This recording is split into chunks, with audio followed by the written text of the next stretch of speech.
Hey everyone, welcome to FanFic Canon. Thanks for hitting play. I'm thrilled to bring this fan-made story to life for you. If you enjoy the ride and want more narrated fanfics, smash, subscribe, and tap the bell so you never miss an episode. And if you want audiobook of a novel of your choice, join my Patreon. Request any title that's freely available online, and I'll produce a full narration just for you. Now, let's dive into today's adventure. A clash of titans. The moment Luo's answer hung in the air, a chilling tension descended upon the Marine headquarters plaza. Fleet Admiral Sengoku's usually composed demeanor shattered, replaced by a surge of overwhelming rage. A terrifying aura, the conqueror's haki, the potential of a king, found in only one in a million people, rippled from him, engulfing every Marine in the square. Many of the weaker soldiers paled, their knees threatening to buckle under the sheer weight of his fury. Sengoku's eyes were bloodshot, and he ground out a single name, Doflamingo. The government's dilemma. Back in the holy land of Marineford, the five elders furrowed their brows. This situation was a powder keg. Just recently, Marine Admiral Zephyr had turned against the government and created the Neo-Marines after a Shichibukai, Whitebeard, killed his students.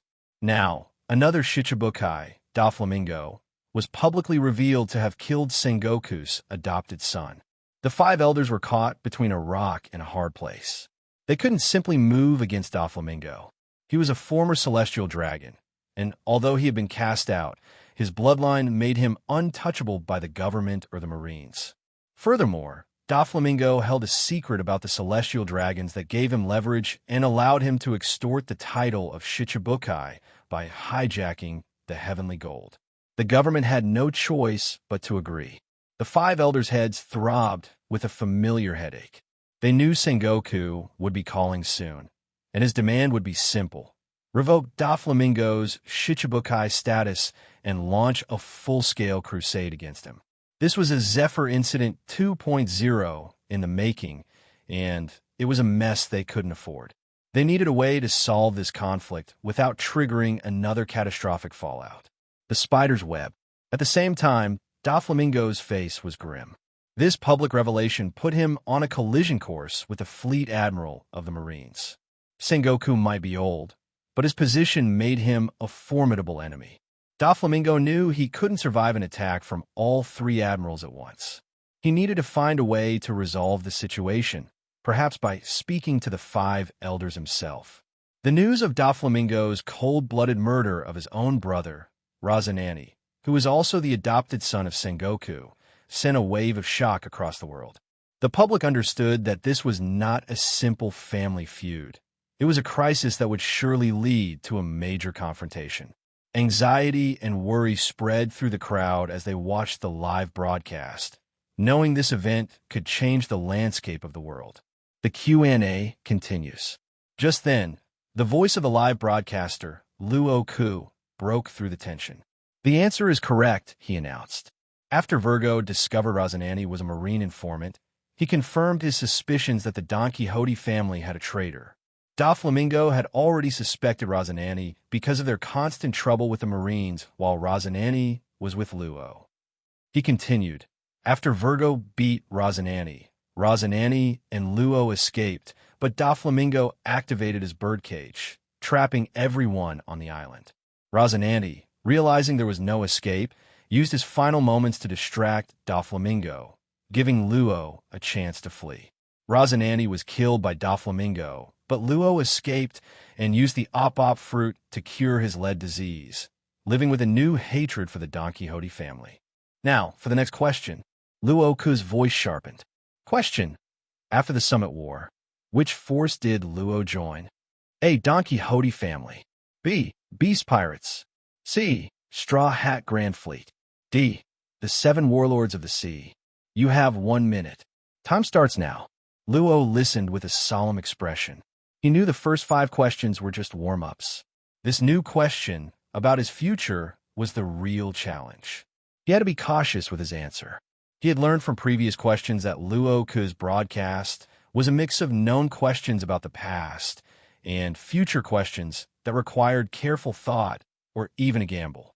The future questions were the most valuable, as they could provide him with a roadmap for his own destiny, just as they had for Zephyr. Luo quickly analyzed the options. A. Don Quixote family. He dismissed this immediately. He knew what Doflamingo wanted the op fruit for: the immortality surgery, a procedure that would take the life of the fruit's user. Going back to Doflamingo would be a death sentence. B. Beast pirates. This was a possibility. The Beast pirates, led by the Emperor Kaido, were a powerful force. Luo considered joining them to get Kaido's help in his revenge against Doflamingo. However, he was a Paramecia-type devil fruit user, while Kaido's crew consisted primarily of Zoan-type users, making the professional fit awkward. Still, he didn't rule it out. C. Straw Hat Grand Fleet. This option confused him. He knew of the Straw Hat Pirates and had even saved Luffy during the Summit War. But a Straw Hat Grand Fleet? And why would he join Luffy's crew, a person he saved, instead of Luffy joining his own crew? He also remembered Doflamingo would be defeated by Luffy, which might be a reason to join, but that happened 2 years after the Summit War, not immediately after. He ruled this out. D. The 7 Warlords of the Sea. This name made him pause. The 7 Warlords of the Sea system was a hot topic for Sengoku and the Marines watching. They had already seen that new warlords like Whitebeard, Blackbeard, Teach, and even Buggy had all used the position for their own gain.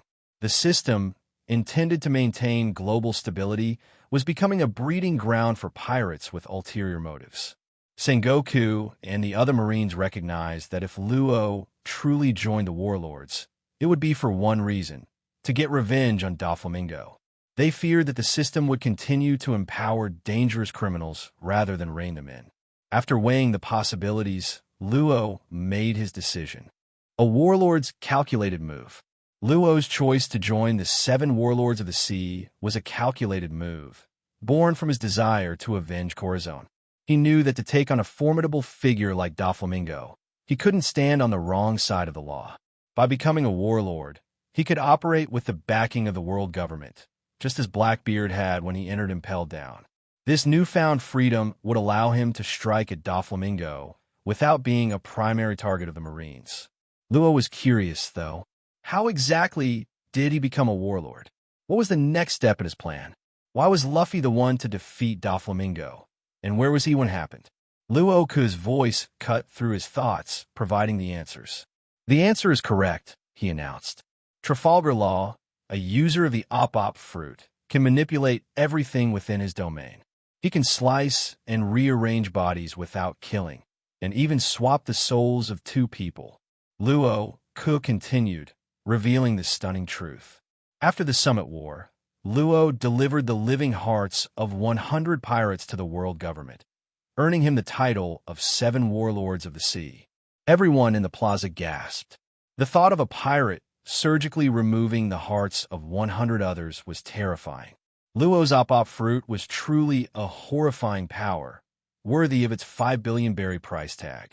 After becoming a warlord, Luo Ke continued. Trafalgar Law went to Punk Hazard, the island where Admirals Akainu and Aokiji fought their decisive battle. The mad scientist and a secret alliance. Luo Ke then presented a new question. What is the purpose of Trafalgar Law going to Punk Hazard? A. To investigate world government research data. B. To establish a new base in the New World. C. To stop the mad scientist Caesar Clown's experiments. D.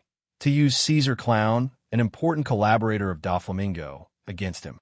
The audience was in a state of shock, barely recovering from the last revelation. A mad scientist named Caesar Clown was conducting experiments to exterminate humanity at Punk Hazard, a former Marine research base. Many people recognize the name. Caesar Clown was a former member of the Marine Scientific Force with a 300 million berry bounty. His previous experiments had caused a massive explosion, leading to the island's abandonment. The most shocking revelation, however, was in option D. Caesar Clown was an important collaborator of Doflamingo. This was a huge secret, on par with Crocodile's plot to take over Alabasta. The public was outraged. Blackbeard had used his title to break out prisoners, and now Doflamingo was involved in a human extinction experiment. The system of the 7 warlords of the sea seemed to be nothing but a tool for pirates with ulterior motives. The biggest bombshell had just dropped on Doflamingo. He shot up from his couch, a look of pure dread on his face. This was far worse than the revelation of Virgo's true identity. Caesar Clown was the cornerstone of his underground business and his alliance with Kaido. If Caesar's identity and location were exposed, it would ruin everything. He immediately grabbed a din mushy to contact Caesar. Meanwhile, on Punk Hazard, Caesar Clown himself was watching the broadcast. 2 years ago, his poisonous gas had turned the island into a wasteland, and he was now a wanted man. A year ago, he returned and found that the prisoners from the last experiment had survived, though with their legs paralyzed. He had given them mechanical prosthetics, earning their loyalty. They now believed he was their savior, not the man who had crippled them. Upon hearing the question, Caesar's men immediately dismissed the idea that he was doing anything sinister. "How is this possible?" they exclaimed. "Caesar-sama is our savior. It was Vegapunk who did this to us." But their master was panicking. His vital experiment was on the verge of completion, and this broadcast threatened to ruin everything. He had to escape, and he had to take all his research with him. Just then, Doflamingo's call came in, urging him to leave immediately and abandon everything. Caesar quickly started to pack, but he couldn't leave his precious research behind. When his loyal subordinates offered to help, he lied, telling them that the Marines were coming to arrest them all and they needed to evacuate immediately. Unsuspecting, they began to help him carry his materials to the ship. Back on the broadcast, Luo was deep in thought. He recognized this as a future question. He had indeed become a warlord and gone to Punk Hazard, but why? The first 3 options were easily dismissed. He had no interest in the world government. He wouldn't make his base on an abandoned, poisoned island, and he wasn't a Marine who cared about stopping evil scientists. When he saw the 4th option, that Caesar Clown was Doflamingo's collaborator, he knew the answer instantly. This was his chance to get to Doflamingo. Filled with a mix of curiosity and determination, Luo confidently declared, "Answer the." Luo nodded and said, "The answer is correct." Luo was relieved to hear Luo Ke's answer, but looked at Luo Ke very curiously and wanted to hear why. However, Rog did not say much and directly reported the next question. Question: what kind of experiment did Geisa mainly conduct in Punk Hazard? This is a multiple-choice question. There are 4 options. A. The giant soldier experiment, by using abducted children as experimental subjects, transforming and cultivating them through drugs, and making them huge. B. Artificial devil fruit experiment, through artificially making devil fruit, allowing users to obtain devil fruit ability, but currently all are artificial Zoan devil fruit. C. Weapons of mass killing detonation, a terrible gas weapon. D. Pacifist, the transformation that Shichibukai can carry out as an experimental body can destroy pirates with a bounty of hundreds of millions. Time limit of 1 minute. Start timing. Another multiple-choice question. Luo's eyes narrowed when he heard the question. This means there are 2 or more answers. But when he heard the options for the answer, he couldn't help being shocked. What kind of experiment is this?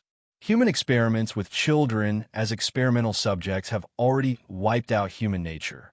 Abducting children and then using them for experiments has lost the bottom line of human beings. Not just Luo, but people all over the world were intimidated by the answer to this first option. They were shocked and stunned at first, and then unbearable anger was born in their hearts. Every child is a family treasure, but was kidnapped by Guy for experiments. Behind this experiment 07 are parents who have lost their children and broken families. They couldn't even imagine what would happen to these children after being tested by Guy Sarah. The human body is huge, and when you hear the name, you know that it is not a good experiment. These children, after the white transformation, may not be able to return to normal life. How can people not be angry that young lives who have not yet started well are destroyed like this? In Yo Marine, Zephyr's complexion was ashen, and his body exuded an icy aura. As a father and also a father who lost a child. After hearing this, his anger erupted like a volcanic eruption. He wants to create a world where new lives can live happily, but now someone is destroying these new lives. How can he bear it? Guy Sakulang. Zephyr's eyes gleamed in and out of his eyes, and the damned scum had to pay for it. Zephyr immediately ordered to go to Punk Hazard to get rid of this lunatic. For the first time, he wanted to kill a guy who was not a pirate. This guy is more damned than a pirate, deserved to be killed.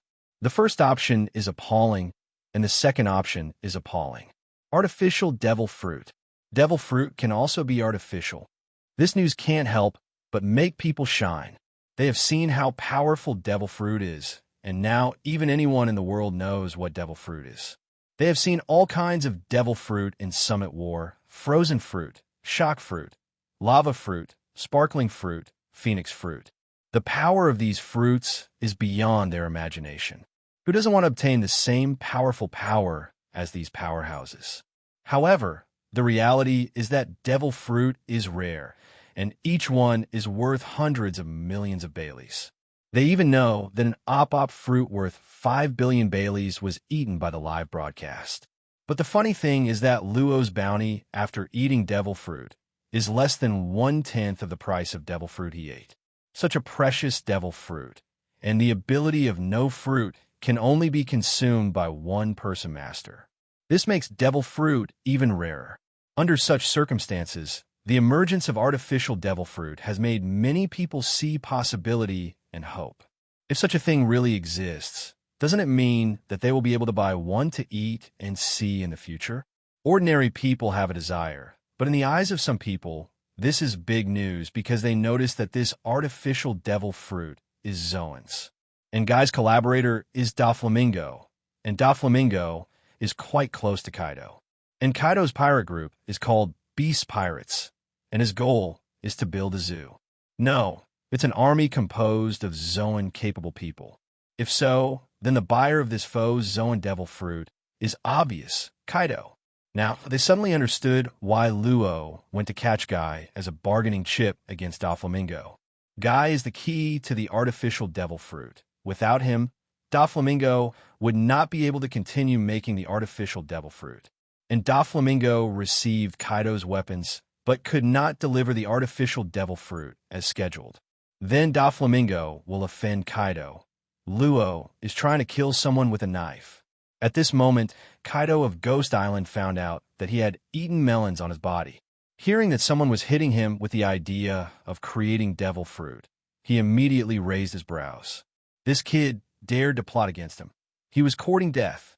When this kid named Luo comes to New World, he has to give this kid a thunderous 8 trigrams. Thinking of this, Kaido called Doflamingo and asked Doflamingo to be careful. He didn't want any problems with the business between them, no matter how Doflamingo solved it, but his goods must be delivered regularly, otherwise don't blame him for turning his face. In this case, Doflamingo's face was even more ugly, and he almost got caught by this live answering question. As soon as the artificial devil fruit was exposed, how could those guys not guess the content of the transaction between him and Kaido? Once this incident was exposed, Dressrosa would be very lively again, and it is estimated that a bunch of people would come and want to come over. The guy who messes up, he concealed this just because he didn't want people to know that he was cultivating artificial devil fruits. This is different from farming. Fighting can be fought at any time as long as the weapons and equipment are suitable, but farming is different and requires a peaceful and stable environment. Now that the matter is exposed, there must be people who want to come and find out what is going on with the artificial devil fruit. It's hard to grow here. Doflamingo looked fiercely at Luo and Rog in the live broadcast. Fortunately, there is only one artificial devil fruit related to him in this question, and the rest were Guy's own private life, which had nothing to do with him. But now the crux of the matter is, this is not the last question. There are 2 more questions after this one. Who knows what will come out of Rog's last 2 questions? What secrets will be revealed? Before, he was very happy to eat the melons from world government and marine, and it can be said that he was in a happy mood. But when he eats his own head, he can feel the pain of the 5 elders and marine. Damn it, When will this damn quiz live broadcast end? Doflamingo stared at the live broadcast with blue veins. At this moment, Luo is in a tangle, and he has too little information now. Of these 4 options, the only one he could be sure was not the 4th. The 4th item is a pacifist with Shichibukai bear as an experimental subject, and it seems that it should be the one that appeared in the Summit War video. Since the Shichibukai bear was used as the experimental subject, it should be Marine's experiment, and it should not have anything to do with Guy throwing the guy who was offered a bounty by Marine. And at least 2 of the remaining 3 options are correct, but if we want to dehumanize, then the first one must be the undoubted dehumanization. 500. The 3rd one reminded him of the news about punk hazard he had seen before.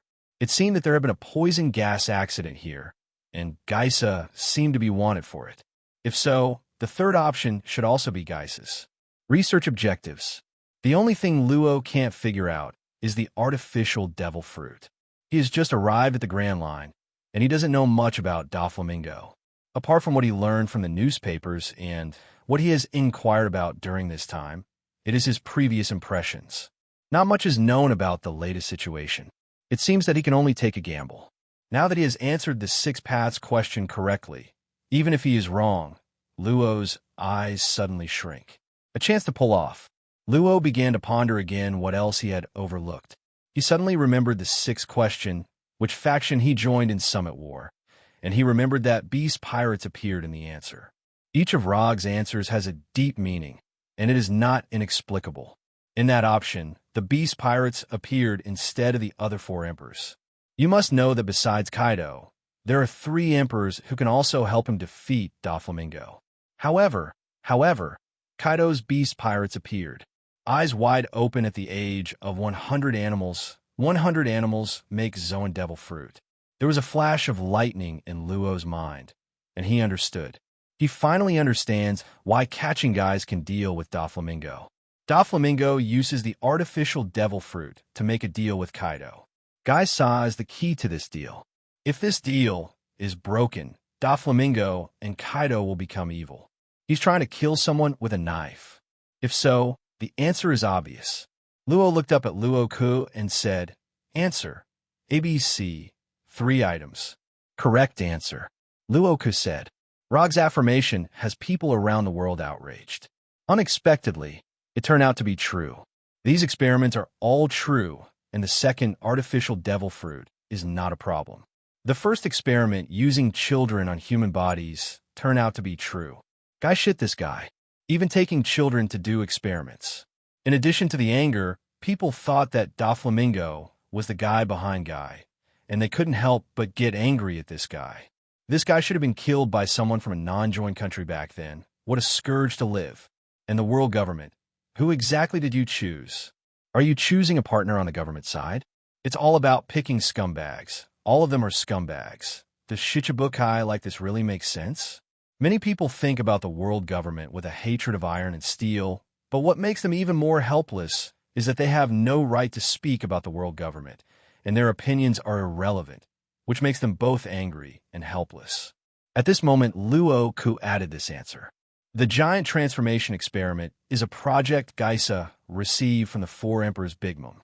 Big Mom has always longed for the giants, but because he killed the elders of the giants when he was a child, he was hated by the giants.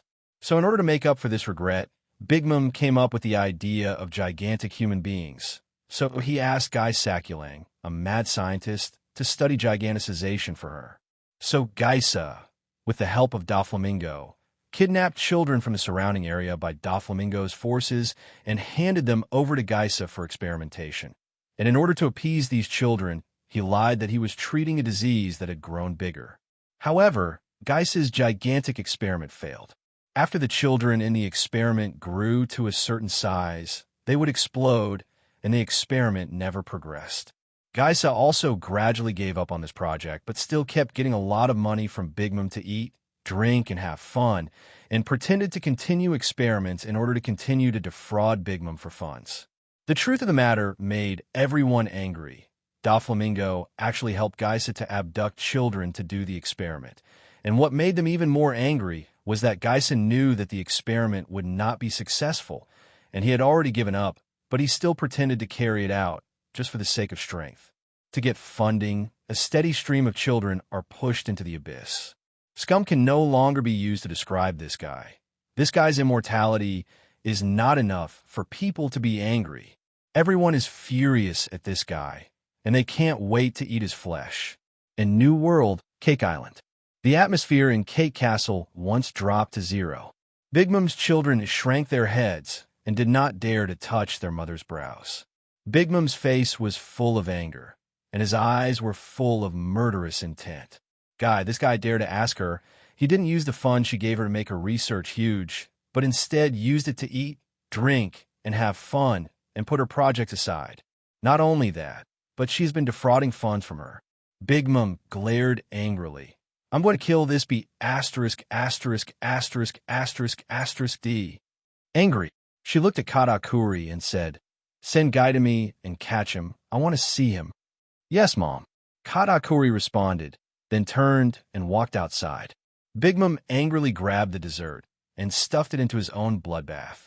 This damn guy just took her money and thought about it? Is her money so easy to get?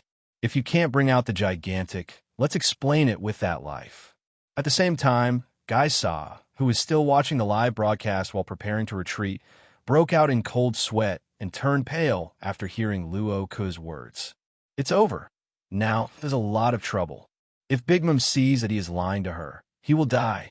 Guy was so anxious that he couldn't help walking back and forth on the ground anxiously. What he didn't notice was that the expressions of his subordinates, who were also watching the live broadcast, changed dramatically. What do they hear? Their master, their savior Geisa, is experimenting with those children. And are you still doing gigantic experiments? However, Geisa has always told them that these children are sick and will explode after getting bigger, and Geisa is helping them treat them. They have always thought and believed this, because in their eyes, Guy Zacco went to this dead island shrouded in poison gas to save them, the savior. How could he do such a thing? Is that a lie?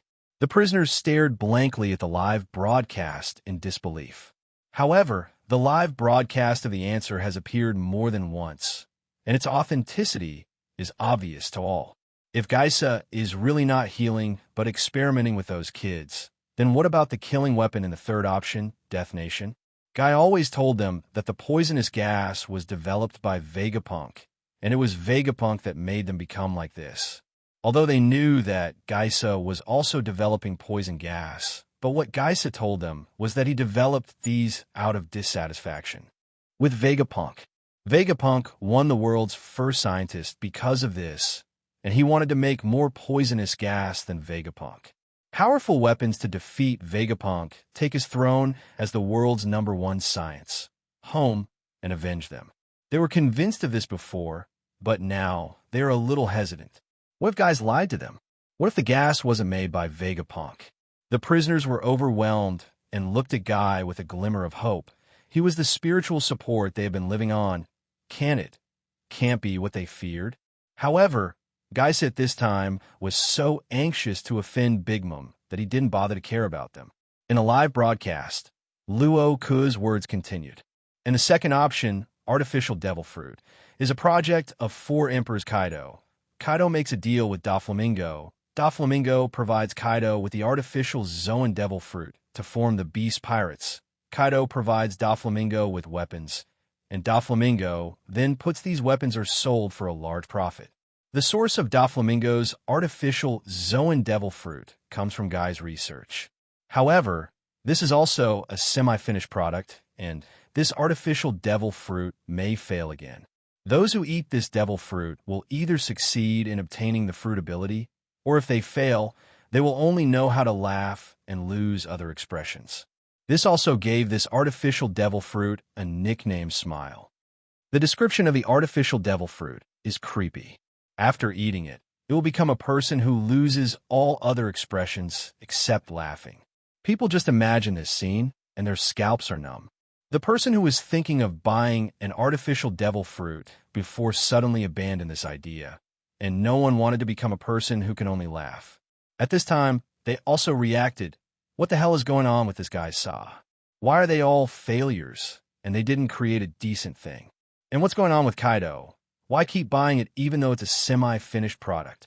Thinking about it like this, it is extremely frightening that this guy probably didn't take the lives of his subordinates seriously. This makes people recognize the true colors of these pirates once again. They are ruthless, and selfish.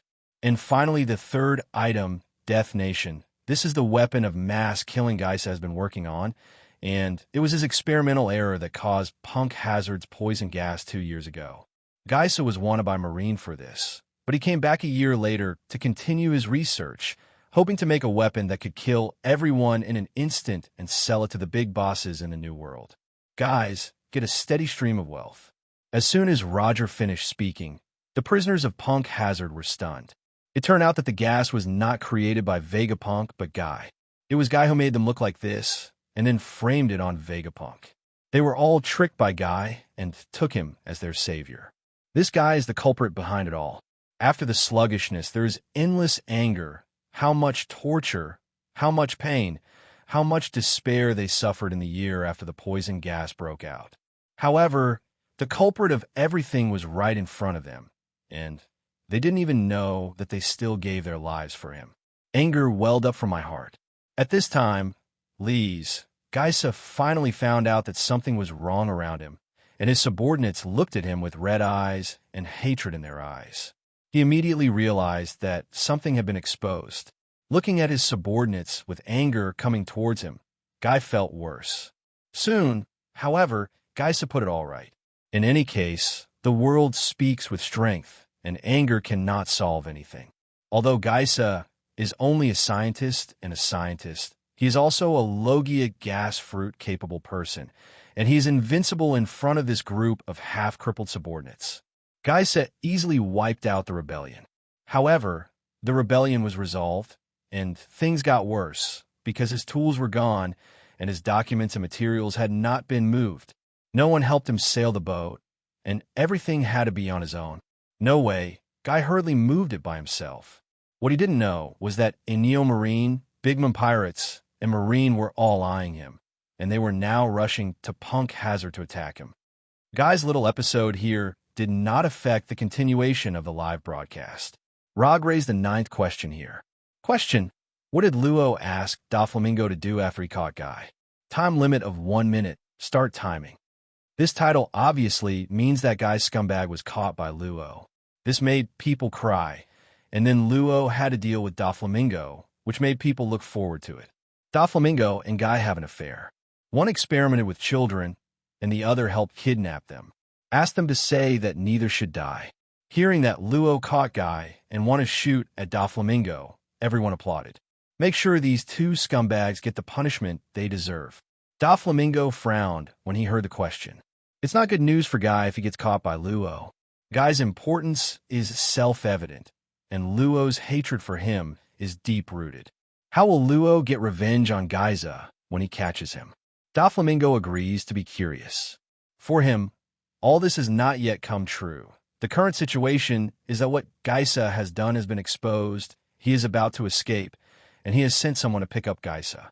And Luo is still in the live broadcast of answering questions, so the premise of Guy's arrest is not a fact.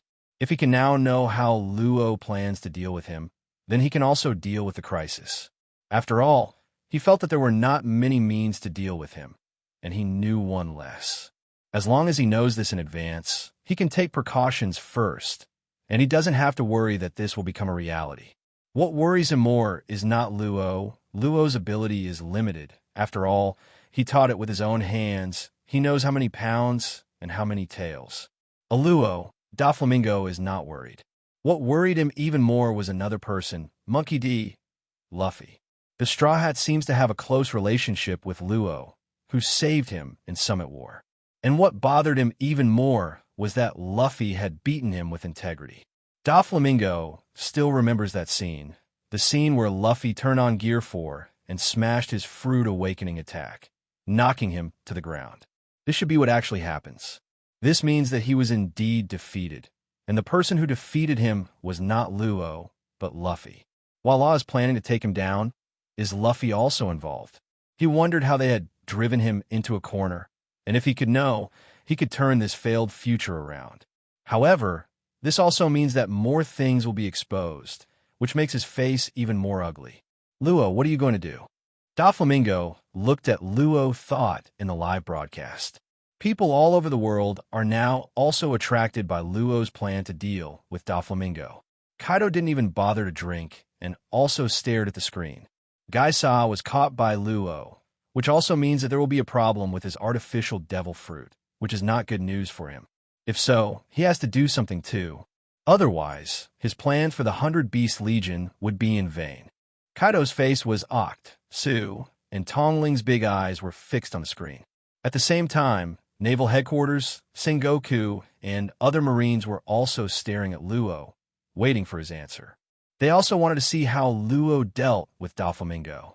Doflamingo is not easy to deal with. Otherwise, Sengoku's face will not be so ugly. The two identities of the former Celestial Dragons and 7 Warlords of the Sea are equivalent to Doflamingo's protective umbrella. These Marines in the body and system have nothing to do with Doflamingo. So maybe Luo can give them a little inspiration. By this time, Garp, Tsuru, and Qingxiong had disappeared from the main square. They had just gone to Punk Hazard to capture Gaisa under orders from Sengoku. This arrest might involve a lot of trouble, involving Doflamingo, Kaido, and Big Mom, so Sengoku specially arranged for them to go there to make sure nothing went wrong. Guy is only the first step, and then he has to figure out how to deal with Doflamingo. I don't know what kind of experience Luo can give him. At this moment, Luo fell into contemplation, and this question has no options. This was beyond Luo's expectations. There was no answer to a future question. Either the answer was inevitable. For example, Blackbeard became the 4 emperors after the Summit War. Either the answer is something he can figure out, like Spandam's Buster Call at the Eni's lobby. Now all he knows about the subject is that he became Shichibukai, caught Gaisa, and now has to deal with Doflamingo. With these 2 foundations, how can he deal with Doflamingo? Luo crossed his hands on his chin. His brain was running fast. Luo gathered all the previous clues together. Doflamingo and Kaido are allies, and his purpose of arresting Guy is to destroy the cooperation between Kaido and Doflamingo and turn them against each other. If that's the case, he'll just have to kill Guy, so that Doflamingo's deal with Kaido won't work. However, the question is, what does he ask Doflamingo to do after he catches Guy? If it were him, of course he wanted Doflamingo to kill himself. But Doflamingo would definitely not agree to such a result, let alone one guy. Even 10,000 guys couldn't do it. That being the case, what he asked Doflamingo to do should be something else. What could it be? What does he support Gaisha to do with Doflamingo? Luo clasped his hands together, thinking about Doflamingo. There are 2 backers of Doflamingo. One is Kaido. His relationship with Kaido is closely linked by the artificial devil fruit. Without Guy, Doflamingo will lose this backer or even turn against him. There is no friendship between these pirates. Some there are only benefits, and those that cannot bring benefits have no value. The other is the world government. Doflamingo can sit firmly on Dressrosa because of the convenience brought by Shichibukai's identity. And he himself wanted to become Shichibukai for the most part, and Luo's pupils shrank suddenly when he thought of this. Shichibukai. Luo looked at Luo Jiang and said, "Answer. Let Doflamingo give up his identity as Shichibukai." Hearing this, Sengoku was slightly surprised that Luo's thoughts were the same as his, and he also wanted to get rid of Doflamingo, Shichibukai's identity, but went to crusade him. If this is the case, what will happen next? Rog said. The answer is correct. Luo grabbed Gaisa's heart and made him obedient after capturing Gaisa, and then asked Doflamingo to give up his identity as Shichibukai. In this way, Doflamingo will inevitably be attacked by Marine after losing his identity as Shichibukai, and at the same time, Luo never thought of handing Guy over to Doflamingo as promised. After losing the identity of Shichibukai and losing Gaisa, Doflamingo's friendship with Kaido will also break down, and Doflamingo will be enemies with Kaido and Marine at the same time. At that time, Luo will be able to complete his revenge without breaking a sweat. Just as Luo thought, Doflamingo agreed to Luo's request. And Luo, as expected, saw the news of Doflamingo's withdrawal from the world government and his resignation from 7 warlords of the sea in the newspaper. Everything went as planned by Luo. But the last part of Luo's plan has not been completed, which is to pit Kaido against Doflamingo. Luo went to Dressrosa to exchange Guy with Doflamingo as planned, but his real purpose was to throw Dressrosa to destroy the man-made devil fruit plantation, to give to Kaido's artificial devil fruit. If Doflamingo defaults, he will offend Kaido, and his plan will succeed. As expected by Luo, after Doflamingo resigned from Shichibukai, the world government and Marine immediately arranged for Marine to go to Dressrosa to resolve the matter. Now is the last question, which is the Marine Admiral sent by the world government and Marine to solve this matter. Here are 4 options. A. Marine Admiral Kazu. B. Marine Admiral Akiji. C.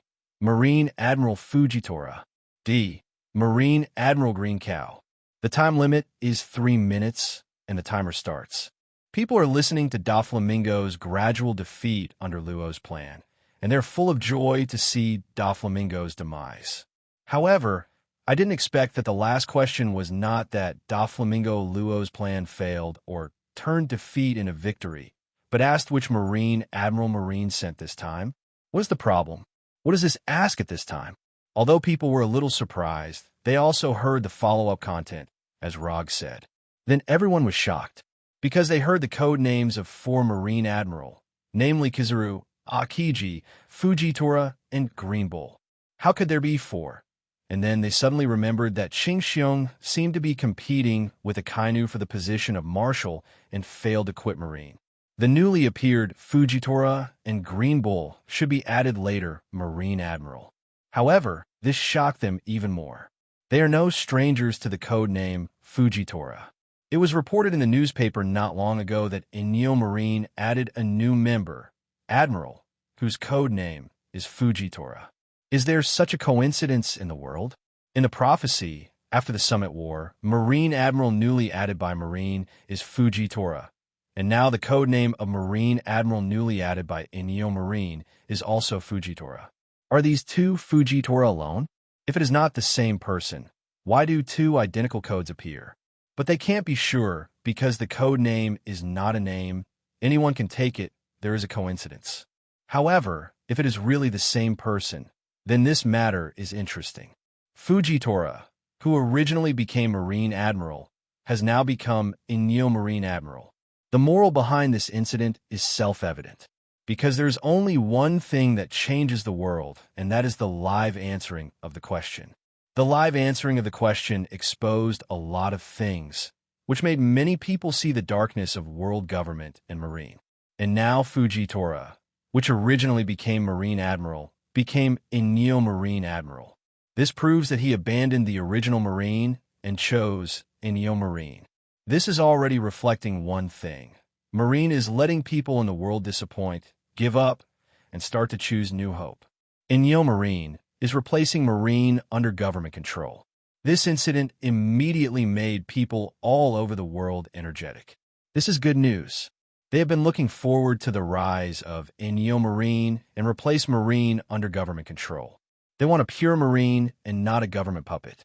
Now Zephyr, a man of trustworthy character, has formed a new Marine, and now there are powerful people joining Marine, allowing this new hope to grow rapidly. Maybe they can see this idea come true in the near future. If there is a day to come, it will be lucky for the people of the world.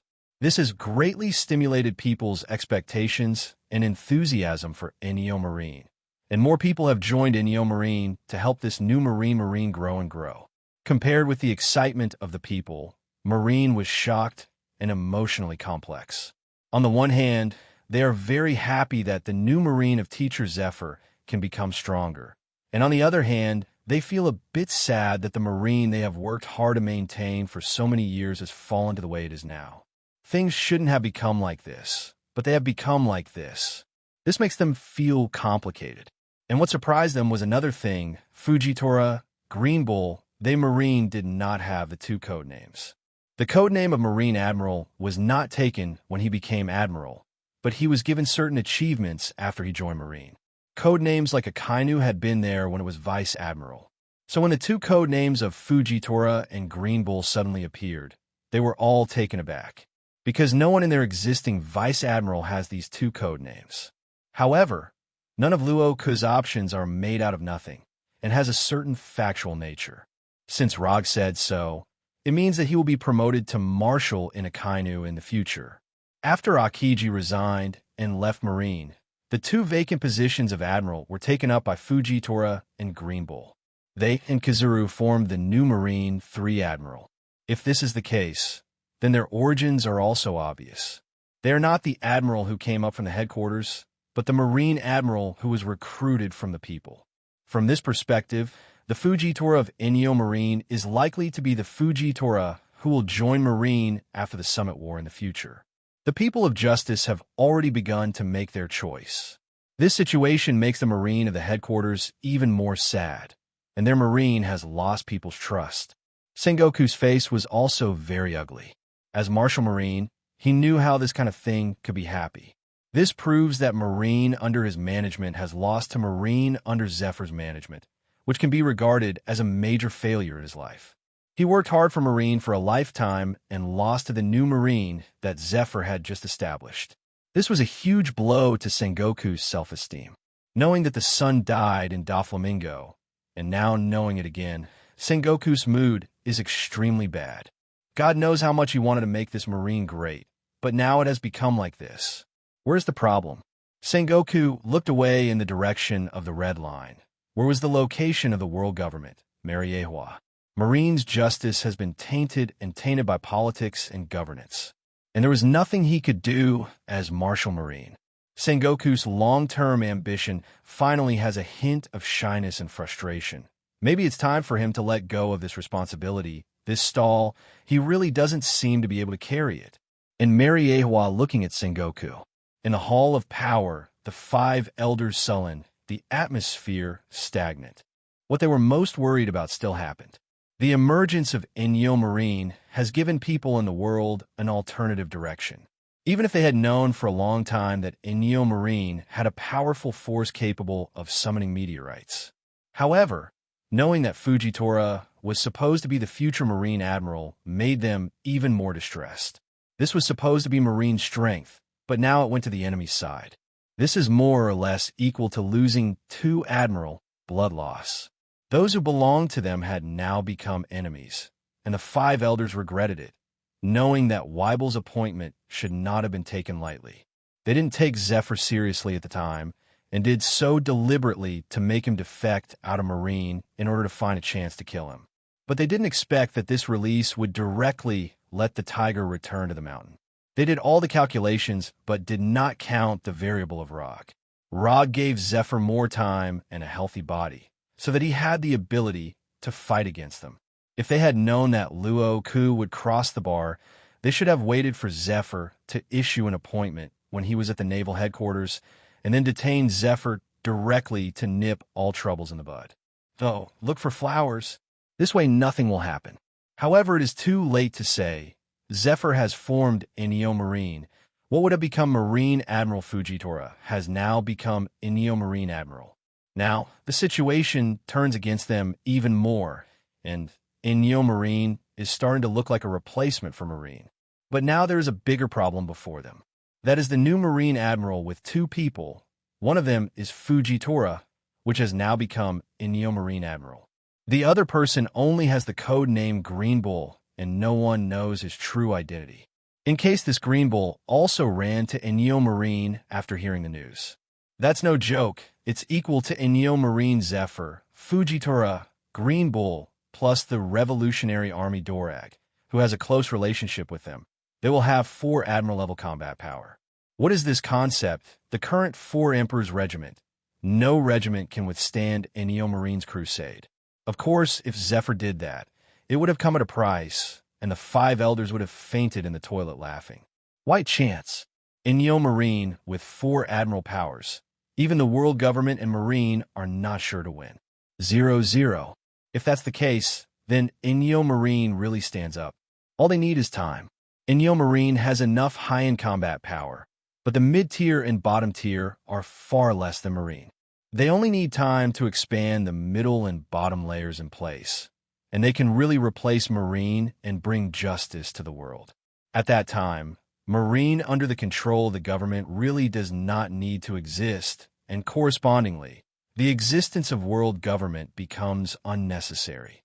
There is no king on Inyo Marine, nor celestial dragons, and there is no need to pay so much gold in the sky, and there is no middleman to make the difference. Fools know how to choose. The kings of the allied countries can be said to be the most realistic group of people. They have no deep friendship with the government, but are only related to interests. If there is no common interest, the world government can be abandoned by changing hands. It is just impossible to abandon it now. When there is a substitute, the world government will sooner or later return to the situation of the 19th and the royal family. At that time, the world government really only has celestial dragons left, and celestial dragons can entertain themselves. At that time, everyone was a non-affiliated country. Who cares about celestial dragons? Celestial dragons is for God. Still want to ride on their heads and be the master? Doj Tuin. World government can also be renamed 10-9 country government. The 5 elders who were aware of this fact naturally understood the dire consequences of this, and they had long thought that such a situation would happen, so they kept erasing such a situation. But now the momentum seems to be unstoppable. Inyo Marine seems to have grown too fast all of a sudden. The tricks they prepared have not started to be used, and they're surprised to find that they can no longer be used. But now the momentum of Inyo must be stopped no matter what. Otherwise, they really can only be beaten passively. Moreover, the conscription must also be carried out. It is not possible to drain all the talents from the private sector to Inyo Marine, otherwise it will be really bad. The 5 elders were agitated on one side, and its sea on the other. Zephyr and Fujitora and a group of Inyo Marines were watching the live broadcast from the deck of the warship. When they heard Marine Admiral Fujitora, all eyes turned to Fujitora. They knew that this blind swordsman was extraordinary, but they didn't expect him to be the future Marine Admiral. This is enough to prove its strength. And the future Marine Admiral is now joining their Inyo Marine, which is an exciting thing for all of them at Inyo Marine. Fujitora smiled when he heard that he was going to be Marine Admiral, but he just smiled. He does have the idea of joining Marine to do justice, and if it weren't for Inyo Marine and Zephyr, he might actually join Marine. One thing he realized, however, was that Marine under the control of the government had no justice and was not allowed to have justice. Even an absolutely righteous guy, like Akainu, can only be shy in front of the 5 elders. One can imagine what he would do if he went to such a place. At that time, I am afraid that his character will be against the 5 elders sooner or later. How it will end is unknown. Maybe it will be the next Zephyr.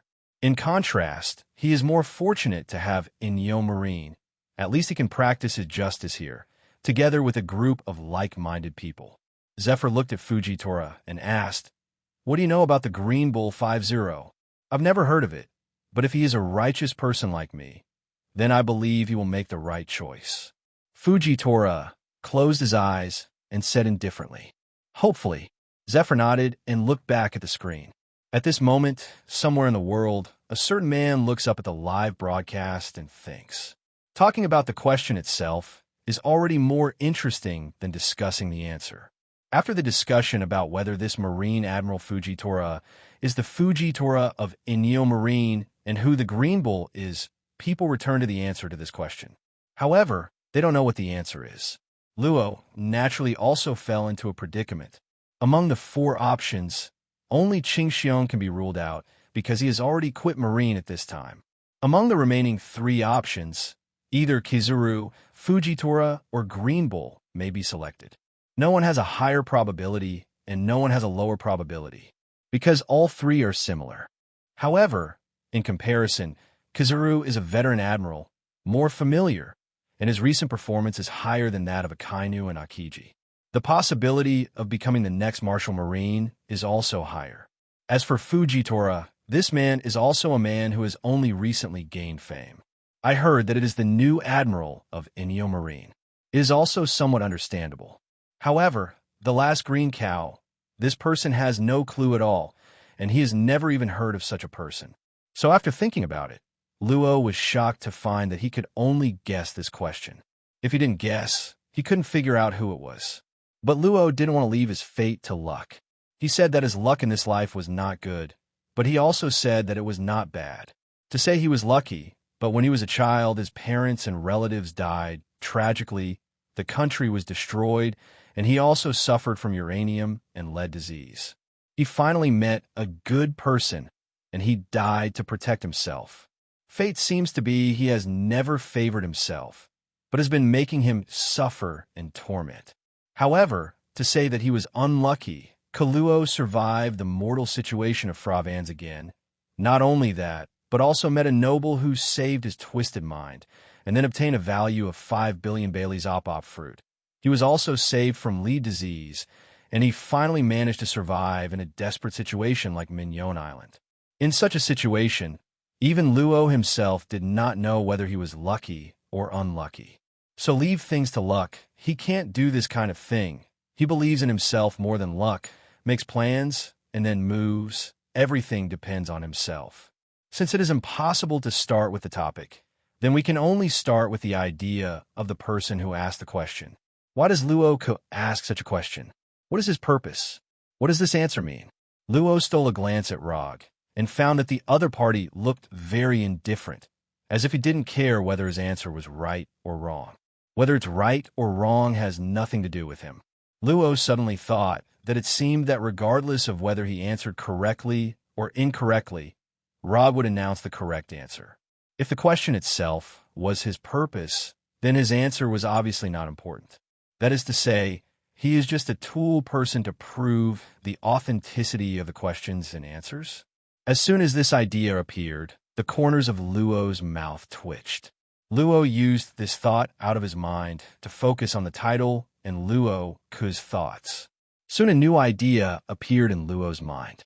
Obviously, this last question is not the end of his relationship with Doflamingo, as his plans have only just begun and Marine has only just sent in to fix things. If so, there should be a follow-up. But this is the 10th question. Luo suddenly thought of the previous question from Whitebeard's Summit War and seemed to understand something. If this answer is only the first half of this event, it means that there will be a follow-up, just like Whitebeard's answer, a second time. This thought made Luo's heart tremble, and he was immediately delighted. If this was the case, it meant that he had 2 chances. Even if he didn't encounter the reward of resurrection the first time, he would have a second chance. He didn't believe that his luck was so bad, and he missed it both times. Back to this question, what is Roger's purpose? Why do you have to ask who is Marine Admiral excluded by Marine this time? Since Rog asks this, it means that this person played a very important role in the rest of the matter. According to Luo Ke's past non-response with the world government, this outcome is likely to be unfavorable for the world government.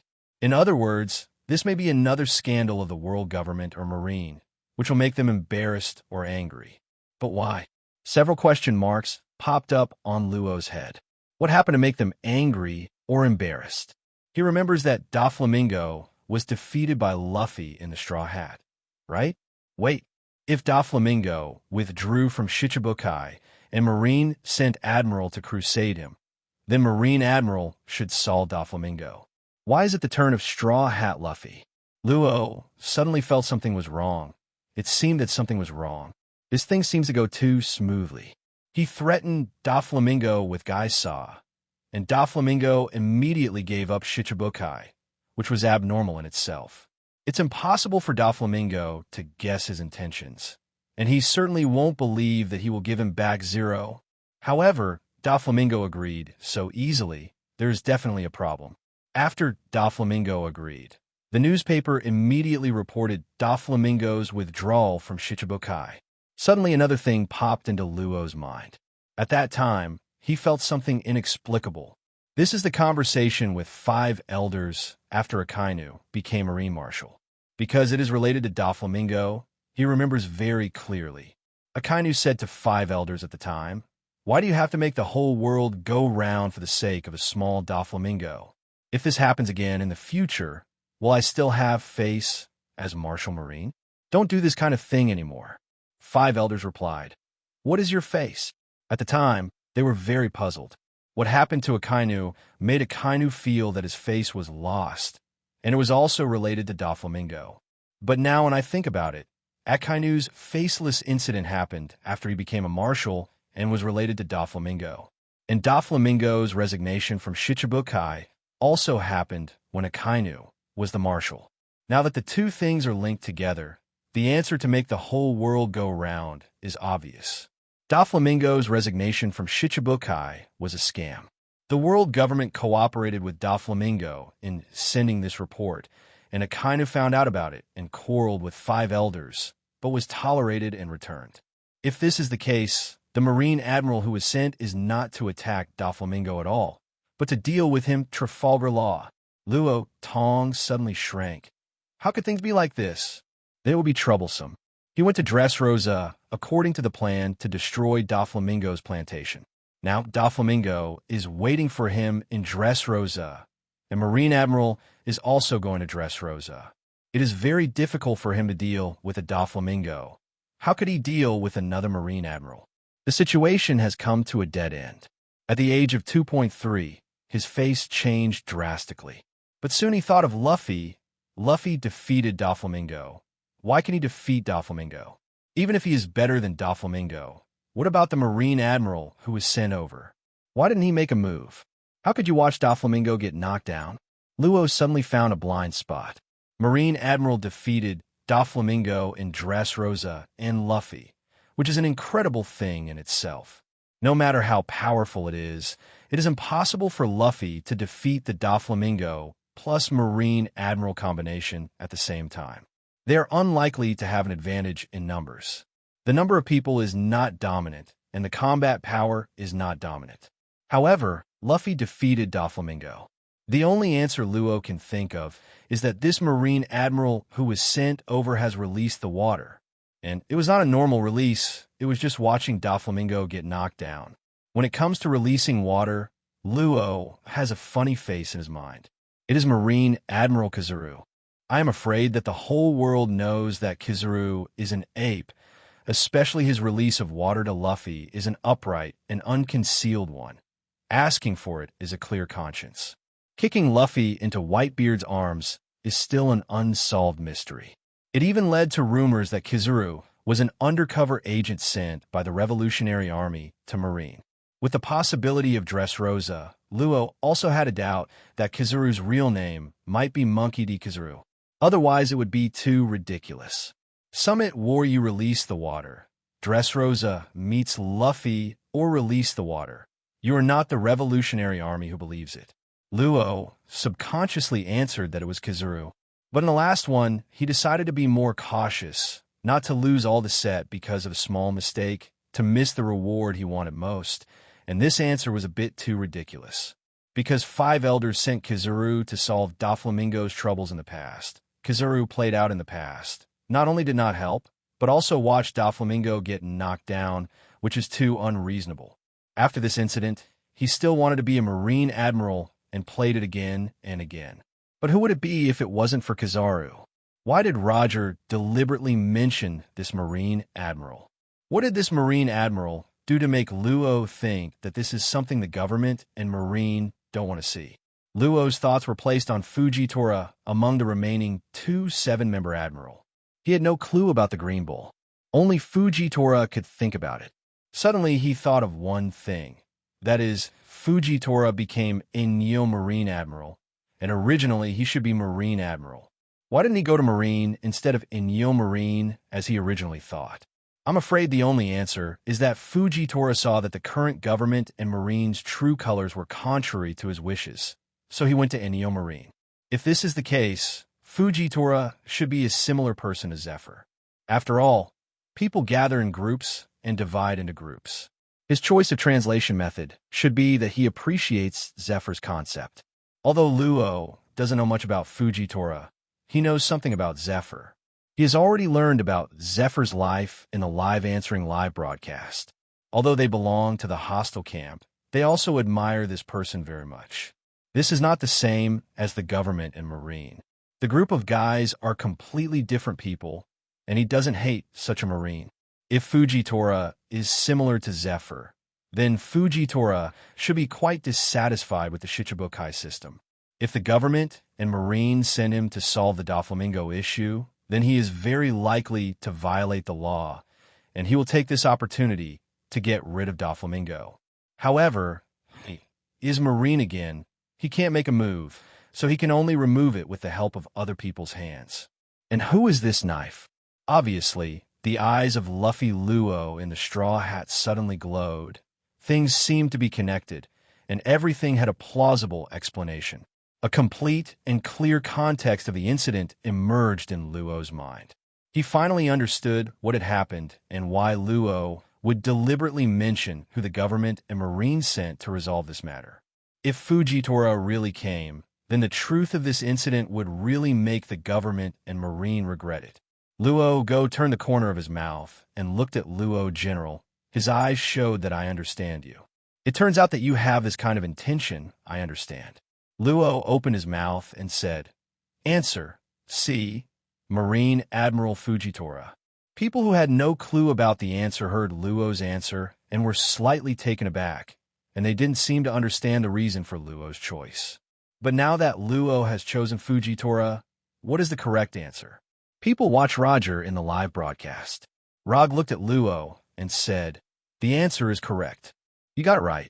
Everyone looked at Luo in shock. This young man is not easy. As expected, he was a man who wanted to kill Doflamingo with a knife, and his brain was really good. Even this question was answered correctly by him.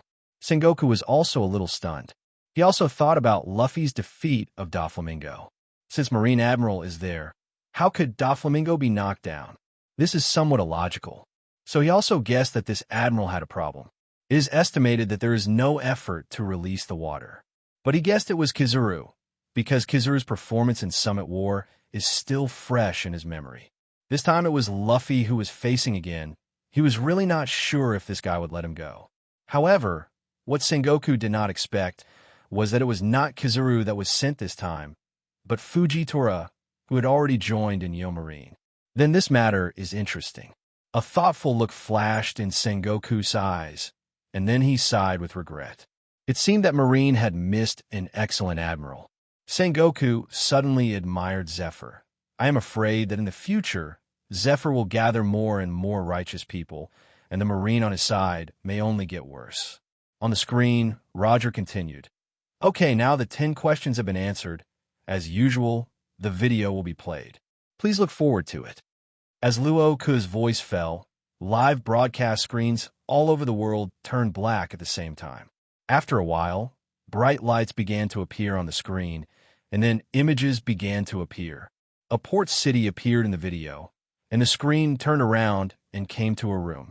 3 people appeared here, 2 adults and 1 child. Many of these 2 adults recognized them at a glance. They're the 2 senior cadres of the Don Quixote family, Toripole and Diamanti. But standing in front of them was a child with a Madara hat on his head, and his face was unusually pale. Everyone knew who he was as soon as they saw this boy. He was the respondent Trafalgar Law who participated in this live broadcast. It seems that this is the fact that Luo has already started contact with the Don Quixote family after the destruction of Flevance. Seeing this scene, 5 elders couldn't help but breathe a sigh of relief. Since time starts from here, then the Flevance thing shouldn't be released again. Originally, the White Towns have already caused quite a negative impact on the world government. If you broadcast the video like this again, it is really fresh in your memory.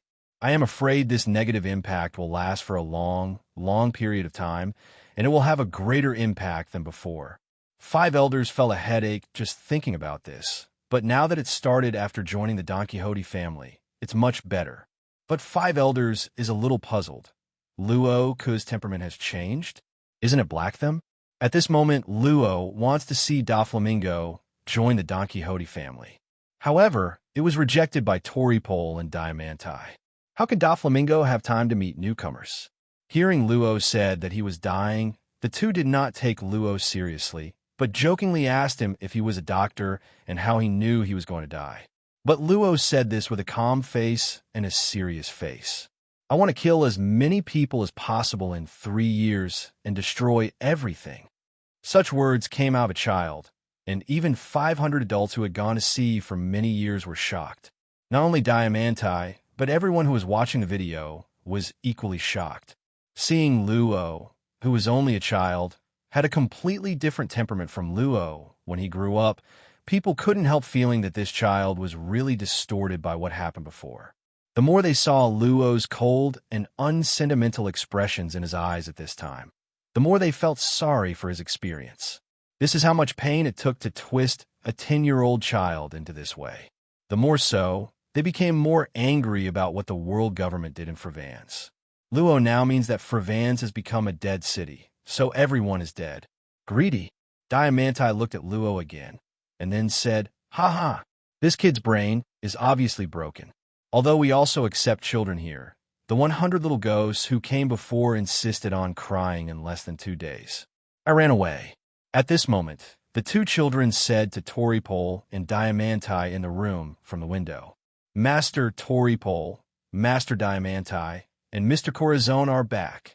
As they just finished speaking, a man dressed in a black feather cape, dressed the same as Doflamingo, with clown makeup on his face, walked in from a door. The moment this man appeared, at naval headquarters, countless people all looked at Sengoku. I saw the Marshal Sengoku, who had always been strong in front of them, and always said that Haki was the one who leaked. At this time, he looked at the man appearing in the image blankly, with faint tears flashing in his eyes. He actually saw Rosinante again.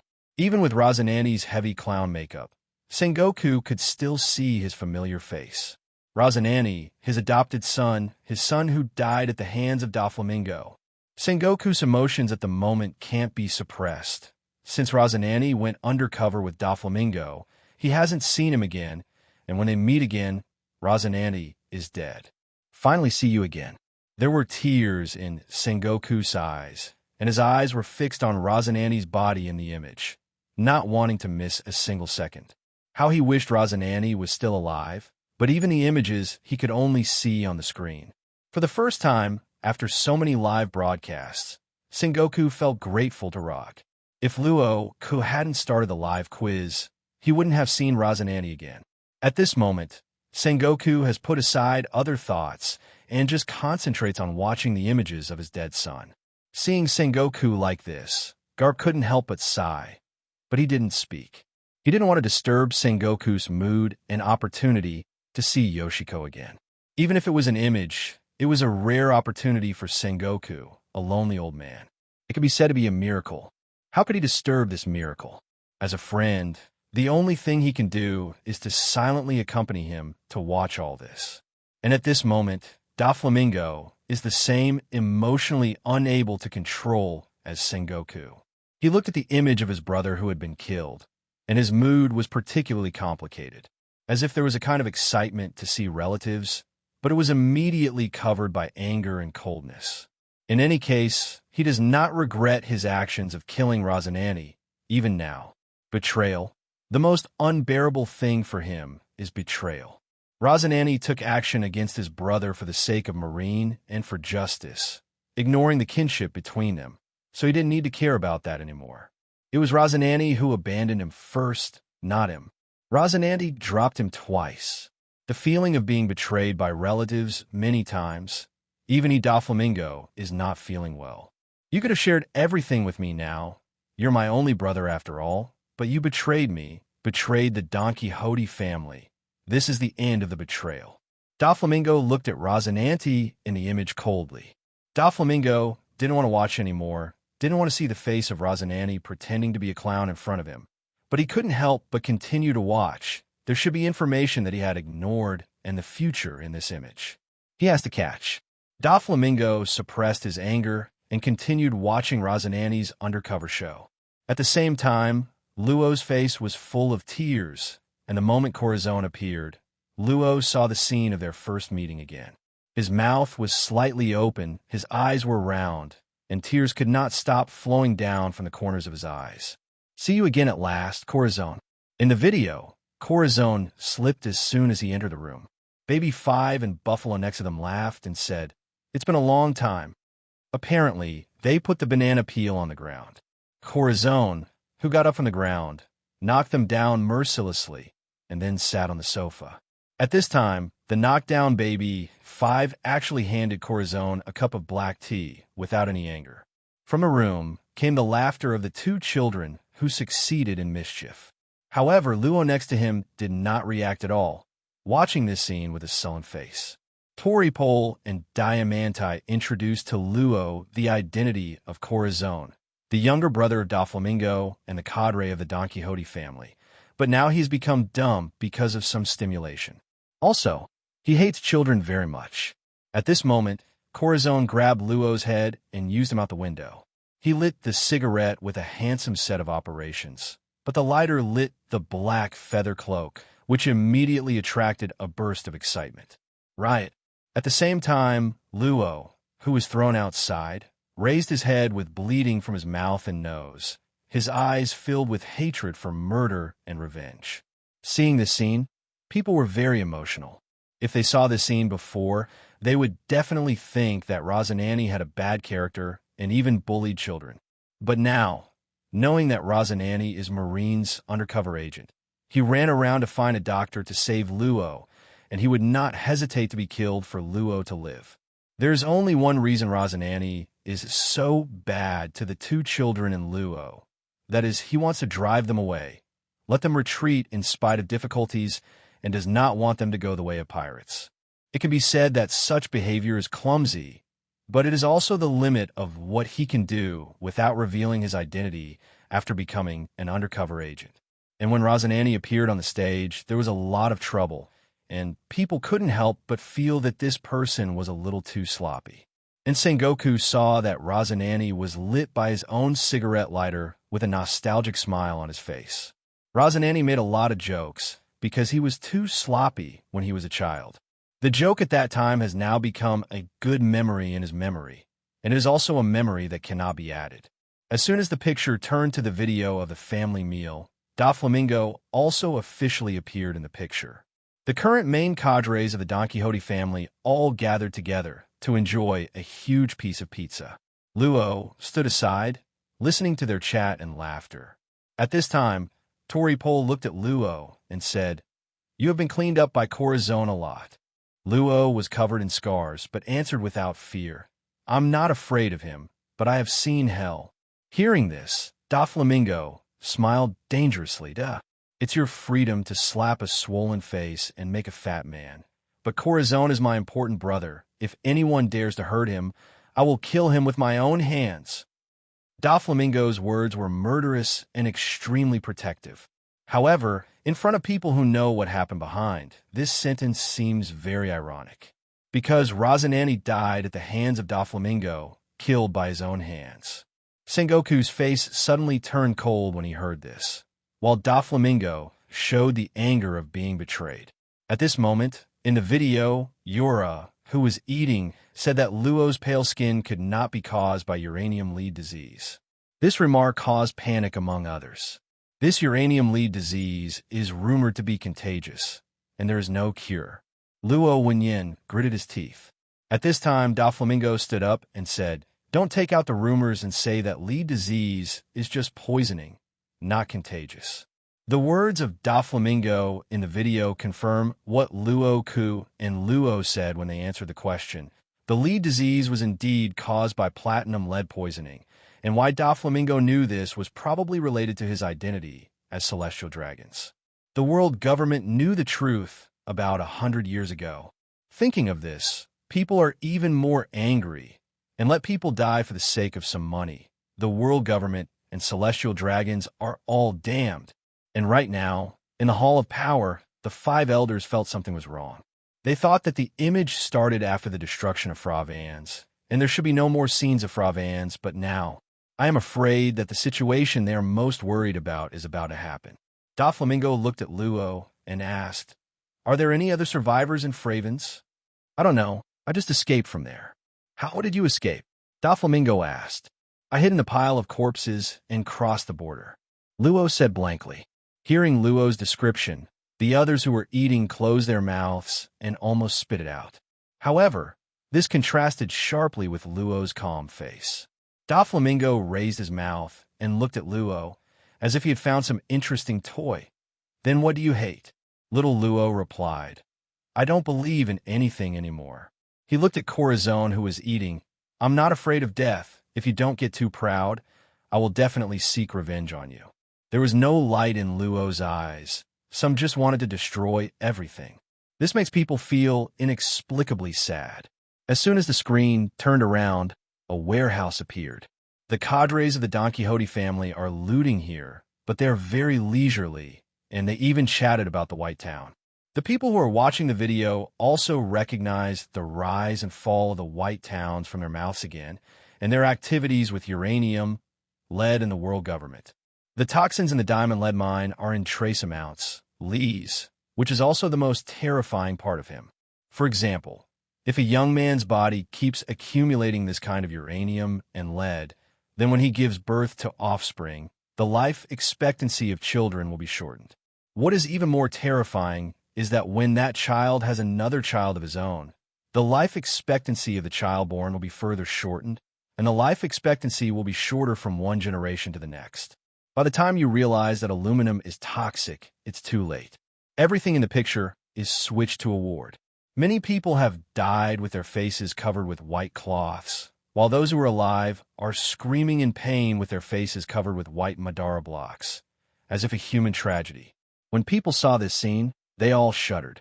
What a terrible poison that can make future generations shorter than the next generation. The world government actually concealed this kind of thing. Have they gone crazy for money? This is not a matter of destroying a generation, but it is a matter of destroying everything from the root. And the most important thing is that this matter is not only related to the people of Flevance, but also to other people all over the world. Uranium and lead products are bought and used by people all over the world. The poison that will be passed on to future generations will spread all over the world. Does your world government want to destroy the whole world? There are even people who have such associations. Because the main customers of platinum aluminum products are wealthy people and royal nobles. Does the world government want to cut off the blood of these nobles? In the future, the good soldiers will bring these kingdoms into their hands without blood. Once this idea was born, it was out of control, and the royal family and aristocrats of the joining countries panicked. After confirming this incident in the video, almost no one can have any trust or good impression on the world government. Many people began to hope that such a government would soon perish. They can't bear to let such a group of people rule the world and control their lives. They really don't want to become the next Flevance victim. And something more tragic than sickness happened in the image. Because of rumors that platinum lead disease may be contagious, the surrounding countries blocked Flevance. The royal family and nobles left here on a boat marked with the shining world government logo, and the rest were people who wanted to escape from Flevance and were shot and killed by soldiers wearing protective and uniforms from other kingdoms. The picture appeared on Luo, who was sitting alone in the garbage dump, and his memories began to appear. The nun took his classmates with him that day. Luo, come with everyone too. The soldiers said they would let the children go. The nun with white Madara on her face comforted Luo with tears in her eyes, but a smile. Luo refused the nun's kindness. Sister, she is on the verge of death, and I can't leave her alone. Little Lammy is okay. Then you can get on the next refuge boat, and I'll come to pick you up. The word refuge ship seems to have a special magical power, which makes people's complexions change drastically, as if PTSD has occurred. They remember that the last time they boarded the refuge ship, there were no more dead bodies left. 500. Thinking about what happened to Luo, they instantly understood what would happen. For a time, the term refuge ship became a taboo in people's minds. Goddamn refuge ship. Don't tell me about the refuge ship in the future. Even if Uranus Lousy came, they wouldn't be on board this ship. Is this a refuge ship? This is nothing but a dead ship, and you will die if you board. In the video, Luo's partners let Luo go with them one after another. Ro, don't you come with us? Come with us. Lammy will definitely be saved afterwards. My parents are dead, but they told me that they must live, so I will never die like this." The nun hugged Luo's neck and said to him, "Listen to me, Luo. There is no despair in this world, and the light of redemption, full of compassion, will definitely come to us." Hearing the words of the children and the nuns, people fell silent and fell into a deep silence. The light of redemption, this world may have it, but it hasn't come to them. People look with sympathy and sadness at these people whose destiny is already doomed. As soon as the picture turned, I came to a hospital, and people's voices for help continued to be heard in the air. And Luo's father snarled at a telephone bug. There must be a way to remove molybdenum and aluminum from the human body, and the disease is not contagious at all. Why doesn't the government disclose this information? However, there was no answer to his question, and in another room, Luo's sister Lammy was lying on the hospital bed, crying in pain. "Ooh, brother, my whole body hurts. My body is becoming whiter and whiter." Luo comfortably shook his sister's hand and said, "Be patient. Dad is the best doctor in the country, and he will definitely cure you." "Why is it so noisy outside?" the year-old sister asked. The festival is being held. For fans has always been very lively. However, at this moment, the sound of gunshots sounded outside the house, and Luo was suddenly shocked. He ran outside quickly and saw Luo's parents had fallen in a pool of blood. Someone was saying that the 2 infected people had been eliminated. Helpless, he quickly ran out to seek help from the nun, but found the dead bodies of the nun and his friends who said he was going to leave by the refuge boat. Everyone is dead. In Luo's mind, pictures of the relationship with his parents began to appear, the classmates who said that he would not die like this, and the light of redemption that the nun had told him before, and Luo collapsed in an instant. He knelt down in front of the nun's body and shouted desperately to the nun. When he woke up, Luo suddenly thought of his sister. He wiped his tears and ran towards the hospital. However, what he saw when he returned to the hospital was a blazing fire, and Luo completely collapsed. Rami, along with the fire, the picture stayed on Luo's collapsed face. After watching this video, no one can calm down. They seem to have experienced Luo's despair firsthand. They finally understood why the 10-year-old Luo Hui was so desperate, distorted and angry, and wanted to destroy everything. When they substituted themselves into Luo's situation in the image, they suddenly discovered that even themselves have been filled with despair and anger in their minds. This is really desperate. My parents died in front of my eyes, my sister was killed, and the nuns and classmates who had thought they could be rescued were all dead. Thinking of what the nuns and classmates had said before, many people could not help themselves for a long time. Can't get over from this repressive atmosphere. The more they can't let go, the more anger is the culprit of all this.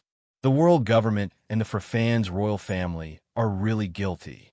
Flevance was destroyed, but the royal family of Flevance fled every day, taking the wealth from Lead to live a prosperous life, which made people unable to calm down even more. If these people do not pay the price for their crimes, I am afraid they will all fall into anger and despair. 5 elders look pale, watching the tragedy of Flevance. They have guessed how angry people will be after seeing this scene, and the role played by the world government here is really detrimental to its image. They must do something, otherwise the blow to the world government will be too great.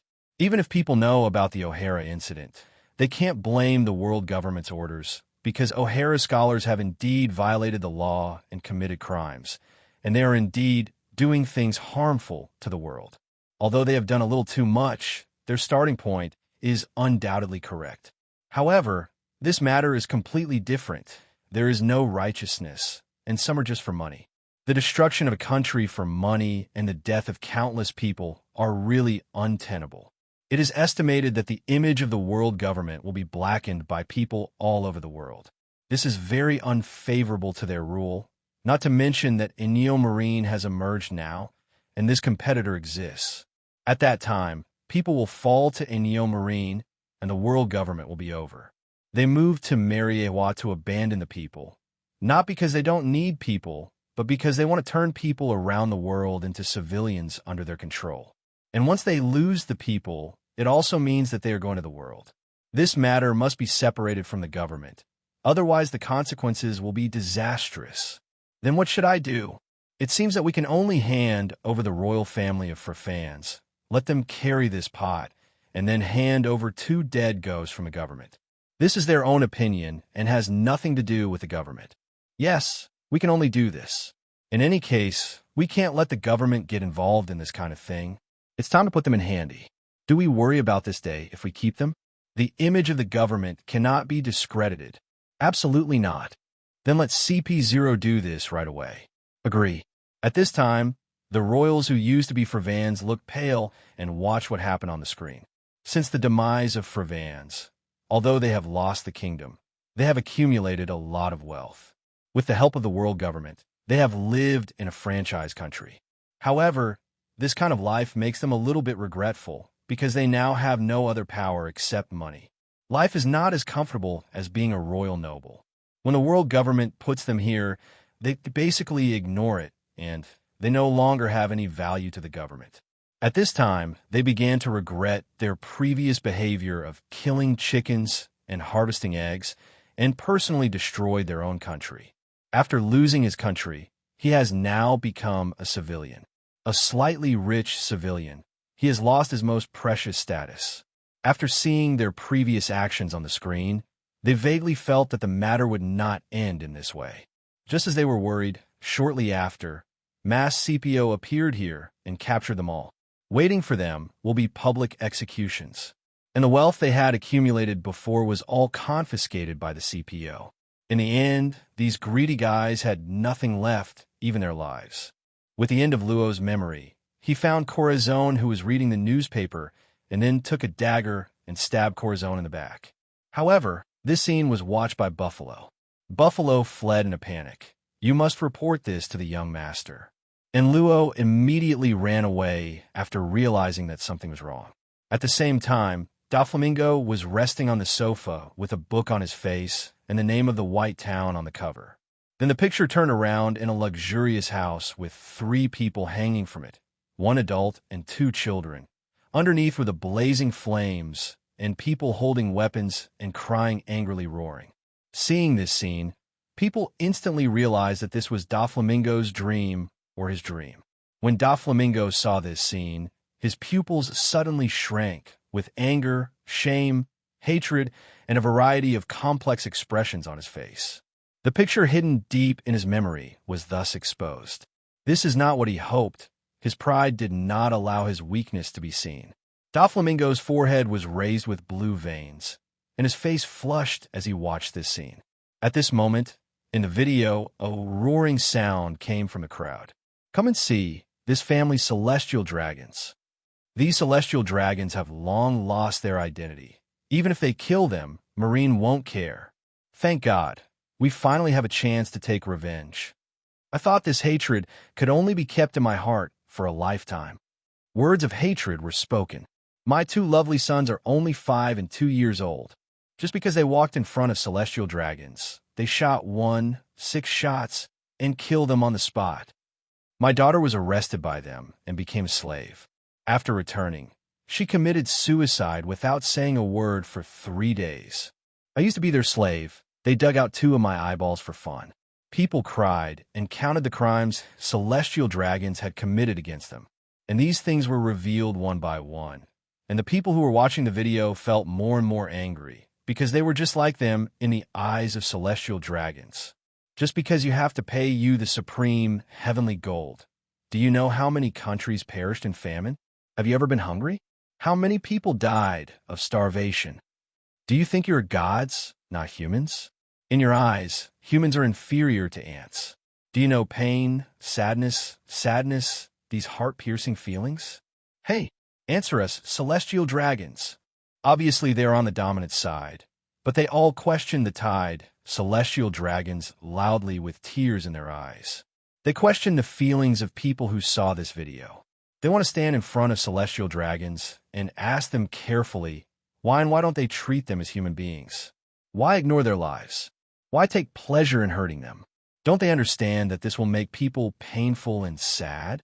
Do these celestial dragons really have feelings? They have countless questions they want celestial dragons to answer, but they can't do it. They don't even dare to stand in front of celestial dragons. Because the man in the image has already given the answer. His 5- and 2-year-old children were killed because they walked in front of celestial dragons. Just because I walked by, do you celestial dragons really think you are a god? People looked at the Doflamingo family tied up in the video. Even though they knew that Doflamingo was not like the other celestial dragons, he was an outlier among celestial dragons and regarded himself as an outlier from ordinary people. They're just being used as boots by angry and hateful people, but they still want to get answers from them. However, they did not answer. They could only see the desperate and crying figure of the Doflamingo family after being tied up. At this time, people realized that celestial dragons were no different from them when they were desperate. Celestial dragons are just ordinary people. It's just a group of people who want to put themselves in the position of God. People were greatly disappointed by this discovery, and at the same time, there was a strong anger in their hearts. Since celestial dragons are just ordinary humans, why do celestial dragons treat them like this? Why trample them under your feet? Why should they be slaves to the celestial dragons? Thick anger spread among the crowd, and they suddenly thought that the Doflamingo family would have this experience because they broke away from the world government and lost the protection of Marine. And the reason the celestial dragons of Marineford can still look down on them now is because they are still sheltered by the Marines and the government.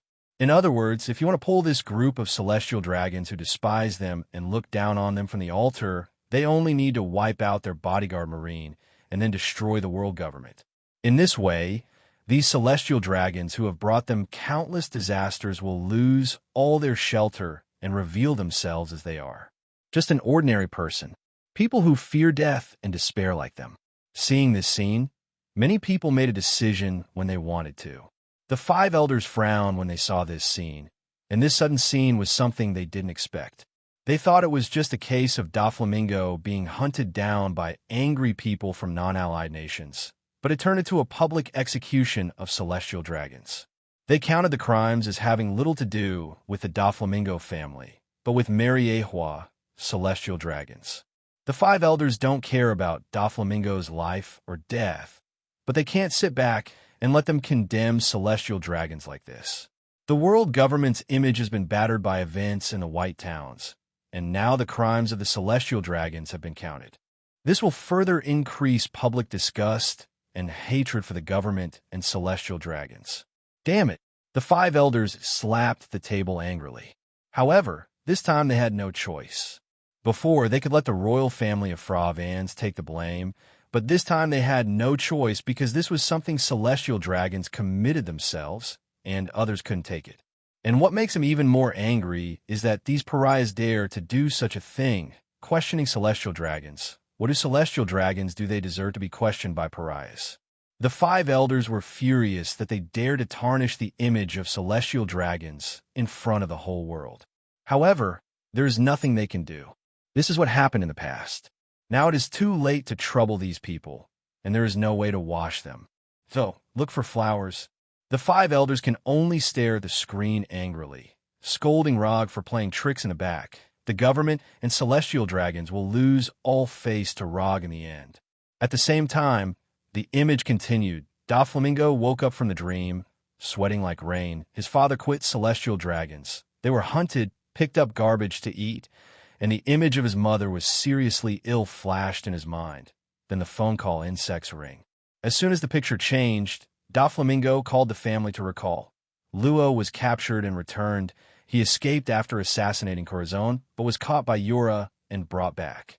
What Luo didn't expect was that Corazon didn't die, and he felt that his deadline for death was ahead of schedule. While Luo was waiting for the trial, Doflamingo told him, "Luo, I asked you to come here for nothing else, just to tell you that you have officially become a member of the Don Quixote Pirates." This made the people present a little weird.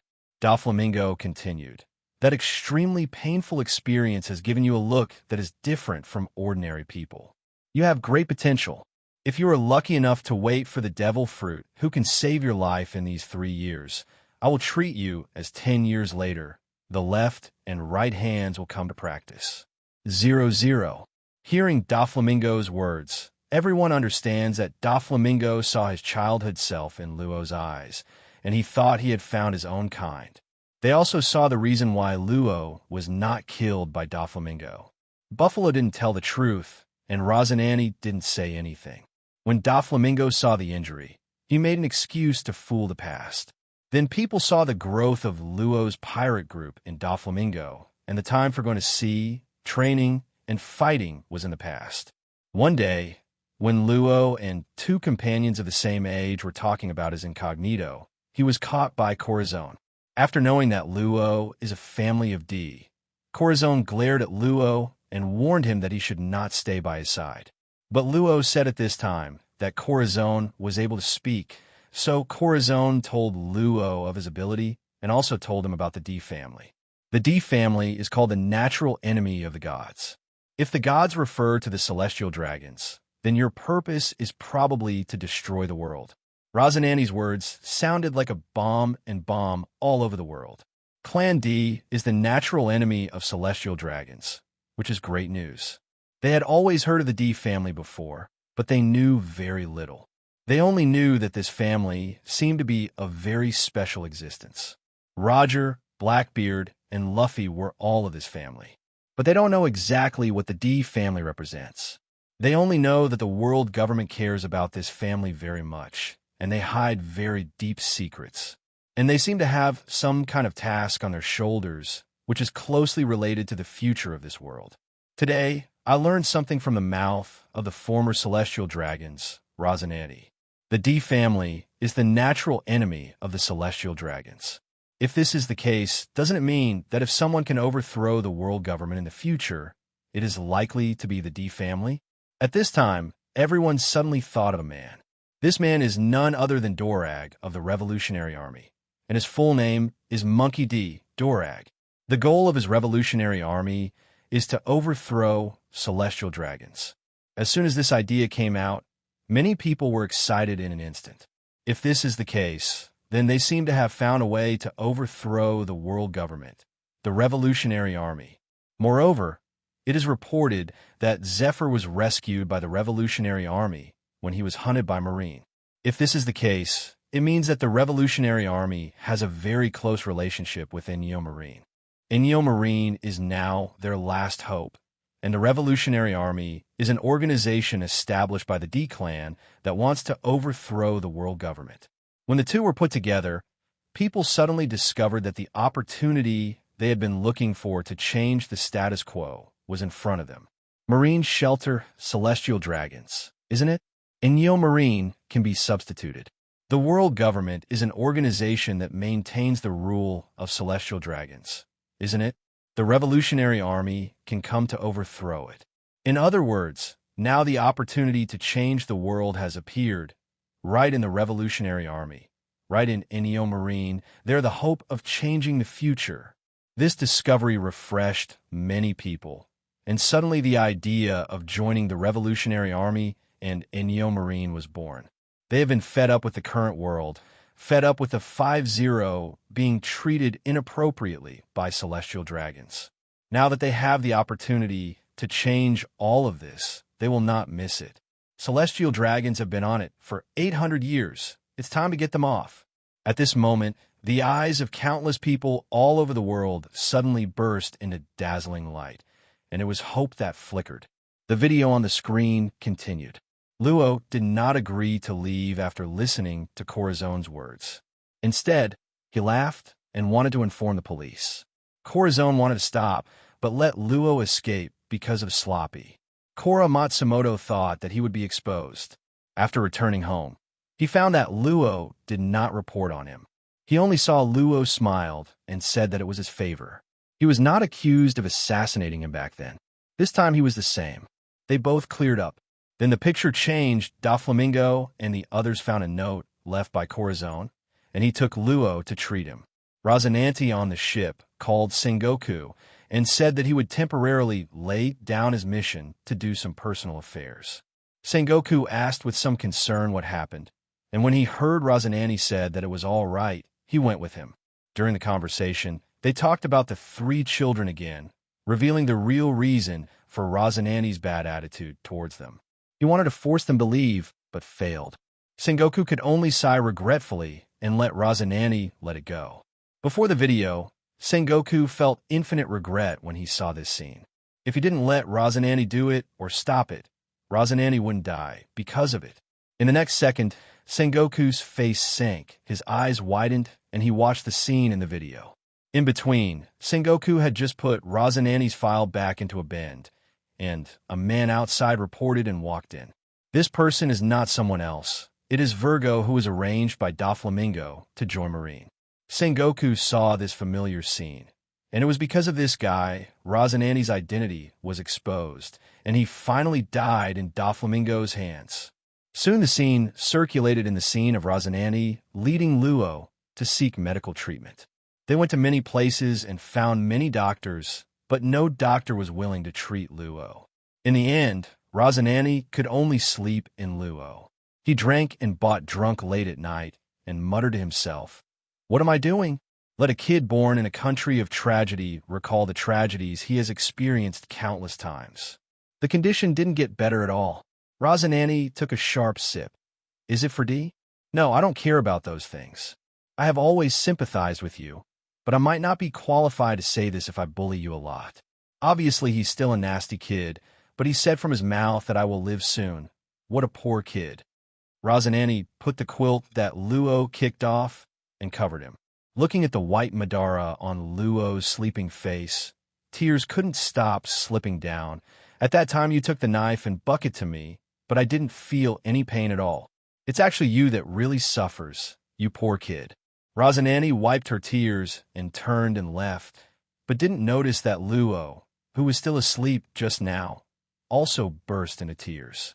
At this moment, Luo, who was watching the video, also burst into tears. This man, who was the first to warm him after he lost everything, made him feel the feeling of being loved by others again. Once again, let him feel that the world has not completely abandoned him, and that there are still people feeling sad for his pain. Seeing Corazon, Luo's heart warmed, as if he had returned to that night and felt the emotion at that time. But soon a hatred appeared on Luo's face, because even this warmth has been taken away by someone now, and he can no longer experience it. Doflamingo clenched his fists, and a monstrous hatred spread in his heart. Also tearful with Luo was Sengoku of Naval Headquarters, who was glad that Rosinante did not grow into a wicked man like his brother Doflamingo, but was equally pained that Rosinante died for goodness. Looking at the gentle and kind Rosinante in the video, Sengoku couldn't help himself for a long time. Soon things turned around. News came from Doflamingo. Op fruit appeared. He would go and grab this fruit, and he hoped that Corazon would be able to eat that fruit later. Realizing that this was Luo's last chance, Corazon decided to snatch the fruit. He didn't want Luo to stay with Doflamingo, and he didn't want Luo to die, so he had to grab this fruit. So he asked Sengoku for it. To more detailed information, 3 days before the tray began, he showed up on Mignon Island. Corazon left it in a safe place, and he went to the pirates' camp to sneak in quietly using his fruit of silence. Sengoku stared at Rosinante in the image with a worried and unbearable look in his eyes, because he knew that Rosinante's infiltration was unsuccessful this time. Under Sengoku's worried eyes, Rosinante successfully sneaked into the camp and grabbed the fruit from Barreros. Rosinante's sloppy mistakes made again, which directly exposed himself, and the people of the Barreros pirates aimed at Rosinante with guns. This made Sengoku nervous. As soon as the picture changed, Barreros looked at the incompetent and furious subordinates who were lying on the ground, and then let people continue to chase, while Rosinante returned to Luo with the fruit on the other side. He stuffed the fruit into Luo's mouth. Just when Luo was a little confused about what kind of ability he had acquired, Rosinante fell.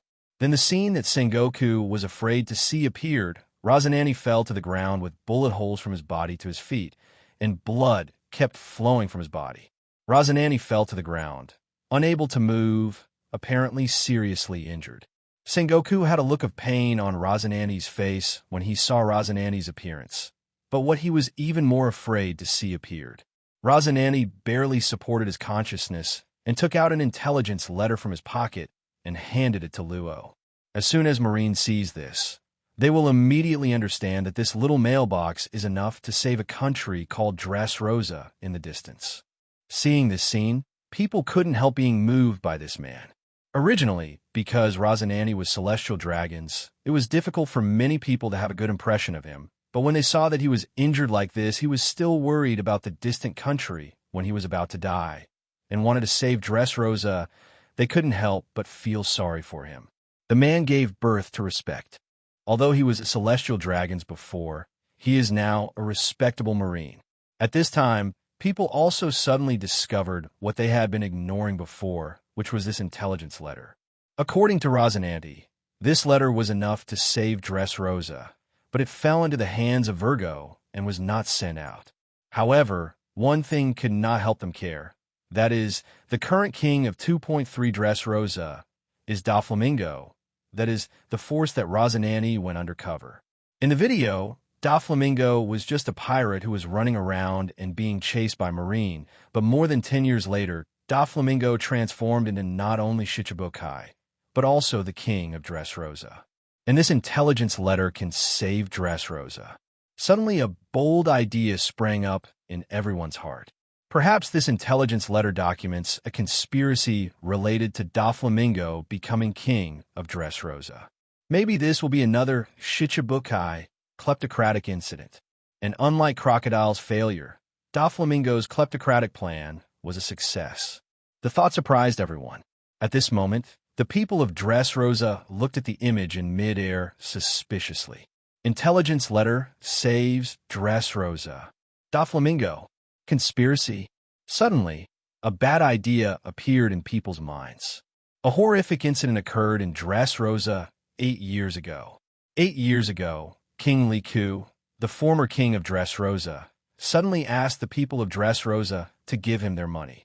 Although people felt a little different at the time, King Luo Ke knelt down in front of the whole, the country, the people, and everyone was still willing to believe that the king who had always been kind had something unspeakable, or something happened. As a result, people actively took out their money and gave it to King Luo Ke. However, something that everyone didn't expect happened. After collecting the wealth of the people, King Luo Ke aimed his sword at them. The killing began. King Luo Ke and the king's army launched a crazy massacre of civilians. People still don't understand why this happened. They can only think that King Luo Ke is crazy. When they were faced with the continuous slaughter of the king's army, Doflamingo appeared. He brought the pirates of the Don Quixote family to Dressrosa, defeated the king of Luo Ke and the king's army, and saved the country, and became the new king of Dressrosa. The whole country fell into the hands of Doflamingo overnight. Afterwards, although people felt that the incident happened suddenly and strangely, they had no time to think about it, because Doflamingo saved them from the king's army. Not only that, but Dressrosa is gradually prospering under the leadership of Doflamingo. 07. Once Dressrosa had no war under the rule of the Luo Ke clan for 800 years, but people lived a poor life, and even food became a problem. However, after Doflamingo became king, people lived a prosperous life. And the former poor Dressrosa has also transformed into a country full of romance and fantasy, known as the country of love, passion, and toys. Because of a better life, no one thinks about the things of the year. But now that this incident has been exposed, people who have experienced that night suddenly recall the anomaly that night. King Luo Ke was anxious to let them hand over the money at that time, which was an abnormal thing.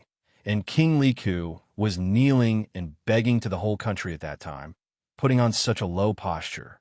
But after that, they started to kill again, as if there was a change of person before and after.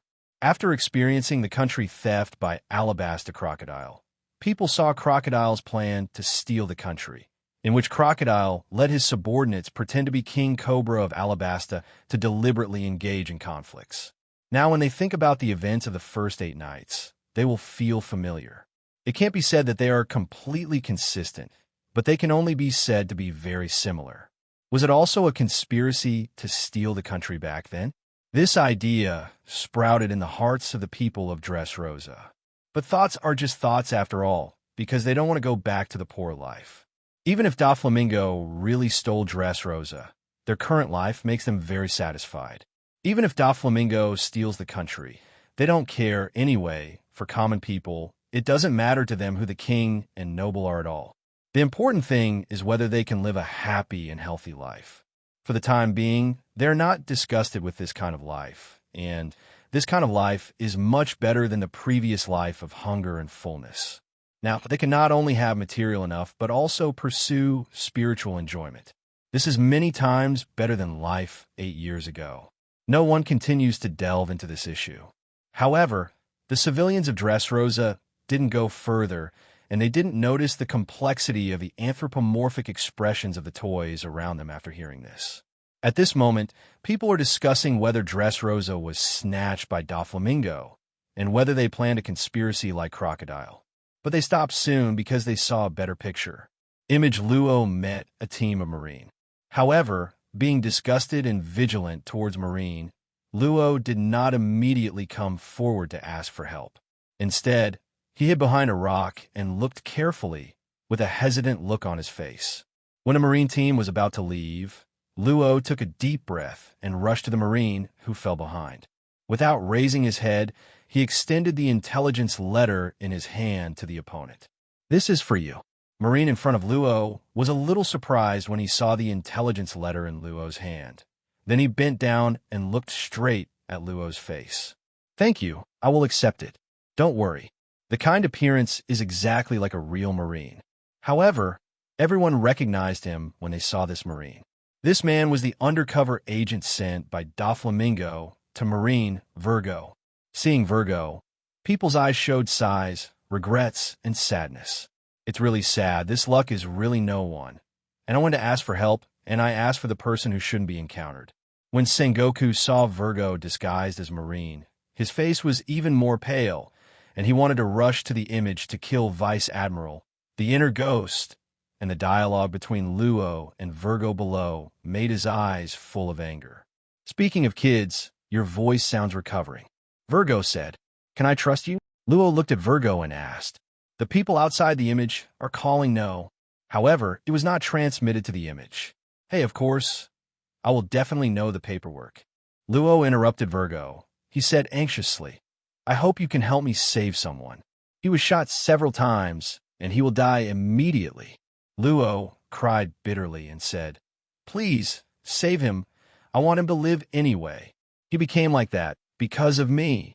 Wilgo paused when he heard Luo's words, and then stooped to lift Luo on his back, and went to find the person he said needed to be saved. Seeing Virgo's actions, everyone was willing to believe that he really wanted to play a good role as a Marine to save people, but both sides encountered the person who shouldn't be encountered. If it wasn't for both of them, then Rosinante would be met by Marine and rescued to survive. And Wilgo will also meet an injured person and save him. It should have been two good endings, but because of their encounter, it became the worst. They almost didn't need to watch the next screen to guess what would happen. There was an expression on Sengoku's face that he couldn't bear to look anymore, but he didn't look away. Even if it was such a scene, he didn't want to miss it. This was the only time he could see Rosinante. As everyone expected, Virgo found Rosinante behind Luo, but the two sides called out each other's name as soon as they met. When Virgo heard Rosinante, who should have been dumb, call out his name and the intelligence document, he immediately understood what was going on. And when Luo heard Virgo's name, he realized that he had found him back. But everything is too late. People looked at the video of Luo and Rosinante being beaten by Virgo, and they couldn't bear to look directly at them. Sengoku was even more murderous when he saw Rosinante covered in blood. "Virgo!" Sengoku gritted his teeth, waiting for Kizaru to catch this guy back, and he will let him know what cruelty is. Sengoku's murderous aura made everyone around him suddenly feel aroused, and the angry marshal was a little scary. Silently lit a candle for Virgo. At the same time, Virgo started contacting Doflamingo after he eliminated Luo and Rosinante. Doflamingo finally confirmed in 513 that the inner ghost he had been looking for was his brother Rosinante. He told Virgo to be optimistic about Rosinante. The op fruit must be in Rosinante's hands, and he will come soon. However, when Virgo looked back, he found that Rosinante and Luo Ke, who fell on the ground, were missing. Knowing the news, Doflamingo immediately launched Birdcage and saw countless silk threads flying into the sky from Doflamingo's palm, then diverging to form a large net, and finally landing on the ground like a real birdcage. Anyone who wants to escape will get cuts when they touch the birdcage line, and they are extremely tough. Rosinante saw this scene. A flash of despair flashed in his eyes. We have nowhere to escape. And then the picture cut to that day, the day Doflamingo kissed his father. The young Doflamingo pointed the gun at the back of Huamingu's head, and the young Rosinante yelled to stop. But Doflamingo said coldly, "Your head is my bargaining chip to go back." Huamingu, whose heart was ashamed, didn't even have the idea of resisting. He just smiled and expressed regret. Doflamingo Rosinante is an incompetent father. As soon as his words fell, Doflamingo shot behind him. A tragedy of father killing was staged in front of everyone, and it only made people feel sad. Seeing this scene, Doflamingo's muscles were tight and blood vessels protruding, and his heart was infinitely angry that he would never forgive this man. Soon, the image was cut back to Mignon Island. After Birdcage took shape, something shocking happened. The pirates inside began to slaughter each other out of their control. Seeing this scene, the people of Dressrosa looked dull as if they had lost their souls, and looked at this scene in the video in disbelief. If they were just guessing what happened in the first 8 years, it might be Doflamingo's conspiracy. But seeing such a scene, such a familiar and completely consistent scene, how can I not know the truth about the first 8 things? Doflamingo controlled the king of Luo Ke and the king's army to kill Dressrosa, and then successfully seized Dressrosa's throne on the grounds of defeating Yuquin. All of this is Doflamingo's conspiracy. Seeing such a scene, many of the victims of the year shed tears of regret. They did not believe in King Luo Ke, but believed in Doflamingo's nonsense. It was obviously Doflamingo who hurt them back then, but they took the murderer to the throne afterwards. Regret, unwillingness, anger, all kinds of emotions flooded my heart.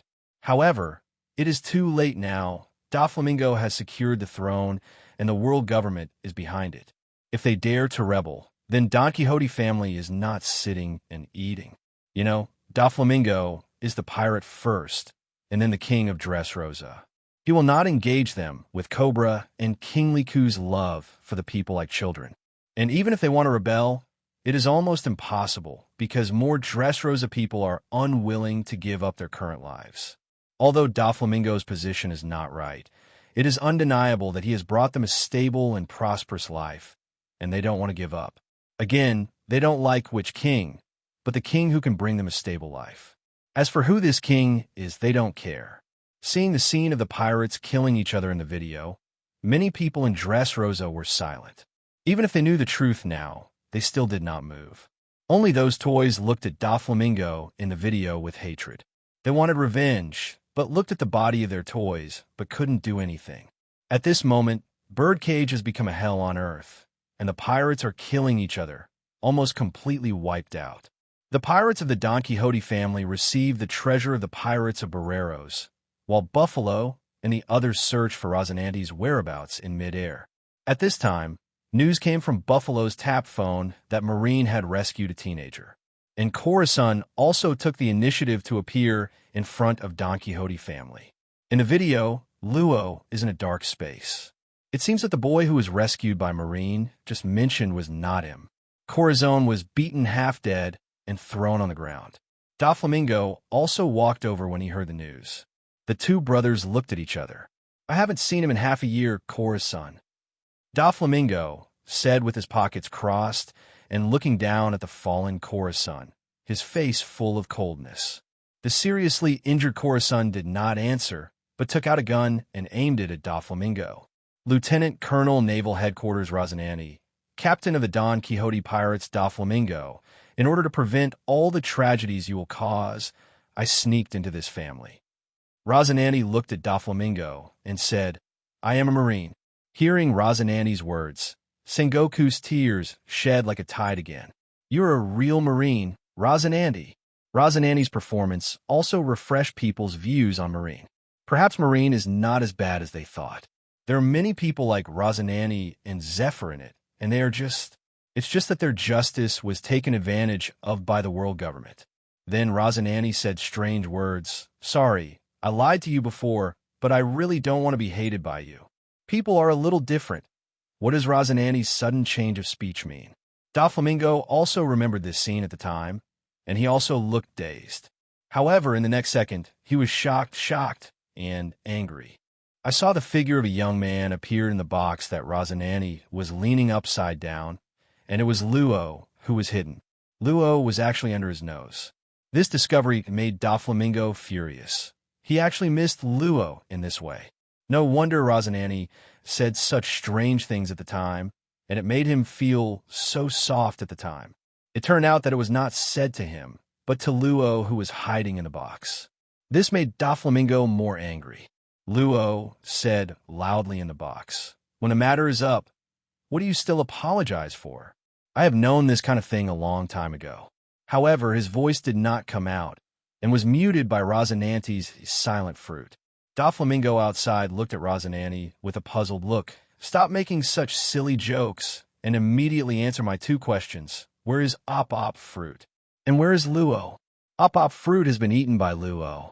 He is now a capable person, and he escaped from this cage smoothly. He has been protected by Marine. At this moment, Buffalo in the air hurried back to report that Marine had rescued a teenager. This incident surprised Rosinante and Doflamingo. Doflamingo can only believe what Rosinante said. Since Luo is no longer here, he can only find a way to catch him in the future, and now he must leave, and Rosinante looked at Doflamingo and asked, What do you want Luo to do? Ask me? Since Op Fruit has been eaten by him, of course he was taken back to educate him as a good boy willing to die for me. Doflamingo pointed his gun at Corazon and said, Why are you doing something extra, and why are you doing everything possible to stop me? Why do you want to force me to kill my family again with my own hands? Luo yelled excitedly in the box when he heard Doflamingo's words, but there was no sound. Doflamingo pressed the trigger and said to Rosinante, You can't shoot me because you look so much like your father. Luo will never follow you, Dover. He has defeated his dying fate in 3 years. He is no longer the kid who lost himself and went astray and stayed beside the crazy pirate. Up. He won't get anything from you like a devil's son. Let him go. He is free. Hearing Rosinante's words, Luo's tears in the box couldn't stop running down, and Doflamingo's face grew gloomy. Eventually he fired the trigger, and, as Doflamingo said, Rosinante didn't shoot until he was hit and fell to the ground. Looking at Rosinante, who fell on the ground, Sengoku clenched his fists, with a look of hatred in his eyes. He wants to kill now. Luo was filled with hatred in his eyes, just like Sengoku. He couldn't forgive the murderer of Corazon anyway. He wanted revenge. He must revenge. This scene made many people unable to calm down, especially after witnessing the murder of the brother, after witnessing a father-killing tragedy. After Rosinante fell, Marine's warship also rushed over, and Doflamingo went to cover the evacuation of his partner. At this moment, Luo shot out of the box being transported and walked into the distance crying, but in the process there was no sound. People realized that Rosinante was still sheltering him. It wasn't until Luo walked far that his cry came from his mouth, which also meant that Rosinante's life was over. The picture stays on Luo's crying face. When Rosinante's final screen ended, Sengoku's anger finally reached its peak. Garp was watching Sengoku all the time, and if Sengoku couldn't control himself, it would be his turn. However, to Garp's surprise, Sengoku calmed down again after his face was blue with bulging veins and his fists clenched. He finally controlled himself. This made Garp breathe a sigh of relief and some regrets.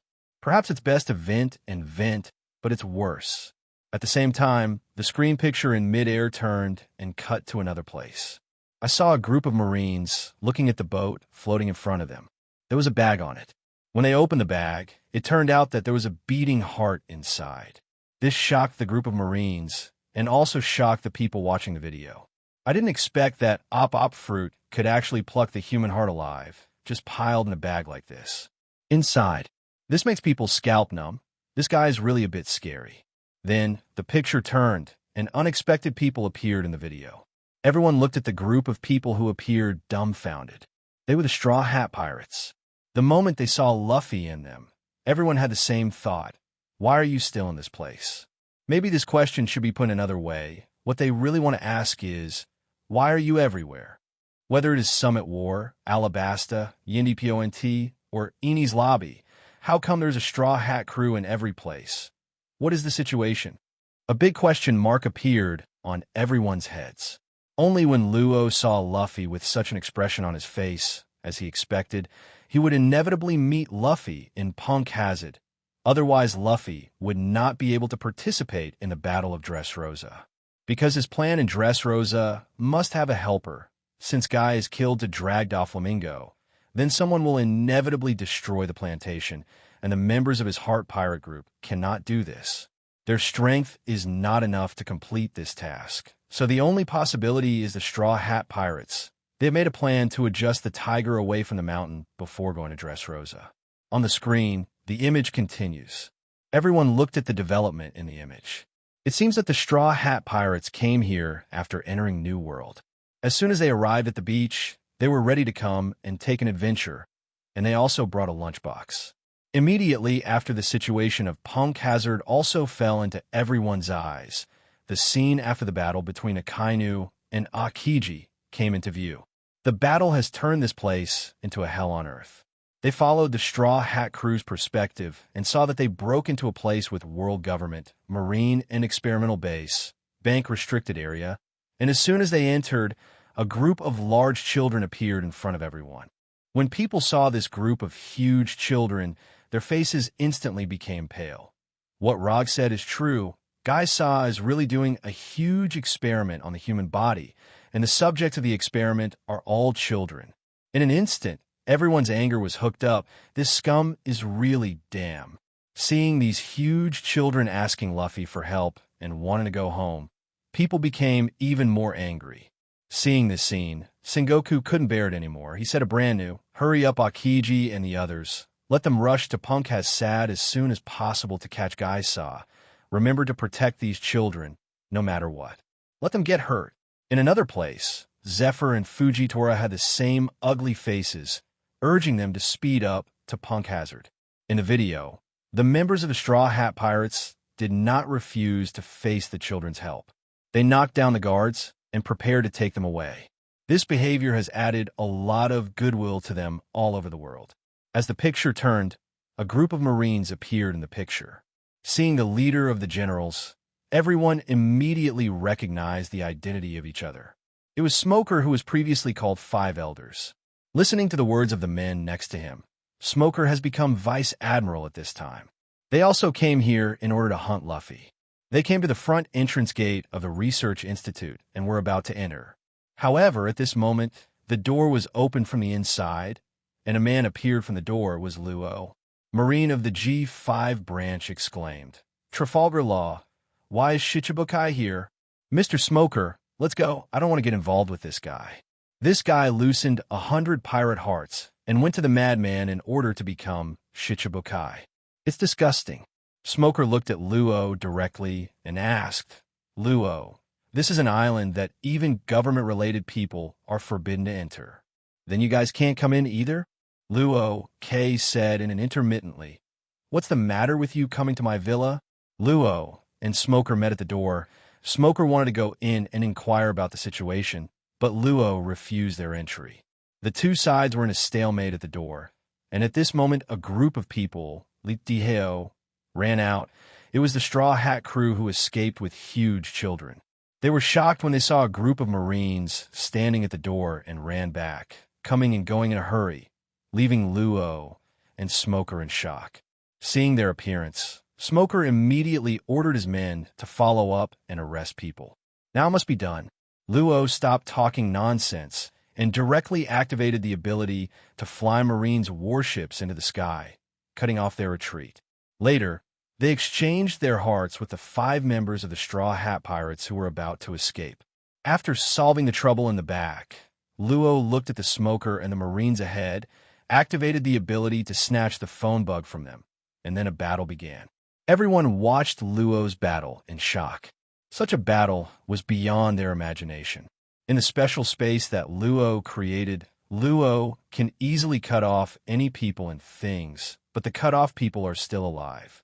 Not only that, he can also exchange people's mind and body. Everyone was shocked to see Smoker and Tashigi exchanging bodies, and Smoker was Raba's heart. But there is still this kind of operation? Good. Everyone has scalp numbness. No wonder Op fruit can be worth 5 billion Baileys. This is really terrifying. No wonder both Marine and Doflamingo want to get it. Seeing this scene, many people suddenly realize that they must stay away from this guy. If they're not careful, their hearts will be taken away. What is even more terrifying is that if this guy exchanges his heart with others, it is called every day should not be called the ground is not working. And it's good for people to say that if they're exchanged with animals like the Straw Hat Pirates, then the whole life will be over. At the moment, he was rushing to the Inyo Marine warship in Portgas sad. Smoker looked as dark as a pot as he exchanged bodies with Tashigi and turned into a woman. Damn Trafalgar Law. I'm never finished with you. An even more irritating thing happened in the video. The giant children rescued by the Straw Hat Pirates began to show abnormal symptoms shortly after they escaped from the laboratory, began to become aggressive and gradually lose his mind. Seeing them like this, people still don't know that this is a problem with the medicine. It is not enough to save them, and they have to find an antidote. So Luffy and the others are going to find Guy Sa. But he didn't expect Luo to come to the door on his own initiative, saying that he wanted to form an alliance with them. He had a plan to solve the 4 emperors, and to do this, he had to kidnap Guy Sa. It just so happened that Luffy and they also asked Guy to trouble him, so the alliance was formed.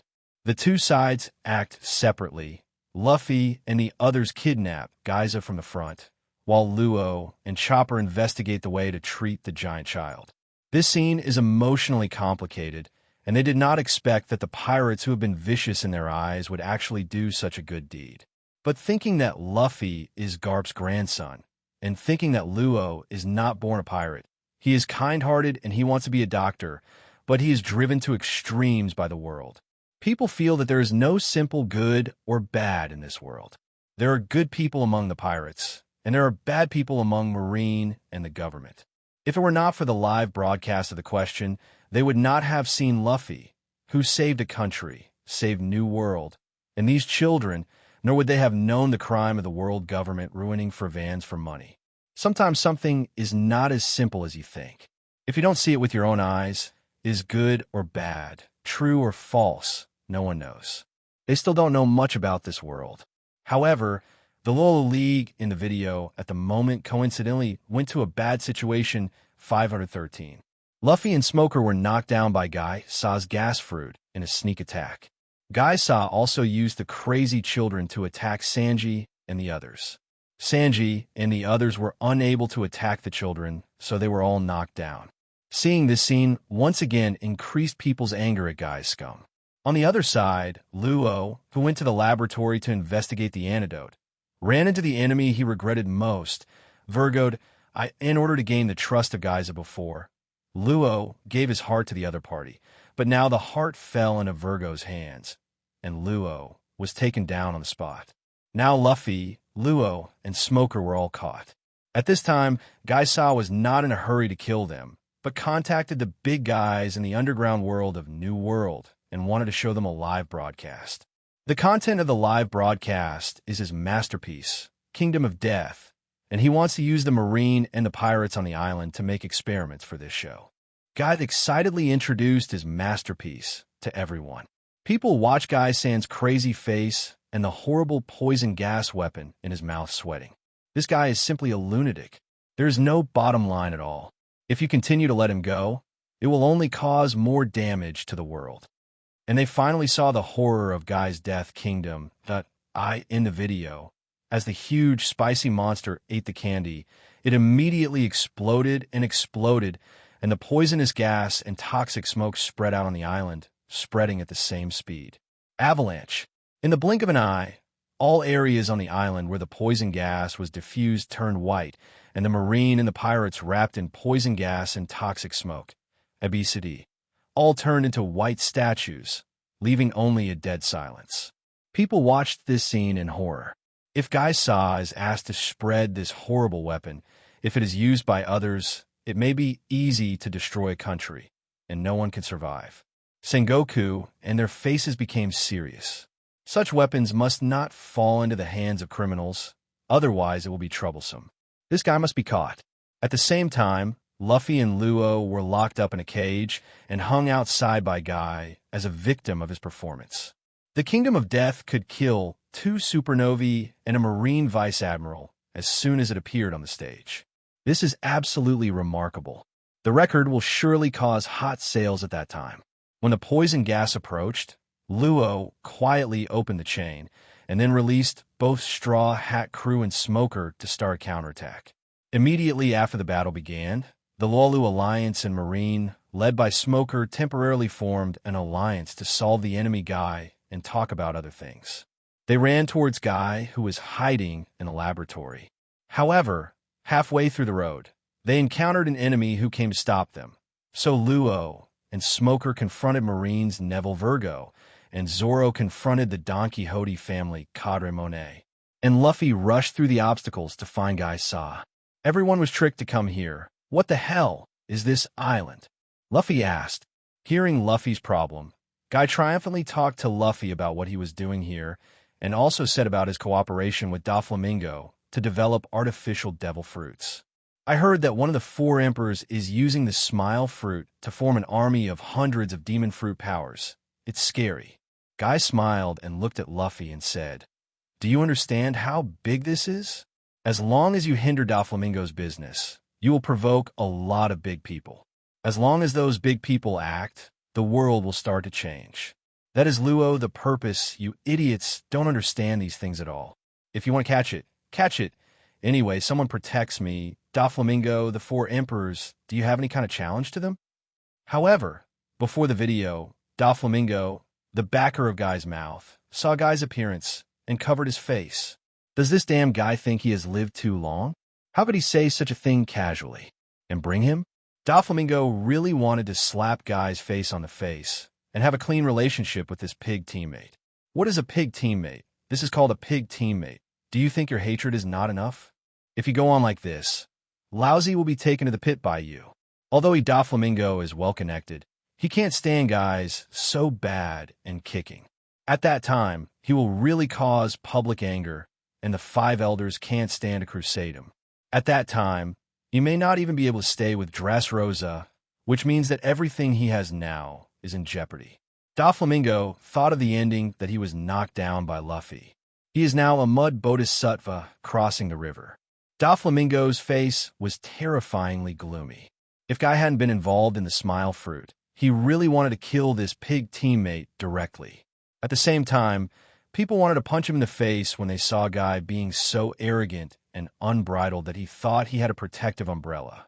However, just when they thought so, Luffy made his move and punched Guy directly in the face. This punch made people all over the world shout out happily. This scum has done so many evil deeds recklessly with Doflamingo, Kaido, and Big Mom as his backers. This guy should be beaten, and he and all his backers should be removed so as to get rid of these scourges for the world. At this time, whether they are civilians, Marines, or nobles, they are all doing better for Luffy. Guy's behavior has become a public enemy of mankind, and everyone can't wait to deal with it. Even Doflamingo was happy to see Guys being beaten. Guy looked at Luffy in disbelief. Didn't you hear what I said? Doflamingo is behind me? He has a relationship with the big names in the world. If you apologize now, I can forgive you. Just think about how many monsters you will provoke by attacking me. But the only answer to him was a heavier punch. Seeing Guy, who was beaten away, finally had a little happiness in their hearts. Even if such a scum was beaten to death 10 times, it would not be an exaggeration. However, this did not satisfy them, because it was just that Gaisa in the video was injured. In reality, Gaisa was jumping up and down there. Maybe he was still researching horror studies, such as the kingdom of death and the gigantic human body. He had to be stopped. Let him pay the price for these crazy actions. And his patrons, Doflamingo, Kaido, Big Mom, better get rid of them altogether. Meanwhile, in another place, Zoro and Tashigi have taken down Monet, the cadre of the Don Quixote family. On the other side, the battle between Virgo and Smoker and Law continues. Smoker and Virgo fell to the ground after a fight, leaving Virgo and Law to continue fighting. Seeing the two facing off against each other, people who knew their origins were very excited. Rosinante lost his life when he found Virgo, the marine ghost, and he himself regretted it for the rest of his life. Now that the two finally have a chance to confront each other, can Luo complete his revenge? Everyone looked at the image with curiosity. Sengoku was also very excited at this time before the video. I am afraid that this is the first time he has cheered for a pirate. This inner ghost who killed his adopted son, he will make him pay the price no matter what, even in the video. Trafalgar Law, if you really want to avenge Rosinante, then take him down. Sengoku is staring at Law in the image. Because in the previous battle between Smoker and Virgo, Luo desperately brought back Luo's heart, and Luo, who was no longer under the control of others, could finally fight Virgo as best as he could. Luo set the heart back to his chest. Smoker, I did get my heart back. At this time, Virgo realized that Smoker's fight with him was completely distracting him in order to get Luo's heart back. No wonder Smoker would abuse Smoke meaninglessly. It turns out it's such a thing. When did you do it? Wilgo said, looking at Smoker who fell on the ground. In this way, I don't owe you any favors. Smoker said to Luo, quickly solve it. Seeing this scene, everyone couldn't help sighing that even after 2 years, Smoker was still the Smoker who could tell the right from wrong. He was rescued by Luo in the cage. He will pay off his favor now, and he won't have to show mercy when he meets again in the future. This is the right way to be a Marine. Such a Marine is more trustworthy than those who are ungrateful. Luo laughed when he heard Smoker's words. You just don't want to owe the pirates favor. It's a shame for Marine to do that, because it doesn't have a face to see his subordinates. Smoker said, but you did help me a lot. Luo took back his hat and brought it up, then looked at Virgo and said calmly, this is the end, Mr. Virgo. The tone is full of indifferent and confident. This makes people who saw this scene instantly realize that Luo is no longer a kid who can only be beaten 13 years ago. He has grown and become stronger and can come to the enemies such as Virgo and Doflamingo to take revenge. Doflamingo raised his mouth when he saw Luo in the video. Luo, let me see how much you have grown up in the years since you left me. Do you really have the ability to come to me for revenge? Doflamingo licked the corner of his mouth and looked at the image with interest. He is very clear about Virgo's strength. He can sit on the position of Vice Admiral in his headquarters, and he does not rely on the fruit ability, relying on his personal strength. If you want to take revenge on him, let's pass the level of Virgo first. Wilgo heard Luo's cruel words. Kaido, you finally remembered the relationship between you and your boss? Damn, kid. Just keep thinking like this. Don't just stay in that position for the rest of your life. You hear it, Joker. It was then that people discovered that Doflamingo had been observing the battle through the phone worm in Virgo's pocket. Luo said to Doflamingo on the other end of the phone, Virgo is finished. You will lose the most important subordinates. Guy will be killed by the Straw Hat, which means that you will lose all of the sad. You didn't predict that the most miserable future is because you are too arrogant. You just continue to laugh smugly while thinking about the next step. But we will not act according to your expectations, so you will not laugh for long. Virgo's confident attitude made Doflamingo on the phone worm laugh. Boy, you are quite arrogant. Is that okay? Doflamingo said on the phone. At the same time, the Doflamingo in front of the video burst into laughter. It was too much to put Virgo in his eyes. He only took his heart back, thinking that he had won. Doflamingo's face turned cold instantly. But arrogance has a price. Did you make Virgo mad? Do you still remember your fate? What happened after you made Virgo mad? Duh, that left a wound in your heart, right? Your fear of Virgo is impossible to disappear. His haki can resist your ability to stand short. whether it is position or strength. You're no match for Virgo. With the voice of Doflamingo on the phone worm, it just fell. Virgo, who was covered by armament hockey, rushed towards Luo suddenly, but Luo's response was with a knife. In the next second, everyone in front of the image was shocked, because they suddenly discovered that Wilgo, who was covered with armament hockey, was cut off by Luo Ke. Not only that, outside of this battlefield, the entire bank's restricted area laboratory and the mountain peaks on Punk Hazard outside, all objects that can be seen are cut with this knife. The power of this knife is so terrifying. For an instant, the whole world trembled, followed by inhalation sounds. Horrible. The Marines and Naval Headquarters all became serious. Unexpectedly, Virgo, who is a Vice Admiral, could not withstand Luo. Although Virgo is a traitor and inner ghost of Marine, his strength is beyond doubt. This Trafalgar Law has such strength. When Sengoku saw Virgo, who had been cut off by Luo, a joyful expression appeared on his face, and then he couldn't help but feel a little regretful. If Rosinante did not die that year and rescued Luo from Doflamingo and brought him to Marine for training, he might embark on a brand new path. If such strength were for Marine instead of a pirate, it would be the luck of the world. Unfortunately, there is no if. And at this moment, Doflamingo's expression instantly solidified when he wanted to see Wilgo beat him up. Has Virgo been given a slap of a second by Luo? And seeing the power of this knife, Doflamingo's face sank. It seems that he still underestimated Luo. In 10 or 3 years, that little devil had grown to this point. No wonder Luo had the confidence to avenge him. No wonder. It seems that he must pay more attention to this avenger. If he is really calculated, he might really fall into Luo's hands. The more he was shocked at Luo's strength, the more he hated that he didn't get op fruit in his hands and let Luo slip under his nose. Rosinante, is this your revenge against me? Doflamingo thought with a calm face. Things have begun to surprise him. Luo's strength would have such a big breakthrough beyond his expectation. He didn't expect the exposure of Punk Hazard and Guy Saw, and the fact that Rosinante was Sengoku's son was also beyond his expectation. Virgo's the identity was revealed, and the story of Dressrosa 8 years ago may have also been discovered. There were too many unexpected things happen to Doflamingo in this answering live broadcast, and he already felt a bit of a headache. However, what makes Doflamingo's headache even more troublesome is that exposure is only the first step. After the answering live broadcast ends, the exposed images will really begin. Until then, greater troubles are still waiting for him. Doflamingo looked at the screen in midair with a very ugly face. If his eyes could kill people, he wanted to kill the perpetrator of this incident immediately. 0.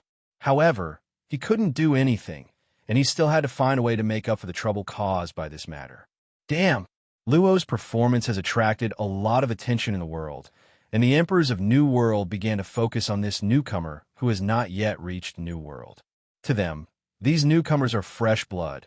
Whoever catches them is whoever catches them, just like wild Pokemon. New people with such strength may join them as new cadres and officials. And Luo himself was a little startled when he saw that he had dealt with Virgo in one stroke, and then he was happy and calm. He finally avenged Corazon. But this is only the first one, and Doflamingo. Seeing the future self in the video slashing Virgo, Luo is also more confident to complete his revenge. His eyes are full of flame-like light. Doflamingo, you wait. Not long before I will look for you. The image is still going on. After Luo cut off Virgo and hung him divided on the railing. But the strange thing was that Virgo was still alive and able to speak even if he was divided into several pieces. This makes the people who saw this scene horrified. They made up their minds not to confront someone with such a feared ability as Luo. They didn't want to be exhibited like Virgo one day. After Luo got rid of Virgo, he went to Luffy, and Luffy also knocked Guy Saw, and the matter finally came to an end. However, Monet, who was knocked down, did not die. Doflamingo contacted her and asked her to detonate Punk Hazard's bomb and bomb. After the bombing and bombing, only Guy Saw, who can withstand the poison gas, can survive, and Doflamingo, is also on the other side. After saying goodbye to Virgo, the room where Virgo was located exploded and exploded. Virgo, the cadre of the Don Quixote family, died in action. At the other end, Guy Sa, who was defeated by Luffy, regained consciousness. He took out a heart, which was the smoker's heart that Luo gave him, and then took a handful of spikes to pierce the heart. This makes everyone feel tight. If their heart is pierced, they will definitely die. Just when people were thinking about whether anyone could stop Guy's behavior, Guy's heart was pierced by Guy's. However, to everyone's expectation, Smoker was unharmed. On the contrary, Monet was about to explode and vomit blood. As soon as the picture turns, people know why. It turns out that Luo gave Monet's heart to Guy Sa when he gave Guy Sa's heart, and Monet's heart was exchanged when Luo gave his heart to Guy Sa. Luo and Monet are hostages to each other. So Monet, another cadre of the Don Quixote family, was killed. The bombs failed to detonate. Seeing this scene, Doflamingo's complexion was pale. Because of Luo, the Don Quixote family lost 2 people in Punk Hazard, and the loss was too great. In the video, Doflamingo did not hear the explosion from the phone bug and realized that Monet had failed, so he headed towards Punk Hazard alone. However, the matter was not over yet, and Baby 5 and Buffalo, who were later sent by Doflamingo to support Guy, were no match for them and were captured. When Doflamingo rushed to the sea near Punk Hazard, only Baby 5 and Buffalo with their heads tied to a raft and a phone worm were seen, and the phone worm was wearing a familiar Madara hat on his head. Luo, it's you. We haven't seen each other for a long time, but we haven't seen you, Doflamingo said with a smile on his face full of anger. The Guy Sa you are looking for is in my hand. At this time, Guy Sa's cry for help came from the phone worm. Where are the bodies of Baby 5 and Buffalo? What do you mean? Don't ask such boring questions. Let's make a deal. Luo said. Calm down. Kid, don't be an adult. Where are you? Don't make me angry. Doflamingo said. To make you angry? For you, the most important trading partner right now is the 4 Emperors Kaido. You shouldn't make him angry, right? Doflamingo's face sank. If you let him know that you can't make Smile anymore, what will happen to him? He is an unreasonable man, so there should be a fierce battle. Then you will be killed by him. At this time, Kaido, who was watching the video, had a blue vein on his forehead. He couldn't take it as if he didn't hear it. Boy, who do you say is an unreasonable man? Do you want to try Thunder 8 trigrams? How dare you count him? Kaido looks unhappy on screen. In the video, this kid kept talking about making his business pornographic, breaking his smile fruit, and instigating him and Doflamingo to turn their faces. Well, he doesn't save. Is he so good at being a gunman? I really thought that if Smile was cut off, he would fight Doflamingo as he wished. Really think he has no brains? Kaido didn't hit him in anger. This kid was too much, and he took him Kaido as something. Kaido has a pair of big copperbell eyes staring at Luo, praying that you don't fall in my hands. If you fall into my hands, I will let you know how much thundering 8 trigrams hurt. But at this time, seeing the scene of Guy being caught, Kaido was a little worried about the SMLI fruit from Doflamingo, and then called Jack over and asked him to take someone to Dressrosa to stabilize Doflamingo. In any case, his army of beasts must be set up. No one should stop him.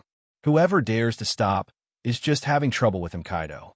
Luo, this joke is too big. What do you want from me? So that let's talk about the conditions. Doflamingo said, give up the position of 7 warlords of the sea. Luo on the phone said. Doflamingo's face sank before speaking, but Baby 5 and Buffalo, with only their heads left, called out angrily. What is this kid talking about? There is no way to stay in Dressrosa anymore. Luo continued. I only want you to give up all the status that took 10 years to establish and become a pirate. But if you do, the Admiral of Naval Headquarters will not let you go. The deadline is the morning paper tomorrow. If news about your abandoning Shichibukai's position is reported, I will contact you again. If you don't see any reports, it means that the negotiations have broken up and goodbye. The phone worm was hung up. Doflamingo looked at the phone worm with a fierce expression on his face uncertain. Seeing this scene, as the title said, Luo's purpose is to catch Gaiza and deal with Doflamingo. Now Gaiza has fallen into Luo's hands. How will Doflamingo respond? People are very curious. As soon as the screen turned, Doflamingo came to Portgas sad, and the Marines of the G5 branch were waiting for reinforcements to prepare to evacuate. Their warship was destroyed by Luo before and had to wait until the warship arrived before leaving. At this moment, only Buffalo and Baby 5, who were left, were controlled by their 5-flowered tie. At this time, Doflamingo suddenly appeared, and then threw their heads on their necks. And then Conqueror's Haki opened up, and all Marine on the ground fainted. This 7 warlords of the sea showed his kingly aura in front of the whole world. Then Smoker arrived here to stop Doflamingo's killing of Marine, but he was not an opponent. He was subdued by Doflamingo and wanted to ask them about the whereabouts of Luo and Straw Hat. Smoker kept silent. Just when Doflamingo was about to move the killer, a tall man suddenly appeared behind Doflamingo. "Can you please let me in? Willing to surrender, guy?" At this time, people stared at the man who came here. This man was not someone else, but the former Marine Admiral Akiji, who had left for Marine. How could this guy come out here? And the last time Akiji appeared in the Zephyr incident, what was this guy doing after leaving Marine? Akiji said with a chill in his mouth, "He is my friend." Doflamingo didn't hesitate, and using force with his hands would end Smoker's life. At this moment, a bitter, cold breath emanated from Qingxiong, instantly turning Doflamingo into an ice sculpture. Admiral's strength, horror, and Doflamingo, who was unstoppable just now, was frozen here at this time. Everyone is watching this scene closely. They are curious whether Doflamingo and Akiji will break out a battle here. Immediately after the ice on Doflamingo's body was shattered by him, the two looked at each other, and then Doflamingo walked past Akiji at a pace that the 6 relatives did not recognize. It is a familiar formula and a familiar taste. Seeing this familiar passing by, people felt powerless to complain. "Akiji, what do you do every time you show up? Why do you pass by every time and don't do any serious things?" But after thinking about it, Akiji is not Marine now, and it's normal to do nothing, but when Akiji is Marine, he doesn't do anything. This low EQ. Akiji is a jerk. High emotional intelligence. Akiji is a Marine with his own ideas. In the video, Doflamingo is running away and talking, hey, I don't want to fight with you, but I have to shut up the guy, so I'll change what I have to do. Tell me one thing. Who the hell are you now, Kazan? Doflamingo asked a lot of people's questions.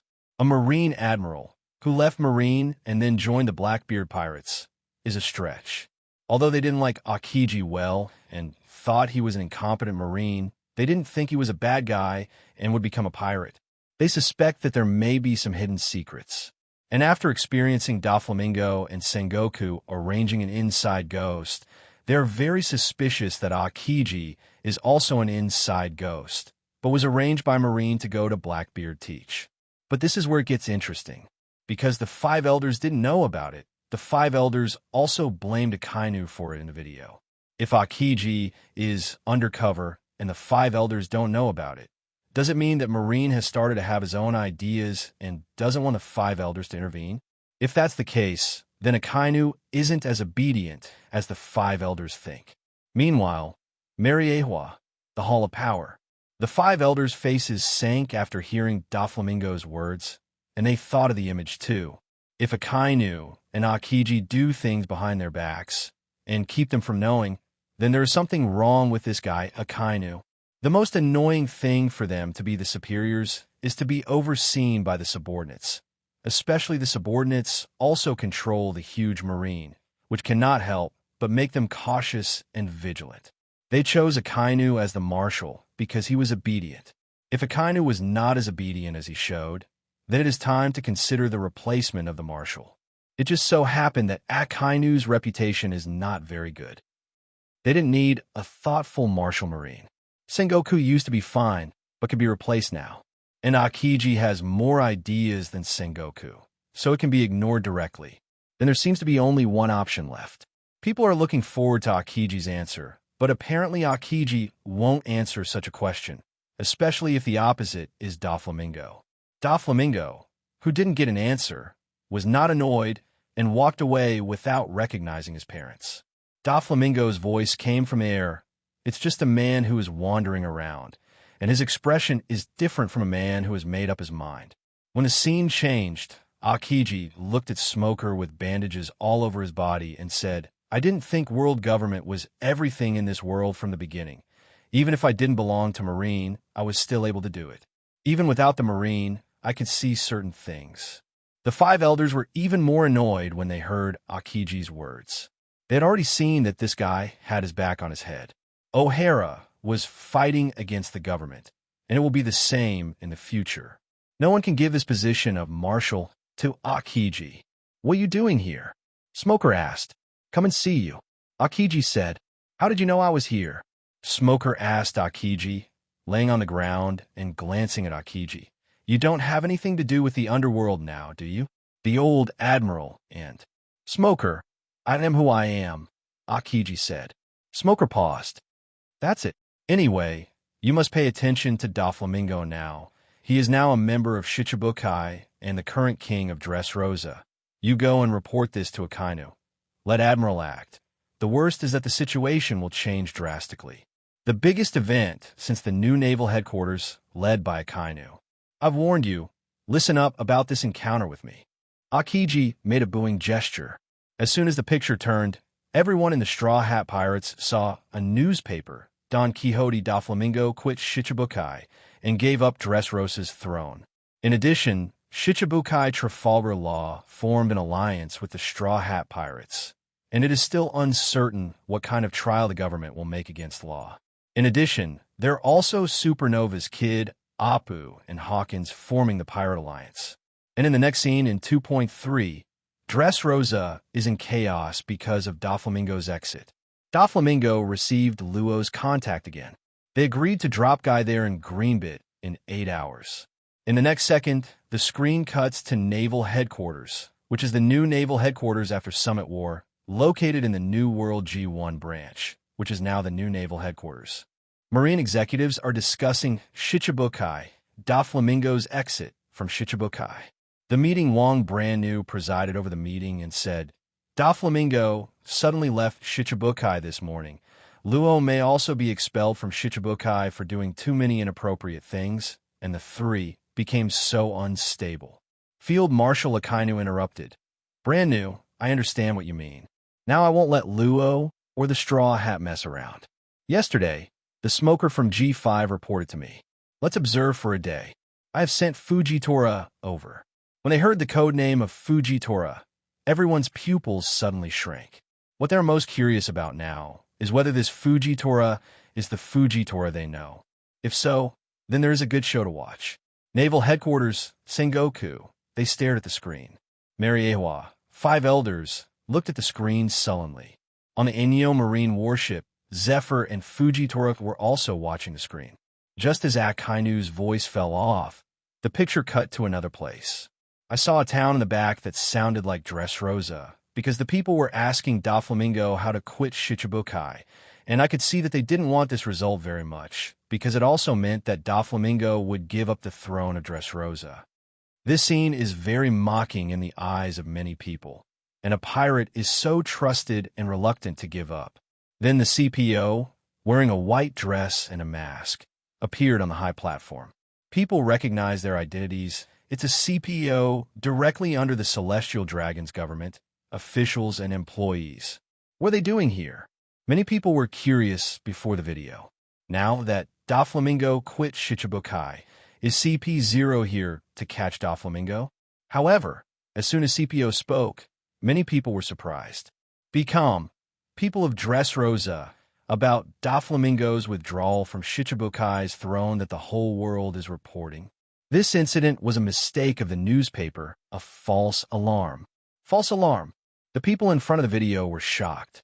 They thought that Luo's plan was successful and Doflamingo was forced to abandon the position of Shichibukai, but now the CPO went to Dressrosa to explain. I'm afraid no one knows what this means. This is a conspiracy. The world government and Doflamingo have reached a plan. And the more shocking thing is that if this is the case, then Marine Admiral Fujitora sent by Marine is not here to crusade Doflamingo, but to crusade against the pirate alliance of the Straw Hat Pirates and help Doflamingo rescue Doflamingo. Guy spoiled it. 07, as soon as this idea came out, the people were furious, and they were almost going to be blown up by the world government. How could they not be angry? How could they not be angry when they saw what Guy did in Punkhassard, especially when they saw that the children suffered such torture, they couldn't control their anger at all. And it's impossible for 5 elders not to know this, because Smoker has reported the Punkhassard incident. However, 5 elders, who knew everything, did not choose to expel Doflamingo from Shichibukai and crusade against Doflamingo. Instead, they teamed up with Doflamingo to make this good show, falsely report Doflamingo withdrawing from Shichibukai. Moreover, CPO was sent to prove to Doflamingo that this was a false alarm, and Marine Admiral was sent to help Doflamingo regain guys. How can the people who know this calm down? These old guys are too much. You didn't help Doflamingo in the Punkhassard matter. Now you are helping Doflamingo. Does such a world government really have any value? Is such a government really worthy of being called a world government? Is there still justice for Marine under the control of such a government? Can the act of helping Doflamingo regain the scum like I also be called justice? Is this the justice of Marine under the control of the government? The people are angry, and the anger can't be increased. They were originally angered by the White Town incident, and now they're even blown up by the world government's Doflamingo's rescue of Guy.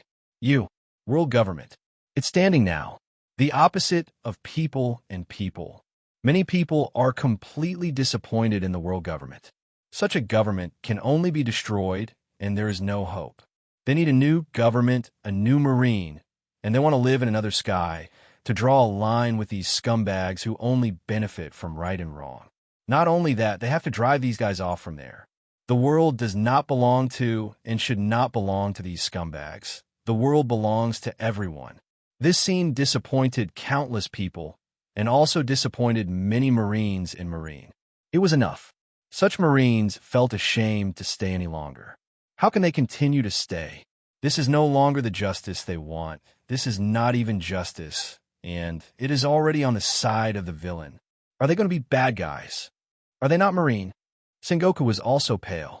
Although he had expected it to be like this a long time ago, he did not expect the government to do this for Doflamingo. Celestial Dragon's Sengoku narrowed his eyes and said nothing.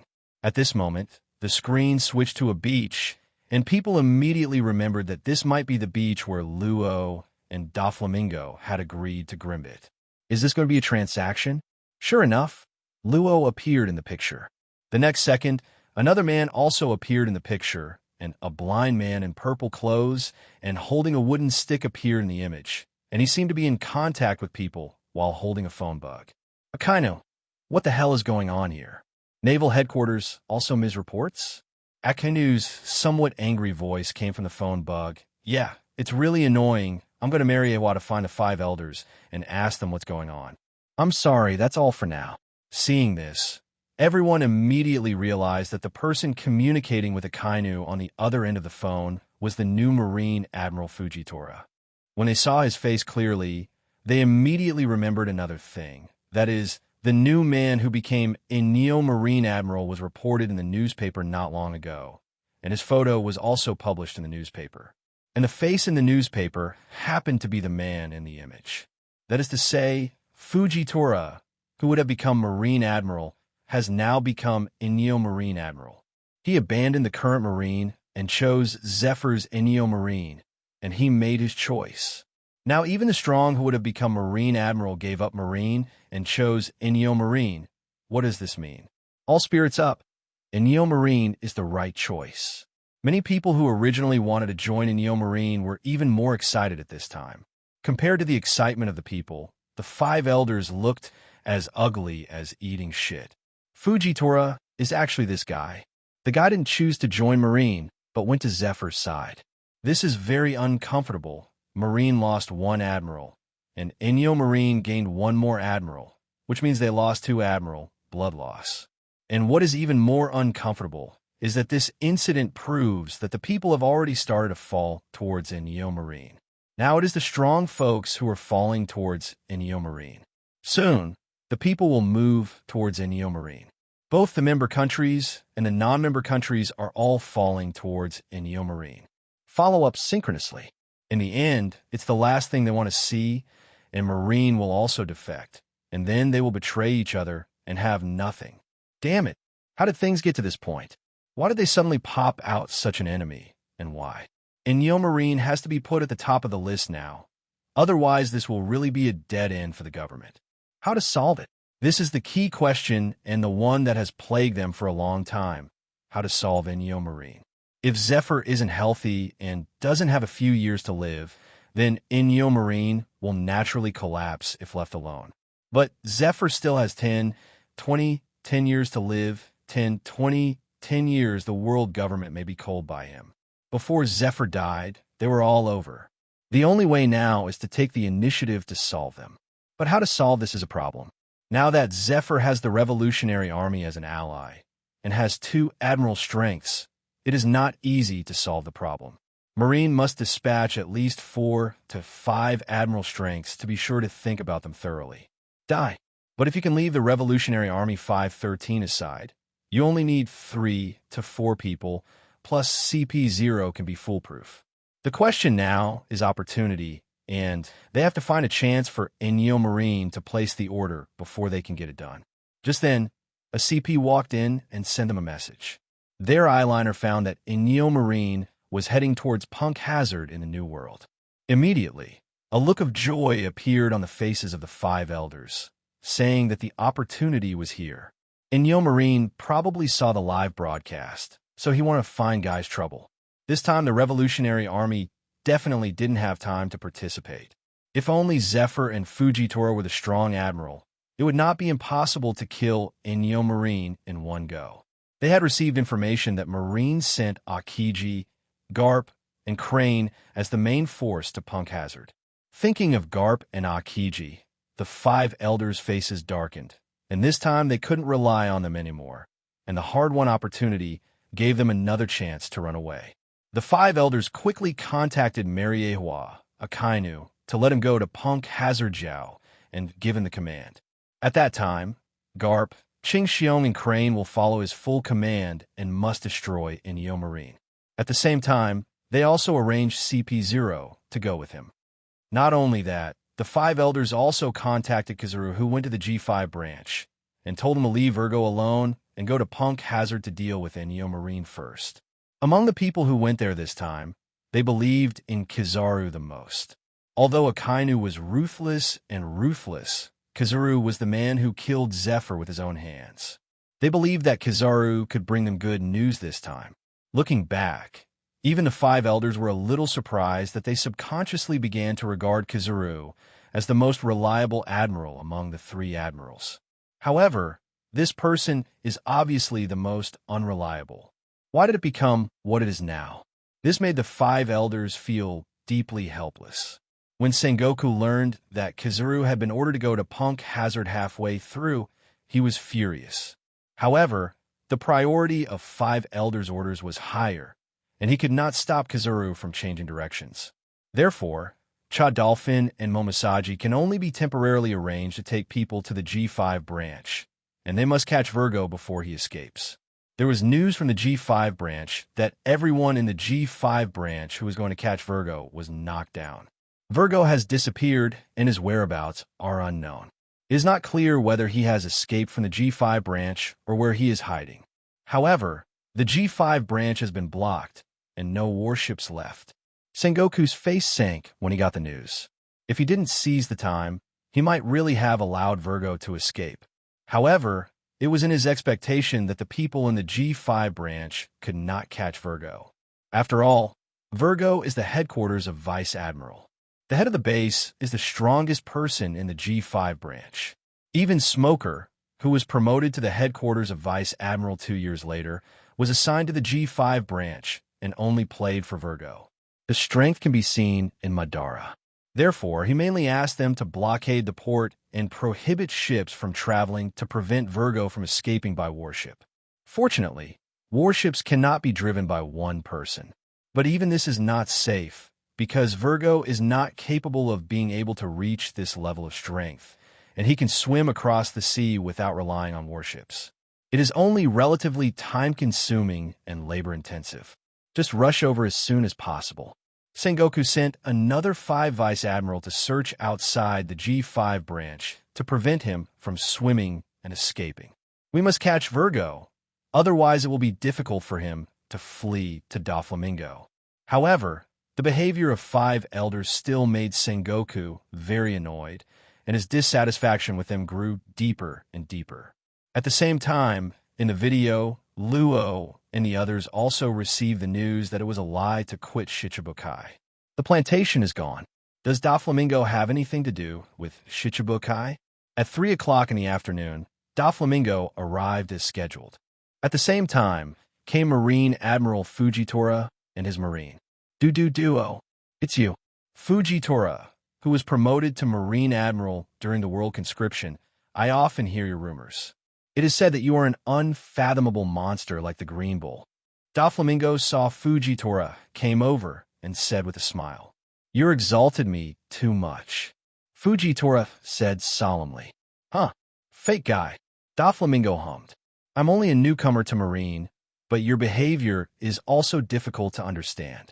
Although it has not been confirmed, I have received information. You seem to have violated the rules. The respected driver has been a joker since just now. I dare to ask if it is what do you mean?" Fujitora said, "If you want to investigate my identity, you must have the corresponding consciousness. Go back and verify the truth before telling me." So what does Marine decide to do with Luo this time? Doflamingo laughed. The expressions of the people who saw this scene changed. They didn't expect things to turn around a few times. They wanted to watch Marine Admiral crusade against the villain Doflamingo, but they didn't expect Marine to deal with Luo and Luffy. They looked at the Marine Admiral Fujitora and didn't know what choice he would make. It was the first time they saw the rookie Admiral appear on the stage. Regarding the Straw Hat crew reported in the report, if it is an alliance as in the report, it will be black, and if they are only Lord Luo's subordinates, it will be white. Depending on the answer, my duty may be to arrest you and Straw Hat crew," Fujitora said. Fujitora's attitude stunned everyone.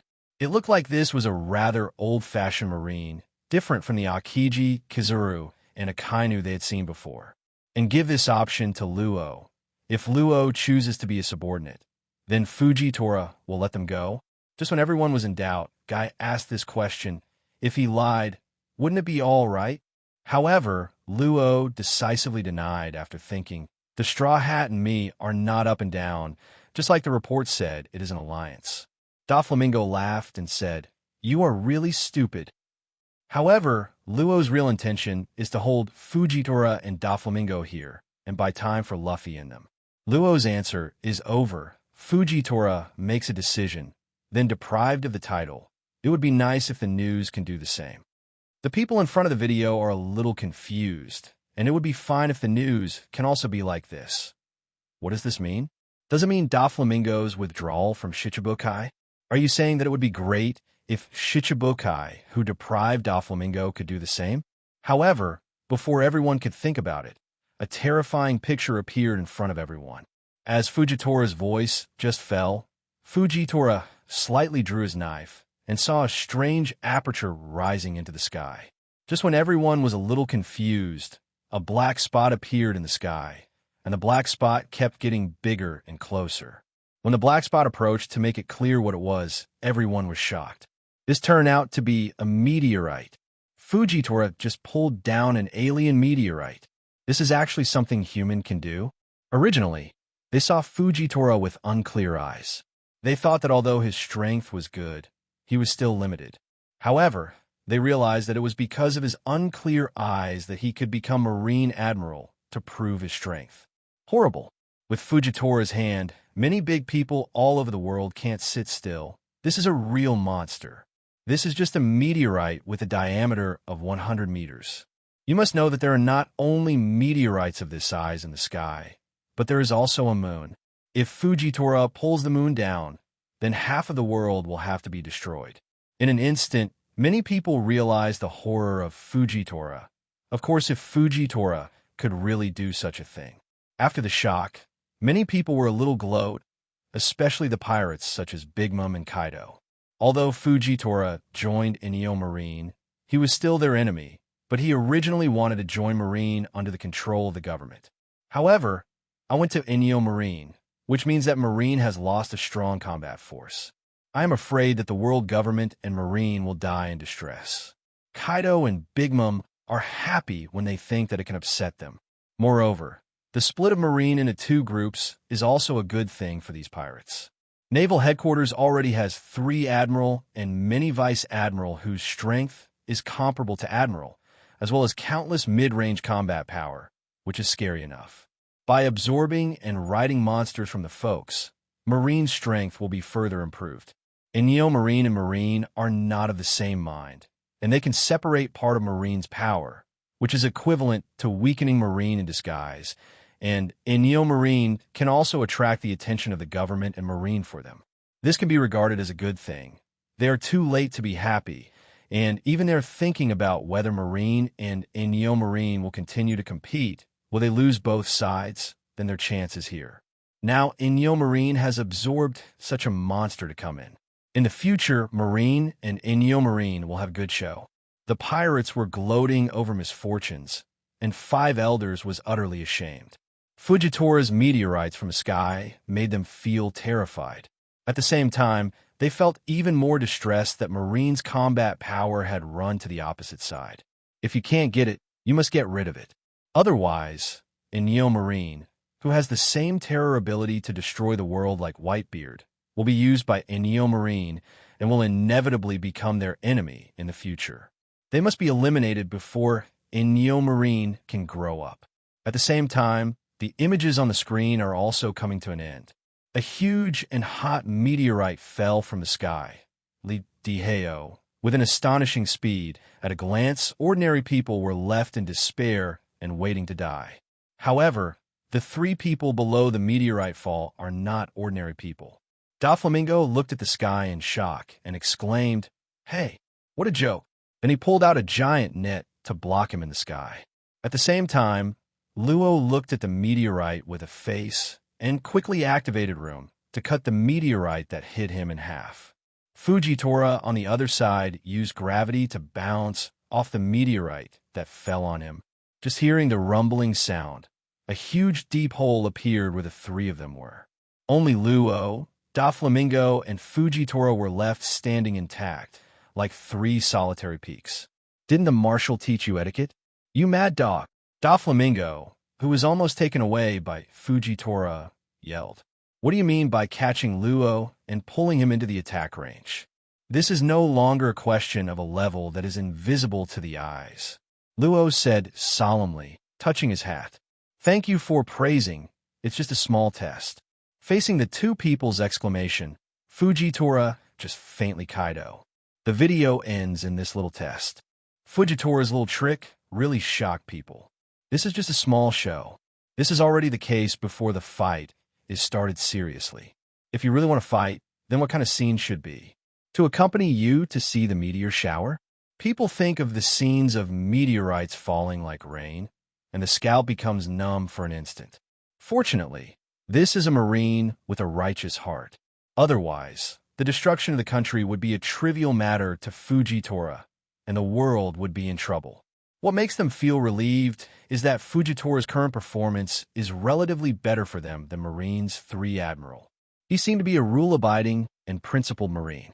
When Luo replied that he was in alliance with Luffy, he decisively deprived him of Shichibukai's identity and launched an attack without delay.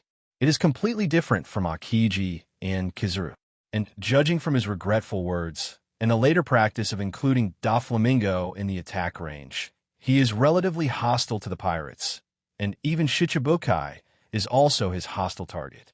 It can be seen that he is not satisfied with Shichibukai. Institutional. Now that Fujitora has given up Marine and joined Inyo Marine, it can be seen that he is a person who has justice in his heart and is dissatisfied with the current Marine and the government. At the same time, he also agrees with Zephyr's ideas. Such Marines join Inyo Marine, and their confidence in Inyo Marine is stronger. With the end of the video, The screen cut to the live broadcast scene again, and Luo Ke reappeared on the screen. Luo was still thinking about how things later developed to defeat Doflamingo, and what is the purpose of this Fujitora Admiral. But when the video was over, Luo instantly remembered a very important thing. That's the end of the video, and the answer to the live broadcast to the final stage. That is, 513 rewards are going to be issued. Luo suddenly looked at Luo Ke with anticipation, excitement, and longing in his eyes. What will it be? Will there be the reward he wants to resurrect? Can he resurrect Corazon? At the moment, Sengoku in front of the screen was equally excited, and even his body trembled. Because he thought about the same place as Luo, would Rosinante have a chance to come alive again? Looking at Luo's expression, Sengoku understood that the other party wanted to revive Rosinante just as he thought. The key thing now is whether there is this option for this reward. At the same time, Dressrosa, Doflamingo's faces also showed complex expressions. The younger brother he killed himself may now be resurrected, which makes him emotionally very complicated. If Rosinante is resurrected, he will be his only blood relative in this world. However, it is a pity that Rosinante is destined to be his enemy. Even if Rosinante comes alive again, I am afraid he will not stand by his side. From this point on, Doflamingo didn't want to see Rosinante resurrected because he didn't want to kill his relatives again. Even he didn't want to try again. People all over the world are staring at the screen, very curious about what reward Luo will get this time. This time Luo's 10 questions are all answered correctly, and he should get a good reward. I don't know what it will be. What will Luo choose? At this moment, Rog said to Luo, "Now that the video has been played and all 10 questions have been answered, you have answered 10 correctly. Now the reward will be calculated." At this time, Rog let the system begin to settle the gains of this live broadcast. Answers, and start to calculate. This time there are 10 answers. The correct answer is 100%. There are 5 reward options to choose from. Reward 1, a bottle of physique potion. Reward 2, a bottle of devil fruit ability awakening potion. Reward 3, ability to listen to the sound of everything. Reward 4, a bottle of life potion. Reward 5, artificial Zoan devil fruit formula improved edition. The above are rewards for answerers. The owner is rewarded. Op fruit ability, no side effects. Master gets reward. Luo's medical skills. Master gets reward. Artificial Zoan devil fruit formula perfect version. Unblocking progress, plus 5%. After gaining another 5% of the unblocking progress, plus the 2.3% increase in the subsequent impact of this period, the total unblocking progress has now reached 41.9%, and it is almost half of the unblocking. He can't help it. How long will I be able to regain freedom? The joy this brings has surpassed the other gains. Luo Ke glanced at the other 3 rewards. It was all right.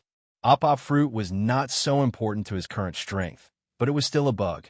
As for Luo's medical skills, working with op fruit is a matching skill. Finally, there's the perfect version of the artificial Zoan devil fruit recipe, which arouses Luo Ke's interest, which is different from the artificial devil fruit that Guy's failure to make will turn into a laughing fool.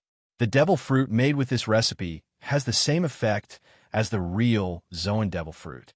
If Kaido gets it, he can really form an army of Zoan-capable people, instead of the current 4 like zoos and museums. It's a pity that he is currently on the moon, so it's useless to hold it. Let's talk about it when he comes out. Rog then turned his attention to Luo from the system. I have 5 reward options here. You can choose 2 of them. 5 more rewards. And you can choose 2. Hearing Luo Ke's words, people all over the world were excited, and they looked at Luo with envy and hatred. Even if there was only 1 reward from Luo Ke, they wanted to die. Luo could also choose 2, and their eyes were red when they heard it. After Luo heard it, he was also so excited that he suppressed his excitement and nodded, looking forward to that reward and the reward. And Doflamingo frowned when he heard it. Bad. This is a trouble. Originally, the live broadcast of this question had already caused him enough trouble. And this guy Luo always wanted to trouble him and avenge him. Now Luo has another chance to get 2 rewards. If Luo gained a powerful force from this reward to seek revenge on him, it would be even more troublesome. Now he has no time to deal with Luo. Doflamingo looked at Rog and Luo on the screen with an ugly face. What could it be? The first reward, the physique potion, has the same effect as before, and you can get superhuman physique after drinking it. For details, please refer to Luffy and the others. Hearing the Constitution potion, Luo quickly thought about it. It was indeed a very good choice for him. His op fruit ability is very pervert, but it consumes a lot of stamina. And his physique is not a special physique, so often the ability needs to be used sparingly, and he must think twice and not waste his physical strength. If he can obtain the Constitution potion to greatly enhance his constitution, then it means that he can use more moves in battle without worrying about the problem of stamina consumption too fast. And some very stamina-consuming skills can also be used multiple times. Not only that, the reason why the op fruit-capable person would die after the immortal operation was that such a difficult operation would consume a lot of physical strength, consume lifespan, and eventually lead to the death of those who are capable. If you have enough physical strength, it is not impossible to complete the surgery of immortality alive in the future. For others, the potion of constitution may only be a magic potion to improve the constitution, but for those with the ability of op fruit, it is an important key to achieve the impossible. Roth took a moment to include this option into his options. Doflamingo also thought of this after hearing this option, and he stared at Luo thoughtfully. At this moment, Rog threw out the second option. Second reward, a bottle of devil fruit awakening potion. As the name suggests, as long as you drink this bottle of devil fruit awakening potion, you'll be able to awaken the fruit's ability, which is equivalent to fully developing the fruit's ability. And Doflamingo, the one you want to take revenge, has developed string fruit to the point of fruit awakening, which can transform all the substances around him into threads he controls, which is the fruit awakening. At this time, people were reminded of the previous image of Doflamingo and Luffy's battle, surrounded by a white world. At that time, many people didn't understand what it was, just thought it was Doflamingo covered with a layer of lines. Only now did they know that the houses turned out to be dirt, and the houses were transformed into lines by Doflamingo. No wonder the lines were shaped like buildings. This makes people very horrified. The fruit that can transform other substances into threads awakens. Is this the case of string fruit development to ultimate? Wouldn't he be able to easily create a home game in a field under his control? In this situation, those with Logia ability know best. In their home field, they're almost invincible. Even if they can't win, they can escape at any time, and they can easily use the power of nature to attack the enemy in battle. Fruit awakening. After developing devil fruit to the extreme, it turned out to be such a state. Many people with abilities immediately looked forward to what their fruit awakening would look like. But soon their attention was on Luo. The terrifying abilities of Luo's op fruit have been shown in the video just now. A word of horror. Even Marine Vice Admiral was slashed with one knife, and at the same time, the entire island of Punk Hazard was cut by the way. Such a terrifying ability, if it is still awakened, it will be amazing. Before his awakening, Luo had already been able to kill Marine Vice Admiral. After he awakened, wouldn't it be possible for Admiral and the 4 Emperors to be killed? Who can stop this TM? Virgo's whole body armament haki is still cut, and Smoker Logia's ability is still taken away from the heart. After taking it away, elementalization is useless, and it is taken in the hands of others. The moment they heard this reward, the expressions of many people in the ocean changed drastically. If Luo chose this to directly awaken op fruit, then the world would immediately have a terrifying powerhouse. And the 4 Emperors of New World, who had not taken Luo seriously before, also became serious when they heard this. These Paradise Pirates, after entering the New World, will come to challenge them, saying that the challenge is actually to send warmth. Because these guys are not at all the opponents of these old-fashioned powerhouses. The main reason is lack of strength. Luo was also in this range, and he still needs more time to grow and develop his strength. And within this time, they have the opportunity to subdue this SSR. However, if Luo had obtained enough strength in advance and possessed enough strength to challenge them, then the situation would be different. Maybe this guy could really take the position of the four emperors away from them. They cannot believe in Luo's strength, but they can't help but believe in the pervert fruit of op fruit. After all, it is the fruit worth 5 billion Baileys. It has already perverted so much before it awakens, and how strong it will be after awakening. No one knows if it can cut them. Even Big Mom, known for its defense, began to wonder if he could stop Luo's sword. However, this is just flat A. In addition to flat op fruit, after awakening will derive more skills. The cutting, transplanting, and scanning shown in the video are already scary enough. People think of Doflamingo, the object Luo wants to take revenge on. If Luo gets the reward of soaring strength in this reward, I am afraid that they will have to give Doflamingo incense soon. Incense in advance. Doflamingo's face was terrifyingly gloomy. This was troublesome. It was very difficult for Devil Fruit to develop to awakening. The person who had awakened his abilities, knew best. At the same time, he knew better that his strength would change qualitatively after awakening. If Luo obtained this bottle of potion, it would not be as simple as not beating Virgo. I am afraid that even he would have to be beheaded by a knife if he was not careful. Rog even took this kind of thing out. He spent so much effort to awaken the fruit, and now he can wake up after drinking a bottle of potion. Rog, who the hell are you? Doflamingo stared at Rog, his eyes full of anger, snoring, curiosity, scrutiny. Not only did Doflamingo look ugly when he heard the fruit awakening potion, but the 5 elders of Marineford also changed when he heard it. It's also not good news for them. No one knows better than them what op fruit can do. Immortality. That's what happened to Lord M. And if Luo's op fruit awakens, if he can continue to create immortals, then these people will become the enemy of the world government. They do not allow the existence of immortals other than Lord Yim, which will shake the rule of the world government. And what is even more terrifying is that if the Eternal becomes an enemy, unless he is killed, he will always try to deal with you, keep trying out your cards, and finally break them one by one and kill you. Either you die or he dies. The reason why the world government can formulate a national policy of 800 years is because Lordom won't die, so it can come this way. And if the enemy is also hiding in the dark and slowly plotting, maybe they will not know when they are attacked. To put more directly, if Luo performs immortality surgery on Dorag or Zephyr, the world government will be over sooner or later. With this in mind, the 5 elders came to a consensus. This Luo is also the object that must be eliminated, and the immortality surgery must not be allowed to reappear in the world. There is no need for a second Eternal in the world, and no second Eternal is allowed. But the top priority is to deal with Inyo Marine first, and then deal with Luo. Luo's pupils shrank when he heard that Devil Fruit Awakening Potion and Doflamingo Fruit's abilities had been awakened. Looking at Luo Wei's eyes, he couldn't help but fiery.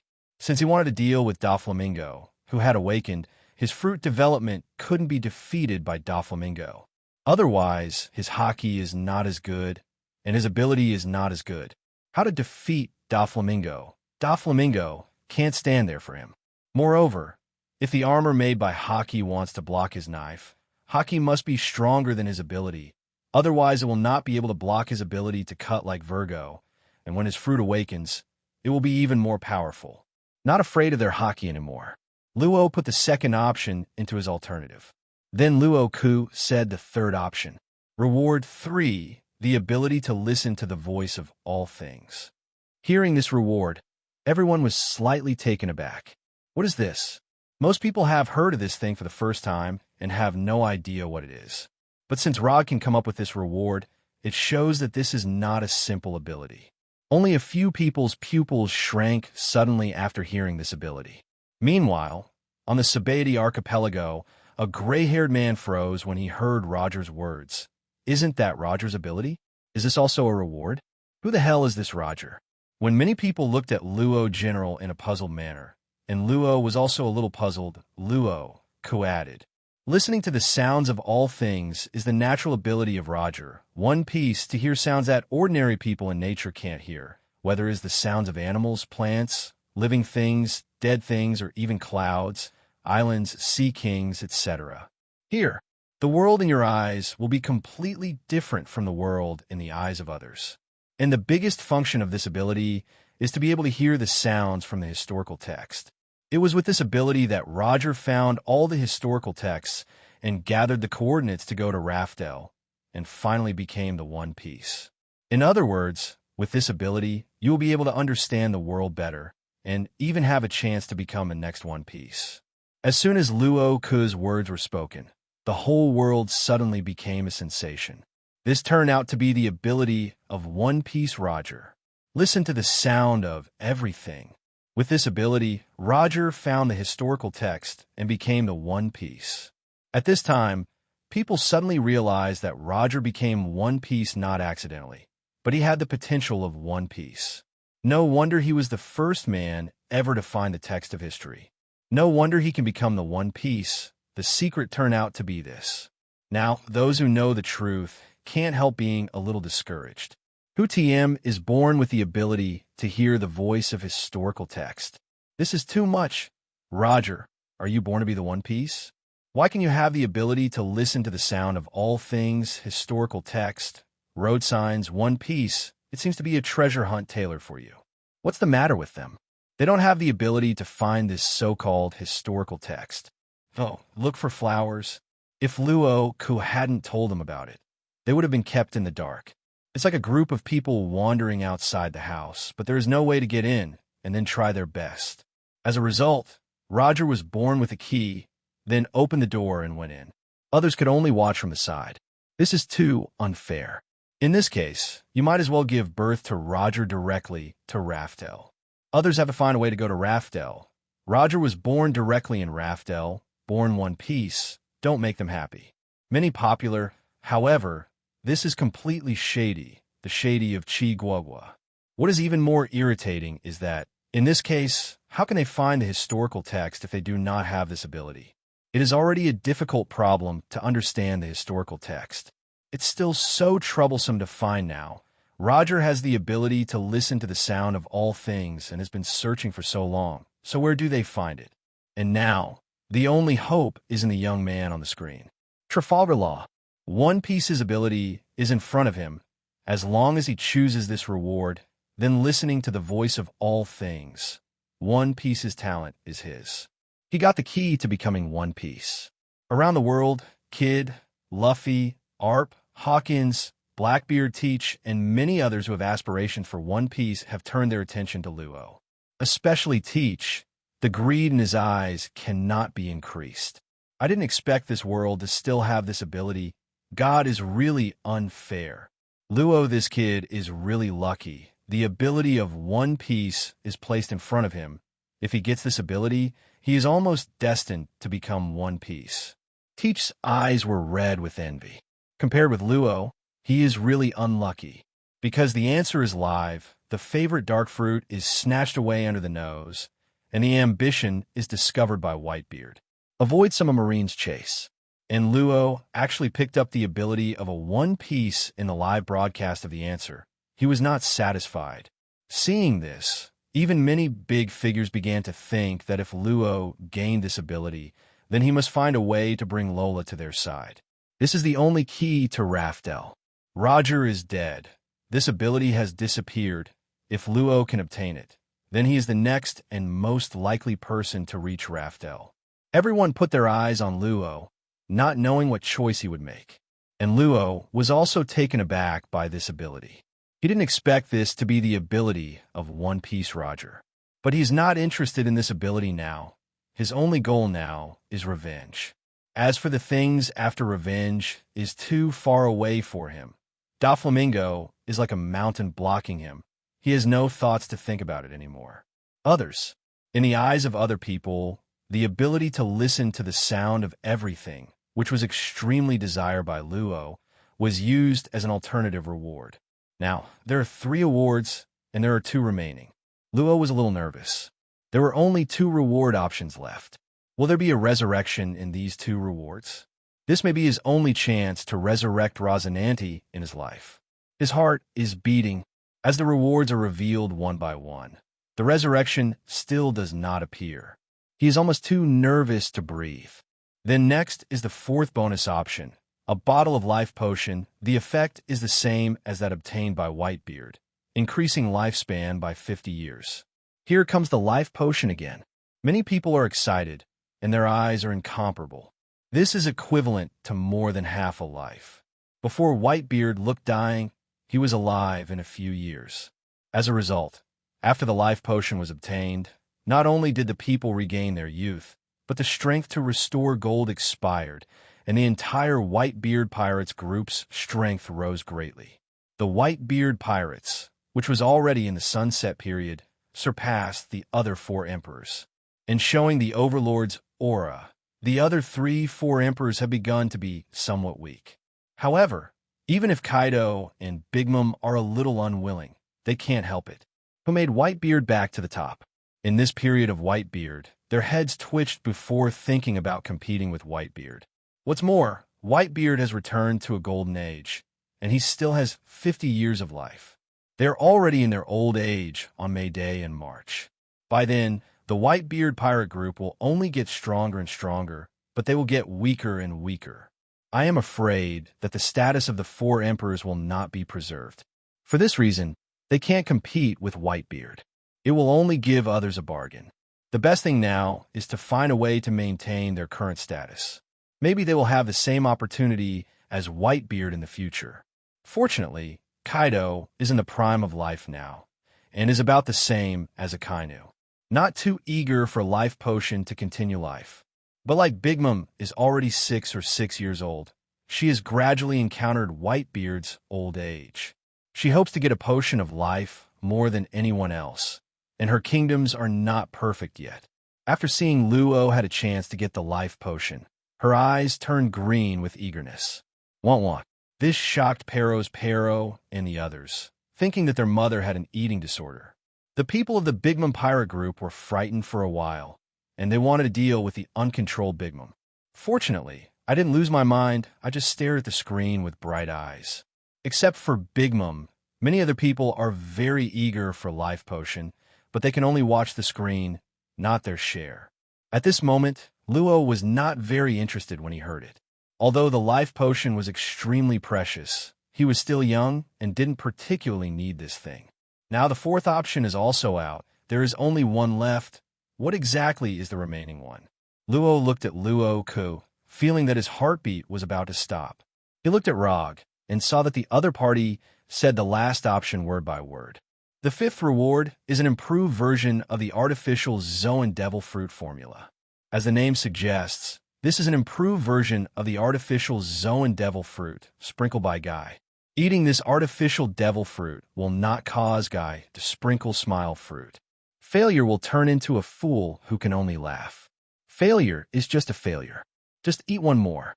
You will always gain abilities, and the probability of gaining abilities, it is also a grade higher than smile fruit. If you choose this reward, you can easily form a team of Zoan-capable people. Of course, you can also form a zoo if you are interested.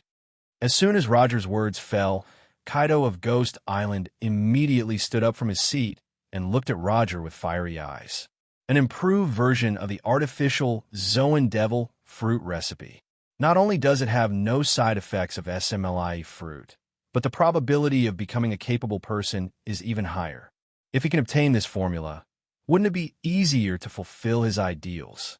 Although he doesn't care about the fate of these losers, 1 failure means that he will have 1 less subordinate. He also wants to form a huge Zoan-capable person army. Such losses can still be avoided. All potential guys have failed, but a very hurtful thing. Kaido was so excited that he took 2 sips of wine and looked at Luo with fiery eyes. Boy, choose the 5th reward option. If you choose the 5th option and give me the recipe, I'll kill Doflamingo for you immediately. Kaido said loudly to Luo on the screen, hoping that his voice could reach Luo's ears on the other side of the screen. At the same time, Sengoku was a little disappointed. He was disappointed that there was no resurrection option in this option. Before Zephyr and Whitebeard rewarded, there were resurrections. Why didn't he come to Luo's place? Sengoku sighed in dismay, as if he were suddenly a few years older. Also, resurrection is a miracle. It can be met but not obtained.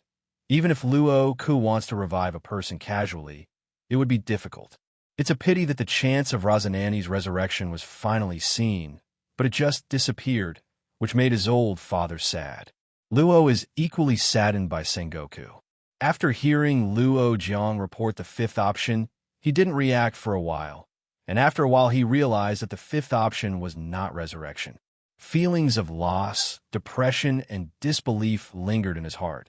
He thought that if he answered 10 questions correctly, he would have a chance to revive Corazon. But is it still impossible? Luo was very disappointed, and even lost interest in rewards. The fifth option was meaningless to him. The artificial devil fruit was of no use to him at all. What he wanted was to resurrect Corazon. But this is the end. He can't do anything because the reward is only these, and it is impossible for Rog to change the content of the reward. At this time, Roger suddenly spoke. I have received 2 off-site calls here. They seem to have something to say to you. Would you like to listen? Rog's words made everyone in front of the screen a little stunned. Off-site connection? Who the hell is going to talk to Luo? Everyone stared at the screen with wide eyes, very curious about what happened. At this moment, Luo heard Luo Ke's words and felt a little emotional. Although he didn't know what it meant, Luo still nodded. Afterwards, 2 big screens appeared in front of Luo, and 2 people appeared on them. And the moment they saw these 2 people, the whole world was in an uproar. Because these 2 people are none other than the 4 Emperors Big Mom of the New World and the 4 Emperors Kaido of the New World. The 4 Emperors appeared on the screen at the same time. At this moment, Big Mom and Kaido were also a little confused. Although they were still at home, they saw themselves appearing on the screen in midair. They quickly realized that this was an opportunity, a hard-earned opportunity. Big Mom immediately looked at the screen and said to Luo inside, Trafalgar Law, as long as you choose the 4th bonus life potion, give it to me. I can avenge you. I can immediately give Doflamingo's head to your hands. Hearing Big Mom on the screen say this, Dressrosa, Doflamingo's complexion changed greatly. Luo Ke's sudden appearance completely exceeded his expectations. Big Mom even referred to 2.3 and came in. If Big Mom gets involved, it will be troublesome. He can't stop the attack of 4 emperors, unless the world government and Marine are willing to support him. But he's just been exposed to the matter of arranging undercover at the top of Marine and has offended Marine. What's more, he also killed Sengoku's adopted son, which can be said to be more hatred than hatred. In this case, the government and Marine have to support him, and the price to pay is very high. And if he didn't rely on the world government and Marine, then he would definitely not be able to stop the Big Mom pirates. Just 1 Karakuri would be enough for him, not to mention the 4 Emperors Big Mom himself. Unless Kaido is willing to help, Kaido, who is also the 4 Emperors, should be able to block Big Mom, and he and Kaido are still allies. At this moment, Kaido in front of the screen spoke impatiently. Trafalgar, Luo, as long as you give me the modified version of the artificial Zoan Devil Fruit formula, I will take Doflamingo's head for you. In addition, I can also promise you a request. You can mention anything. Kaido does what I say. As soon as Kaido's voice fell, there was a cry of exclamation all over the world. It was called a plastic alliance. This is called a material alliance.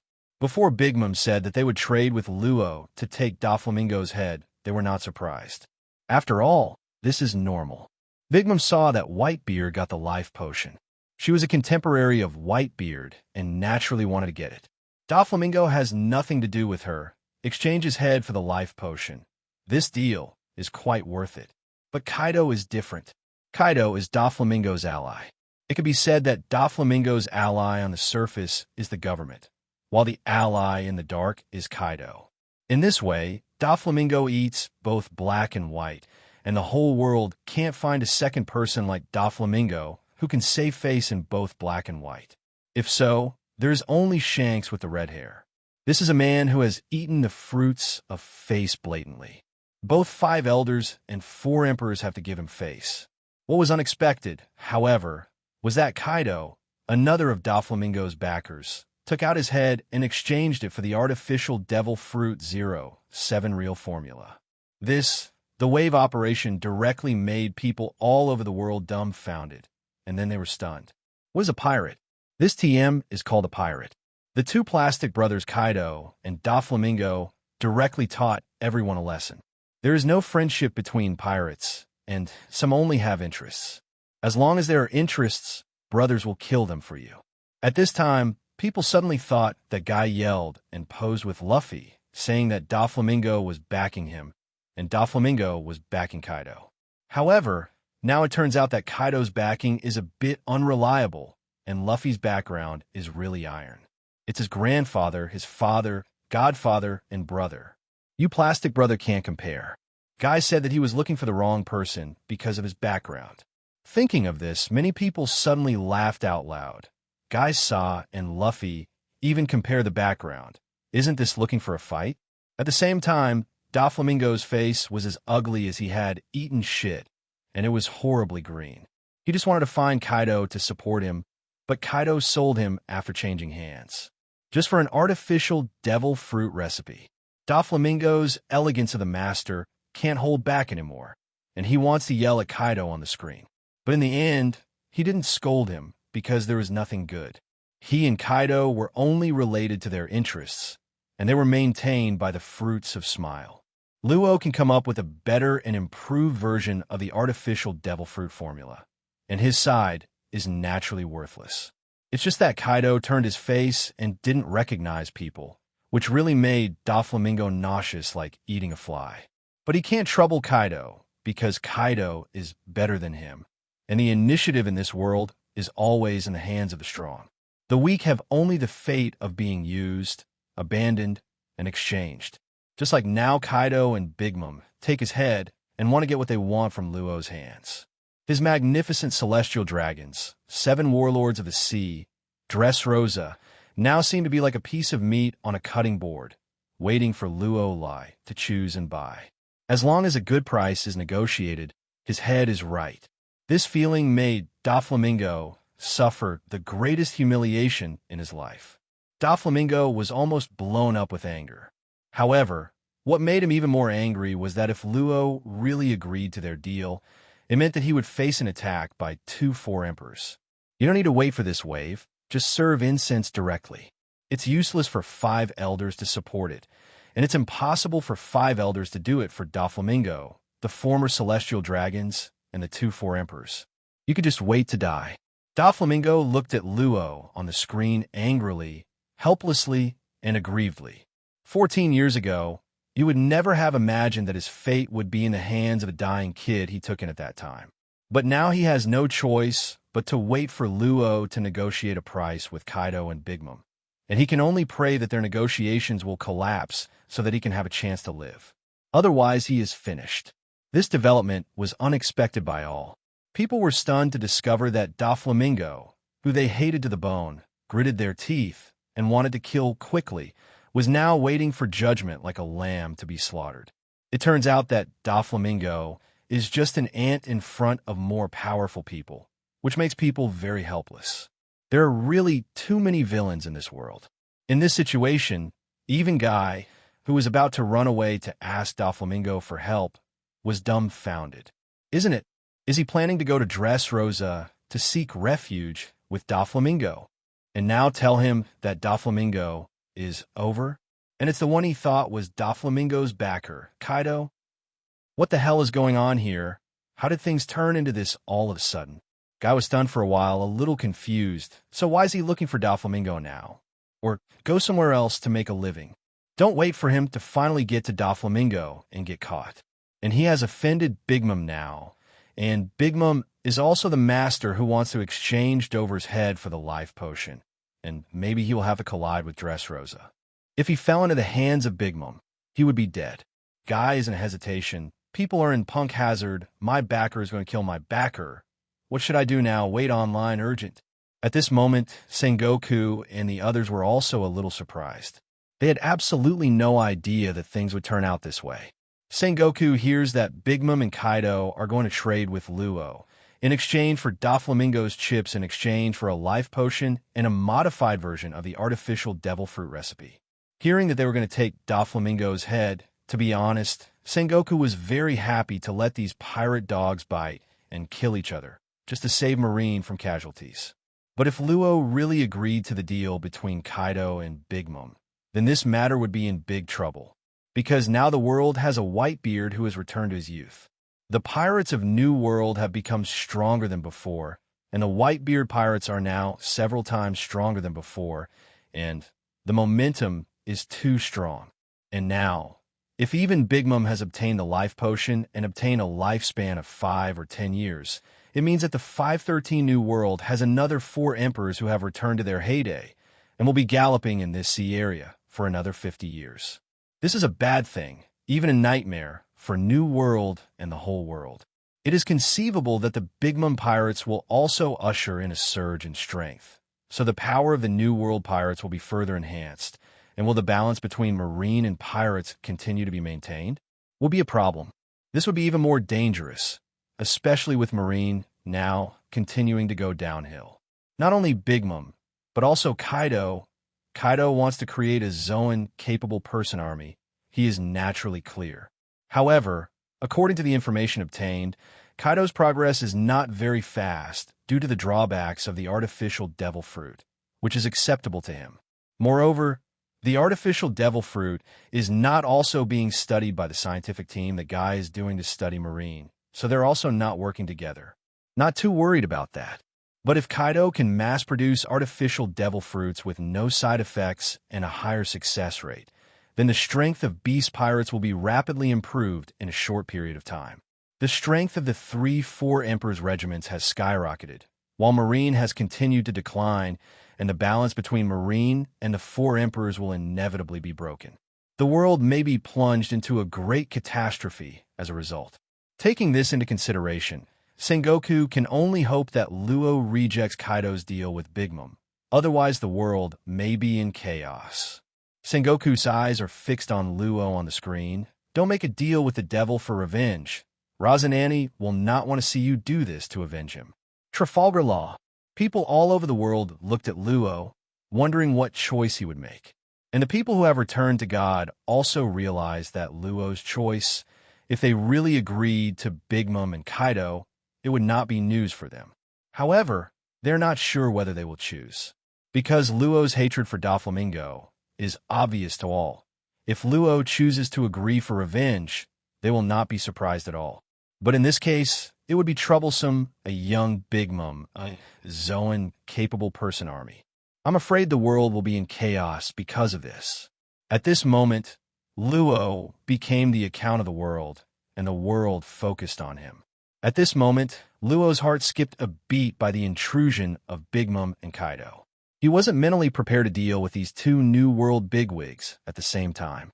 And the content of the transaction they proposed is too tempting, and sexual. Just give them the life potion and the modified version of the artificial devil fruit recipe, and Kaido and Big Mom will give him Doflamingo's head. Even Doflamingo, in the face of 2 4 Emperor's pincers, Doflamingo has no chance of surviving. He has seen how terrifying the 4 Emperors are. In the Summit War video, in order to deal with the aging Whitebeard, the Marine Division mustered all their fighting forces and the 7 warlords of the sea to deal with it. But even so, they paid a great price to take down Whitebeard. Naval headquarters has to be handled with such caution, let alone Doflamingo and 2. I have to say, after hearing this deal, Luo was moved. If he is allowed to do it himself, even if he gets these rewards, it will take him a year or 2 to complete his revenge. However, as long as he agrees to the transaction between Big Mom and Kaido, he will be able to receive Doflamingo's head in a few days. Doflamingo's life and death was on the master's mind, and this is consistent with his original plan, which is to use Kaido's hands to kill Doflamingo, and now he only needs to pay for a recipe for artificial devil fruit. What's more, in order to make Doflamingo die more thoroughly, there is another 4 Emperors Big Mom participating, which can be said to be perfect. He did have the urge to agree at that moment, but after getting excited, he calmed down. Negotiating a deal with Big Mom and Kaido is tantamount to making a deal with a tiger. These two guys are pirates like Teach who are full of greed, evil, and ambition. If these things are handed over to them, I am afraid that the world will suffer from disaster. Although he doesn't care what the world will be like, he just wants to avenge Corazon, who has been abandoned by the world for a long time. However, when he was about to agree, Corazon's face appeared in his mind. He recalled the scene when Corazon handed him the intelligence documents. As soon as Marine sees this, they will immediately understand that this little mailbox is enough to save a country called Dressrosa in the distance. Corazon was wounded but still panting, begging him to do it. Even when he was dying, Corazon wanted to save some people he had never seen before.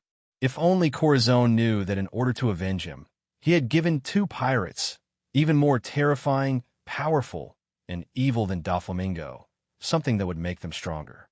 I'm afraid Corazon won't be happy when he hears it. Thinking of this, Luo looked at Kaido and Big Mom on the screen. At the moment, Kaido and Big Mom are arguing over who should take the order. I heard that Kaido not only offered to trade Doflamingo's head in order to take the order, but also agreed to a request from Luo. Big Mom hurriedly increased her bargaining chips. In addition to Doflamingo's head, she also proposed to marry one of her daughters to him. From now on, they will be a family and will always be sheltered by the Big Mom pirates. Seeing that everyone in front of the screen was smacking their tongues. This Big Mom really paid for the life potion and even took out his own daughter. People couldn't help looking at Luo, wondering what choice Luo would make under such temptation. However, Luo shook his head and said, "Also, please allow me to reject the two of you." Luo's answer immediately surprised the people in front of the screen, followed by joy, and it was good news for Big Mom and Kaido not to get the life potion and the modified version of the artificial devil fruit formula.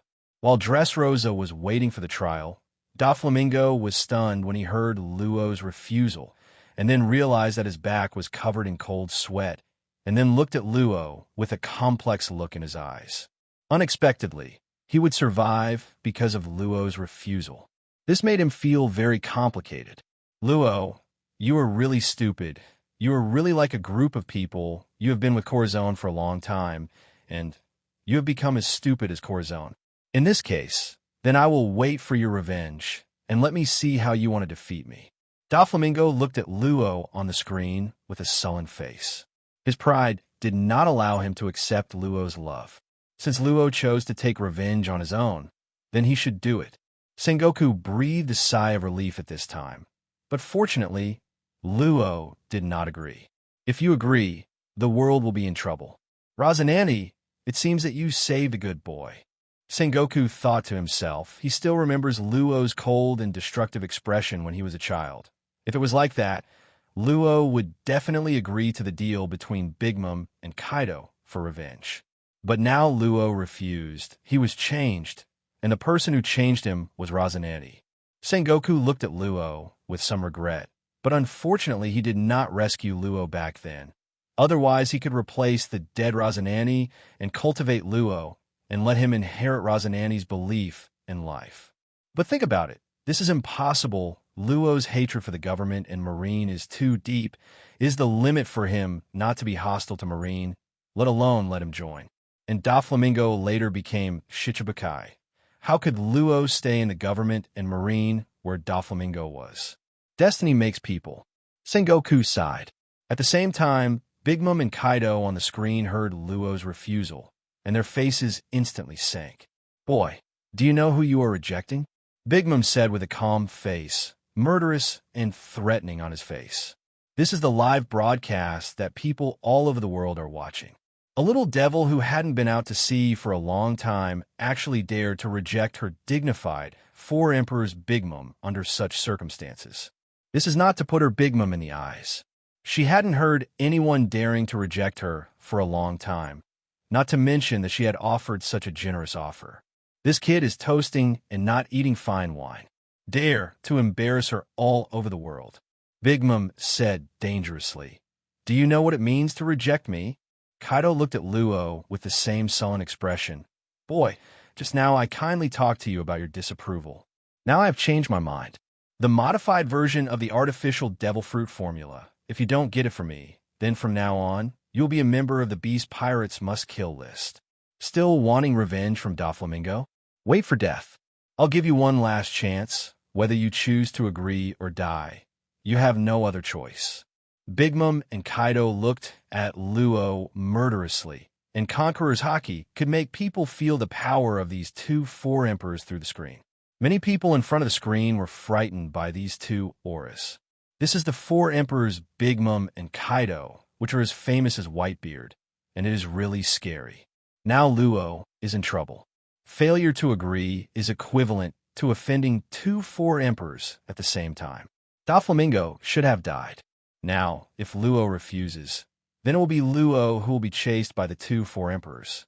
Even Doflamingo couldn't stand the chase of the two four emperors. How could Luo, this guy, stand it? At this time, the crew members of the Heart Pirates group who were watching the live broadcast were suddenly frightened and sat down on the ground. No way. They just floated up to take a breath and disappeared, if accidentally the captain. Then he inexplicably offended two four emperors. Two four emperors. This can't be called bad luck anymore. It can be said to be hit by a meteorite while sleeping at home, and bad luck has arrived home. They had not even been to New World before, and they had offended two four emperors. In an instant, the members of the Heart Pirate group began to worry about the future. At the same time, Doflamingo smiled as if he had expected it. Luo is still too naive. I really think these guys are easy to deal with. Big Mom and Kaido are all evil wolves who cannibalize people without spitting out bones. When dealing with them, if you're not paying attention, you'll be eaten without bones. This transaction is not something you can refuse if you want. Can you afford to offend the two four emperors? Doflamingo stared at Luo's face and thought. At this time, Doflamingo couldn't help but feel a little angry. If Luo is not afraid to offend Kaido and Big Mom, what is his previous fear? He is dignified Doflamingo. He is not as good as Luo, Li Diheo, a kid. The moment this thought came out, anger, shame, disgust, all kinds of emotions filled Doflamingo's mind. Where did his pride go? Sengoku is also a bit anxious at this moment. If Luo can't stand the pressure of Kaido and Big Mom and is forced to agree, then things will be troublesome. In any case, Kaido and Big Mom can't get what they want, otherwise the consequences will be disastrous. The balance of the world must not be broken like this. Even if it is broken, Marine will have the advantage. Otherwise, this is definitely a disaster. If Luo is really overwhelmed and chooses to agree, then he must be caught before Big Mom and Kaido get in touch with Luo. In any case, he can't let things fall into their hands. Just when everyone was waiting for Luo's choice. When Luo heard the threats from Kaido and Big Mom, his heart tightened slightly. Sure enough, it could be settled if he refused. But he still had to refuse. If you escaped at this time, what courage would you have to sail in this sea again in the future? Or what pirate? What freedom to say? He is free. Luo always remembered the words Corazon said, and it was Corazon's words that have supported him to this day. What about Kaido and Big Mom? Luo looked at Big Mom and Kaido on the screen and said coldly, "So what?" "What?" A fright flashed across Big Mom's face. "Boy, do you know what else you were talking about?" The anger on Kaido's face slowly surfaced. "What if I say offend you?" Luo said to the two hegemons of New World unchanged. Luo's words instantly made the faces of these two four emperors terrifyingly ugly. How dare this kid? How dare to speak to them like this in front of the whole world? Not only Big Mom and Kaido, people in front of the screen all over the world were scared by Luo's crazy speech. He won't be crazy, right? Has he forgotten who is in front of him? That is Kaido and Big Mom. Even Doflamingo has to be in fear. How dare he say this in front of them? Trafalgar Luo, I remember you a man. Crazy, really crazy. Are young people so scary nowadays? Should I say that he is not afraid of tigers when he is born with a calf? Or should I say that he has an iron head? Luo's words shocked the world. A burst of laughter broke out in Dressrosa's castle. However, after the laugh, Doflamingo's face was terribly ugly. He lost to the kid he hadn't seen before. He couldn't even match Luo's courage. Doflamingo suddenly felt absurd and disgusted by such self. When did he become like this? However, facing Kaido and Big Mom's anger, Luo continued. You have been sitting in the position of the four emperors for too long, a little bit forgotten, right? Why should I be afraid to offend you? If one day I go to New World, revenge against Doflamingo is only one of my goals. But as a pirate, my goal in New World must be to bring down one of you 513. So why should I worry about offending you? You are just a stepping stone on my way. Sooner or later, I will meet you. But now it's just a little bit early. This is my reward. You all shut up. What I want to choose is my freedom. I will not let anyone interfere with my freedom. Doflamingo can't, and you can't either. Luo looked at Kaido and Big Mom coldly, and if he listened carefully, he could find a restlessness in his voice. Although his face was very indifferent, in fact his heart was pounding and nervous after saying these words, pretending to be cooler than ever. But he also realized that he might be in two big troubles in the future, but always refuse.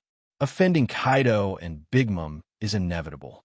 It is impossible to say good things to them. Now that the ending has been doomed, why not be decisive and hard-hearted? It would not lose dignity. It would be embarrassing to treat the four emperors only in front of the world. In any case, he is the captain of the Heart Pirate Group. Facing the captains of the other pirate groups, his captain is so stiff. He cannot shame his partner. If he, the captain, recognizes his crew, it will only be even more embarrassing, and he has no face to go back to see his partner.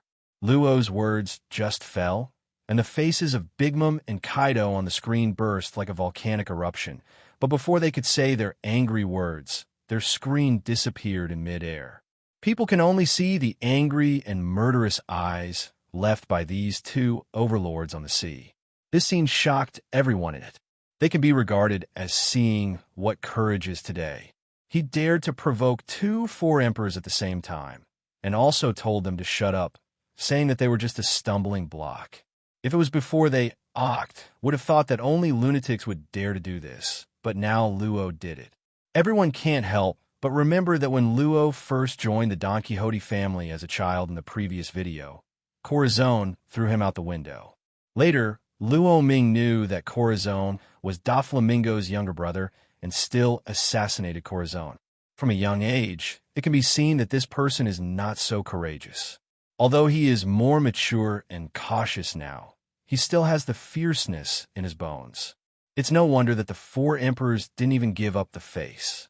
For a while, people clapped and marveled at this ruthless man. I don't know if Luo will be chased by Big Mom and Kaido in the future. At the same time, Doflamingo opened his eyes wide and looked at Luo, then sat back on the sofa, silent. He found that he no longer knew the young man on the screen. He had seen his shadow on Luo before, so he took him in. But now he found out that he was wrong. Unlike him, Luo couldn't do such a boom thing. On the contrary, Luo is like that fool, knowing that it is very dangerous and even dying, but he made up his mind to do it at all costs. Like his stupid brother, Sengoku looked at Luo in shock, and Luo surprised him again. The more surprised he was, the more regretful that Luo could not be found by Marine at that time. In his opinion, Rosinante is his son, and Rosinante saved Luo with his life. Luo is equivalent to the continuation of Rosinante's life. The more Luo showed his valuable qualities, the more satisfied he was, and he regretted not being able to cultivate him into a righteous Marine. Sengoku suddenly felt that he could understand Garp's thoughts. Or Ace and Luffy went astray to become pirates. He was also full of helplessness, regret, and proud of them. He never imagined that one day he would be able to experience Garp's feelings, and a helpless smile appeared on Sengoku's face. But having said that, Luo might be in trouble after that. Kaido's anger with Big Mom is no joke. The only fortunate thing is that the difference between Luo and Doflamingo is that Doflamingo's family is fixed in Dressrosa, and to face the four emperors, it means to give up these, the price is too high.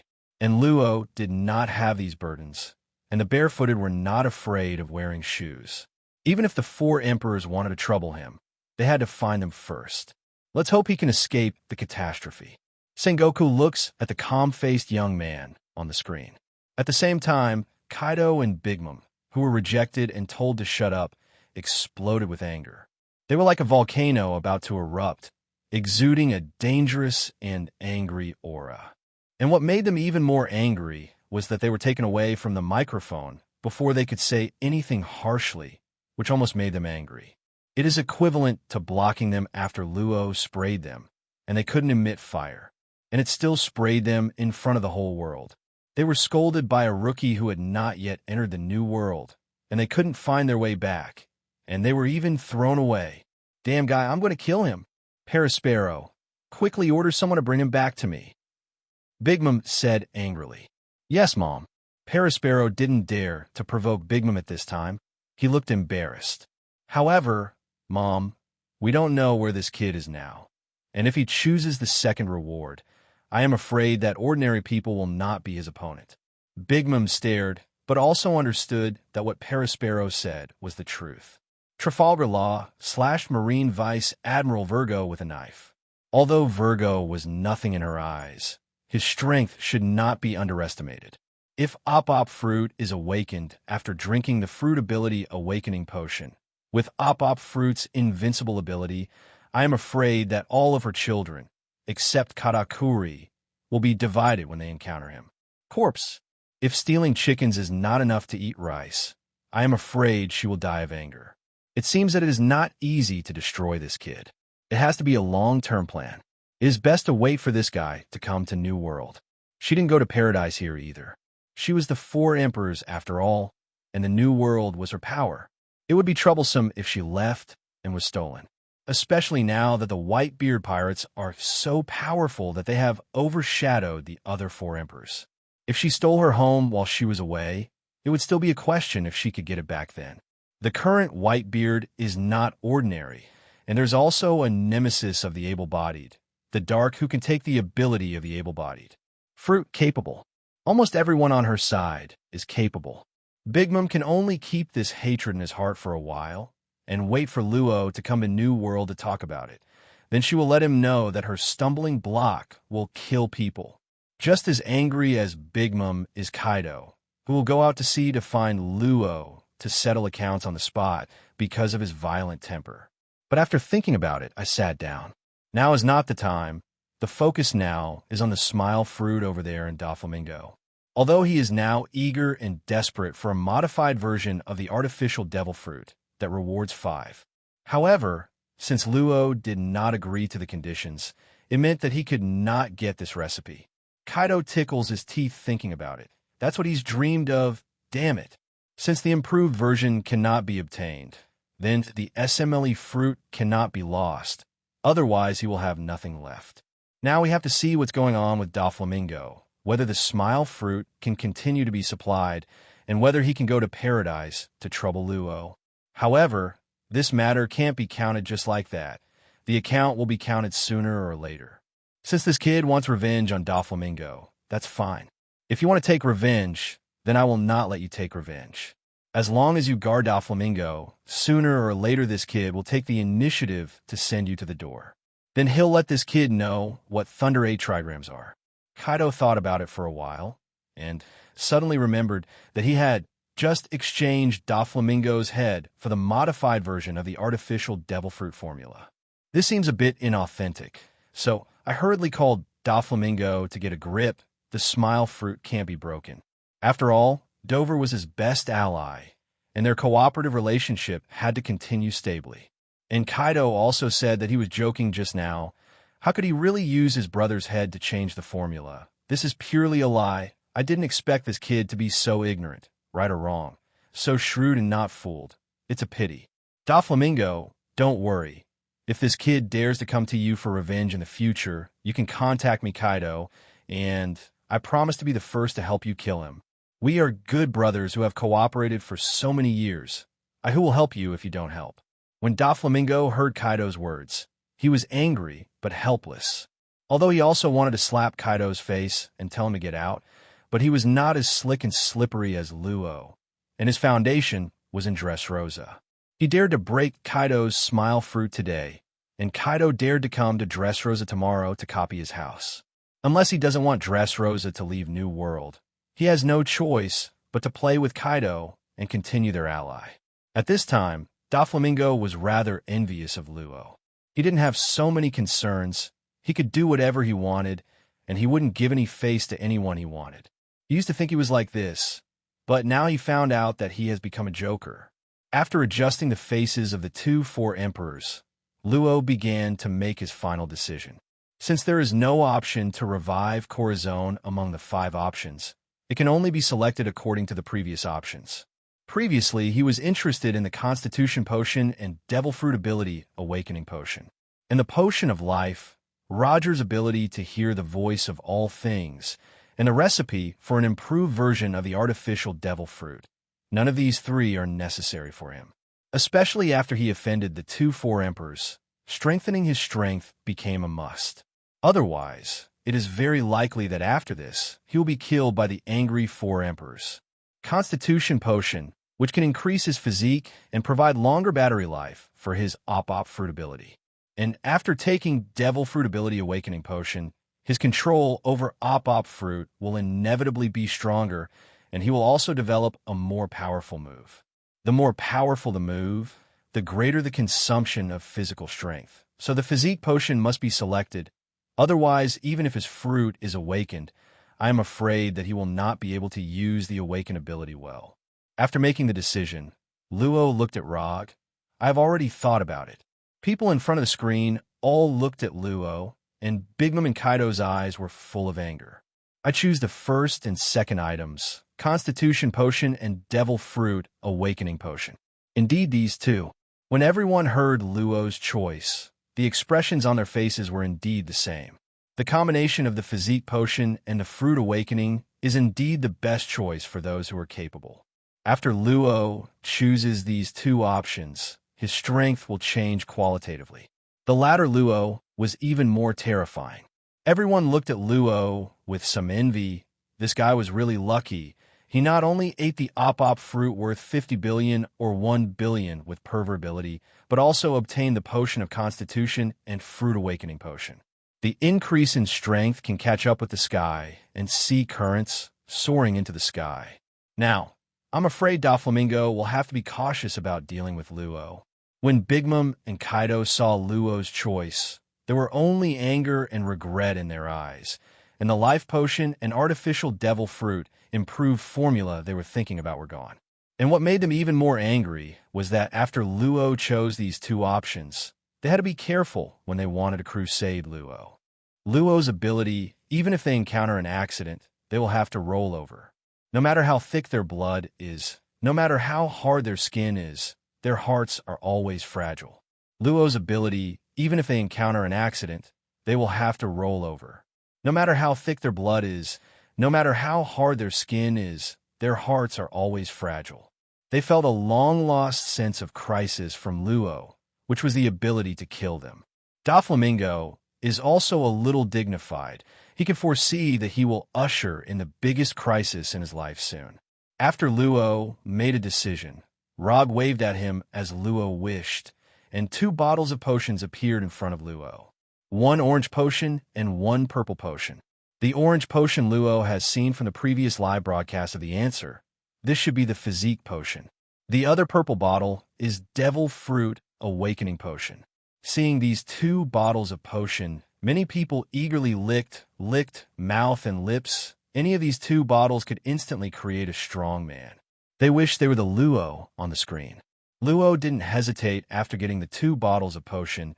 He directly opened the stopper and drank the 2 bottles one by one. The average person is innocent and guilty, and only when it is used up on the screen can it dispel the minds of those who want to take it. Sure enough, after seeing Luo's actions, many people looked at Luo Gu, Ming Gu, and Ming's Adam's apple swallowing the potion. This also shattered their last little thought.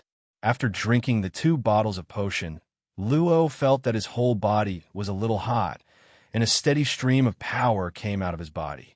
It turned out that this was the feeling of drinking the Physique Potion, and he actually experienced the feeling of strength enhancement. Luo Ke said thank you to Luo Ke. Rog nodded slightly, then looked at the audience in front of the screen. Okay, all viewers and friends who are watching the live broadcast of the quiz. The live broadcast of the quiz has come to an end. So let's see you on the next quiz live. Who will participate in the next quiz live broadcast? And what will be the questions? Let's stay tuned. As soon as Rog's voice fell, the screens around the world suddenly turned black, and then shrank and disappeared in midair. At the same time, Luo's eyes flashed, and he reappeared on the submarine that was lying on the sea breeze. As soon as he appeared, Beepo and the others came together and hugged Luo and wept bitterly. Luo was a little puzzled that he had just been out for a while, why these guys were so worried, but the comrades cared about themselves so much that made him feel warm. But what Luo didn't know was that they were worried about Luo, but they were worried about themselves. Luo went out and offended 2 4 emperors directly. Note that it was 2 4 emperors. There were only 4 New World, and Luo directly offended 2. Although Luo looked handsome on the screen of Big Mom and Kaido, they cried when they saw the angry faces of Big Mom and Kaido. They instantly felt dark about the future. They won't be beaten to death by 2 4 emperors groups later. The thought of Beiboa and the others is even more sad. Luo comforted them while feeling the power coming out of his body. He could feel that he had indeed become stronger. Everything that happened in the answering live room was not a dream. Next, he only needs to digest the power he gained, and it won't be long before he can go to Doflamingo for revenge. Doflamingo, you wait for me. I will come to you soon. Luo wants to look into the distance. As before, after the live broadcast, the shock and influence brought by the live broadcast have just begun.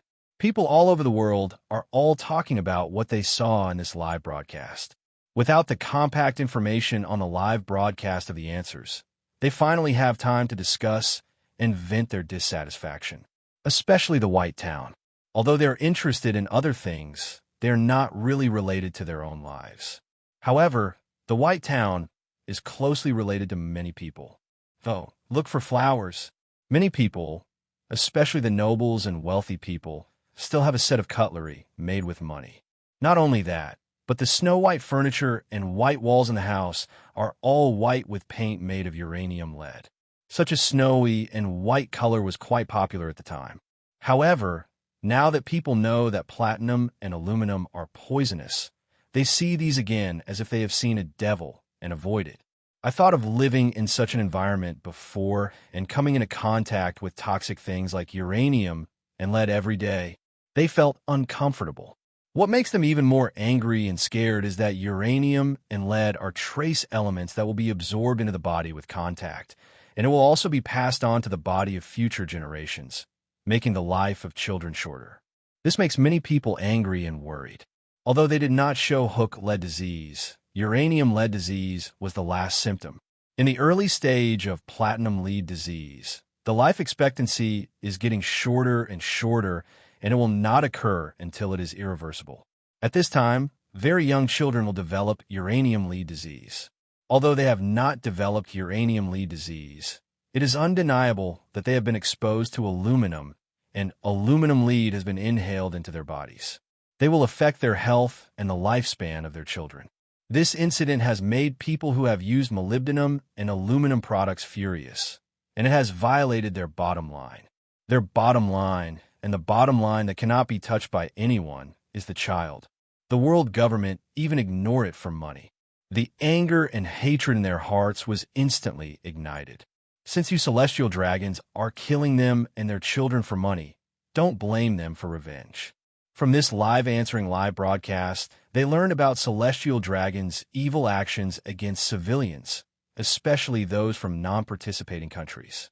They only have aversion and hatred for celestial dragons from world government. They can no longer bear such people staying on their heads, taking them and killing them, and they are in charge of their lives and deaths. Since the D-clan is the natural enemy of the celestial dragons, Monkey D, Dorag of the D-clan, set up a revolutionary army to overthrow the world government, and Zephyr also formed Inyo Marine to replace Marine, which has become a government puppet. In this case, they have nothing to fear. Let them help the revolutionary army and Inyo Marine. They do not need celestial dragons, nor do they need to shelter the celestial dragons' government. Since celestial dragons is able to act so arrogantly because of world government and marine, let both marine and world government be destroyed. Only in this way can these celestial dragons be brought back to their original form. At that time, everyone will have grudges and grievances. Let these celestial dragons pay for their evil deeds. For a time, there appeared a large number of people all over the world who were looking for the Revolutionary Army and wanted to join the Revolutionary Army. Similar to this, there are people who want to join in Marine. The images of world government and marine have plummeted in the hearts of people all over the world. At the same time, 5 elders also discovered this situation. They didn't care too much and wanted to quickly restore the government's image. So the royal family of Phrase was caught by the CPO. Eni's lobby conducted a public live trial. The people of Sabeti Archipelago and many nearby islands witnessed the trial of the royal family of Phrase with their own eyes. Several government officials and members were also tried with them, and they were thrown out for the crime. What happened to Flevance was caused by them and the royal family of Flevance without telling the world government and 5 elders. They also intercepted the lead toxic research report. These sinners were put to death in public immediately after being tried. The whole process was extremely fast, as if to give the world an explanation as soon as possible. And the newspapers of the next day covered it all over the world. 5 elders have done what they can do to save face. As for the people who saw this trial and report, whether they believe it or something else is unclear. Luo felt very complicated after seeing the news of the trial and execution of the royal Flevance by the world government. He did not expect that one of the targets he had always wanted for revenge, the royal family of May 13th, would just die like this. But when he saw the government's explanation in the report, Luo sneered and sneered at it. Still a familiar taste, 5 elders really took people out to blame, hiding the truth in these things. But he didn't think that these guys could confess guilt on their own initiative, and one day he would make them pay the price. In addition to the orphan of Luo, for fans, this incident also caused repercussions among the people. At the same time, it caused a sensation among the royal family and aristocrats of the participating countries. 5 elders' handling of the Flevance royal family made them frightened. The so-called cold lips and teeth are nothing but this. Although they also hated the dross of Flevance, they knew that molybdenum and aluminum were poisonous, and they made tableware, paints, seasonings, and other goods and sold them to them. There is no morality at all. However, one thing must not be forgotten. That is, this was not done by the Flevance royal family alone. The world government was also miserable. They were embarrassed to do this business for 100 years. But now the world government has changed hands and sold the royal family of Flevance, and all the charges have been placed on them. The world government threw out a few scapegoats and left everything clean.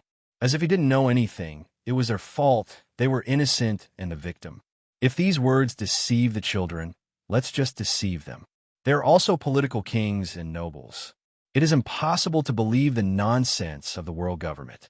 What frightened them was that the royal family of Flevance had colluded with the world government, but the world government gave them to the top of the pot and directly put them on trial and publicly put them to death. In any case, the Flevance royal family is a royal family, but because of its greed and collusion with the world government, it has lost its country. This operation of the world government made them seem to see themselves in the future. After their kingdom was annexed by the world government, they would probably not receive much better treatment than the Flevance royal family without the country. When there is a country, they are kings, but when there is no country, they're just a piece of meat that the world government can need. What's more frightening for them is that now they already feel like they're a piece of meat. Even if they knew that the world government had done this kind of thing, they still could not oppose the world government and still could not condemn the crimes of the world government.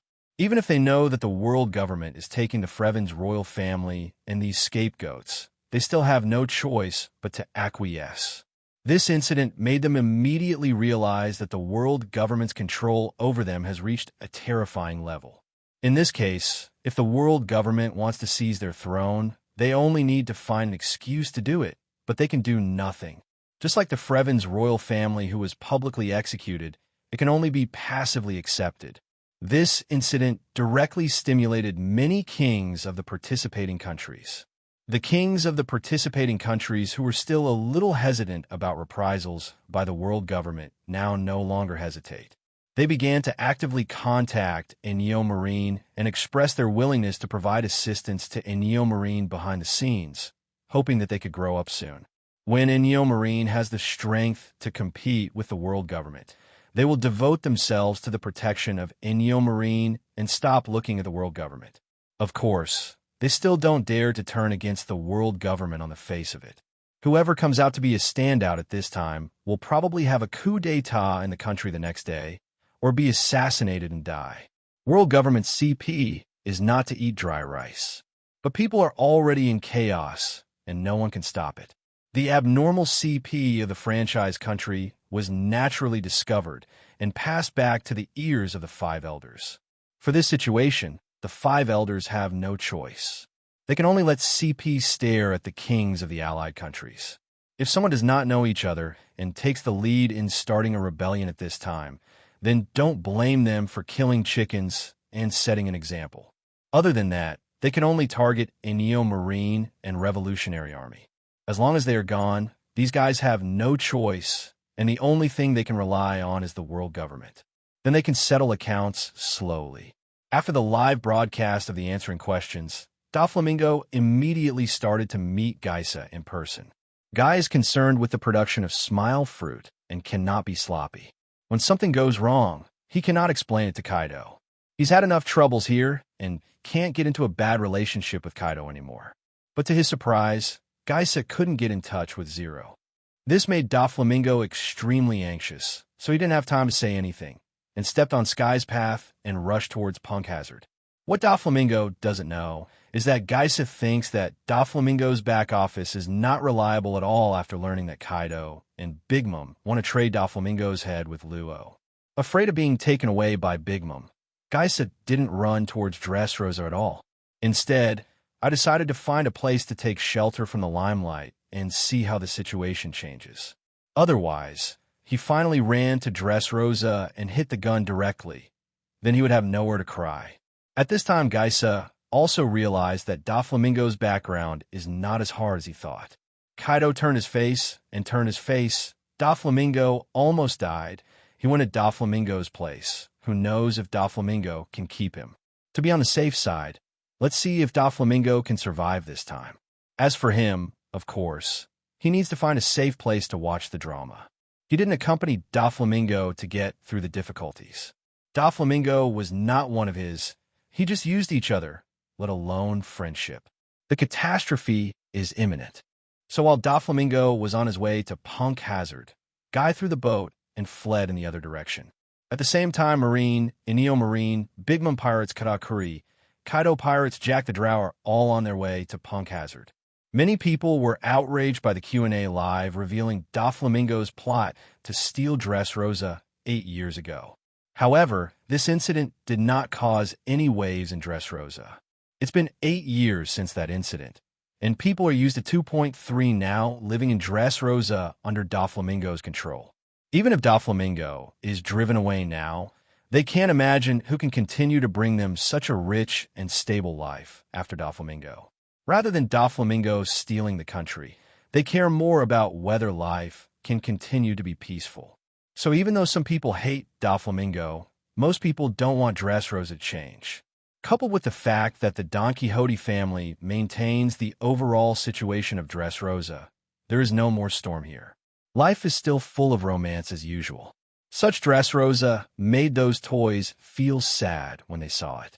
Meanwhile, while Doflamingo rushes to Punk Hazard, this side of Naval Headquarters, Sengoku immediately returned to the office to contact the 5 elders after the live broadcast of the quiz, asking them to immediately remove the identity of Doflamingo, 7 warlords of the sea, and immediately crusade him. We need to think about this for a while before we can make a decision, and it's not your business, Sengoku. Do your job well. We'll take care of Shichibukai's affairs. Don't get carried away. Marine is not your tool for personal relationships. Compared to Doflamingo, you first caught the inner ghost of the G5 branch. How did you become a marshal, Sengoku? An inner ghost, you actually made him the vice admiral of the headquarters and also sat in the position of the base chief of the G5 branch. Do you have any idea how much this story broke Marines and the government's face? This is your serious dereliction of duty.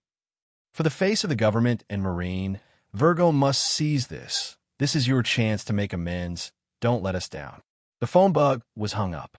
Sengoku's face was ashen, ugly as if covered with a layer of soil. Sure enough, as he thought, the 5 elders still did not agree to cancel the identity of Doflamingo, Shichibukai. The so-called consideration I and Fan is estimated to be calculating the benefits and losses. Sengoku doesn't even have to think about it. The 5 elders will negotiate with Doflamingo after a while, and the outcome of the negotiation will finally decide on Doflamingo's decision. This result annoyed Sengoku, because even if negotiations broke down, Doflamingo was fired from Shichibukai, but not for what he did, but for failing to satisfy the 5 elders. The innocent deaths of Rosinante and Punk Hazard became a bargaining chip for the 5 elders to exchange interests with Doflamingo. That's what makes Sengoku angry. Knowing the truth, he was extremely disappointed. Such a Marine could no longer be considered righteous under the control of the government. 5 elders obscene 07. Red is writing about dead heroic spirits. Sengoku's face was uncertain. Moreover, the 5 elders also fought back and forth, counting Virgo's affairs on Sengoku's head, trying to divert Sengoku's attention and make him speechless. Although Sengoku was indeed negligent in this matter and failed to detect that Virgo was an insider, he really had nothing to say. But since this is the case, it is even more time to take action against Doflamingo. This behavior can be regarded as a rebellion, and there are sufficient reasons to crusade against Doflamingo. The 5 elders, however, avoided talking about it, treating it entirely as Virgo's personal act and had nothing to do with Doflamingo. This annoyed Sengoku even more, and even more irritated him that the 5 elders even had the face to let him catch Virgo to remedy it. The yellow monkey he had previously sent to the G5 branch to capture Virgo was temporarily transferred to Punk Hazard on the 5 Elders Peninsula. If it wasn't for Kizuru being temporarily transferred, he would have reached the G5 branch at Kizuru's speed, and Virgo would have been caught long ago. As a result, the 5 elders are now too embarrassed to use this incident to train him, and Sengoku will be blown away by them. Those old bastards! Sengoku snarled angrily, patting the table. After roaring, Sengoku put his hands on the table with a sullen face. He would not compromise on this matter. He could not bear watching Doflamingo, who killed Rosinante, continue to live a peaceful life as the king of Dressrosa, as Shichibukai. Doflamingo had to pay a price. Sengoku suddenly remembered Zephyr at this moment, and he felt guilty.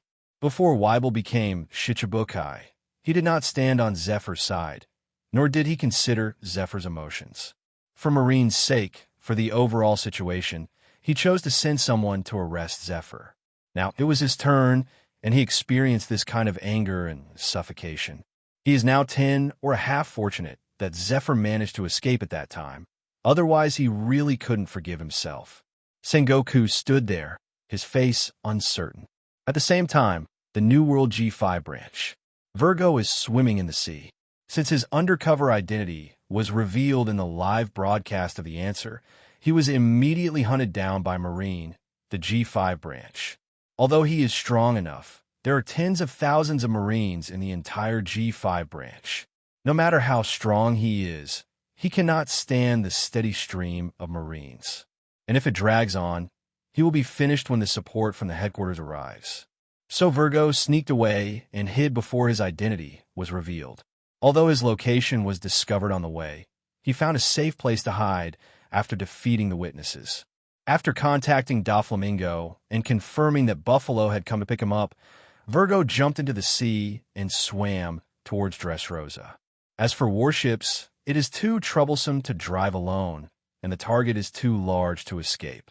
The only thing he can do is swim into the sea and disappear without a trace, but the speed is a little slow. If the headquarters arranges the fastest yellow monkey to rush over, I am afraid that he will not be able to run very far before he will be caught. Fortunately, he has not found any trace of Kizuru yet. So after swimming in the sea for a long time, a chubby figure appeared in the air. It was Buffalo, who flew over to pick up Virgo, and Buffalo's twisting fruit made him like a plane fast. After receiving Doflamingo's order, he quickly went to the G5 branch, and the speed of the flight can be many times faster than that of a warship. After condescending to see Virgo swimming in the sea, Buffalo flew directly to Virgo. Virgo jumped directly on Buffalo's back and then returned towards Dressrosa. By the time Omasagi, Cha, Whispering Mouse, and others who were temporarily transferred by Sengoku to the G5 branch to catch Virgo arrived on a warship, Virgo was almost at Dressrosa. In the end, they could only report the news that Virgo had not been caught to Sengoku. After Sengoku got the news, his mood exploded instantly. Afterwards, the entire headquarters, the main building, and the people in the building could feel the anger of the marshal. This is the first time Sengoku has been hit today. He can't even remember. Rosinante was killed by Doflamingo. Rosinante was killed because of an insider in Marine who revealed Rosinante's identity. He wanted the five elders to remove Doflamingo Shichibukai's identity, and the crusade against Doflamingo was rejected. Now even Virgo, the inner ghost who killed Rosinante, has run away. He, the Marine Marshal, couldn't do a single thing. Incompetence, anger, decadence, all kinds of emotions spread in Sengoku's heart. Is his Marine Marshal so useless? Why? Why can't he do even one thing he wants to do? Why? The desk shattered under Sengoku's fist, and the goat beside it shivered in the corner. The five elders soon also received the news that Virgo failed to capture, and according to the information from Dressrosa CP, it was suspected that Virgo had returned to the palace in the Don Quixote family's fruit-turning ability. Hearing this, the five elders didn't have much reaction. It doesn't matter to them whether Marine can catch Virgo, because Virgo has no value in itself. His value only exists when he is undercover, but when his undercover identity is revealed, it has no value. Even if he is caught, it will only increase Doflamingo's bargaining chip for the five elders, but can't affect the overall situation at all. Instead, Virgo escaped, which was a good thing for them. Because Virgo is undercover, this incident is ultimately the dereliction of duty by the Marshal Sengoku. Sengoku's failure to catch Virgo's remedy adds another level to his dereliction of duty. It would also be nice to shut up Sengoku with this fault, lest the guy keep babbling on about Doflamingo. A loser has no right or power to speak.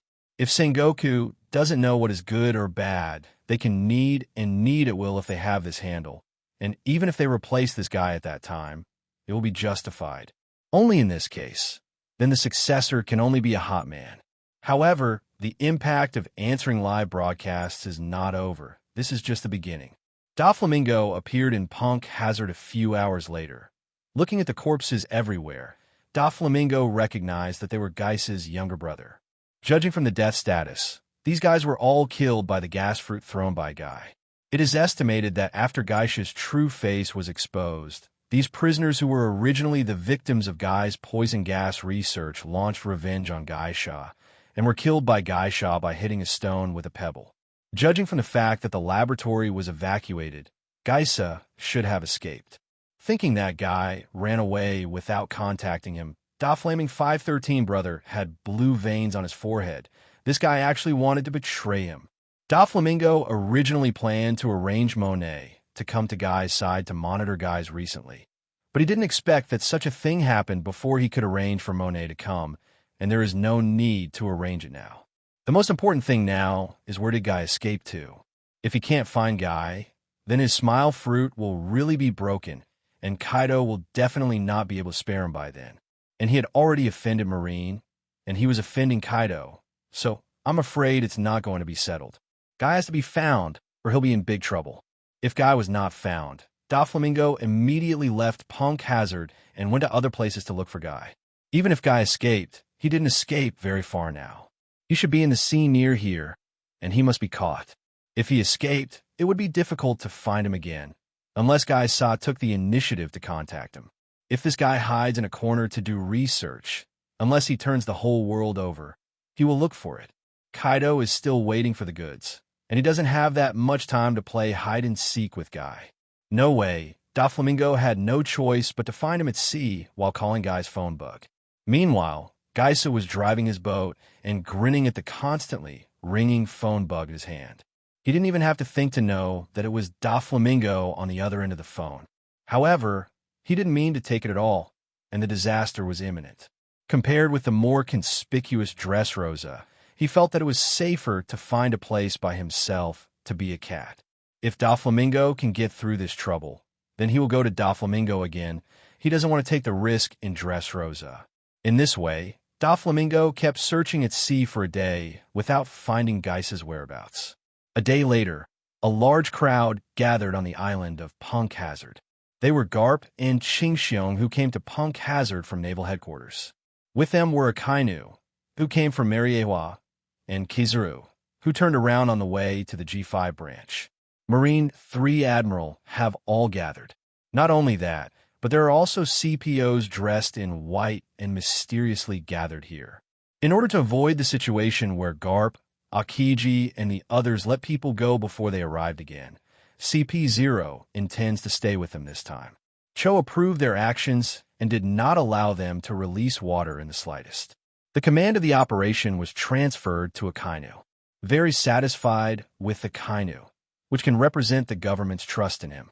This also means that if Sengoku retires and comes down, the government of the new Marshal Marine will undoubtedly choose him to go up.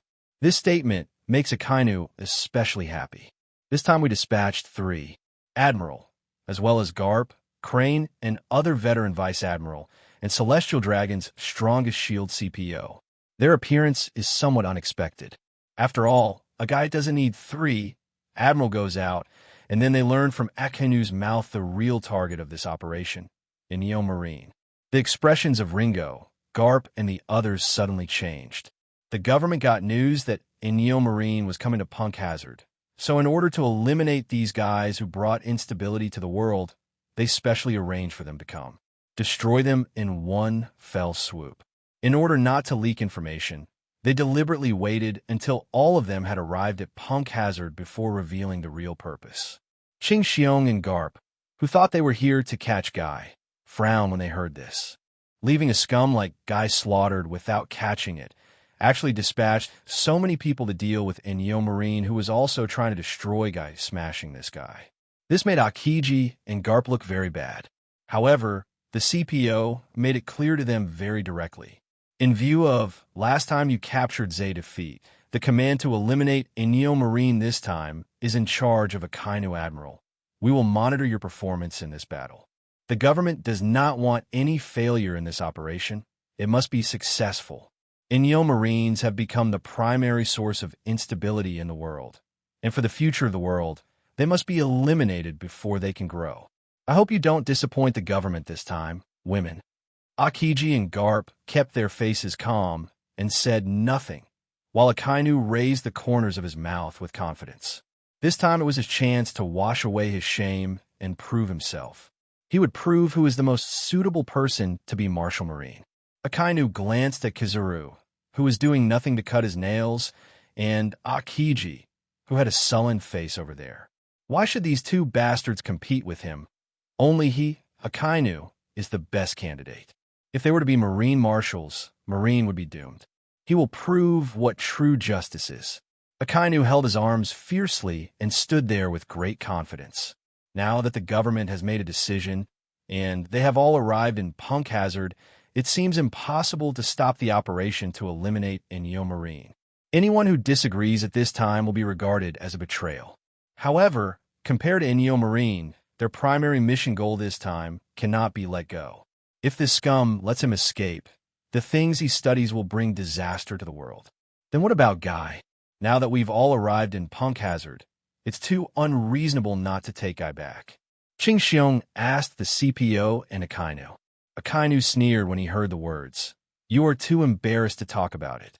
If you think it's impossible to talk about it, why didn't Robin see you back? Don't let me say that you met Straw Hat Crew a few times and didn't see you doing anything.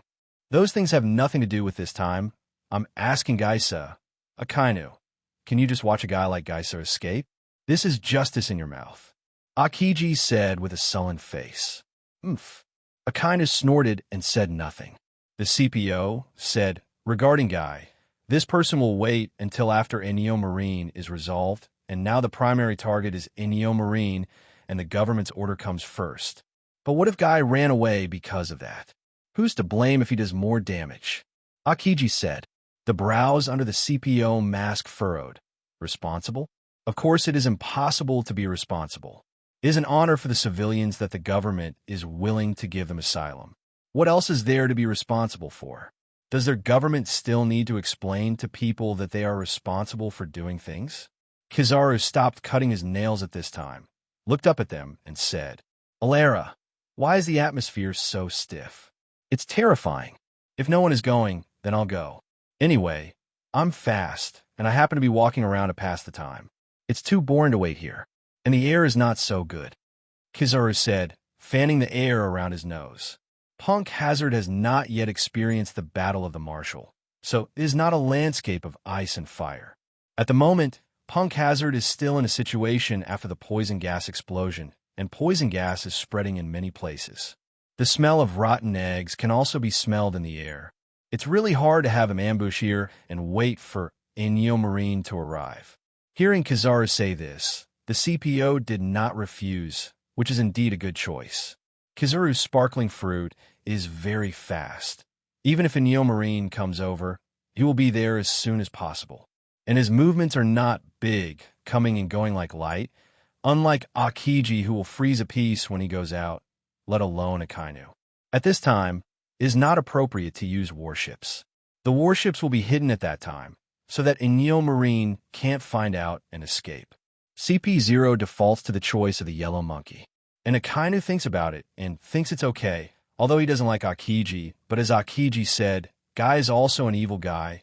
Letting him let it go is not his style. Since Kizaru is willing to shoot, let him go, good trip. The main target of this war is Inyo Marine anyway. A guy is irrelevant. The CPO and Akainu nodded. Akiji and Garp did not object, and the crane side agreed, so Kizaru smiled very much, and then disappeared into the sky as a light. Kizaru went to catch Gaisa, while Akainu, Qingxiong, Garp through, and a team of CP0S and some Marines stayed in Punk Hazard. Akiji, Garp, and the others started to deal with the mess Guy left behind. After Guy slipped away before, the children who were used in the giant experiment were not taken away, and saving them was also one of the purposes of Akiji and the others. So they hurriedly transported these children out of Punk Hazard with warships. If Inyo Marine does come here, it will be a battleground. This battle will definitely be more tragic than that of the Marshal. The 3 Marine Admirals have come here, sparkling fruit, lava fruit, frozen fruit, plus the Fujitor meteorite from Inyo Marine. This battle is going to start. I am afraid that Punk Hazard will be defeated, and everyone has no doubts. So these children must be transported to a safe place before that. Soon, Marine took action. Punk Hazard children were transported away by them. Li Diheo, and the warship was also hidden inside Punk Hazard. From the outside, there was no problem, and Akainu, Akiji, and the others were observing the situation outside through monitors in the laboratory. So 3 days passed. For the past 3 days, Punk Hazard has been calm, and not even a fly has come in. Akainu and CP0 waited until the flowers were dying, and they all began to wonder if Inyo Marine knew something and didn't come. At this time, they looked suspiciously at Akiji and Garp, but the two expressed their innocence. Since they came to the island, they even handed over the phone bug. In order to avoid information exposure, the CPO took away all the phone bugs that could contact the outside world. The purpose is to prevent that one hand. There's an insider, stop trading. They had to defend after Doflamingo's wicked hand by Virgon. Fortunately, these 3 days are not without harvest. 2 days ago, Kizaru, who was out shopping, returned to Punk Hazard with a person, who was the guy who slipped away. After Gaisa left Punk Hazard, he drove towards the other islands away from Dressrosa. After all, Doflamingo's Guy's path had to run on legs. After all, there was no definite direction to find Guy's boat on this sea. Just 2 days after Guy drove the boat away, when he thought he had escaped safely, a golden figure appeared on the deck. This person is Marine Admiral Kizuru. For Doflamingo, trying to find Guy in this blank sea is like looking for a needle in a haystack, but for Kizuru, it is just a circle. Kizuru took Punk Hazard as the origin and slowly circled around Punk Hazard, expanding the scope continuously. The route was like a mosquito coil. It didn't take long to find Guy's boat. Guy turned pale when he saw Kizaru, Marine Admiral, and also the fastest yellow ape. He used the head to fight such a guy. He had nowhere to escape in this vast ocean, and was captured by Kizuru cleanly and brought back to Punk Acid.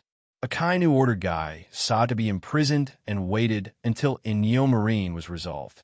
When Guy Sa came to Punk Hazard and saw the lineup here, he was instantly sluggish. Akainu, Akiji, Kizuru, Garp, Suru, and even CPO are here. Guy is so embarrassed in his heart. How big a crime did he commit? Even the government and Marine even sent out this lineup. This lineup can pick of 4 emperors. He's just a little guy. This directly shattered Guy's plan to slip away halfway. E513 also wanted to learn how to escape from Marine's prison ship last time. This lineup makes him run. I'm afraid Doflamingo can't run. Just when he wanted to cry without tears and felt that he would not do this, that he would not do it for the sake of one, he found out that Marine was not ready to leave after catching him. And then Guy Sa learned of shocking scene from their words. It turns out that Kizuru caught him only on a whim and went out to catch him.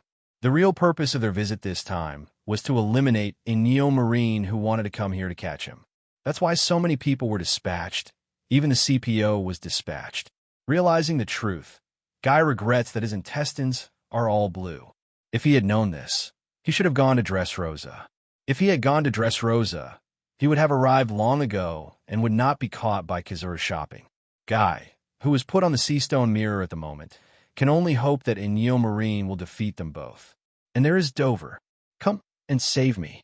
At this time, you can't leave me alone. Let's be blessed and enjoy the hardships. Guy scatters in the prison and stares at the prison door eagerly. Guy's bad song didn't cause any disturbances in Punk Hazard. On the 3rd day, Akainu and CPO were waiting for Inyo Marine to take the bait. Suddenly, a small boat approached by the sea. Akainu and the others watched this scene through the monitor. I saw someone park the boat on the shore, and then looked at the situation of Punk Hazard, wrinkled his nose with the smell of rotten eggs on the island, and then walked toward the island. In the laboratory, Akainu and the others looked at each other, a little confused. Who is this person? Akainu questioned. I haven't seen it. It doesn't seem to be a person from Inyo Marine. CP0 also frowned and wondered. So, it's a pirate? Akainu's face was cold. It's not like it. And he wasn't on a pirate ship, nor did he have a pirate flag, nor did I see him on the wanted order. Qingxiong shook his head. No matter who he is, take it first, and then talk about it. Come to Punk Hazard at this time. It must be an impure purpose. Akainu said, it seems that he wants to come in. When he comes in, he will be subdued. He must be swift. This person cannot disrupt our plan. Everything must be prioritized by government orders. CPO said. A few words settled the matter. Akiji and Garp didn't say much when they saw it. It's really not right to come to this island at this time. No matter what his intentions are, it is safer to win first. Akiji looked at the comber's black curly hair, and his burly figure made one feel that this person should not be an ordinary person, and ordinary people do not have such a physique. But what worries Akiji more is the green clothes and pants that this man is wearing. If he hadn't cared about what color other people wear before, but recently he got an intelligence from the live answering question. That is, in the future Marine Admiral, there are 2 admirals recruited from the private sector, one dressed in purple, codenamed Fujitora, and the other dressed in green, codenamed Green Bull. The purple Fujitora has joined Inyo Marine. So where is the Green Bull now? What does it look like? Nobody knows. After the live broadcast, Marine was also looking for the Green Bull Admiral, so Akiji also stayed in his mind. After seeing a green man, Oct, appeared, Qingxiong suddenly had a bold idea in his mind. Could it be? Before he had time to think about it, Ching Xiong followed.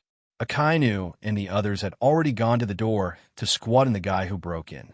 I saw that the man in green came to the entrance where Luo and Smoker were facing each other after he came to the island, and was about to push the door in. He just opened the door as if he had expected something, and took a few steps back vigorously. I saw a golden leg came out and was dodged by him. A man with a wretched face in a yellow suit walked out from inside. He glanced at the man in green with a little surprise. L was actually avoided. It doesn't seem easy, what a terrible guy. As Kizuru walked out, Akainu, Akiji, and Garp who were behind him also walked out. In addition, a few mysteriously dressed guys walked out and faced the man in green. Kizuru's funny expression.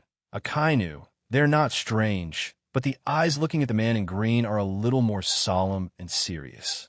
Just now, Huang Yuan's kick was completely unexpectedly kicked out of thunder, and Kizuru's speed can be imagined. However, the man on the opposite side escaped, which is not something ordinary people can do. This man is very strong. Who are you and what is the purpose of coming here? Akainu stared at the man in green and examined it. Unexpectedly, after seeing them, the man in green seemed to understand something, smiled and shook his head helplessly, and said to himself, "What? It seems that I don't need to come here at all. It's really troublesome. I wouldn't come if I knew it. Well, I'm just passing by, and I don't intend to fight with you. If it disturbs you, please forgive me, and I will leave now." The man in green spread his hands and said, "Want to leave? It's not that simple. Explain clearly who you are and what your purpose is, otherwise don't want to leave." CP0 next to him said coldly. This person suddenly appeared in Punk Hazard and disrupted their plan. No matter what, he could not be let go. He had to check the identity of the other party before speaking. And they are ambushing Inyo Marine here. Now, they have been discovered by this man. If the plan is leaked because of this, then this once-in-a-lifetime opportunity to destroy Inyo Marine will be lost. No matter who this man is, he must stay today. Hearing the words of the CPU, the man in green was a little helpless, muttering that it was really troublesome. He would not come if he had known that Marine had been solved already.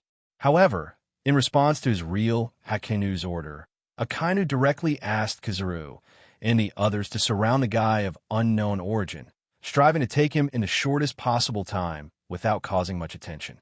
No one knows when Inyo Marine will arrive, but it would be no good if something caused Inyo Marine to scare away. Seeing Akainu, Akiji, Kizuru, and Garp want to keep him, and the CPU staring at him, the man in green finally became serious, and it seems that this is not going to end well. Forgive him. Fight with these monsters at the same time. How to fight this Marine's strongest combat power is here. But at this moment, he was a little puzzled. How could a guy send so many people here and what they want to do? However, Akainu didn't give him room to think and shot directly. At this time, Kizuru also followed. Akiji and Garp chose to cut off the retreat of the man in green to prevent him from escaping, leaving the battlefield to the three of them. The battle was about to break out. Facing the simultaneous attack of the two admirals, the man in green was complaining. He understood that fighting them at this time was obviously an unwise choice, and there were a few people waiting beside him. The only way is to save some effort and find a chance to get away. The man in green kept retreating under the double team of the two. Akainu and Kizuru saw that they did not take down this man quickly, so they stepped up their offensive, and the momentum of their attack became louder. At the same time, he, who was staying in charge of the laboratory, suddenly noticed that a warship appeared on the sea. Obviously not Marine's warship. The sails above are marked with a sword pierced through a skeleton and an upside-down seagull. This is the Inyo Marine logo. Then CP0 got the information from Crane, and his expression changed. Leave him alone, the target has appeared, and act according to the plan. CP0 quickly said to Akainu and the others. Akainu, who was fighting with the man in green, stopped when they heard the words, and the man in green was a little strange when he heard the words, but realized that this was his chance to leave and then left in the opposite direction. Akainu frowned when they saw him leave, but they were not chasing him. Who the hell is this guy?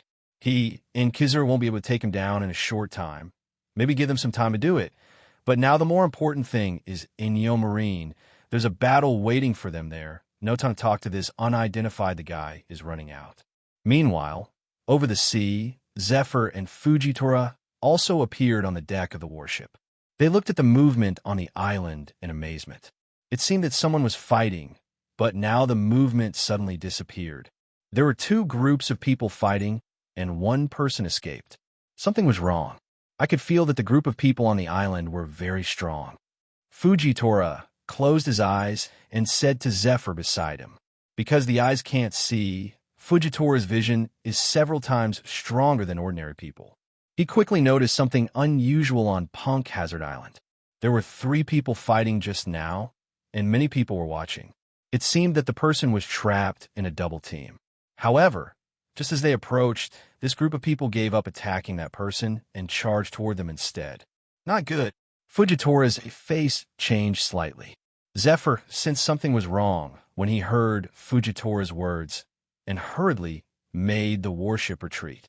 However, at this moment, a voice reached everyone's ears. "Ice Age." In the next second, the waters around Punk Hazard began to freeze, freezing the warship that Inyo Marine drove over. Kazan. Zephyr said the name instantly when he saw this scene. "Mr. Zephyr, long time no see." I saw a man with cold air appear in front of Zephyr. However, this was not over yet, and soon more people appeared in front of Zephyr, and the appearance of each one made Zephyr's face darken. Akainu, Kizaru, Garp, and a team of CPOs, and after they appeared, there were Marines one after another, surrounding them. Seeing this scene, Zephyr wondered what was going on. This scene is exactly the same as the Summit War in the previous video, but this time the target of the battle is Inyo Marine instead of the Whitebeard pirates. Opposite is still Marine 3 Admiral. Kazan, Sakazuki, Paul Salino, and Garp. It looks like you've been waiting here for me for a long time. Zephyr's face changed slightly before revealing a calm smile. "I'm sorry, Mr. Zephyr. I'm going to be facing you again this time," Akiji said. "How about you?" Zephyr looked at Akainu and the others. "Paul Salino, are you trying to kill me this time, as in the video?" "Mr. Zephyr, it makes me so happy to see your voice so loud, but I am also ordered to do it. If I can, I don't want to see that scene. Of course, if you can surrender, maybe that kind of thing won't happen," Kizaru said with a smile. "Paul Salino, you're still so glib. A man needs to be serious to make people feel reliable," Zephyr said to Kizaru. "Teacher Zephyr, let's do it. You have no chance of winning. Only Fujitora and your Inyo Marine can't escape from our attack. In order to avoid unnecessary casualties, I advise you to do this. Otherwise, what will be the consequences? Then don't blame me," Akainu said with a cold face. "Sakazuki." Zephyr stared at Akainu and said, "If you are too arrogant, you will suffer. So is it your justice to deal with me this time?" "That's right," Akainu said without hesitation. "The world doesn't need a second Marine. This one is enough for now. The existence of Inyo Marine will only disperse the power and weaken the current Marine, which is very unfavorable for the world, and I will not sit by and watch the Marine weaken." They were ambushed. A Marine without strength cannot maintain justice, and a Marine without strength cannot destroy evil. So for justice, you can only ask Mr. Zephyr to destroy your Inyo Marine. Do you think Marines under government control can achieve your justice? And if so, then your justice is no more than that. It seems that I still haven't taught you well. That's why you have such a false view of justice," Zephyr said, staring Akainu in the eyes. "No, it's Mr. Zephyr. You're too naive. Even Inyo Marine can't escape this problem, and things like government exist wherever they go. I heard that you have been contacted by a lot of people from non-joined countries and allied countries, and it seems that they will provide you with financial help. Without their funds, I am afraid that Inyo Marine will not be able to operate normally. So the question is, what do you do if they do the same thing as celestial dragons? Do you choose to be fair, or do you choose to turn a blind eye?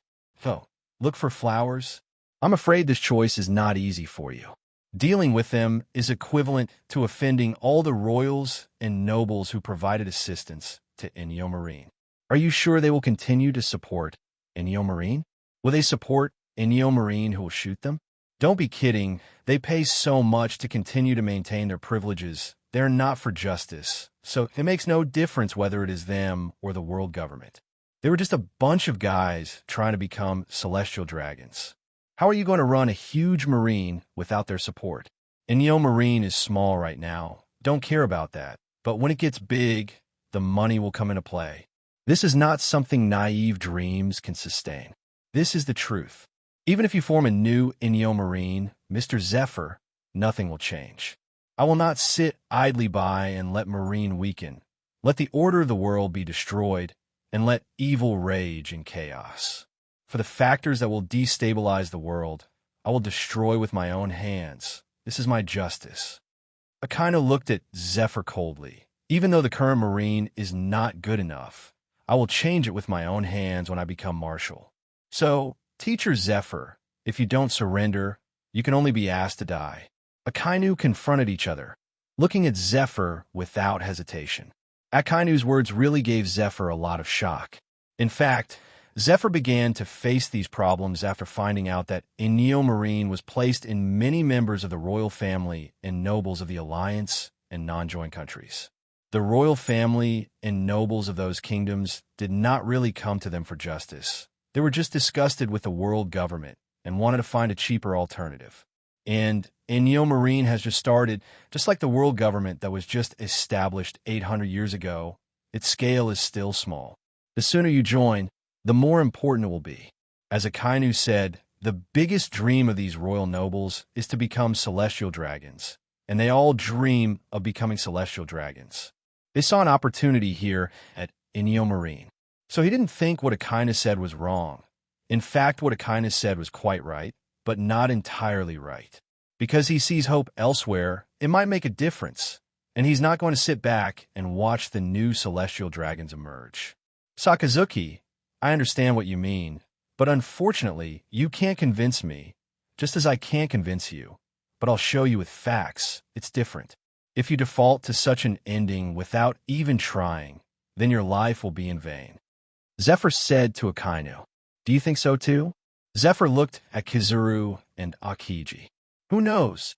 Kizaru spread his hands and smiled. Akiji was silent. Zephyr looked at Garp again.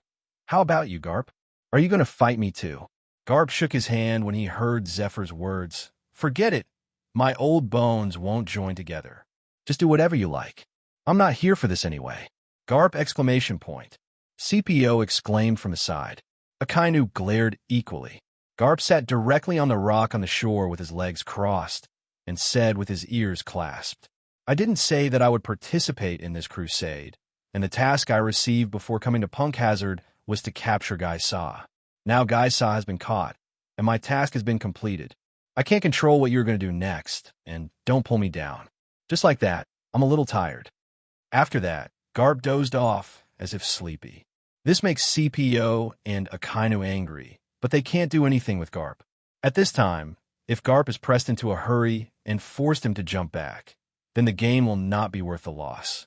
Kizaru exaggeratedly said, Hey, it looks like I caught Guy back. Can you say that? Garp snored, as if he hadn't heard Kizaru's words. The situation has changed subtly because of Garp's hang-up. However, Akainu and CPO felt that it was acceptable. Now Inyo Marine's May 13th is no longer on the Dorag, and only Zephyr and Fujidora can be called Admiral-level combat power. And there are 3 Admiral on their side. Their combat power has been suppressed. And more than that, there are CPOs, and among them there is no weaker than Admiral strength. In general, they are suppressing Inyo Marine. Even if Garp does not participate, it will not affect the overall situation. Ms. Zephyr, although I would like to see what you said is different, but unfortunately, you have no chance. After Akainu finished speaking, his right arm turned into lava, and black smoke came out of the whole person, like a human-shaped volcano. Akiji also put a layer of frost on his body, and Kizaru also reversed his previous inattentive expression, with a more serious look on his face. The CPO nearby also showed a fighting posture, preparing to destroy Inyo Marine here. Facing this kind of battle, Zephyr's expression was a bit solemn. Smoker, Ein, and Bins were also like enemies. This time they were a little troublesome.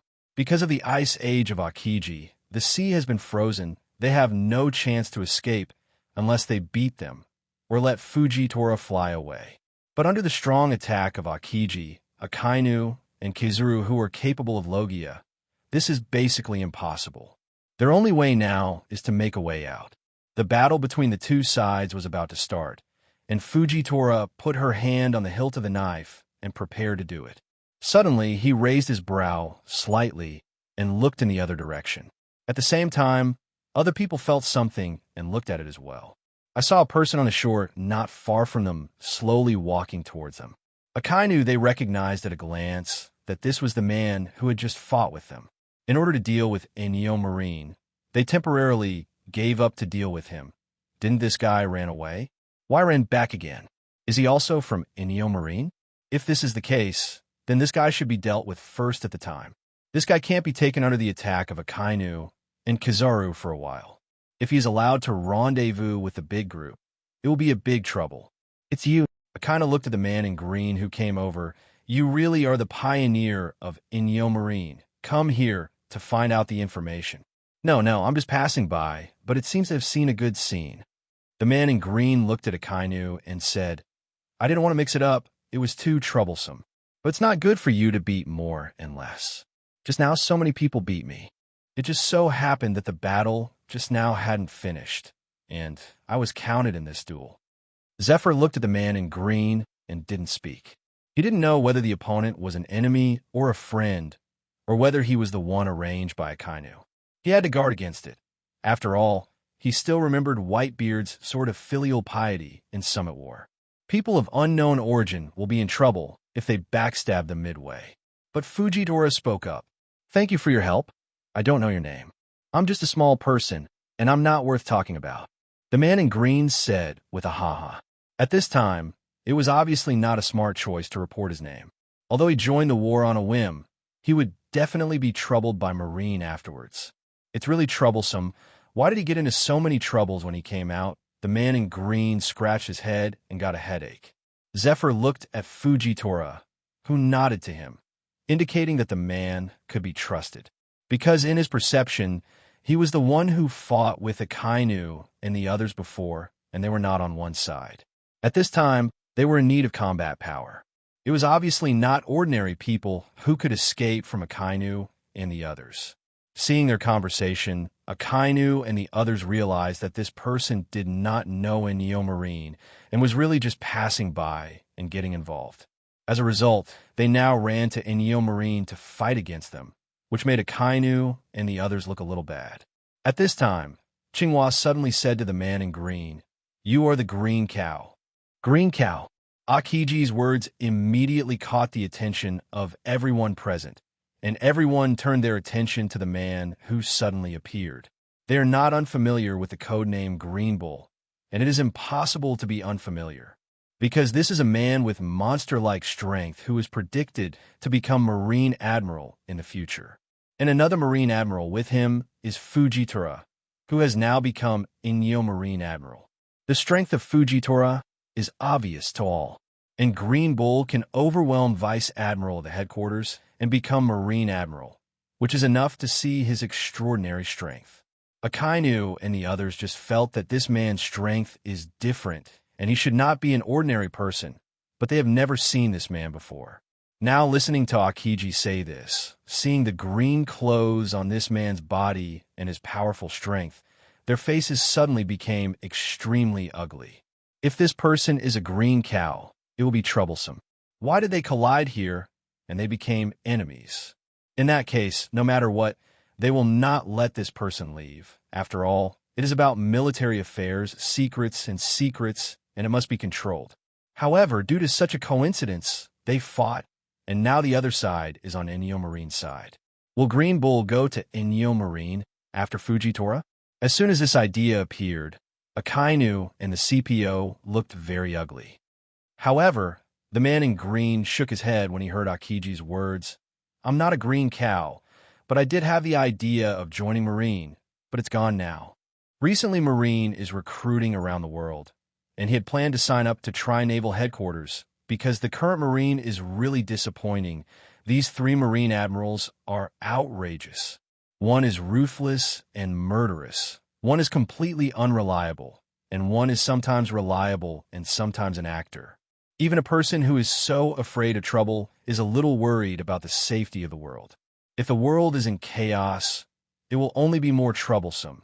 So he has the idea of going to Marine and thinking that Sengoku is about to abdicate. Marine may recruiting Admiral. He saw if he could go to Marine and mix with Vice Admiral, Admiral or something. He was uneasy about leaving the world in the hands of these people. He originally planned to do so, and he also rushed to the recruitment point at Naval Headquarters, but he didn't expect to see the live broadcast of the answer a few days ago. The operation of world government in Flevance has exceeded his imagination. Although the previous government's operation was a bit dark, he could barely understand it, but he couldn't understand the matter of Fravan's platinum lead, even if he wanted to. He instantly realized that it wasn't just Marine that had a problem, the government had a bigger problem, and even if he became a Marine admiral, nothing would change. So he put out the idea of being a Marine and was about to go back, but he heard about Guy being scattered in Punk Hazard. He happened to be near here, thinking about coming here. Let's put an end to this scourge, by the way. This is what everyone with a bit of conscience wants to do, and he also feels sorry for those who were used by Guy Saw to do an experiment with children. Since there was no boat willing to come to Punk Hazard, he had to row a small boat to come here. And when he arrived, he realized that he had come late. Marine had already fixed the place, and they were still ambushing Marine's Akainu here. Got one. It's really back home. I'm afraid it will be more troublesome in the future, being wanted by Marine or something. His head is big. He's just here to do good things 2.3. Why do you encounter such troubles? But he now understands why these monster-like and powerful guys are gathered here. It turned out to be to deal with Marine. It seems that Marine also came to solve the scourge of Guy. Same as his purpose. Thinking of this, he still decided to help Marine, and Marine, who came for justice, should not be destroyed like this. This made Akainu and the others even more ugly. With such strength and situation, how could they not be sure that this was the mysterious green cow? And now it has become an enemy, which is too bad. It is too bad that someone who can become an admiral has become an enemy. It is a chance that they have finally found a single opportunity for Marine. Now this situation is that Marine's 3 admiral plus a team of CPO, and Marine also has 3 strong admiral strength. Their side is not very dominant. It's going to be tough to kill them, but if Garp joins, it'll be easy. But the CPO looked at Garp and saw that Garp was already dozing off, and his nose was blowing bubbles, which was outrageous. Since you are not Man Marine, then before all, a big misunderstanding, you can leave. CP0 start negotiations green cattle. I cannot do. I want to go before you let me go, and now I would chose not to go. Few more people to bully people are not. We continue. Green said cattle hook the hook mouth. You may want to clear, but you do it in against the government. The consequences of which you want to clear. If you're throwing the bombs, help us eliminate Marine. Then afterwards I would recommend you join the 5 Elders Marine. As long as the position of the Marine Admiral empty out, then you are a Marine Admiral Green Cattle. What do you think? CPO said. Suja. Green Cow Mazwaxiaba said. CPOC Green Cow thought the other way moved the heart. But the next second Green Cow does not deign to smile. The Marine Admiral who wanted to be good. Anyway, I'm not interested. I'm not interested to Celestial Dragons, rub percussion section. It's so boring to do something, I might as well go back to the sun more comfortable. Then you can never go back after the sun. CP0 saying that, it is ready to hand. Since it could not agree, then do not talk about. Even if coupled with cattle across the green, and only 3 Admiral, their side as well as they do, they are the strongest shield CPO, is not to eat cooked rice. Explosive fight. Marine here 3 will also launch capability. Lava, ice, laser appear on them. But here in Marine Zephyr hands attached to a layer of black. Fujitora ready to draw his sword in green, I'd look to the cattle opposite. Seeing we must go to war.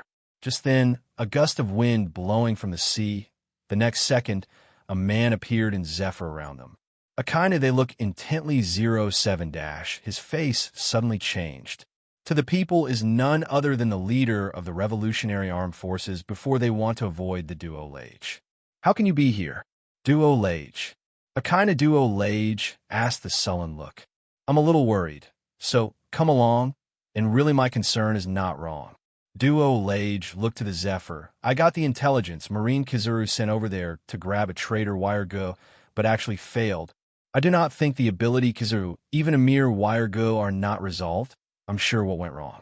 As I continue to investigate, found here Marine arranged Akiji old man, and they went, Mariewa, there are also some people seem to see a kind of warships at sea. Marine 3 Admiral same time not a trace. There's bound to have problems, so I drive over. Duo Lage smile, swept across the eye Akainu. Akiji, Kizuru also the team CPO, plus they're pretending to doze off. Wake up now to see Garp's Duo Lage. It appears that I seem to come at the right time. Duo Lage laughed all the way to his busy schedule. After receiving a message from Yufeng alone, rushed from the East Blue. Duo Lage look at the eye of some strange, seems to be on their side of the green cattle and green eyes just right on. Green smiled cattle, Akainu looked to them. Now it seems to be almost the same number of people. How to do? You do not seem dominant, and now how to do, continue to fight it.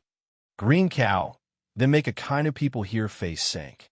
With the Duo Lage appeared, the situation worsened for Marine here 4. Originally Marine here, 3 Admiral plus CPO, here, for Zephyr plus Fujitora plus Green Cow Trio, was able to form a fighting force to suppress. However, this situation appears instantly reverse after Duo Lage. In Neo Marine here are 4 Admiral class fighting force, and here is the 3 Marine Admiral plus CPO. Marine base here does not account for any advantage. If there's also added to Garp to say, but Garp the hook now. This team, even if they defeat the Neo Marine, inevitable that the cost is not small, Marine bound to wreck a few people here. So the result would be a lose-lose. If so, that would be trouble. This is a Marine combat power of high-end rare. If here and now at Marine Image you want to add a short time, and then come back, is almost impossible because even Fujitora, this would have become Green Cow Marine Admiral the Strong have given up Marine. Not only is the Marine, if forced to destroy a Neo Marine, they will probably break a number of CPO in here. They're the strongest Celestial Dragon shield, the relationship between Celestial Dragon safety. Not only that, government control of the world will suffer heavy losses. And they're even more worrying is Garp. This guy performance in this event is very unusual, and he was the father Duo Lage. CP0 not guarantee. Garp will not process them in the middle of them a knife fight in. By the time I'm afraid that they all get the group off in here, this is the most horrible and the worst outcome. Damn it. Zaozadaju should be allowed to Garp to leave, and to arrange at least twice the combat power of a Neo Marine here. They had only expected Zephyr and Fujitora too. These have sufficient combat power to destroy theirs. I did not expect suddenly spraying 2 men, Duo Lage and Green Cow. This is the case, is totally inadequate, and this price which they cannot afford. The situation got deadlocked live. Even the most iron-head Akainu are aware of the current situation, cannot play. Hard to beat accident. Akainu has now put himself in a position of marshal of thinking up.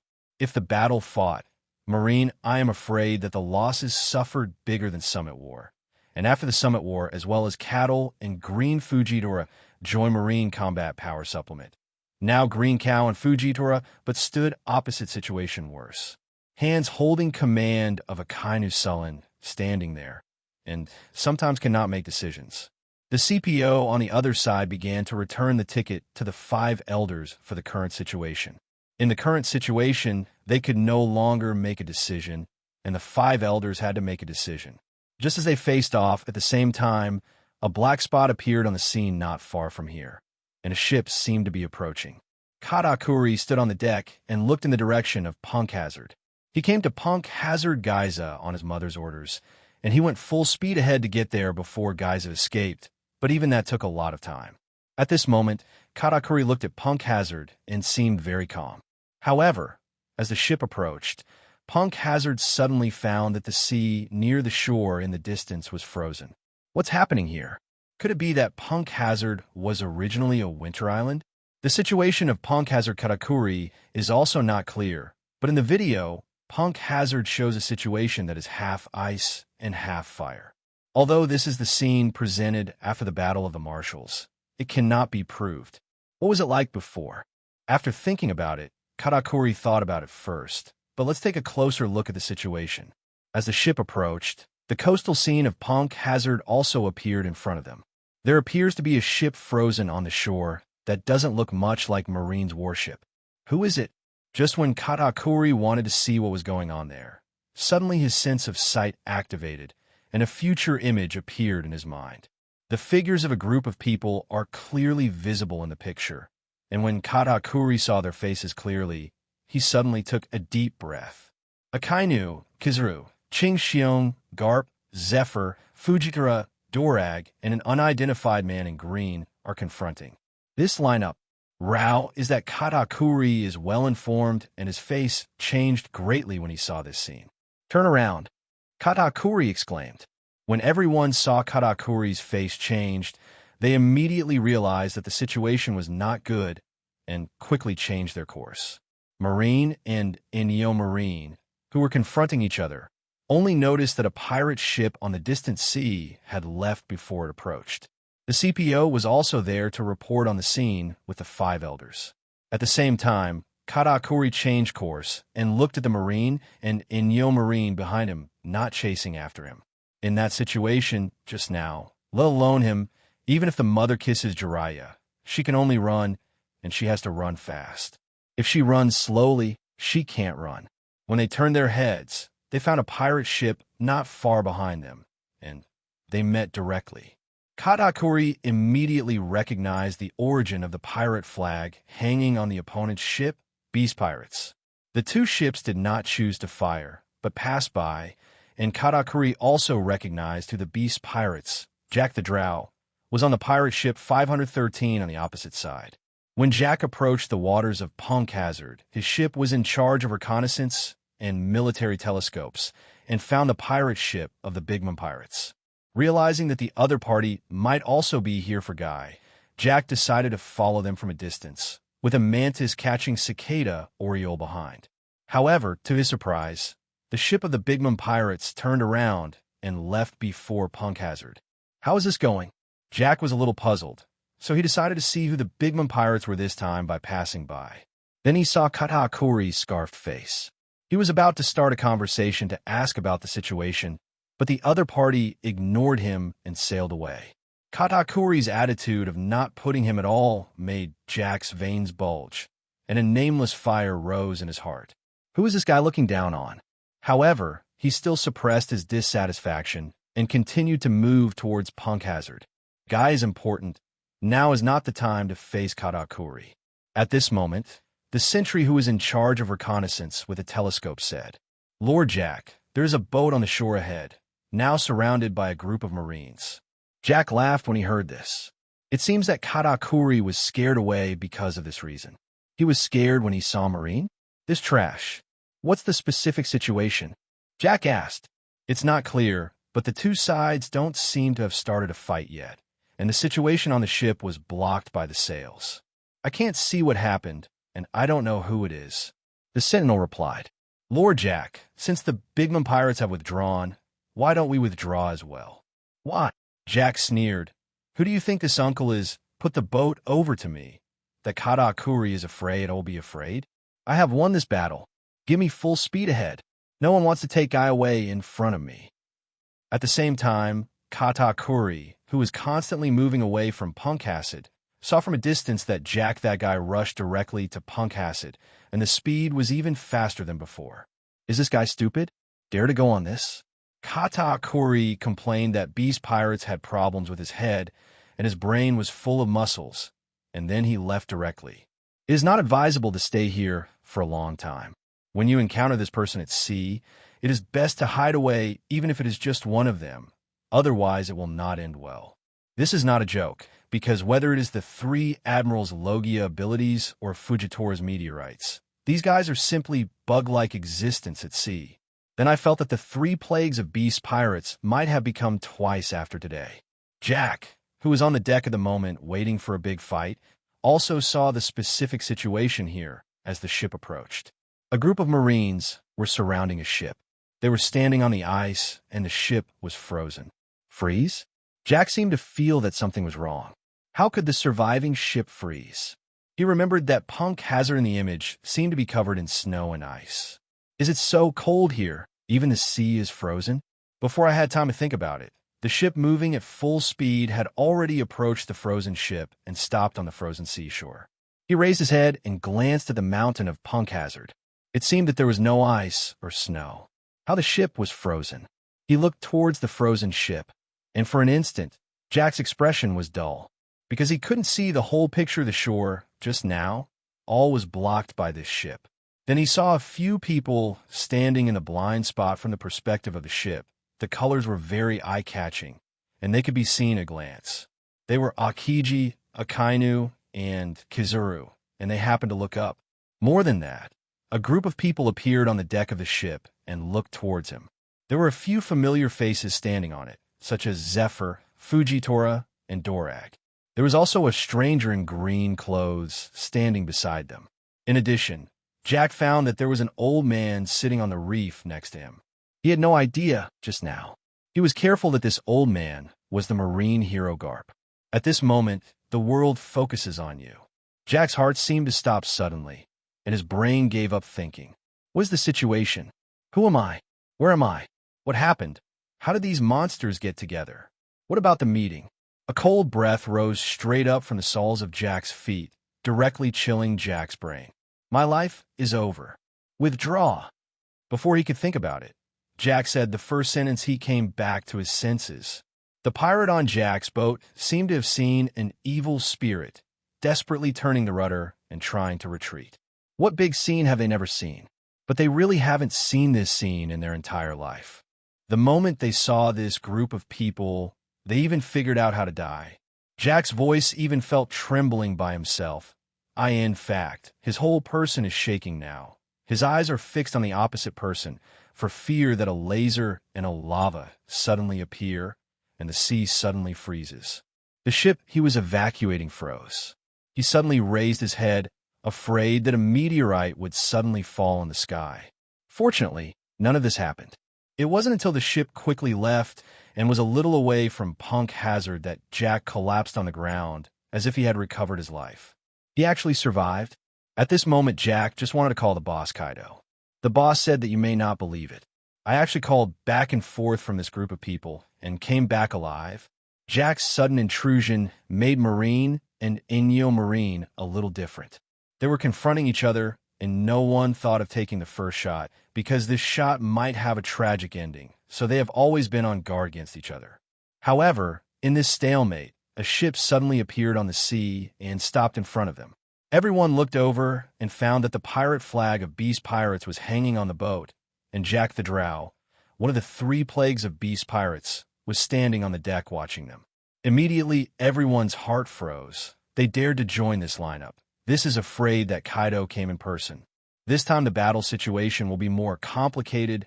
Marine and Neo Marine. This time, there is another 4 Emperors Kaido. The original confrontation situation has increased uncertainty due to the addition of a 4 Emperors regiment. Where is this war going today? No one knows. So everyone is ready to take action, not daring to act lightly. At this time, they had a vague sense of sight in their hearts that the Blackbeard pirates suddenly appeared after the Summit War Marine and the Whitebeard pirates battle, but fortunately they hadn't started fighting yet, so that Kaido would not take advantage of it. Just as they were facing a formidable enemy, they were preparing to deal with this uninvited guest. However, before they could react, they turned the bow of the boat in a sudden shock, and then swept away. This situation was not expected by everyone present. What's the situation? What about Kaido? Why did it slip away? What are you doing here? Just take a look and leave? Seeing the pirate ship that had gone away, everyone's faces were stunned. However, the battle here is still unstoppable. While the Beast Pirates pirate ship came and went, it came and went in a hurry. But this made Marine and Inyo Marine immediately realize that they have been discovered, and maybe there are more pirates waiting to sit on the mountain and watch the tiger fight. They all want to be a fisherman who competes with clams to gain profits. If Marine and Inyo Marine have a lose-lose match and Kaido and the others take advantage of it, then this situation is the worst outcome. Neither Marine nor Inyo Marine can be a winner. None of them could accept the result that the pirates were the victors. Akiji on Marine's side took the lead to remove the frost on his body, and at the same time, the black hockey on Zephyr's hand on Inyo Marine's side also disappeared, followed by Akainu, Kizaru, Fujitora, and they also retracted their preparations to attack. At the same time, CP0's exchange with the Five Elders also bears fruit. The Five Elders learned that this time, not only Zephyr and Fujitora were on Inyo Marine's side, but Dorag was also here. Not only Dorag, but also the Admiral Green Bull, who would join Marine in the future, stood on Inyo Marine's side. Hearing this, the Five Elders immediately realized that this plan to eliminate Inyo Marine was doomed to fail. To eliminate the four admirals, Punk Hazard was simply not strong enough to go to, and what made the Five Elders even more angry was that Garp came to the battle. Putting a pick, this is even more impossible. Then Beast Pirates suddenly appeared and suddenly disappeared. The Five Elders, with gloomy faces upon hearing this, finally ordered the CPO to retreat, and the operation was called off. The CPO informs Akainu of the Five Elders' decision and prepares to evacuate. Akainu didn't react much after hearing it, and acquiesced to the decision. Now, even if the Five Elders asked them to fight with Inyo Marine, Li Heo, they would not accept it. Originally, the problem between Marine and Marine could be solved behind closed doors, but if there are pirates staring at the side, the situation will be different. In any case, it can't be cheap. Pirates are good. Now that the Five Elders have given up on the action, they have nothing left to hold on to. Inyo Marine is also relieved. They also don't want to fight this kind of battle that hurts both sides, and the point is that they don't need to fight at all. Pirates are their common enemy. There's no need to kill each other and let the pirates beside laughing out loud. Now that Marine didn't want to fight anymore, Fujitora drew his sword and saw a purple halo appear, and soon their warship began to vibrate and slowly rise, soaring out of the icy sea. Zephyr stood on the deck overlooking Akainu. Sakazuki, it looks like you're going to be disappointed this time. Just take a good look, and I'll show you the difference. What true justice Inyo Marine will prove to you later. I hope that when the time comes, you can make the right choice. Zephyr looked at Akiji when he said this, and then the warship slowly lifted into the air and flew into the distance, leaving Akainu with a livid complexion, Kizaru who regained his indifference, and Akiji who was lost in thought. The CPO didn't look very good when he heard Zephyr's words, which was Chiguagua's rebellion. They glanced at Garp, then boarded the government ship to leave Punk Hazard. Akainu looked at Garp next to him in dissatisfaction, and left with a humming. Kizaru also slowly got on the warship. Akiji looked at Garp with some worry. Garp's behavior today could be called a betrayal, and the government will not let Garp go just like that. Although Garp's strength is very strong, he doesn't need to worry about it, but Mingxiang is hard to defend against a dark arrow. Garp smiled nonchalantly, "Don't worry," then strode back to the warship. With Marine's departure, Punk Hazard becomes an island again, along with the captured Geisa. The picture of Marine and Inyo Marine that he imagined would not appear, nor did Doflamingo save him in a critical moment. So Guy was taken back to the headquarters. On the other side, Zephyr thanked Green Bull after they were safe and invited him to join Inyo Marine. Originally, after seeing the government and Marine, Green Bull had planned to go home to retire, but because of an accident in Punk Hazard, I am afraid that in the eyes of the world government and Marine, he has already been labeled as Inyo Marine. Since he has come, he should stay. Originally, he was going to join Marine, but now he is not too bad for Inyo Marine. And he was also curious what the difference Zephyr said would be, whether Inyo Marine could become a new possibility for the world. He was so looking forward to it that he did not refuse Zephyr's invitation to join Inyo Marine. Since then, the three Admiral of Inyo Marine are also 513, Dorag, Fujitora, Green Bull, Marshal Zephyr. Inyo Marine has since become the most powerful force in the world besides Marine. Inyo Marine, who is sitting on 4 admiral powerhouses, shocked the world when the news was reported. The people are of course excited, and Neo Marine is their hope, and they naturally hope that the stronger a Neo Marine, the better. The stronger a Neo Marine becomes, the sooner they will be able to break away from Marine under government control and gain real justice. Compared with the excitement of the people, the pirates have some headaches. The original Marine was already in a bit of trouble, and now another Marine appears, which means they have another enemy, which is quite a headache for them. And even Neo Marine has such a powerful configuration, they can't fight at all. I'm afraid even the Emperor will have a headache, let alone them. So the pirates who were raging in the non-joined countries before began to converge, and Neo Marine is also more trusted and welcomed by the people of the non-joined countries. More and more non-affiliated countries have contacted Neo Marine, seeking their asylum. Neo Marine is also growing rapidly in the process. The news of Neo Marine shocked the world not long after one thing shocked the world, that is, Marine Marshal Sengoku resigned. Joining him in his resignation was Marine hero Garp. Naval Headquarters, the Marshal's office. You really decided? Garp grabbed his sunbae and took a bite, looking at Sengoku and asked, "Well, I'm tired, and I'm not in the mood to continue." Sengoku was also eating with a senbei, and there was a cup of hot brewed ABCD tea on the table. "It should have been done long ago. You are so old. Why are you still working so hard? Don't think I don't know. You secretly bake oil every month. Let me just say, everyone is the same age. Why your hair is black and shiny. If I hadn't secretly followed you, I would have been deceived by you." Garp laughed. Sengoku ignored Garp's joke and said very calmly, "It's time to hand over the future to these young people. I've done enough. Although it's still far from what I want. But now I'm no longer suitable to continue. But why did you resign?" "Huh. Just let me rest. I'm at my age, and you, the Marshal, have given up. You want me to continue to work hard. It's not kind to fight you."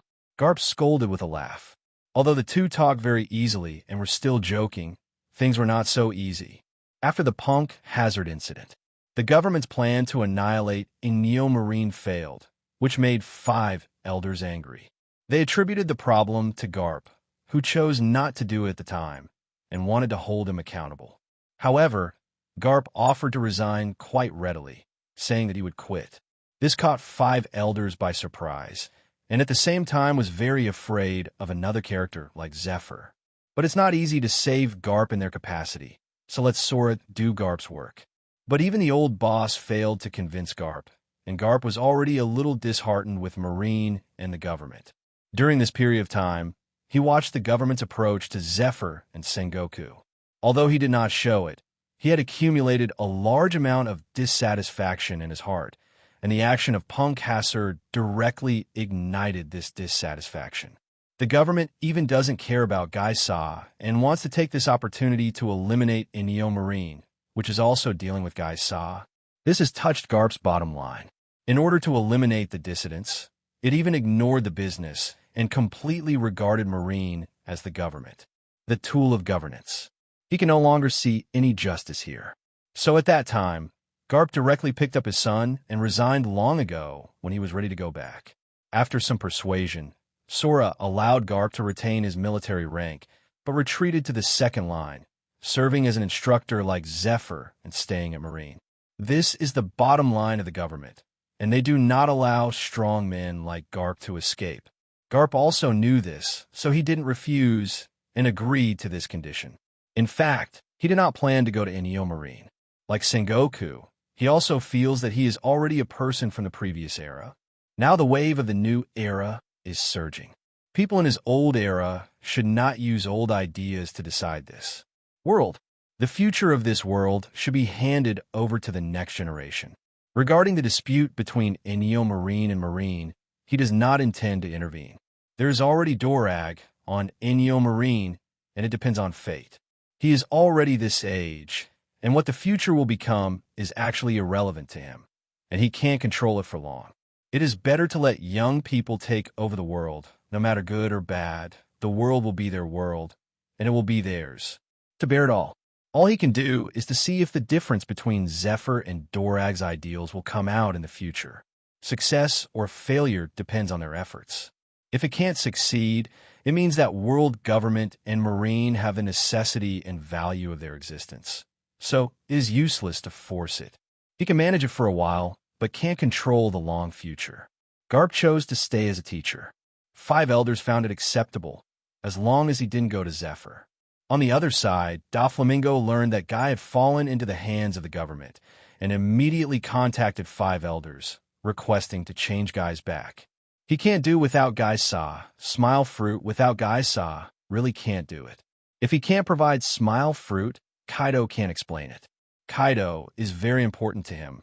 Whether it is the weapon provided by Kaido or as a backer, it is very necessary. Not to mention offending Kaido. So after Doflamingo negotiated with 5 elders, he didn't know what price he had paid and finally got Guy's back from the government. But Doflamingo's face who got Guy back was very bad. Presumably in this transaction, Doflamingo was severely cut off a piece of meat. But the good news is that smile fruits can continue to be produced, and the government will unconditionally take away 50% of the smile fruit produced. Guy Sa was not publicly executed, nor was he imprisoned and impelled down. Sengoku, as the marshal, would naturally not know it. However, after investigation, Sengoku was surprised to find that Guy Sa that they captured had returned to Doflamingo. Angrily, Sengoku approached 5 elders for an explanation.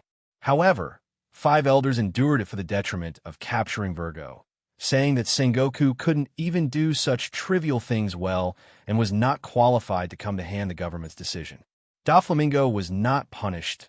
Shichibukai's position was not lost. The franchise king's position was firmly seated, and Virgo and Guy Sadu were safe. All this instantly ignited Sengoku's anger, and he could no longer be a marshal. Sengoku proposed to 5 elders to resign from the position of marshal, and 5 elders readily agreed. But as a condition, Sengoku must remain in Marine as a false position. Although Sengoku is angry at 5 elders, this is after all the Marine he has maintained for decades. In his eyes, it is like his own son. The Marine here is pulled up by him with one hand. How could he go with them? As an enemy. And reason tells him that the decline of Marine will lead to the collapse of the world order. And Ennio Marine is too weak. He can't see if this is the right way, whether it will lead the world to beauty or destruction. He doesn't want to be angry because of anger. Do irreparable things.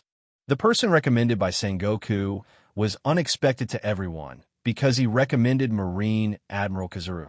This was beyond everyone's expectations. Even Kizuru himself did not expect it.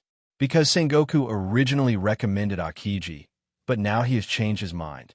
After Akiji heard the news, there was no dissatisfaction. He understands that his current image in Marine and the public is not very good. His abuse of power probably disappointed Marshal Sengoku, and he did not dare to give Marine to him who could not make decisions. Sengoku really thinks so. Although he is more optimistic about Qingxiong's character, it is this character that prevents Sengoku from choosing him.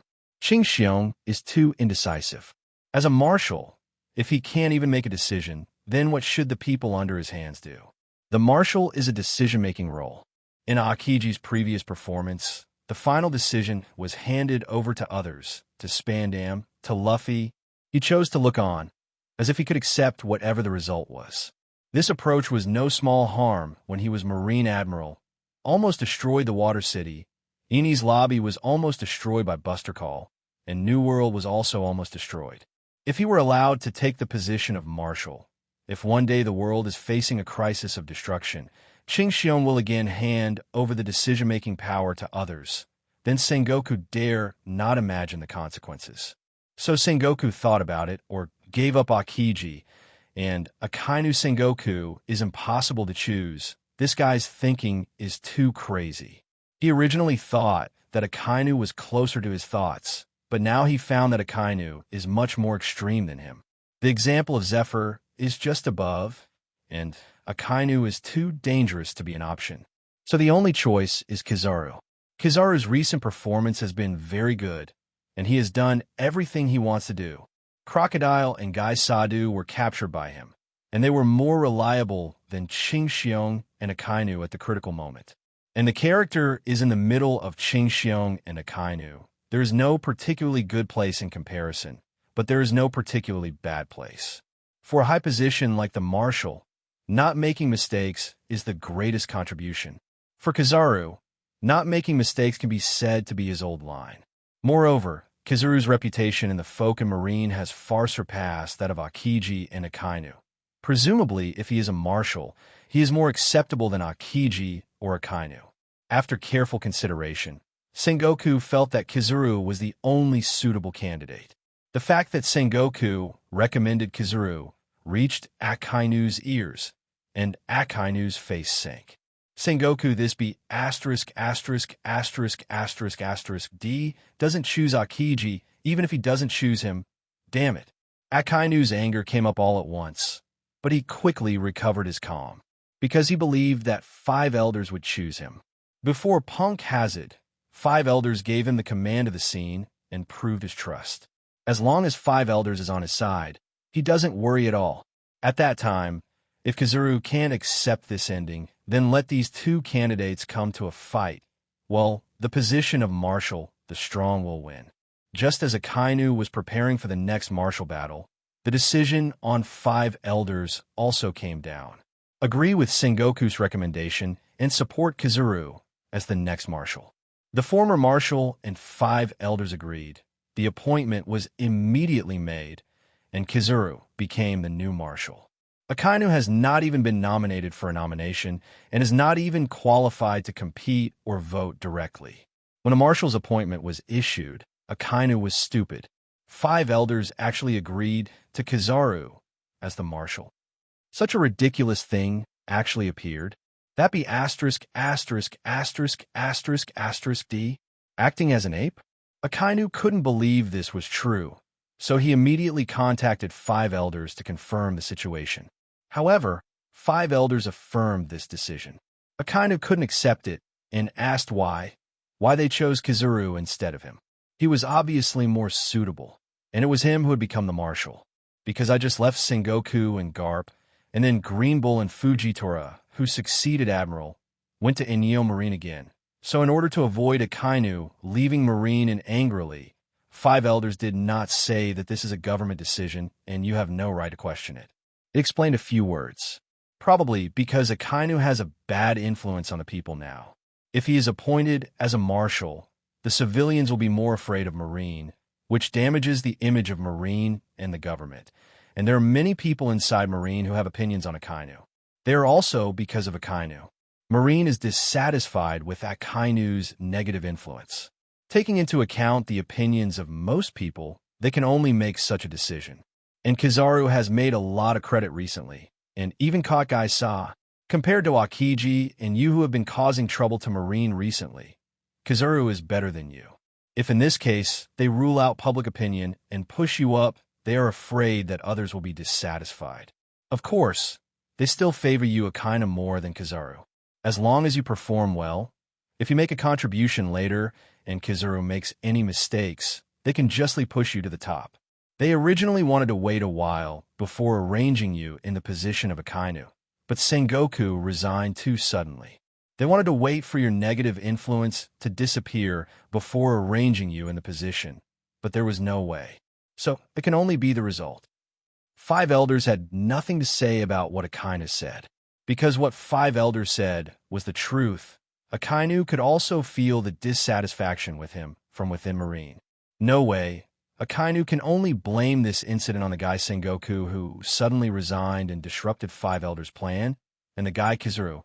Why he didn't see that this guy was unpredictable before. He was wondering how this be ********* suddenly rushed to catch Guy when he was in Punk Hazard. It turned out to be a meritorious service. Alabasta did the same with Crocodile before, and he frequently praised Sengoku in front of Sengoku. He was careless. He even gave Kizaru the opportunity to do meritorious service. This be ****************. D. Akainu patted the table angrily. Akainu's anger lasted for a long time before it gradually calmed down. This is not the end. I haven't lost yet. Pagliusolino, you guys better not make a mistake. I will keep staring at you. Akainu said with a sullen face. However, what Akainu didn't know was that 5 elders chose Kizuru instead of him. Another reason was that the video exposed the possibility of Akainu and Akiji doing things without 5 elders. This aroused the vigilance of 5 elders. Although Akainu's absolute justice is easier to control, absolute justice is also justice, and it's even crazier. If Akiji's lazy justice is more difficult to manipulate than his own thoughts, then Akainu's absolute justice also has a very strong self-thinking. When they found that Akainu was not as obedient as they thought, they began to be wary of him. They'll look for flowers. In contrast, Kizuru's ambiguous justice is more popular with 5 elders. What is ambiguous justice? That is, it is justice when it is needed, and justice can disappear when it is not needed. In other words, whether it is justice or not is conditional. Who decides this condition? Kizuru in them. It can be justice or not justice. Everything is up to them. 5 elders came back to their senses and realized that, good guy, isn't this guy, Kizuru, just the marshal they need? They are justice when they need it, such as when fighting against pirates. Justice can disappear when they're not needed, such as what the government wants to do in visible things, such as celestial dragons' crimes, such as when they join the royal family and do evil. They could turn a blind eye. It is simply their ideal talent. It turns out that Kizuru is really suitable to be a marshal. Ambiguous justice is the justice they hope for. 0. Whether it is Akiji's justice or Akainu's justice is too dangerous. Only Kizuru's justice fits best. Even if Sengoku does not recommend Kizuru to be a marshal, they will let Kizuru be a marshal, but they didn't expect that Sengoku agrees with them, so it will be easy to handle. It just happens that Kizuru has made a lot of credit recently. It's a matter of course. However, Akainu didn't know what 5 elders really thought. After being appeased by 5 elders, Akainu continued to be his Marine Admiral and did not give up on the position of the marshal.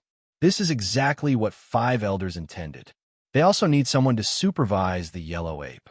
Akainu, who wants to be a marshal, is just the best candidate. And Qingxiong couldn't help feeling a little funny after he got Kizuru as the marshal instead of him and Akainu.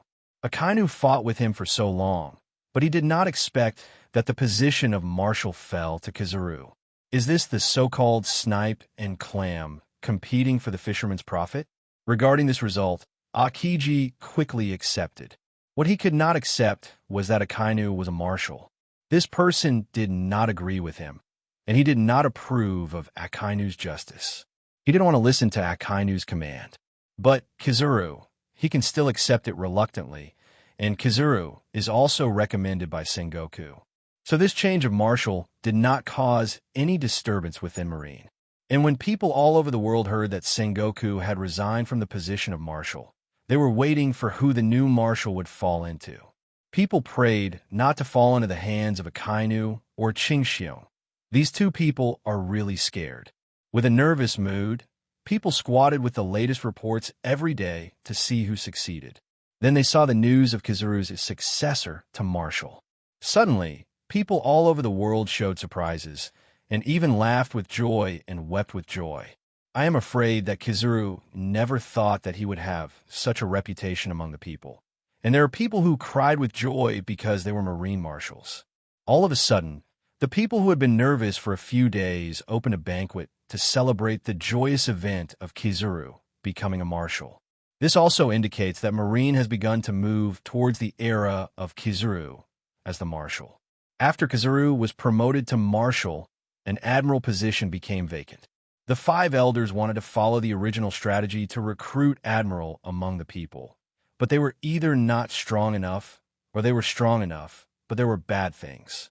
It seems that after Fujidora and Green Bull joined in Neo Marine, and after the incident of Flevance was exposed, those strong people with a real righteous heart began to reserve their attitude towards Marine under the control of the government, and did not actively join Marine. There was no suitable candidate, but Admiral's position could not be vacant. The government and Marine had to select within Marine, and the final candidate stayed on the 2 powerful Vice Admiral, Momosaji and Chamai. After the final selection, Momosaji became the new admiral, And the reason why the T-Dolphin was not selected was because he was not popular within the Marine. On the other hand, Katakuri came to punk Hazard Guy and ended up in such a situation and naturally knew that this time it would definitely fail. So he went back to Cake Island and told his mother what he had discovered. 530. Big Mom was very angry when he heard that Katakuri didn't bring back Guy. But thinking of that lineup, even she had to take a breath, so she didn't feel embarrassed for Katakuri. However, they were rather surprised that the guy Jack the Drow was so brave, and they didn't know what happened to that guy. And the Jack they mentioned, after escaping from the dead, found out from the report that the guy he didn't know at the time turned out to be the Inyo Marine Admiral Greenbull. Good guy, he escaped from the hands of 8 admirals this time. Thinking about it this way, I still feel like I'm listening to bullshit.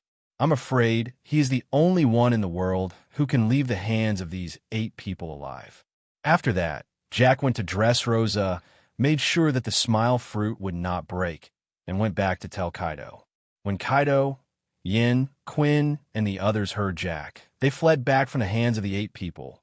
Their eyes stared like copper bells, and they couldn't speak for a long time. That look seems to say, "You're the big brother." Kaido was relieved after confirming that Doflamingo was okay. As long as his army of able-bodied people was not disturbed, that would be fine. As for Luo, who didn't give them face during the live answering questions, when he comes to New World, they will give him some color to see. In Luo's Strength Sword, after obtaining the Awakening Potion and Constitution Potion, almost all the pirates encountered on the road were killed in seconds, and the situation was extremely tragic, becoming a feared existence in the park. Even Marine didn't dare to go to him easily. Luo also broke through 500 million Bailey before entering the New World bounty. Luo has been paying attention to the report after answering the live broadcast and wanted to see the follow-up of Doflamingo. So many scandals about Doflamingo have been exposed, and he is very curious about what kind of ending Doflamingo will have. But he was disappointed. Nothing happened on Doflamingo's side. Doflamingo's Shichibukai status was not expelled, Dressrosa's position as king was firmly seated, and even Guy's message did not come out, and Doflamingo and Kaido were not broken. The strongest reaction was actually from Marine's side. Sengoku, the marshal, resigned shortly after the broadcast. Luo felt that this incident had nothing to do with Doflamingo's killing of Corazon. This incident gave Luo a warning.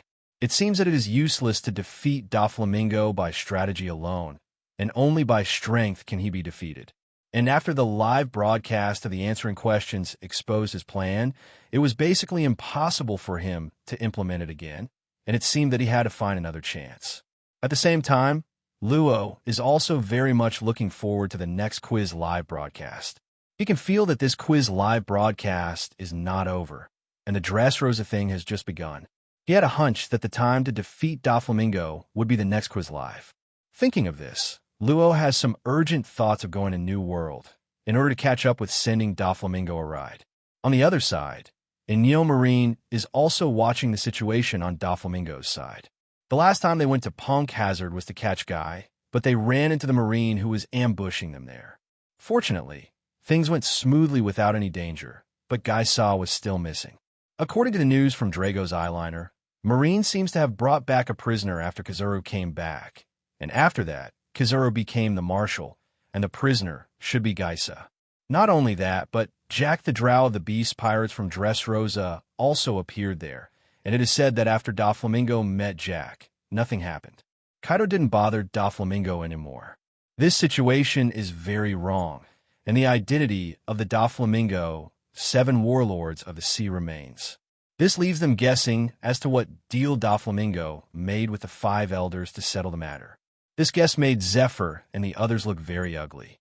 Guy's fine with this guy, and so is Doflamingo. This reinforces that they made the right decision to leave Marine, and justice has become a bargaining chip for the 5 elders. There is simply no real justice for Marine under government control. After the last quiz live broadcast, Doric had an idea for Dressrosa. He felt that there should be a huge darkness hidden in this country, and that Rosinante's intelligence document should have a close relationship with Doflamingo becoming the king of Dressrosa. And Inyo Marine was also very unhappy about Doflamingo's behavior covering up Guy, and the two sides hit it off, and Doflamingo 0. However, due to the fact that Punk Hazard was ambushed, they decided not to panic, but to determine the situation before taking action and act cautiously. Couldn't give the five elders another chance. And inspired by Akainu's words, the exchanges between Inyo Marine and the Revolutionary Army have become closer, and the cooperation between the two sides has become deeper and deeper. Over time, the impact of the last live broadcast of the answer has also stabilized.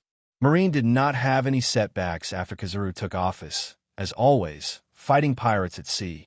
And Inyo Marine also continued to operate in non-joined countries, constantly expanding its own power and growing rapidly. Now Inyo Marine has become a force that cannot be ignored at sea. Expand the middle and bottom personnel, and sooner or later will catch up with Marine. And thanks to the active support of people in non-member countries, Inyo Marine is booming. Along with the healthy development of Inyo Marine, the Revolutionary Army has also launched more active actions than before, because with Inyo Marine as a partner, the Revolutionary Army no longer has to be isolated and fearful as before. After overthrowing the kingdom, you can make more attempts, and you no longer need to run away after overthrowing as before, so as not to be caught by the CP. Under such circumstances, the Revolutionary Army has gained more than ever before, and the five elders are more afraid. While the five elders continued to increase their penetration of Inyo Marine, they let CP fight against the Revolutionary Army, while always looking for opportunities to plan the next encirclement and suppression of Inyo Marine. At the same time, they set their sights on Pluton's blueprints. With the growth of Inyo Marine and the active 2.3 of the Revolutionary Army, the five elders' demand for powerful weapons has grown stronger and stronger. And the ancient weapon Pluton is the weapon they need. A weapon capable of destroying an island with a single shot. It can destroy the force that Inyo Marine has worked so hard to gather in the blink of an eye. Today, Inyo Marine has 4 Admiral-class combat power, which is not a threat to Marine and the government. However, considering the continuous expansion of Inyo Marine, the government must have enough strength to face the challenges of the Revolutionary Army and Inyo Marine. And this kind of combat power can no longer be left to the people. If it was obtained by the Revolutionary Army or Inyo Marine, the consequences would be disastrous. This will be the biggest crisis in the 800 years of world government. With this in mind, the five elders let CP9, who is looking for the Pluton blueprints, speed up the process and get the blueprints as soon as possible. The current CP9 chief, Rob Lucci, can only speed up the progress after getting the order. However, this is not something you can get your hands on. They were a little apprehensive because of the burning of the blueprints mentioned in the previous video. Now the five elders' attitude towards this quest has changed. If the previous words were that Spandam volunteered and the five elders were dispensable for this matter, then the five elders are now a must for the Pluton blueprint. If this mission fails, then their ending will definitely not be good. CP is a very cruel organization. CP9 is even more so. Only those who can complete the task can stay or survive. There is no point in living for a loser. The five elders valued the Pluton blueprint so much. It would have been predictable if they failed. The ideal situation is that they get the Pluton blueprint and bring it back. And the worst is that the Pluton blueprint is burned. And the worst is that the design falls into the hands of others, especially the Revolutionary Army, Inyo Marine or pirates. In the second type, they will receive severe punishment, but if it is the third type, they will be punished by death. In order not to let this result happen, they have to act cautiously. Therefore, after returning to the water capital, he did not forcefully get the answer from Tom's disciple Ace Bagu. If this guy is unwilling to say anything in death, then their important clues will be cut off. Lu Chi and the others were still in Huafu, and at 07, they also set their sights on another person, the man named Frankie. This guy appeared in their sights 4 years ago, when he came to see Ace Bakugu once, and the two seem to have an unknown relationship. But they don't know the specific identity of this guy. They can only assume. At that time, Tom had 2 disciples. One was Ace Bagu, who is now the president of Carrera Company, the chief of Water Capital, and the other was named Fram. According to Spandam, when Tom was taken to the Eni's lobby by him, Fram used his body to block the sea train and was knocked to pieces and disappeared, so he was killed by default.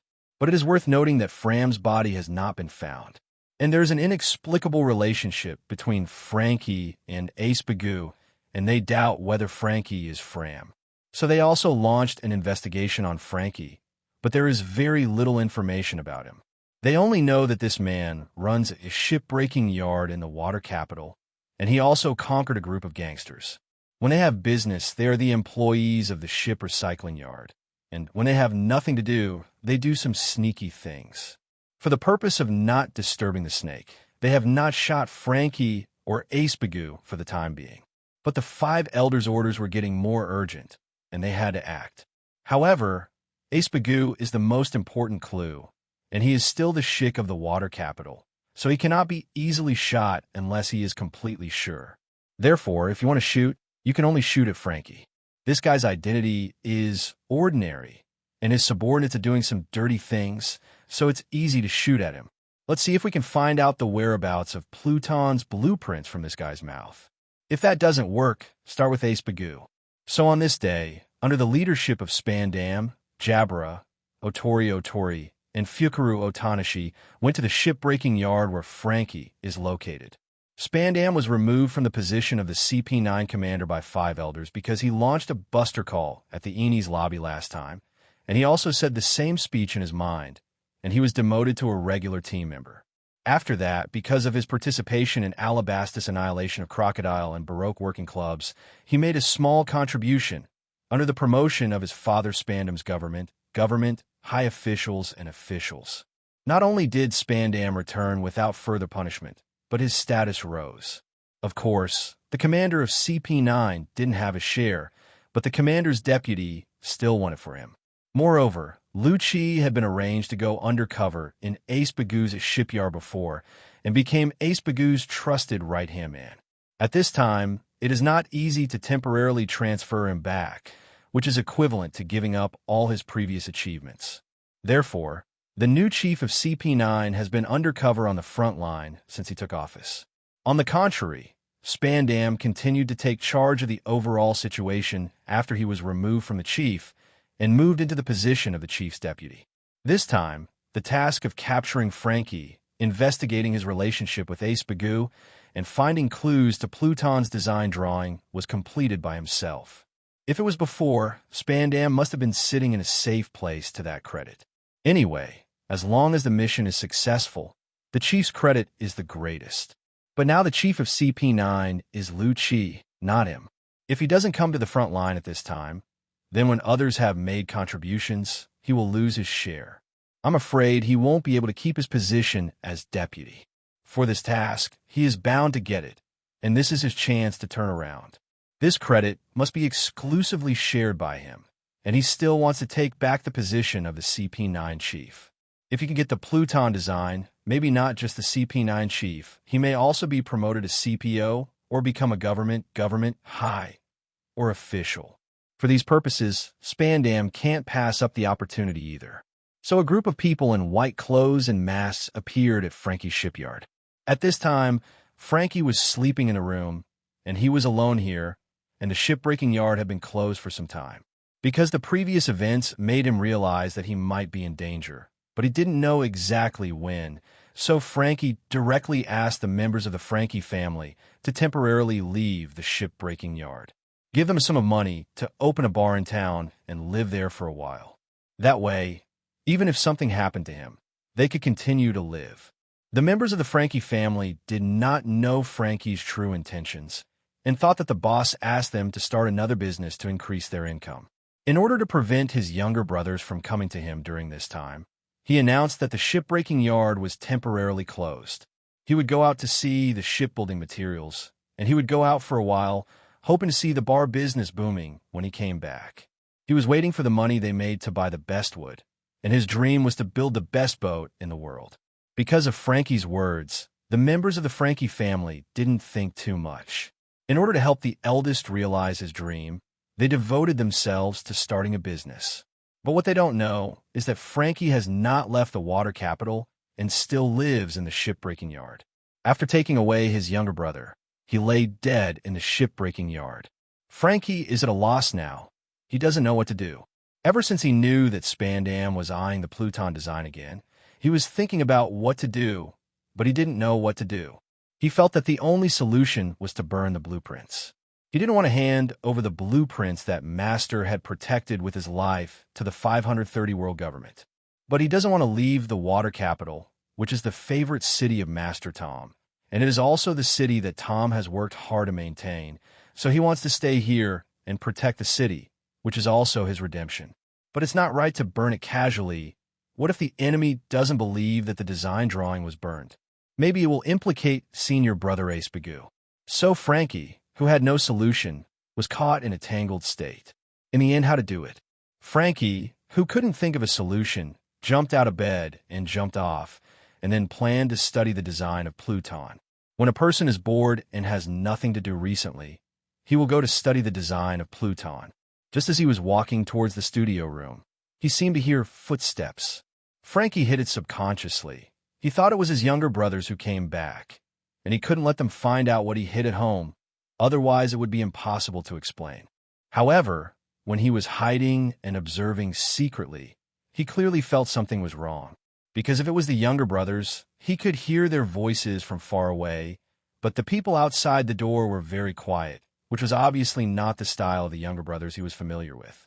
And only with a bang, the door was opened directly from the outside, and then several people in white clothes and masks appeared in Frankie's eyes. When he saw them, he immediately remembered their identities. He had seen them in the video. This is the dress of the Dressrosa World Government's CP. Frankie's heart froze, and he immediately realized that the trouble he had been worrying about had come to his door, and just as he was thinking about what to do, he disappeared into the room in front of his eyes. The next second, Frankie appeared in an unfamiliar room.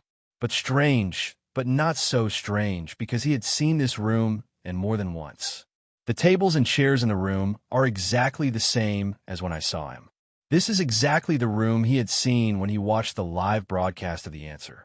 Frankie looked up, and sure enough, he saw a man sitting in the opposite seat. It is Rog who appeared in the live broadcast of the answer. Seeing this, Frankie still didn't know where he was. He was pulled into the live answering room and became the answerer. At the same time, the group of Spandam who pushed in the door did not find anyone in the room. Just as they wondered where Frankie had gone, did they know that they were coming and escaped? At this moment, something strange appeared outside, and Spandam and others rushed out, and they saw a black crack appearing in the air. Seeing this scene, Spandam's face turned ashen, and that damn quiz live broadcast appeared again. If it weren't for the live broadcast of the answer, he would not have become what he is now. The chief of CP9 is gone, and his promotion and fortune are also in vain. Now he has to do all the dirty work himself. The reason for all this is that the quiz stream exposed him at the Eni's lobby. But can that blame him? He just did the things that the officials of the world government and government are accustomed to, but everyone did not say it, and everyone thought so in their hearts. What are the lives of these Eni's lobby soldiers compared to their own promotions and fortunes? I am afraid that no matter who stands on his point of view will make such a choice. This incident was nothing, but it was exposed. If it was not exposed, it would not be a problem. Are there still few things hidden in world government? Spandam blamed it on the answering live broadcast.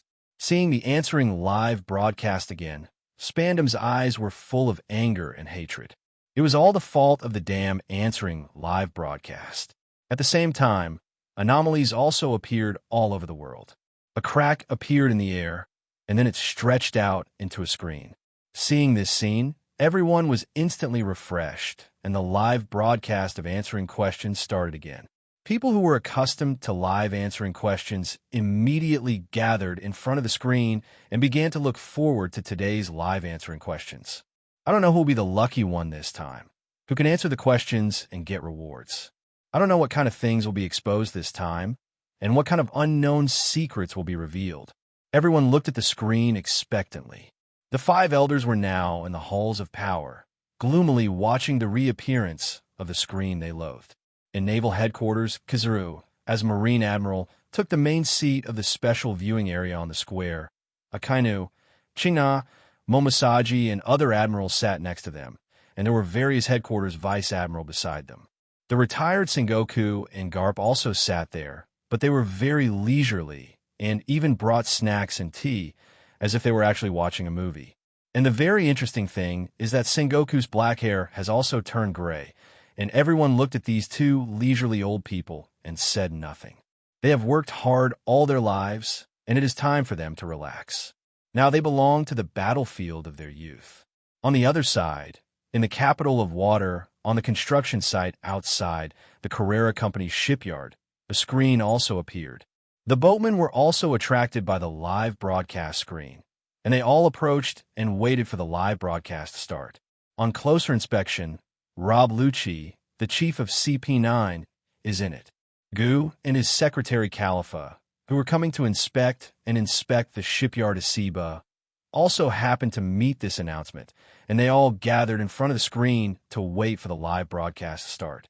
This wave is the boss with an open and above-board fishing. Just when everyone was watching, the pitch-black screen in mid-air began to change. Soon the picture appeared in it, and the next second, Ace Bagu's face suddenly changed. Because he saw the face of the answer sitting on the seat in the video, this time the answer was his junior brother, Frankie. How did Frankie show up there?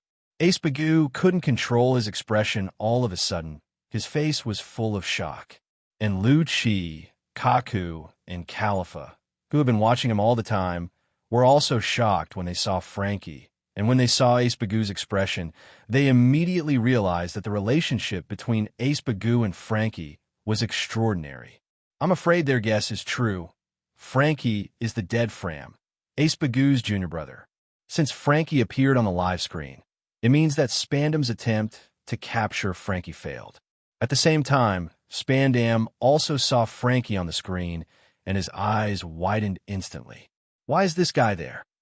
Female. And soon Spandam's ill-witted head also instantly thought of one thing. That is, the questions of the answering live broadcast are closely related to the answerer. Since the answerer is Frankie, will something related to him be exposed in the live broadcast of the answer? Since the last time he was involved in answering the questions on the live broadcast, Spandam was bitten by a snake for 10 years and was afraid of the rope. He knows his own virtue, and even he himself is not sure what kind of mess he can do. He really doesn't want to pay the price for things he hasn't done, things that haven't happened in the future. Spandam looked at the screen and prayed frantically, "This time it must have nothing to do with me. It has nothing to do with me. Don't have anything to do with me." Spandam said what was on his mind. Jabra next to them looked at Spandam in disgust. This guy really lost their CP9 face. How did this kind of person get into CP9? They sighed when they thought of Spandam's father. This guy really cast a good baby, if not for with such a father here. Spandam's trash has long since died. On the screen, Rog looked at the audience in front of the screen and said, "Welcome to the Q&A Live. It's a pleasure to meet you again. This time, the person we invited to answer the question is the owner of the Frankie family in the water capital. Frankie is an excellent boatman. He runs a shipbreaking yard and also part-time sideline bounty hunter. So what kind of questions can this answer bring us? Now I announce that the live broadcast of this quiz has officially started. Question: who built the sea train in the water capital? Time limit of 1 minute. Start timing. People in front of the screen felt a little different after hearing Roger's introduction to Frankie. How can I say it? This answer is a little too ordinary. Because those who participated in the answering live broadcast before are either of great background, such as Whitebeard, Ace, Luffy, and others. Either have a tragic life, such as Robin, Trafalgar Law, etc., or something big will be done, like Zephyr. It can be said that each of them has a very heavy story, waiting to be discovered. But now a boatman has suddenly appeared? Shipbreaking yard owner? Bounty hunter? It seems a little out of place for such a person to appear in the live broadcast of the answer. When they heard Rod's question, everyone felt even more strange. Who built the sea train? What kind of problem is this? Could it be that Rog, Li Hao, plans to let the world government go this time? Starting to ask some more prosaic questions? People all over the world have some doubts about Mai. In the Hall of Power, the 5 elders were also a little puzzled after seeing this person. They didn't have to manage everything. If everything had to be planned by them, then they would have to die. The design of Pluton has been fully handed over to CP9. Spandam and Lucci also do not have the authority to chat with the Five Elders from time to time. So the Five Elders do not know Frankie's identity. They only know that CP9 is now around Ace Bagoo investigate the whereabouts of the Pluton blueprints. So when they saw Frankie, they still thought that it had nothing to do with them. Rog exposed their black material every time he live broadcast. No one could stand it. The world government's public image has dropped to rock bottom because of Luo Ke's revelations, and it really can't stand it anymore. Now Rog has finally stopped, or he can't find their black material. However, when they heard the C train, their expressions suddenly changed. Something instantly popped into their minds. Shit, the C train is not important. The important thing is that the C train is related to one thing, and that is the Pluton design that Spandam is looking for. Tom, the builder of the C train, is suspected to be the owner of the Pluton blueprint. But Tom refused to hand over the whereabouts of the Pluton design to Spandam. He would rather die than to die. In the end, the man died, but the design was still not found. CP9 is still looking for design drawings in Water City. Now that Luo Ke mentioned the C train and Tom, is it possible that the person above is related to the Pluton design drawing? This thought made Five Elders totally unhappy.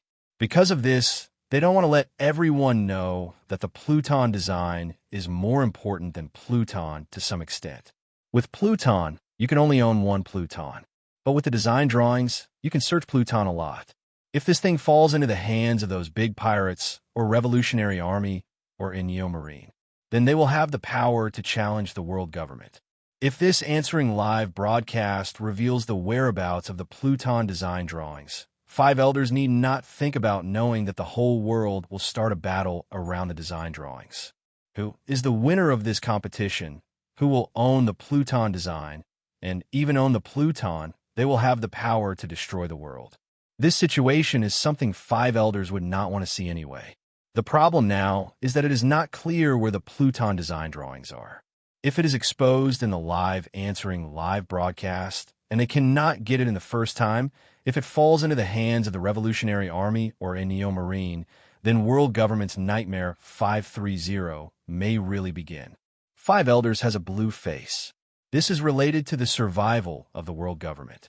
The Revolutionary Army or Inyo Marine must not be allowed to obtain the design drawings. Contact CP9 immediately to confirm the situation.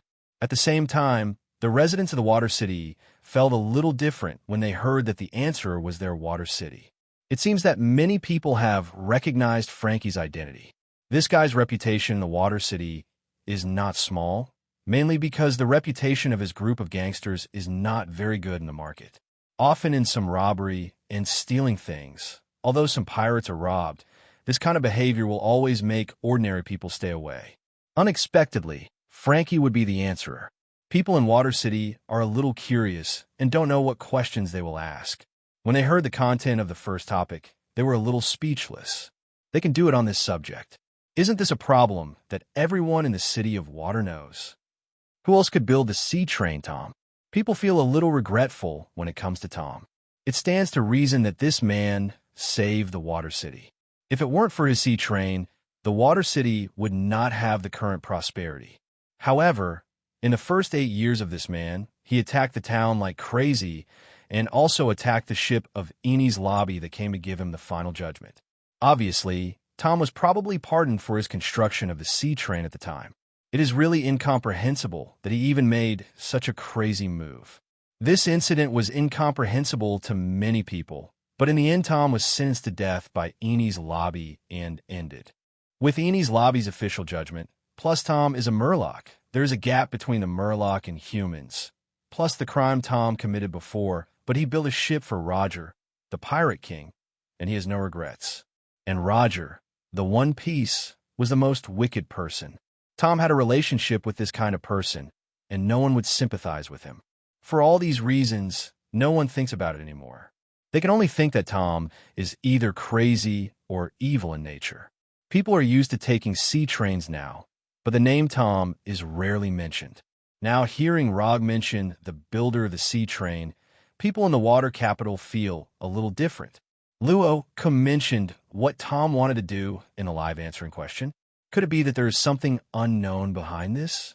According to the urination before the live broadcast, it is difficult for them not to think so, because Luo Ke always found out the shocking truth from the old stories before. Thinking back to Tom's unusual behavior 8 years ago, the people in the water capital couldn't help but begin to doubt again about the crazy Tom, whether there might be a hidden mystery in it. With the emergence of the question of Rog, the events of the first 8 years were also revealed by people, and for a while, the streets and alleys of the water capital began to discuss this matter. In the picture, Frankie immediately became emotional when he heard Luo Ke's question. He looked at Luo Jiang and suddenly realized something. He remembered Robin and Luo, who had participated in the live quiz live before. Frankie immediately realizes that this is an opportunity to bring justice to Master Tom. Answer, Tom. Correct answer. Next question. Why did Tom build the sea train? Luo will continue to ask. The 5 elders' faces sank, and as expected, Rob began to dig deeper into Tom's affairs. This is not good. Tom can hide the secret of Pluton's blueprint. I am afraid that the Pluton design will be revealed to the world. The most critical question now is, where is the blueprint now? But the only thing that makes 5 elders happy is that CP9 happens to be in the water capital. If the Pluton design is now in the water capital, then CP9 can be obtained as soon as possible. When people from other forces arrived, the design drawings had already fallen into their hands. Thinking of this, 5 elders breathed a sigh of relief.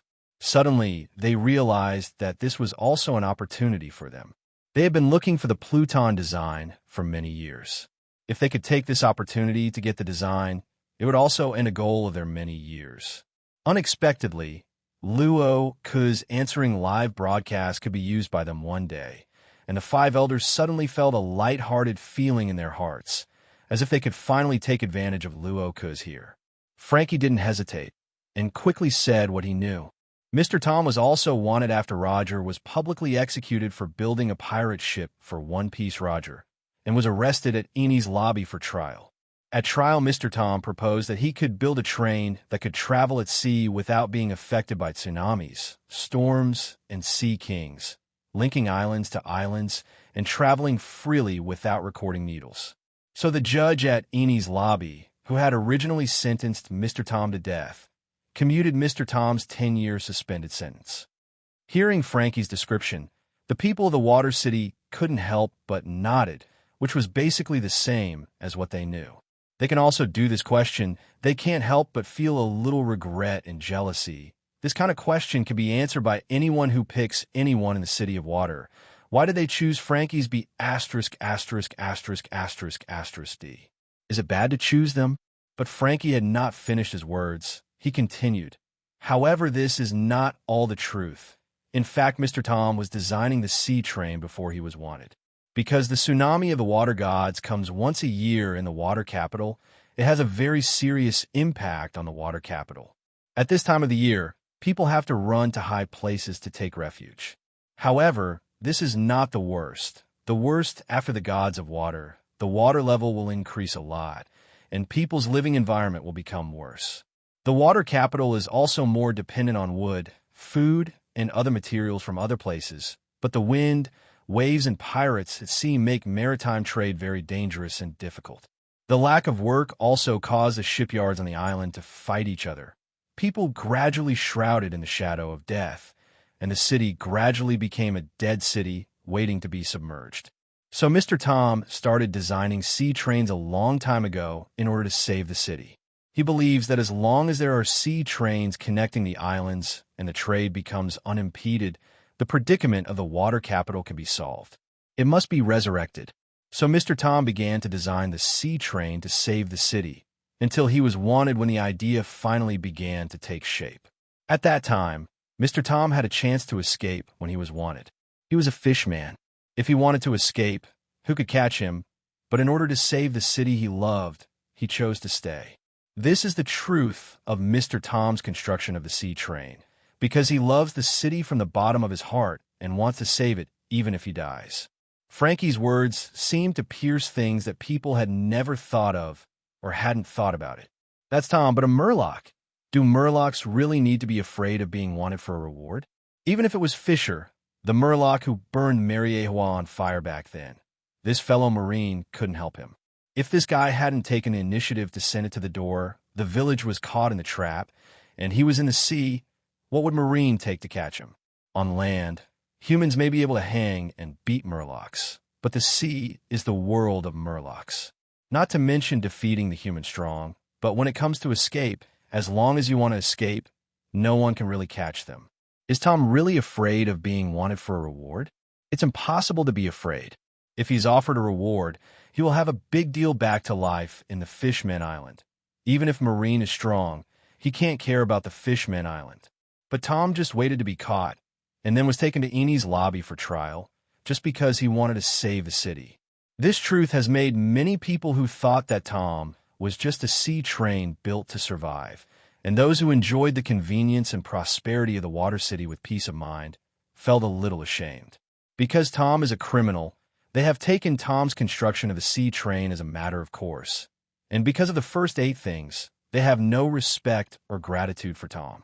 I didn't even want to mention Tom's name, as if the sea train would be contaminated if it had a relationship with this criminal. But now they discovered that they were wrong, and they were wrong.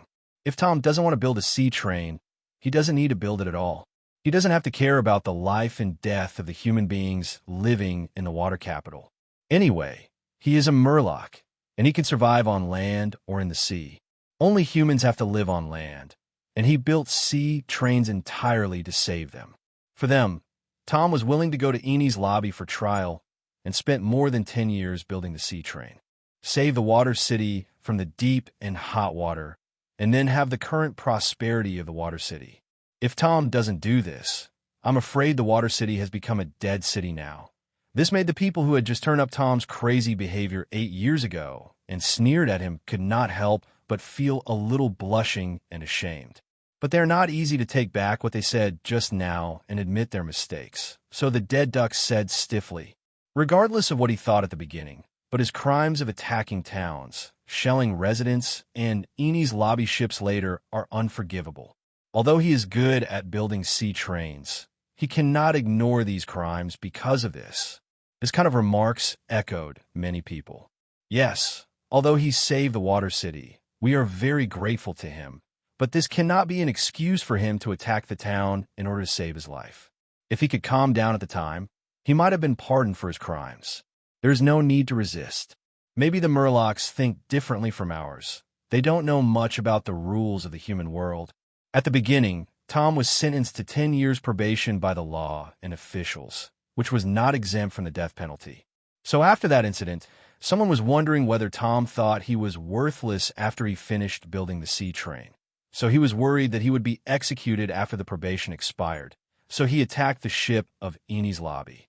Many people think so. Otherwise, it would be impossible to explain Tom's last crazy move. Maybe Tom really wanted to save the Water City, but maybe he, as a Murloc, couldn't understand that he had saved the Water City so much that he had to be tried by the judge of Eni's lobby. So he did it in anger. Kind of thing. In fact, most humans don't know much about Murlocs, and some even think that contact with Murlocs will catch diseases. So this argument is widely accepted. However, someone suddenly said, "Is it possible? What's the misunderstanding?" What's the misunderstanding? For example, Tom didn't do this thing, but someone else planted him on him? How is this possible? So many people have seen it with their own eyes. Tom is still being tried in public. Who can frame it? At this time, the crowd fell silent. People suddenly looked toward the live broadcast room. They remembered the basic tonality of the Answer live broadcast, which is to expose unknown things. And most of these things have proved to be related to world government. They were still wondering why Frankie, a boatman, shipbreaking yard owner, and a part-time bounty hunter, was chosen to answer the quiz this time. Now, I suddenly want to understand something. It seems that this matter may really have another hidden meaning. In addition, people looked curiously at Frankie in the quiz live broadcast. This person is not as simple as it seems. He seems to be very familiar with Tom and knows many things that other people don't. Who is this person? What is his relationship with Tom? Meanwhile, Carrera's shipyard. Ace Bagoo looked at Frankie in the picture with glittering eyes.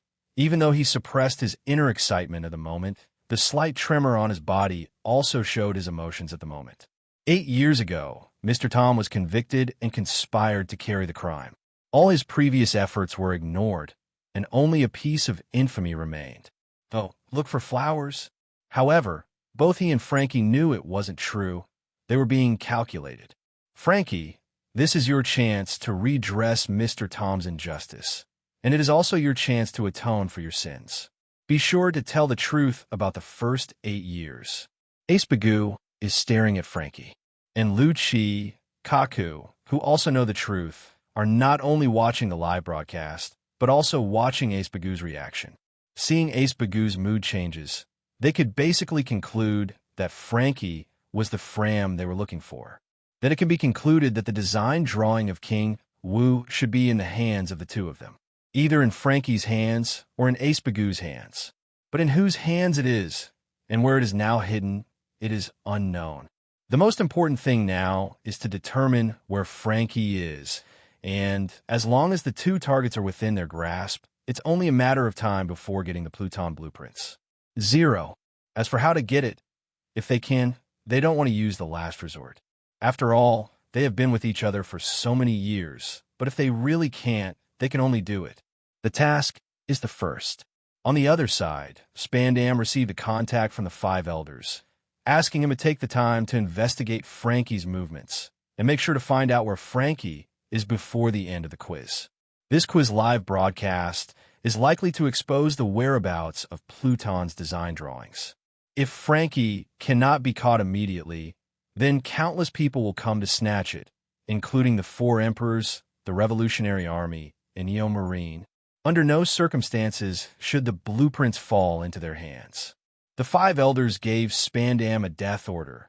If you don't get it, you don't have to come back. Spandam immediately complained. He originally wanted to find the Pluton design to get promoted and make a fortune, but he almost lost his life now. No way. Spandam hurriedly asked Jabra and the lion farmers to take them to investigate the whereabouts of Frankie and the Frankie family. I continued to watch the live broadcast of the answer to see if I could receive any clues. Correct answer. Roger affirmed. Tom completed the construction of the sea train 10 years later as agreed, and then it took another 4 years to complete the remaining 3 lines. After the sea train is complete, Tom will face the final trial of Judge Eni's lobby. According to Tom's achievements in building the sea train, he should be pardoned and pardon his death sentence. But in the end, Tom was sentenced to death by the judge and judge of Eni's lobby. Question: why was Tom still sentenced to death? This happened 8 years ago. Most of the people who are not in the water capital don't know about this, and even in the water capital, many people are about to forget about it. So when they heard this, people all over the world felt very different. A person who saves a city can even be called a hero. Can't such credit even offset the sin of building a ship for One Piece, Roger? And this invention can be of great significance. Even people who haven't been to the Grand Line have heard of the sea train, and now the Grand Line has many islands connected by the sea train. This not only greatly facilitates people's travel, but also makes maritime trade a very convenient thing. This sea route has brought prosperity to the islands along the route, and made many people's lives richer. It is no exaggeration to say that it is the train of life. Moreover, the sea train was not only used in the first half of the Grand Line.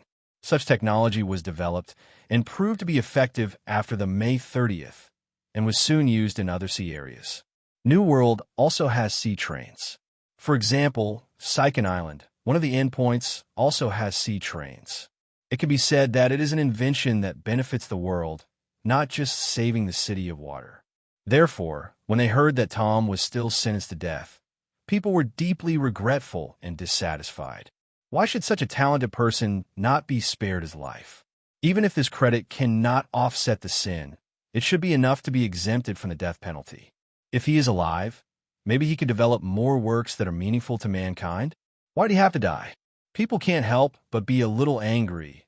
Akainu kills innocent people indiscriminately. Spandam almost killed the entire Eni's lobby with Buster Call. It's just demoted. Even guy who did evil before they didn't seem to hear what Marine did to him, the news has not come out at all. But Tom had to die just because he built a boat for Roger. This makes people a little unacceptable. Why is justice so ruthless to some people and so tolerant to others? At this moment, people in the water capital think more, because they know what Tom was sentenced to death for. Now that Rog has asked this question again, they're very curious, and maybe the answer to this question can tell them the truth of the matter. At the same time, Spandam, who was watching the live broadcast, turned pale and cried out in his heart. Ruined. What he did is about to be exposed again. And the more troublesome thing this time, he really did this thing. It is not something in the future. Although he was ordered to do it by the 5 elders, it was a dishonorable thing to do, and it was something that could be done but could not be said. And most importantly, it failed. If the matter is not done, if this matter is exposed again and damages the government's face, then he will not even be able to keep his current status. Guy looked at the screen in despair. Do not want. Don't say it. This question seemed to ignite Frankie's anger in an instant, causing him to raise his brows, with a murderous look between his brows, and he gritted his teeth and said, Answer. It's all a Spandam conspiracy. Many people immediately think of the idiot who launched the buster call at the Eni's lobby when they hear the name Spandam. This guy can be regarded as the most D guy they have ever seen, using the lives of thousands of people as a stepping stone to his promotion and fortune. Inhuman scum. Could it have something to do with that scumbag from Spandam? Everyone is very curious. At that time, Mr. Tom was sentenced to probation and started building sea trains. It took 14 years to finally complete all sea trains, and he was about to regain his freedom. However, a few days before the judge of Eni's lobby came to pardon Mr. Tom, Spandam came to Mr. Tom's shipyard. He said that he was ordered by the government to look for Pluton's design drawings, and then suspected that the design drawings were in Mr. Tom's hands. So he asked Mr. Tom to give him the design drawings. The words Pluton design drawings instantly attracted the attention of people all over the world. This is a big killer. One shot can destroy the ancient weapon on an island. And they had seen this weapon with their own eyes, because the king was in Roger's hands now. They had heard about the Pluton design in the video of the answering live broadcast that Robin participated in before, but they didn't expect to be in the City of Water.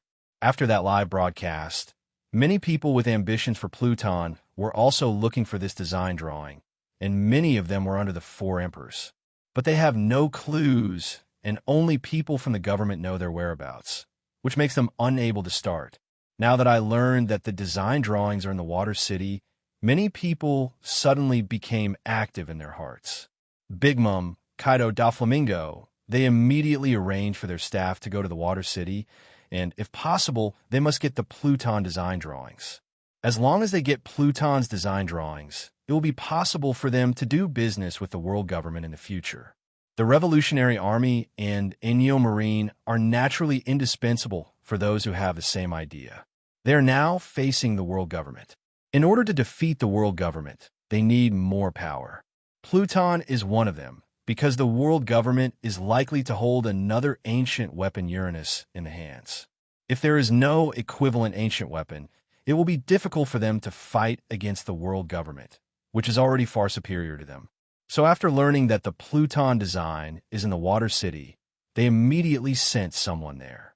Not only them, but even some royal families in franchise and non-participating countries have developed ideas. This is an opportunity for them to heaven-defying to change their lives.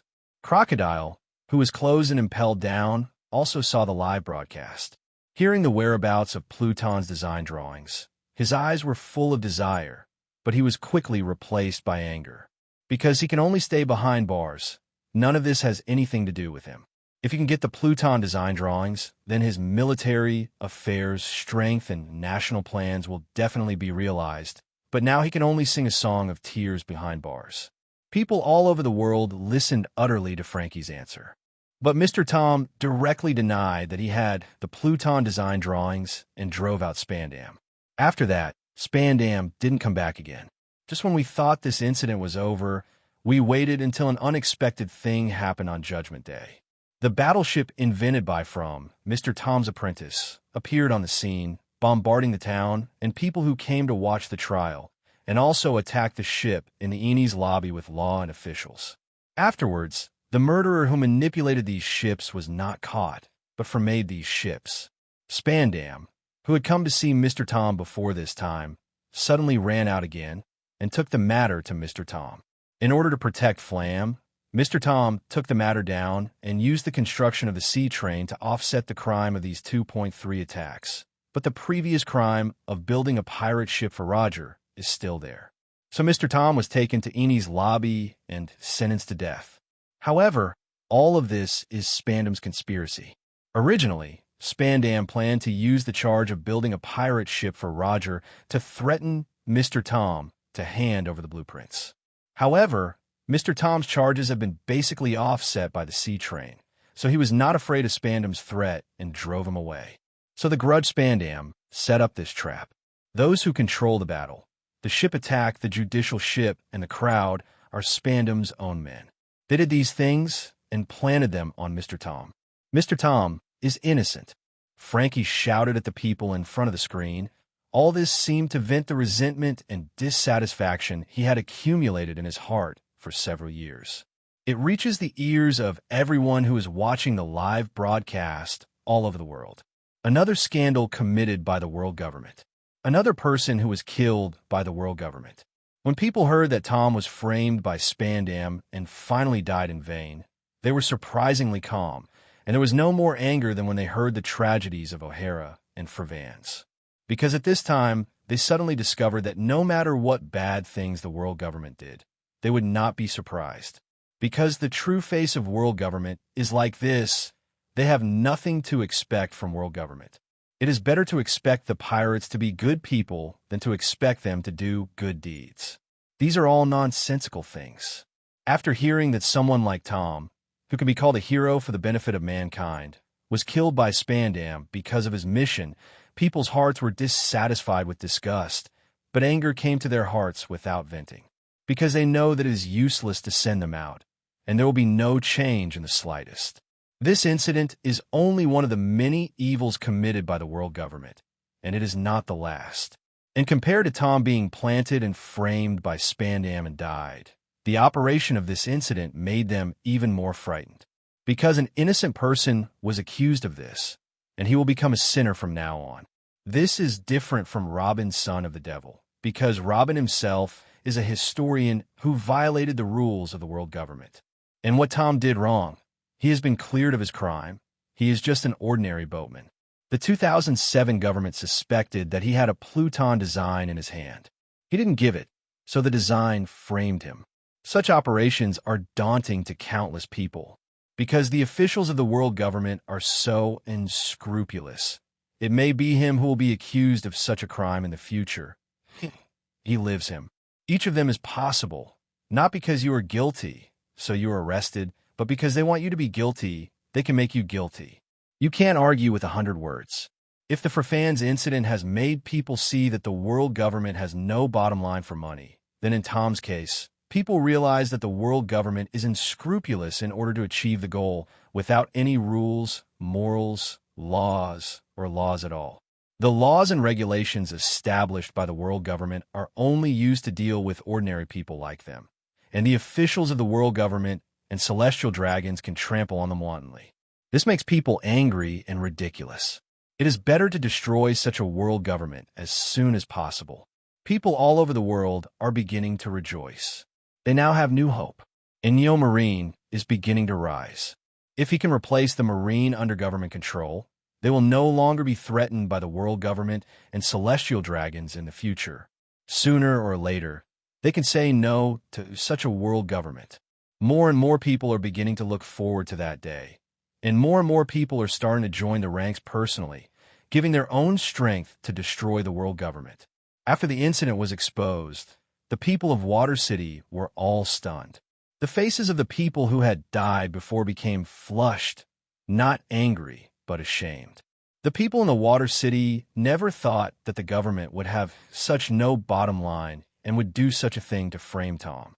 We must know that many of them participated in the bystander trial at that time. They can be said to be the victims of the incident at that time. However, What they didn't expect was that it was not Tom who almost killed them, but a good show written and directed by the world government. This makes them angry. What makes them even more angry is that Tom, who saved the city of water and saved their lives, suffered the poisonous hand of the world government. If Tom did not do that thing, then Tom could be said to be the benefactor of everyone in the water capital. Their benefactor was framed and killed by officials of the world government. How could this make them bear it? After the truth came to light for a while, people in the water city became extremely angry with the world government. Ace Bagoo looked at the anger of the people at the shipyard towards the world government and the gratitude and sympathy for Tom, which made him feel mixed for a while, and his eyes moistened instantly. He finally waited until this day, because after Mr. Tom was planted and framed, Mr. Tom gave him the blueprints before he was caught, so that he could keep them well, so he changed his identity and lived in the Water City. Up to now, he has not dared to expose his relationship with Mr. Tom, nor has he been able to redress the grievances of Mr. Tom. Even if he is now the president of Carrera, the mayor of the City of Water is still regretful and painful. Now that Mr. Tom has finally been cleared of his charges, Spandam's evil deeds have finally been exposed, and his regret and pain have finally come to an end. Mr. Tom, everything you have done is finally known to the world, and you no longer have to bear the infamy of being framed and framed. Spago was very emotional. At the same time, the 5 elders in Spandam are in a very bad mood, and another thing that damages the face of the world government is exposed.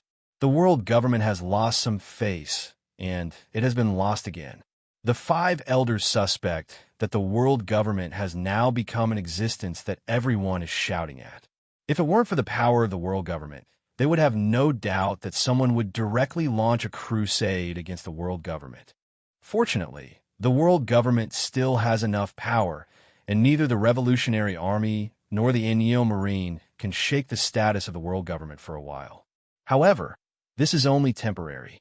When people's hearts turn away from the world government will inevitably weaken. A typical example is that Marine cannot recruit people. It can be said that the power that the world government has now is not all its own, and a large part of it comes from this world. Without the world, they're only the 19th royal family, that's all. The 5 elders, who knew this, were very anxious. The world government could no longer increase the negative impression of the people. It's not the biggest problem that the people don't join the Marine, it's the deadliest if the existing Marine starts to defect.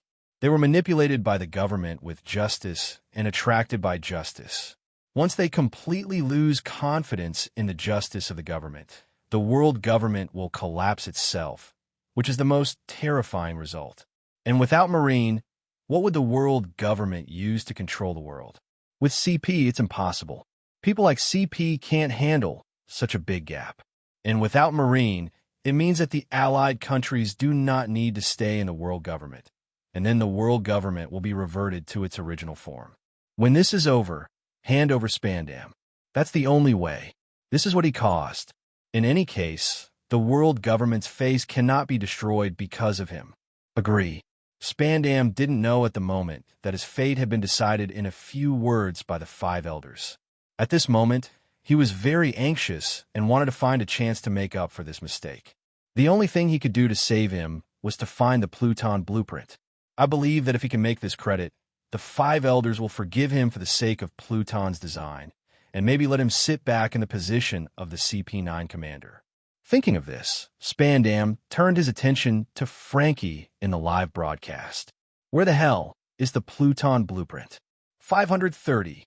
Spandam stared at Frankie viciously. Correct answer, Roger said.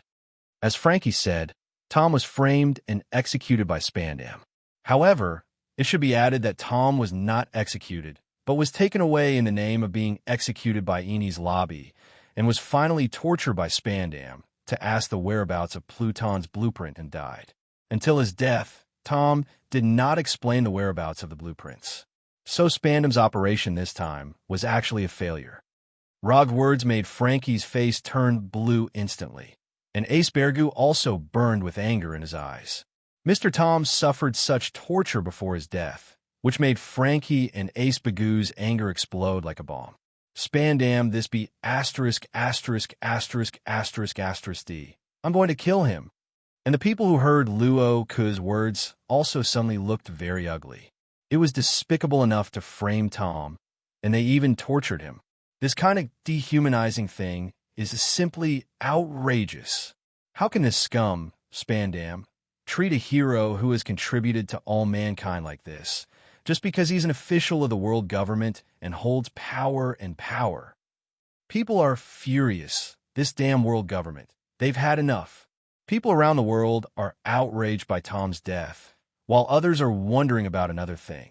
And the one thing they care most about, whether or not Tom has any Pluton blueprints in his hands. Where are the Pluton blueprints after Tom's death? Big Mom, Kaido, Doflamingo. And many people who have ideas for blueprints are curious about this. At this moment, Roger continued. Next, please listen to question 4 and ask, to whom was the Pluton blueprint that Spandam wanted before Tom was taken away? This problem is like a bomb. Bomb exploded all over the world. The Pluton design is actually in Tom's hands. And when Tom was killed by Spandam, the Pluton design did not fall into the hands of Spandam, but was given to someone else by him. In this case, it proves that the design drawing still exists in the hands of someone. Where would it be? At this moment, Spandam, with a look of excitement on his face, finally appeared, and the whereabouts of Pluton's design plan finally appeared. As long as he gets the blueprints, then no matter how many mistakes he made before, as long as he gets these, he can turn around. He doesn't have to be angry with that guy Luo Ke anymore. Thinking of the last time Alabasta, Luigi asked him to prepare a golden package for Smoker, he was furious.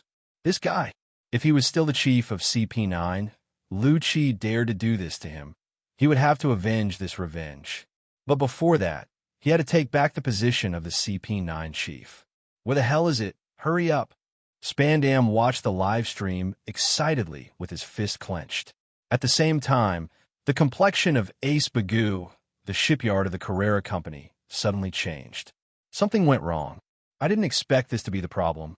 How could it be? Now, countless people are watching the live broadcast, and people from the world government are also watching all this. If the news that the design drawings are in their hands is exposed, it will be over. Ace Bagoo's face was pale, thinking about countermeasures frantically in his head. And Luo Ke and Kaku next to him saw Ace Bagoo's face and immediately understood as they had guessed. The Pluton design is in the hands of one of Ace Bagoo and Frankie. If it is determined that it is in their hands, then it is only necessary to find a way to get the design to the drawing hand. At this moment, the whole world was attracted by the question of rock. The whereabouts of Pluton's blueprints is a big news. Whoever gets the Pluton's blueprints can become the new maritime overlord, and it is not impossible to even have the strength to challenge the world government. Now, those ambitious people are all excited. Big Mom, Kaido, Doflamingo, Teach, Moria. They are all ignited by this question to the flame of ambition. At the same time, the 5 elders looked grim and stared at the live broadcast. This question is related to the future direction of the world, and where is the blueprint?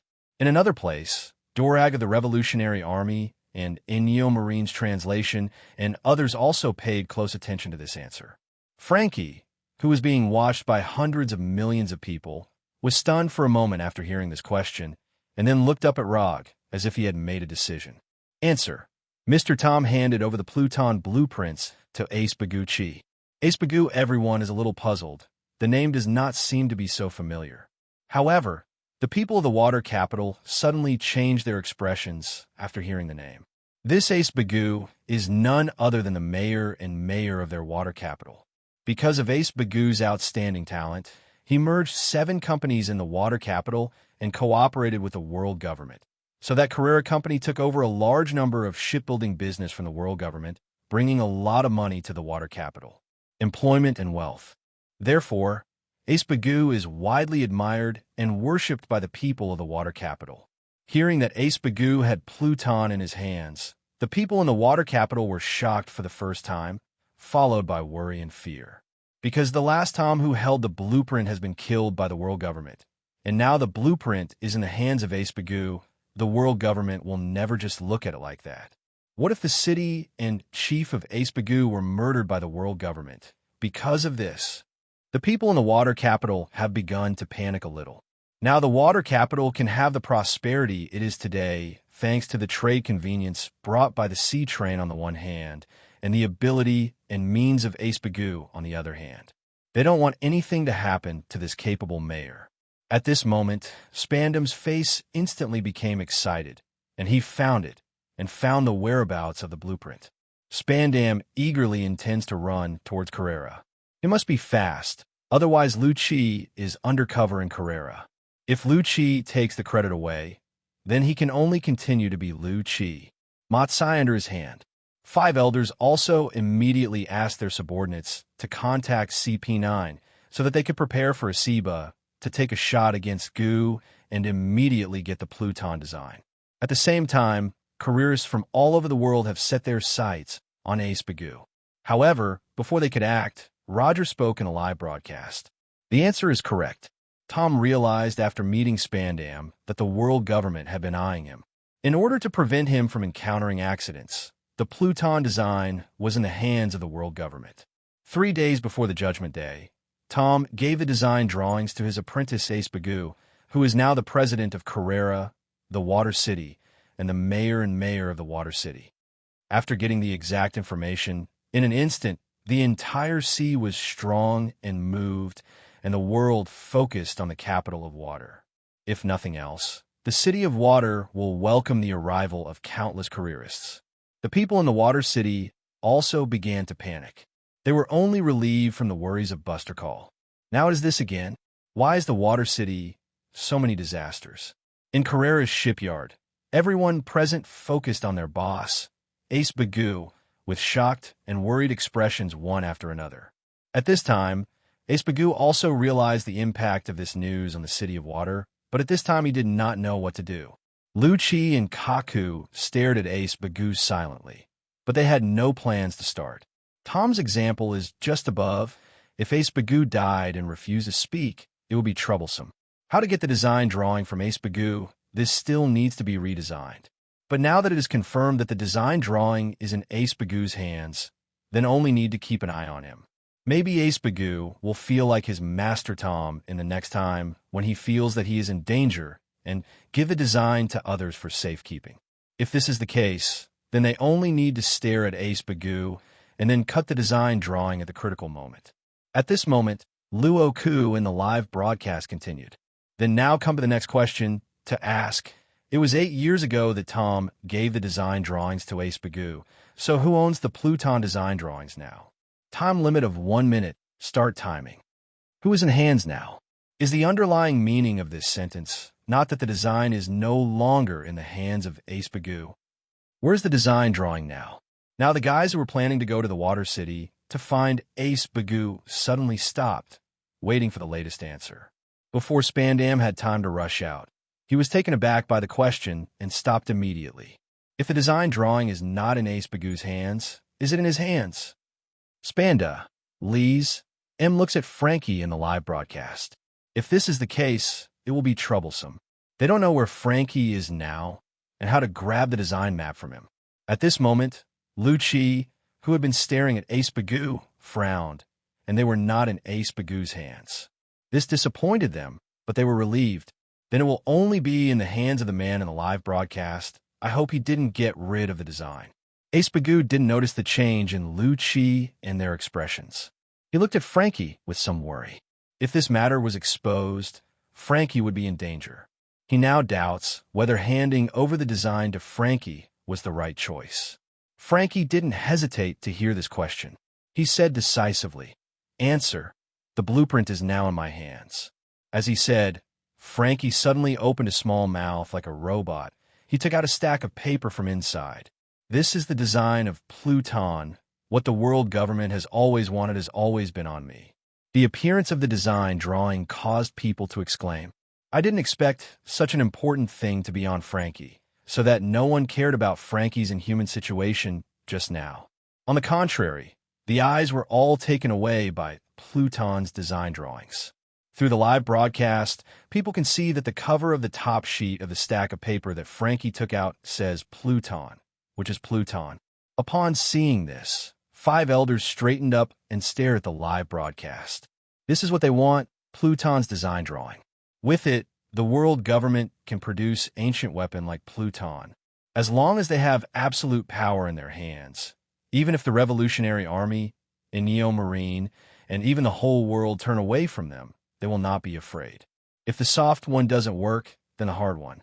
Since the plan to slowly annex the world cannot succeed, then use force to deter and conquer. In any case, you can't let this thing fall into the hands of other people, especially the Revolutionary Army and Neo Marine in their eyes. They must not be given the same power as them. At this moment, couriers from all over the world looked at the design drawings in Frankie's hands with greedy and longing eyes. Big Mom stared at the blueprint, not even eating the cake. Kaido stopped drinking, his eyes fixed on the design drawing. The eyes under Doflamingo's sunglasses are shining brightly. If he can get this thing, he will be able to upset the world controlled by celestial dragons, and no longer need to be like a joker like he is now. People all over the world were attracted by the design 530 that contains the power of terror, and they couldn't help but swallow. Such a terrifying thing is also exposed to the eyes of the world. Who will this thing fall into, and what will happen in the future? People can't help but start worrying about the future. Only then did they suddenly discover that the answerer Rog chose this time is an ordinary person. And can ordinary people have Pluton designs in their hands? But who is this guy? How could Ace Bagoo entrust him with the design drawings of King Wu? At this moment, Spandam received a call from Jabra, who was going to investigate the whereabouts of Frankie's family, and his face changed drastically. Jabra, and they found the whereabouts of Frankie's family in the city. They have now opened and operated a bar in the city.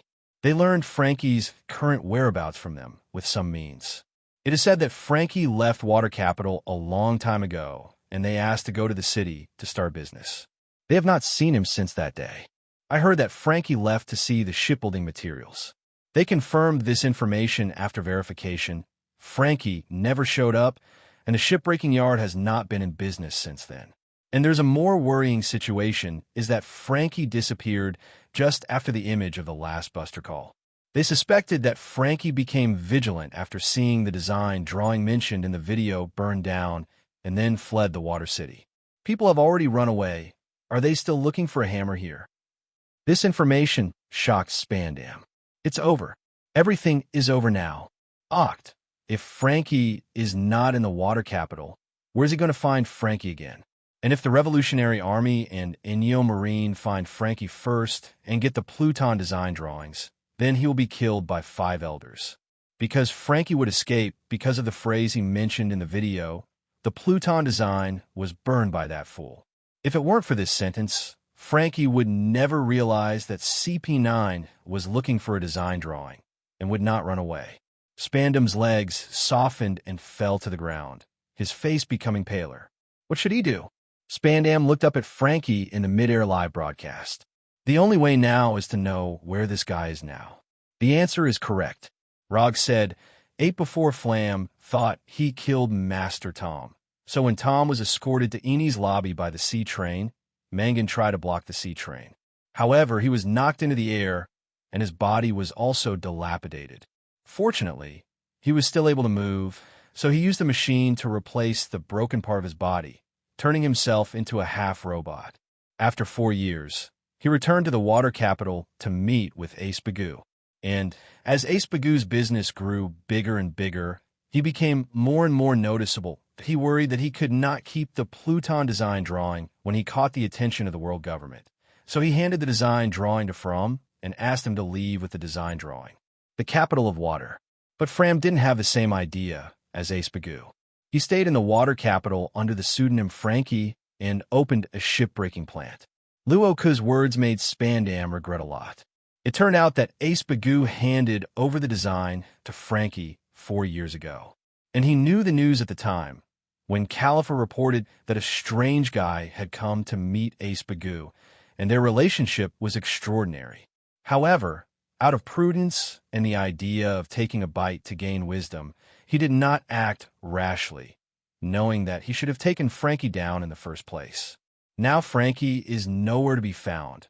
Where is he going to find the Pluton blueprints? Spandam now only hopes that the next question will give him information on Frankie and tell him where he's going to get the guy. In the live broadcast, Rog continued. Since the first 8 years, Spandam didn't knock the whereabouts of the Pluton blueprints out of Tom's mouth, and Tom was dead. But Spandam didn't give up his search for a Pluton design. Soon, there was a person in the City of Water that attracted the attention of Spandam. This person was named Ace Bagoo. 5 years ago, he merged 7 shipbuilding companies into one with his excellent shipbuilding technology and outstanding management ability. He became the president of Carrera, the largest shipyard in the water capital. After Spandam's investigation, another identity of this Ace Bagoo was one of Tom's 2 apprentices. He suspected that the Pluton design was in the hands of Ace Bagoo. Question: after the last failure, what did Spandam do to get the Pluton blueprint again? Time limit of 1 minute. Start timing. This information shocked people. Spandam even had his eye on Ace Bagoo 5 years ago, and he's still doing it. This is what they didn't expect. Even Ace Bagoo himself was taken aback. Although he realized that he should be targeted, otherwise he would not have handed over the design of Frankie, but he did not expect to be targeted 5 years ago. But after realizing this, Ace Bagoo was instantly horrified. That is to say, for the past 5 years, he has been living under the surveillance of the world government. Then he thought about something that made his back sweat. That was the first 4 years Frankie came to him, and he gave Frankie the blueprints. And the world government has been eyeing him 5 years ago. Doesn't it mean that his meeting with Frankie 4 years ago has been discovered by Spandam? They were almost exposed. Thankfully, however, Spandam was more cautious due to his failure with Mr. Tom, so he didn't take a shot at him and Frankie when he wasn't sure. Otherwise, he and Frankie would have followed in Mr. Tom's footsteps. This made Ace Bagoo feel like he had escaped death, and it was Mr. Tom who was blessing them. But Ace Bagoo soon returned to the subject. Since Spandam had been eyeing him 5 years ago, it was impossible for him to have no action for so long, but now he can't see any action. Ace Bagoo squinted his eyes, maybe not because he didn't act, but he didn't notice when he acted. And if he has been observing him, then the most likely action is to arrange people around him. It can be said that undercover is CP's old skill. If he guessed correctly, he should have CP9 undercover by his side. Who is it? Ace Bagoo looked at the people beside him. There was mainly his secretary beside him, 5, the foreman, who was his confidant. He doesn't want to suspect them if he can, but if he wants to monitor him, he must arrange someone by his side, so as to have a chance to investigate the whereabouts of the blueprints. Secretary Khalifa, 5. Foreman, Barry, Luigi, Kaku, Bipley, Fieldstone. Which one of them is it? Ace Bagoo's gaze naturally caught the attention of the foreman and secretary. They immediately realized what Ace Bagoo had in mind. They subconsciously do not believe that there will be undercover agents. For so many years, they have been close to each other, like brothers. But Rog's questions were never in vain, and his words proved correct. Barry's face sank. He didn't expect that among them would kill an undercover agent sent by Mr. Ace Bagoo's master Spandam. This made him a little bit furious. He always regarded them as brothers. He didn't expect that, after getting along for so many years, there would be an undercover agent in the brothers who came to harm Mr. Ace Bagoo, and he didn't notice it for so many years. Who is it? Barry and the others looked around, trying to find out who the traitor was. However, in the next second, they could easily find out who the traitor was. Because when everyone in the shipyard was looking around to find the trace of the traitor, 3 of them didn't respond at all. They looked indifferent and watched the live broadcast very calmly. Everyone looked at these 3 people in disbelief, and Barry and Ace Bagoo never thought it would be them. And still 3. Luchi, Kaku, Khalifa. Are you kidding me? Tell me, you are not from the government? Barry said with a glimmer of hope. He couldn't think of them. Luchi and Kaku basically got along with him every day, and it could be said that they were the most outstanding boatmen in the Carrera Company.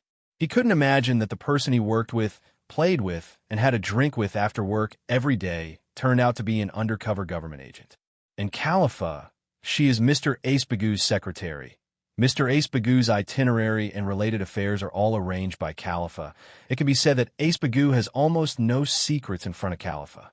Could the three of them be the undercover agents beside Mr. Ace Bagoo? This could not but shock them. However, in the face of Barry's expectant words, the three of Luo Ke were very calm, as if they had changed their minds.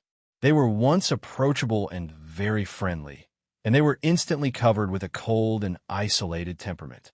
This kind of temperament should not appear in a boatman or a secretary. And that's exactly where they came from.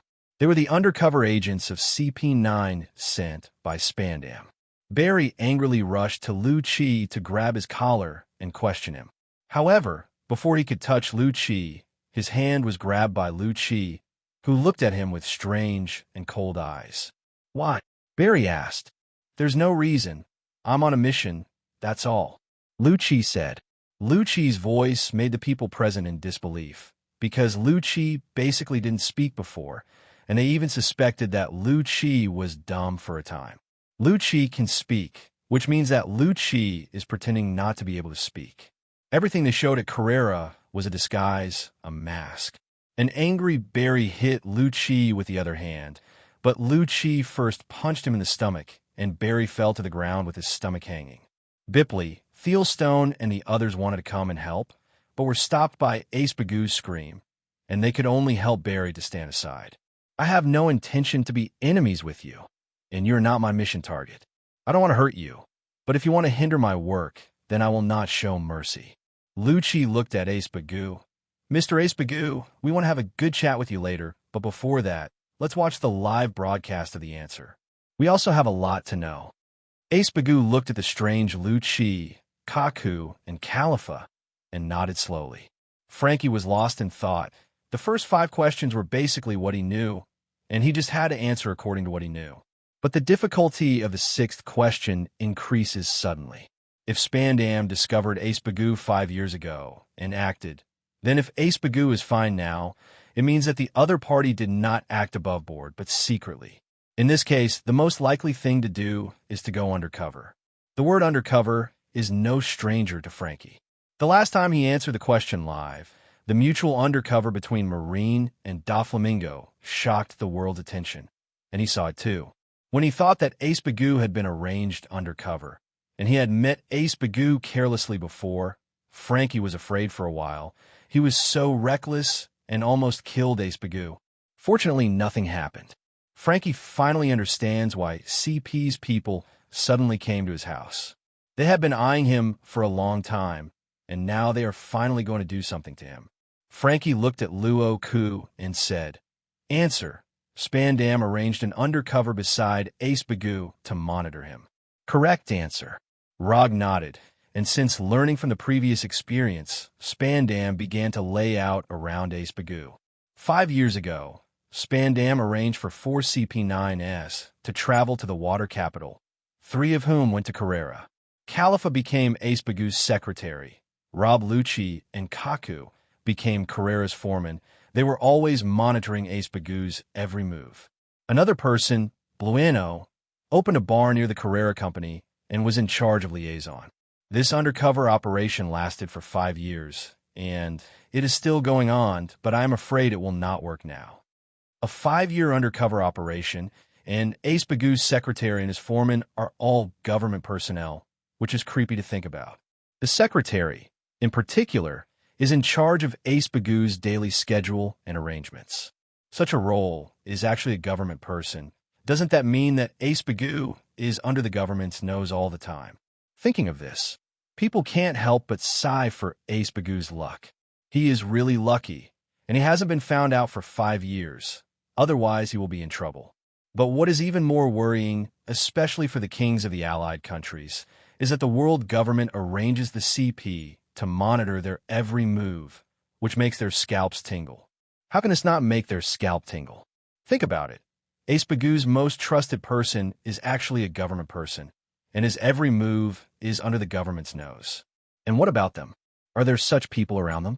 They don't know at all. Who can be sure that there is no government undercover around them? CP can go undercover for 5 years for a task, or even longer. Such a long time is enough for them to gain enough trust. I am afraid that Ace Bagoo would not believe it if he heard that his secretary and foreman were undercover today. Thing. So there could be undercover agents around Ace Bagoo. How about them? Are there any around them? Ace Bagoo is just a small city and mayor, and they're the kings of the allied countries, and they're the targets that the world government wants to annex. They'll look for flowers, and what worries some of them even more is whether their previous contact with Ennio Marine to provide them with support has been discovered by possible government undercover agents around them.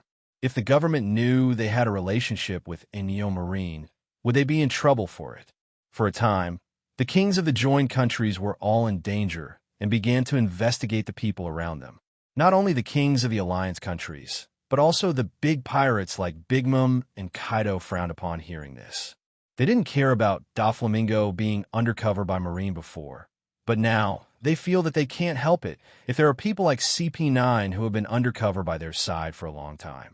In the eyes of the world government and Marine, they are as transparent as their pants and vision. This feeling makes them very bad. 0. Maybe they should check the people around them too. Rog smiled. The members of CP9 are all good players. Each of them is a grandmaster and has a superhuman physique. Of course, this physique can only be achieved by drinking a bottle of physique potion. However, the physique of people cannot be generalized. The undercover Rob Lucci is the most talented and strongest member of CP9 in the past 800 years. He was sent to execute a kingdom invaded by pirates when he was 13 years old. Task.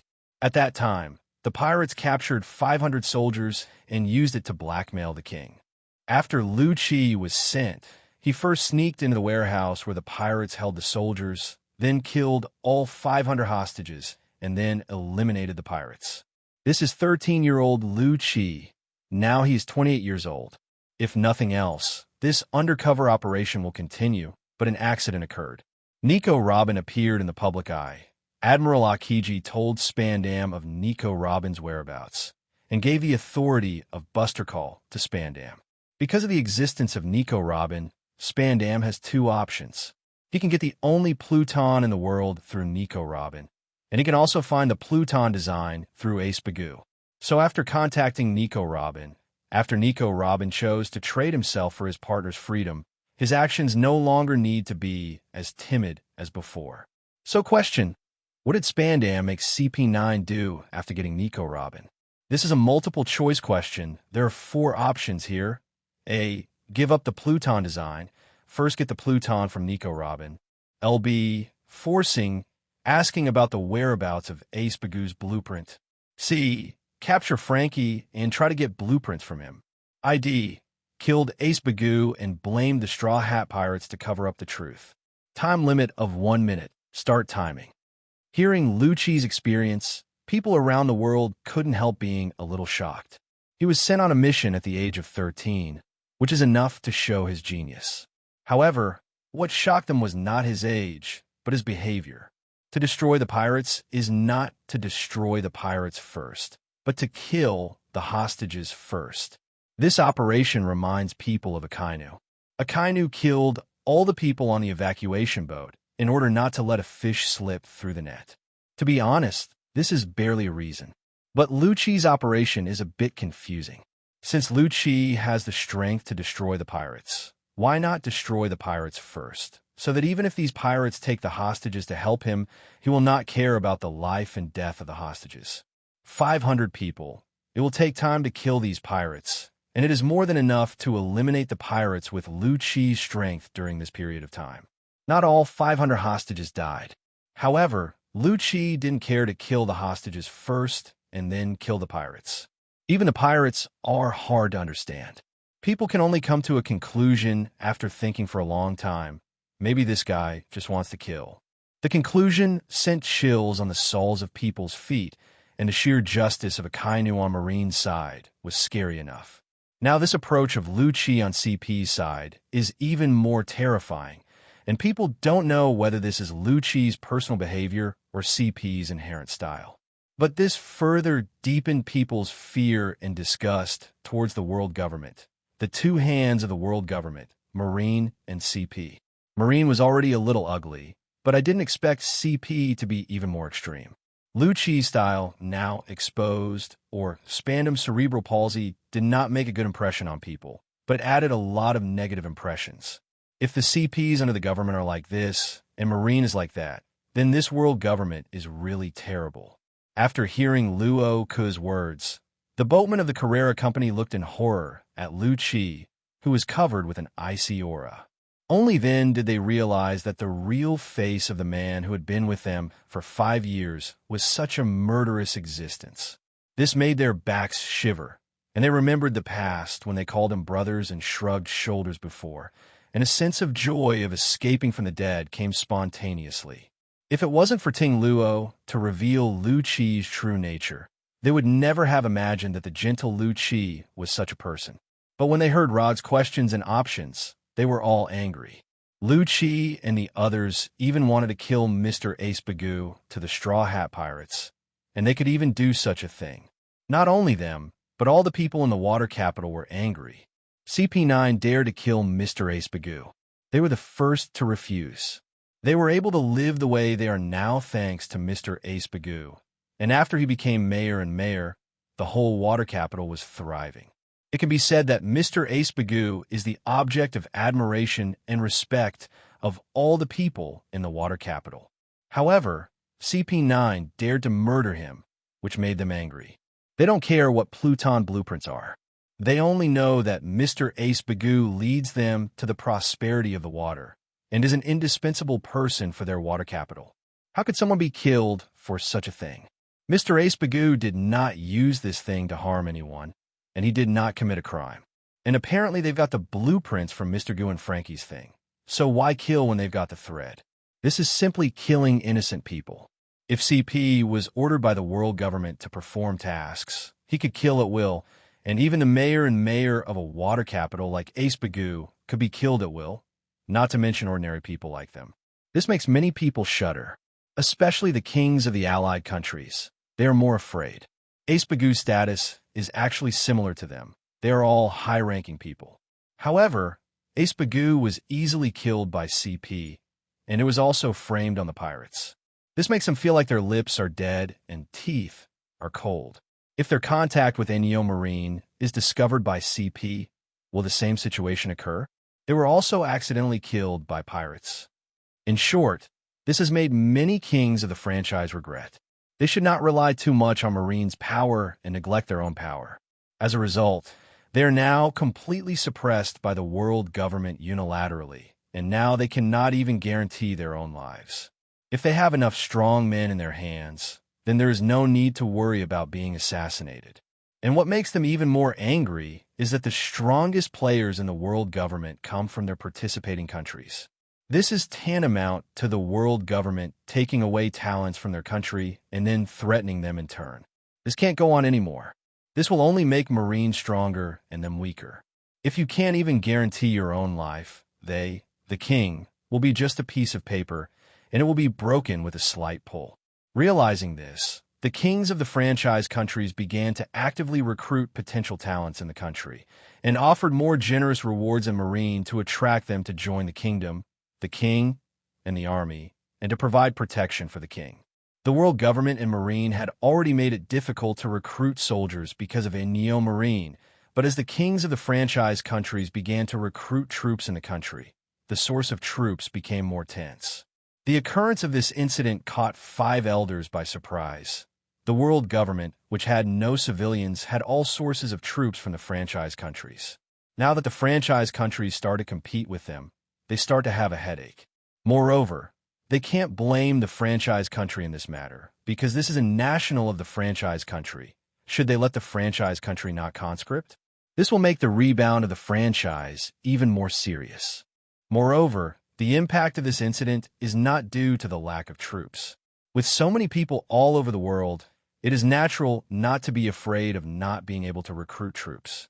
But the fear lies in the fact that those outstanding talents with potential are recruited by the joining countries, leaving some waste for the world government. Not only can they not help, but they also get wages from them.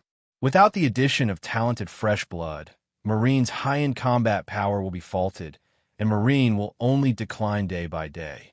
And these talented young people will either fall into the home country of the franchise or Inyo Marine. By then, the franchise will become stronger and Inyo Marine will become stronger. The stronger the franchise countries will become more uncontrollable, and the stronger Inyo Marine will further challenge the authority of the government. They are all becoming stronger, and the government is constantly declining. Sooner or later, the world government will lose its dominance in this world. Frankie's face sank when he heard Rog talk about these four options. CP9 wants to kill Ace Bagoo to kill and hide the truth. This is definitely not good news for him. He has lost his master and can no longer watch Ace Bagoo die, and he is now very worried about the situation of the Frankie family. It seems that he has to do something, otherwise things will get very bad. Frankie increasingly felt that the design he had was a hot potato. He couldn't help thinking of the conversation with Ace Bagoo. Originally, Ace Bagoo intended to burn the design drawing, and this design drawing brought them too much misfortune. In order to prevent these misfortunes from happening again, burning it is the 2.3 way to end everything. But when Mr. Tom gave the design drawings to Ace Bagoo, there is only one reason to keep this design, and that is Nico Robin. She is the key to Pluton's resurrection. If one day she makes Pluton's resurrection adversely affect the world, then this design drawing is necessary for its existence. Use Pluton to stop Pluton. But now Nico Robin is not important anymore, because Pluton has fallen into the hands of the opposing Luo general. He doesn't understand Rog, but judging from his performance, he doesn't seem to be a bad guy. He has been exposing the darkness of the world government. It also gave many victims who have suffered harm from the world government a live hope and opportunities for revenge. From this point of view, he looks like a good person no matter what. Maybe Pluton is in his hands, but it is the best choice. If this is the case, then there is no need for the design in his hand. Frankie looked at Luo Ke and made a decision in his heart. But it's not the time yet. Rog seems to hate other people disrupting the rhythm of his live broadcast, so let's talk about it after the answer is almost over. Frankie thought for a while, then looked at Rog and said, "Answer, it is BCD, 3 items." In fact, this question is not complicated because he already knows a lot of things in the video. For example, he was forced to burn the blueprints, which proved that the blueprints in his hands have been exposed. This also proves that Spandam did not give up on the design drawing after getting Nico Robin. Therefore, A is wrong, B and D are correct. And C, they killed Ace Bagoo and framed the Straw Hat Pirates. This is exactly like what CP9 can do. Pluton design drawings should not be known to too many people. Killed a respected person such as Ace Bagoo, and he was the mayor of the Water City. This is not a trivial matter, and the world government loves Face so much, so naturally it will not take this matter on its own. It is the best choice to put the blame on the Straw Hat Pirates. It is easy to conclude that all 3 BCD items are correct. Frankie thought that Ace Bagoo might die because of this, and his face grew gloomy. He had to change this result. He didn't want to experience this kind of thing anymore. "The answer is correct," Rog said. Hearing Rog affirmed Frankie's answer, the people in Water City were completely angry. They actually did this kind of thing. He actually shot Mr. Ace Bagoo and also blamed Pirate 07 on him. This behavior is really despicable. The people of the world government themselves trample on the laws of the world government. How do they believe that the world government has fairness and justice? It's too funny that you don't obey the laws and regulations you make yourself. At this time, people have been struck by Buster Call because of O'Hara's violation of the laws and regulations of the world government. The things you make by the world government, if others violate it, you will die, but you violate them at will. Such things are really too ugly. People all over the world suddenly arouse dissatisfaction. Why? Why do they have to abide by the rules set by the world government? Why can only the 19th royal family be able to control the world? Why are hundreds of millions of people in the world arranged by these few people? Why? If it is said that this order is an order that all people are equal and recognized together, that's fine, and they don't want to live in a world without order. But the problem is that the world government and celestial dragons who set this order do not abide by this order themselves and force them to do so. Once violated, It is called slaying and killing. But they use this rule to frame up and framing, turning people who have not committed crimes into criminals, and then they kill them in a justifiable way. This kind of behavior makes people's hair creepy, and Tom is a living example. And Ace Bagoo will also become such a victim. For a time, countless people were filled with righteous indignation. Many people in Water City suddenly became angry, and countless people ran towards Carrera. They cannot sit back and watch Mr. Ace Bagoo being killed by the world government. Since the Pluton design drawings are no longer in the hands of Mr. Ace Bagoo, the world government has no reason or excuse to hurt Mr. Ace Bagoo. The order of the world government is not a reason for CPs to kill innocent people indiscriminately. If you want to act on Mr. Ace Bagoo, step on their bodies first. They can no longer tolerate this happening. After knowing that Mr. Tom is innocent, the people of Water City have already borne infinite gratitude and guilt for Mr. Tom. They were all wrong. They were so wrong before that they couldn't believe Mr. Tom. How can a person who is willing to spend more than 10 years to save the Water City, a person who would rather be caught and save the Water City, be the murderer who attacked the Water City and the judicial ship? This is all framed and framed. Without Mr. Tom, their water capital would have become a dead city long ago. This kindness must be remembered by all people living in the water capital. The more they are grateful and guilty to Mr. Tom, the more they are angry and hostile to Spandam, who framed him and killed him, and even dissatisfied with the world government. They were thoroughly angry when they heard that Mr. Tom's disciples, who respected Ace Ba's ancient also, were going the way of Mr. Tom. When the water capital is in danger, it is not the world government that stands up to save them, but these heroes. However, the way the world government treats these heroes is to frame, and kill them. Is this the proper way to treat heroes? If all the heroes are killed by the world government like this, who will save the water capital in the future? Does it depend on your world government? People scoffed at it. It would be nice if the world government didn't harm them. Thinking of the fact that the water capital was almost called by Buster, the dissatisfaction of the people in the water capital deepened. This time, the world government doesn't want to kill their heroes from their hands again. The water capital will never allow these guys to do anything wrong. For a time, the flow of people in the entire water capital was heading towards the Carrera Company. Before Tom and Ace Bagoo guarded the water capital, this time it was their turn to guard Mr. Ace Bagoo. The news of the water capital quickly reached the ears of the five elders. They had guessed that the people in the water capital would be dissatisfied when they learned that Ace Bagoo was killed, but they did not expect that it would cause such a big disturbance. It seems that there are still small countries Ace Bagoo's influence in the water capital. In fact, Ace Bagoo's influence in the water capital was already big enough. However, when the truth of Tom's incident was revealed, and Ace Bagoo was Tom's disciple, the gratitude and guilt of the people in the water capital for Tom were transferred to on Ace Bagoo. Ace Bagoo's reputation in the water capital has reached its peak with Double Buff. Moreover, what the world government has done repeatedly in the water capital is really disgusting to the people of the water capital, and there is hardly a single thing done by the people. The City of Water has a special status. He is the capital of boat makers and has a unique position in shipbuilding. Pluton was built in this city.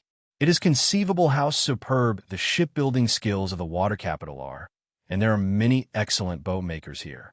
Even a world government has placed many orders here. On this sea, the most representative means of transportation is the ship. Whether it is a government ship or a marine warship, they need to be built. It is not always easy to find another shipbuilder who can replace the status of the water capital. The city is easy to say, but it is not a short time to cultivate excellent shipbuilders. If it is just a water capital, it would be fine, but now the image of world government in the world has fallen to the bottom. If these things are not handled properly, then the world's dissatisfaction with the world government will only increase. Up to now, the arrogant way of doing things of the previous world government is no longer suitable for it to continue, which will only push the people to the side of the Revolutionary Army and Inyo Marine. It seems that this time the 530 can only be used by Spandam. The 5 elders quickly reached a consensus, but it also annoyed them. When did they fall to this point? He actually had to humbly consider the feelings of these civilians and admit his mistakes to them. This is simply a shame. However, when things got to this point, it was useless for them to get angry again. People's impression of the world government has fallen below the rock bottom. And if it falls further, I am afraid that if you catch just one person, you will be able to catch 9 people who oppose the world government. By then, the world government will really be over. All the culprits that caused the current situation were the Rog in the live broadcast. If it weren't for him, the image of the world government would not have been reduced to this point, and it is only now that the 5 elders are deeply aware of the importance of face, even though they have known it before. But when the face is lost, they realize how convenient it will be to have it. But the old days are gone forever. Now the world government not only does not even know who Rog is or where he is, it cannot solve such a good enemy. Now a Neo Marine has appeared again, and the Revolutionary Army, which has been fighting against the world government, has also joined in and attacked the world government. Now the world government can be described as enemies on all sides.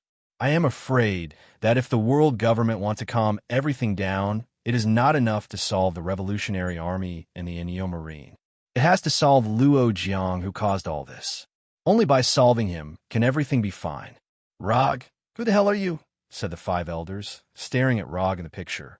CP9 tried to find out the truth of the blueprints in Frankie's hands through Ace Bagoo's heartbeat. So, while dividing his troops to catch Frankie, he planned to kill Ace Bagoo for planting the Straw Hat Pirates. However, Ace Bagoo was desperately saved by Straw Hat crew before he was about to be burned to death. But Frankie and Nico Robin were eventually brought back to Eni's lobby by CP9. And it is the C train that leads to Eni's lobby. Things seem to be repeating itself again, and the C train, built by Tom's mentor, takes Frankie after Tom is sent to the Eni's lobby to be executed. But this time something unexpected happened. On the one hand, the Straw Hat Pirates did not give up Nico Robin, who was taken away, so they decided to go to the Eni's lobby to save people. On the other hand, the Frankie family also wanted to save Frankie, and the foreman of the Carrera Company not only repaid the Straw Hat crew for saving lives, and also wants to avenge the traitors that unto killed Ace Bagoo. So a rescue team of the Straw Hats, the Frankies, and Carrera's foreman headed to the Eni's lobby. Question: did they all succeed? Time limit of 1 minute. Start timing. When Frankie heard that the Frankie family went to the Eni's lobby to save him, he stood up and burst into tears. Seeing such a scene of a macho crying, everyone in front of the screen couldn't help twitching.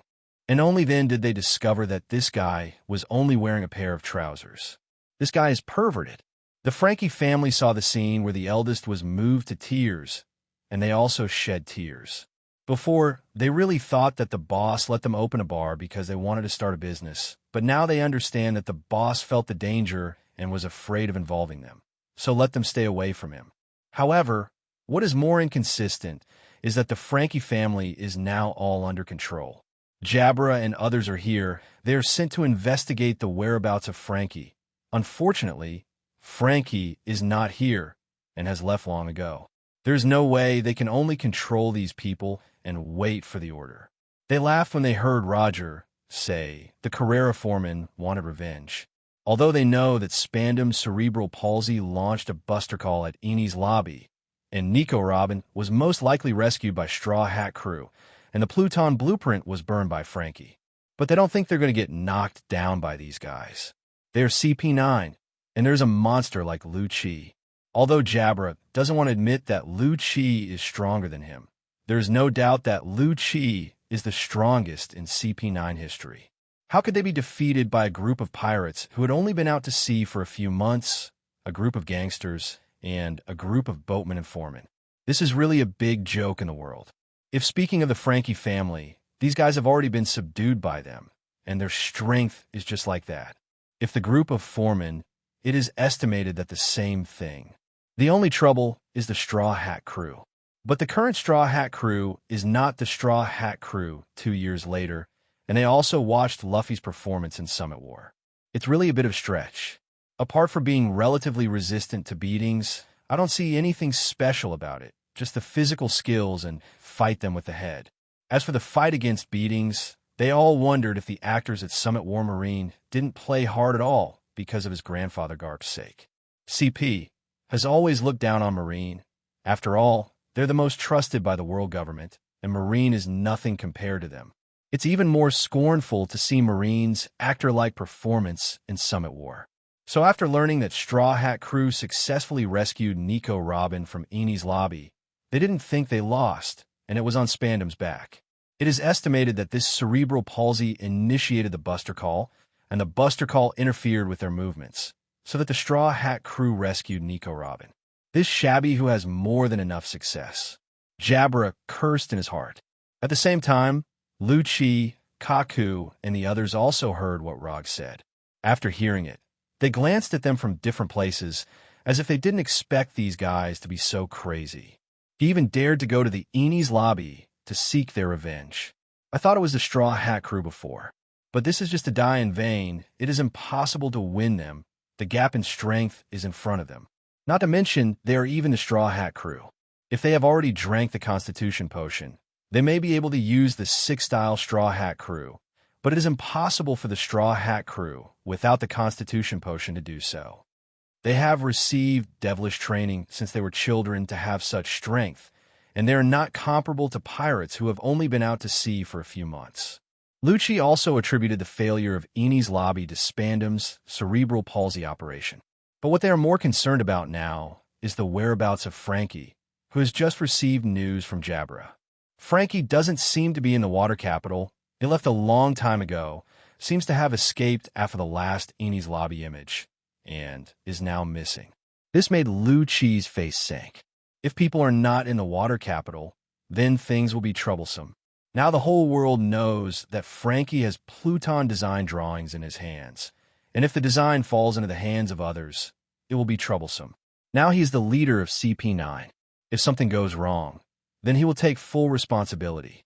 It is related to the Pluton design. I am afraid that he will not be able to be responsible at that time. Luo Ke, who knew the cruelty of CP's failure, couldn't help but dignified. When people hear this topic, they subconsciously choose to succeed. But when they saw that there was an all in the title, they immediately sensed the deep meaning of the title. Rog said that 3 groups of people participated in the rescue of the Eni's lobby. Although they were said to be together, they had different purposes. The purpose of the Straw Hat Crew is to rescue Nico Robin. The purpose of the Frankie family is to save Frankie. On the one hand, the foreman of the Carrera Company wanted to repay the Straw Hat Crew, and, on the other hand, they wanted to avenge Ace Bagu and teach the traitors a lesson. The question asked, were they all successful? That means they not only have to save Nico Robin and Frankie, but also have to avenge Ace Bagu by teaching CP9's traitors a lesson. When these 3 goals are added together, the difficulty becomes greater. It is certain that Nico Robin will be rescued. Whether Frankie can be rescued or not is still a question mark for the time being. But Ace Bagu's revenge and teaching the traitors a lesson means defeating them. And who are the traitors?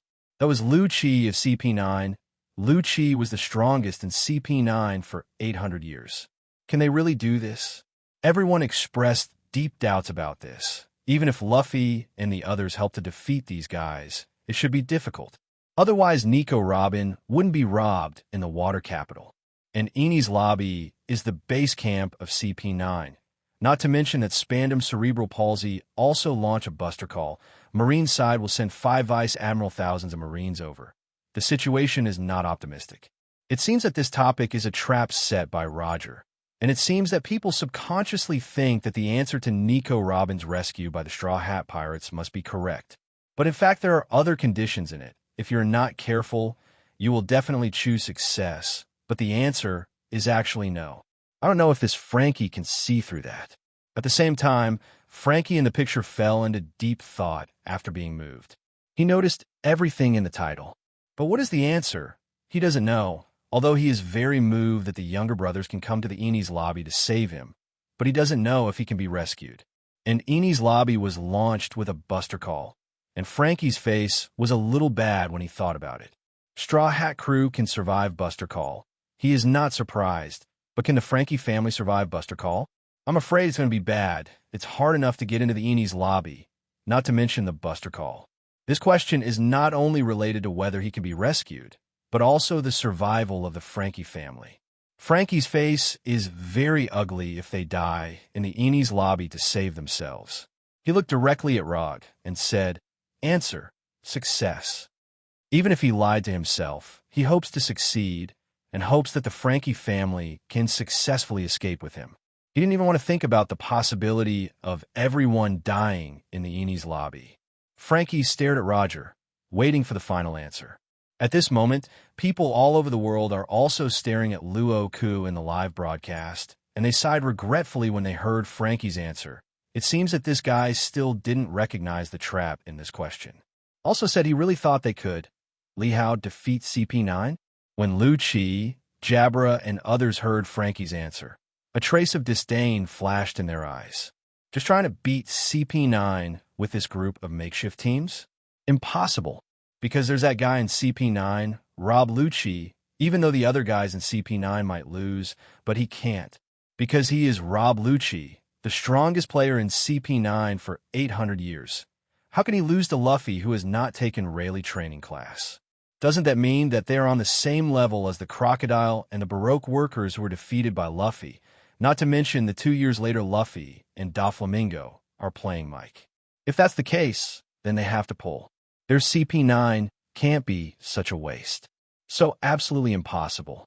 CP9s simply don't believe, or don't want to believe that this is true. Even the 5 elders in Marine didn't believe it. How could this be possible? If CP9 pulled it like this, how could it be called the strongest organization in the world government CP other than the CPO?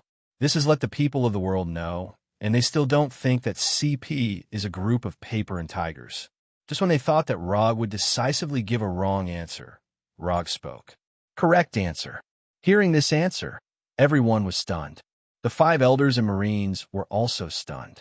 Even the CP9s lost their usual calm, with shocked expressions on their faces. How is this possible? They were beaten. They have that Rob Luo Ke on their side. That's Rob Luo Ke. How could they possibly lose to these guys? If they lose, wouldn't that prove that they're the same kind of guys as Crocodile and the Baroque Work Club?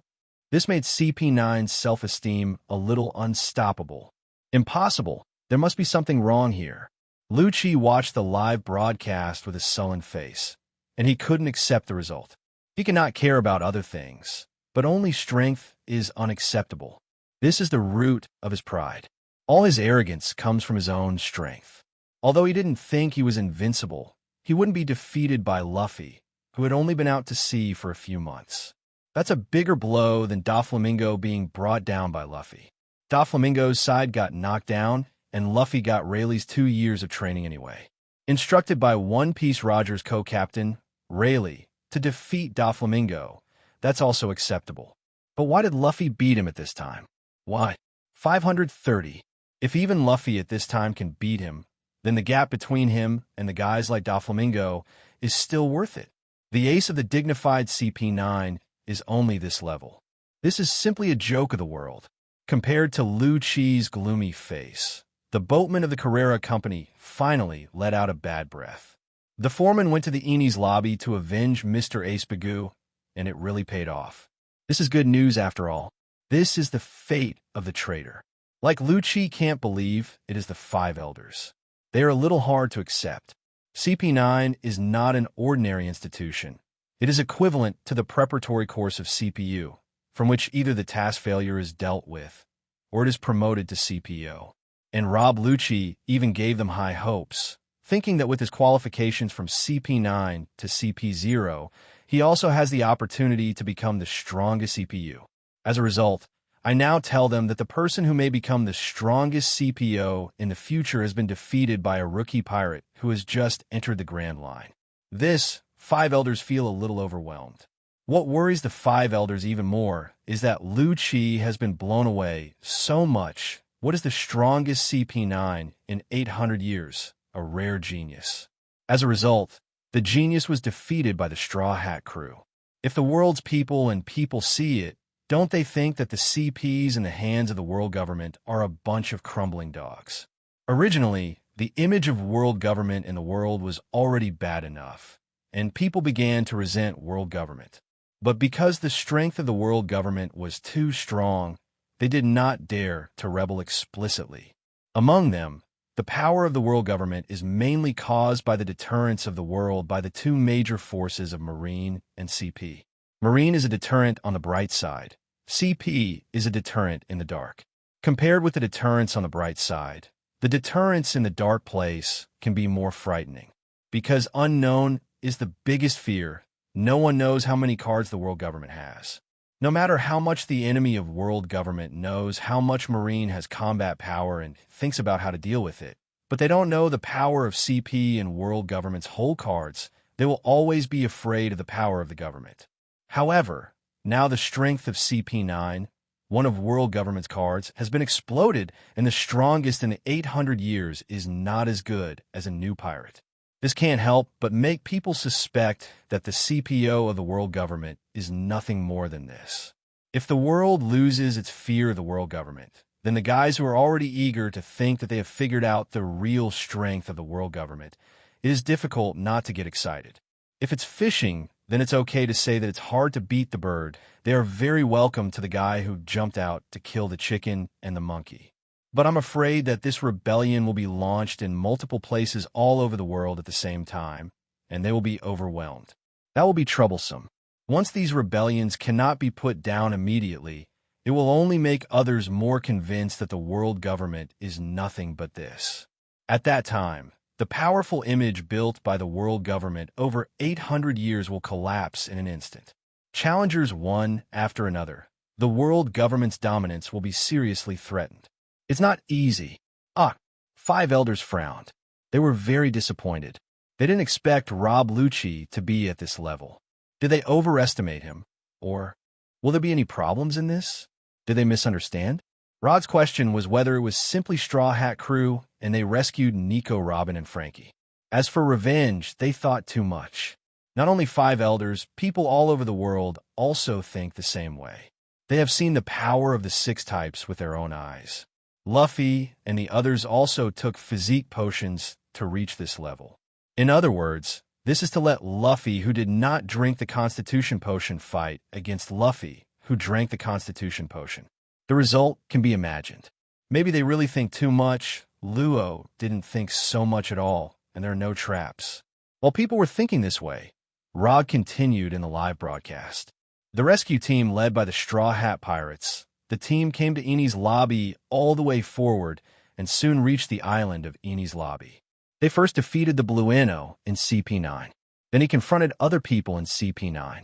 At this time, Frankie confirmed through communication with Nico Robin that Nico Robin would not pose a threat to the world. Tom left the design drawings to his disciples because of Nico Robin. He was worried that Nico Robin would resurrect Pluton and threaten the stability of the world. At that time, only another Pluton could stop the Pluton. So even if he died, he did not submit the Pluton design drawings. When it came out, the design drawings were not burned. Following this belief, Ace Bagu and Frankie have been observing Nico Robin. After confirming that Nico Robin is not a threat, Frankie burned the design. Frankie, who lost the blueprint, had no meaning to Spandam. So Spandam took Nico Robin and wanted to leave, and let the remaining CP9 deal with Straw Hat Crew. So Straw Hat Crew fought with CP9 separately, and won the victory respectively, and finally rescued Nico Robin. With the launch of the Buster Call, Marine encircled Eni's lobby. Seeing that they had nowhere to escape, the pirate ship Mary of the Straw Hat Pirates, who had awakened the spirit of the ship, came to rescue the rescue team at a critical moment. The rescue team won. Actually defeated CP9. This is beyond the expectations of many people. It seems that CP9 is so mysterious and powerful, but in fact it is nothing more than that. The so-called CP9 is a non-existent organization hidden behind CP1-8. In terms of mystery, CP9 is more mysterious than CPO because CPU is the strongest shield of celestial dragons. It is almost well known. The people of Dressrosa recognized it at a glance and clarified Doflamingo, the identity of the CPO. However, CP9 exists as a non-existent institution, so it is particularly powerful. It is regarded as another killer of the world government besides CPO. However, after getting under this mysterious veil, they were defeated one by the Straw Hat Pirates, and the true level of CP9 was also revealed. To tell the truth, it feels a bit stretched, and it doesn't deserve the reputation of being a god. This is true in the eyes of ordinary people, and even more so in the eyes of those big pirates. The pirates of Doflamingo, for Emperor's Group, and other forces all laughed. CP9? That's it. Hello, everyone! As we wrap up this video, I want to share a quick note. I have a Patreon account. If you'd like to support me and enjoy on-demand audiobooks, you can become a Patreon member. Alternatively, you can check out my Google Drive link, which has 500-plus novel audiobooks available through my Ko-fi or Patreon shop. I appreciate your support.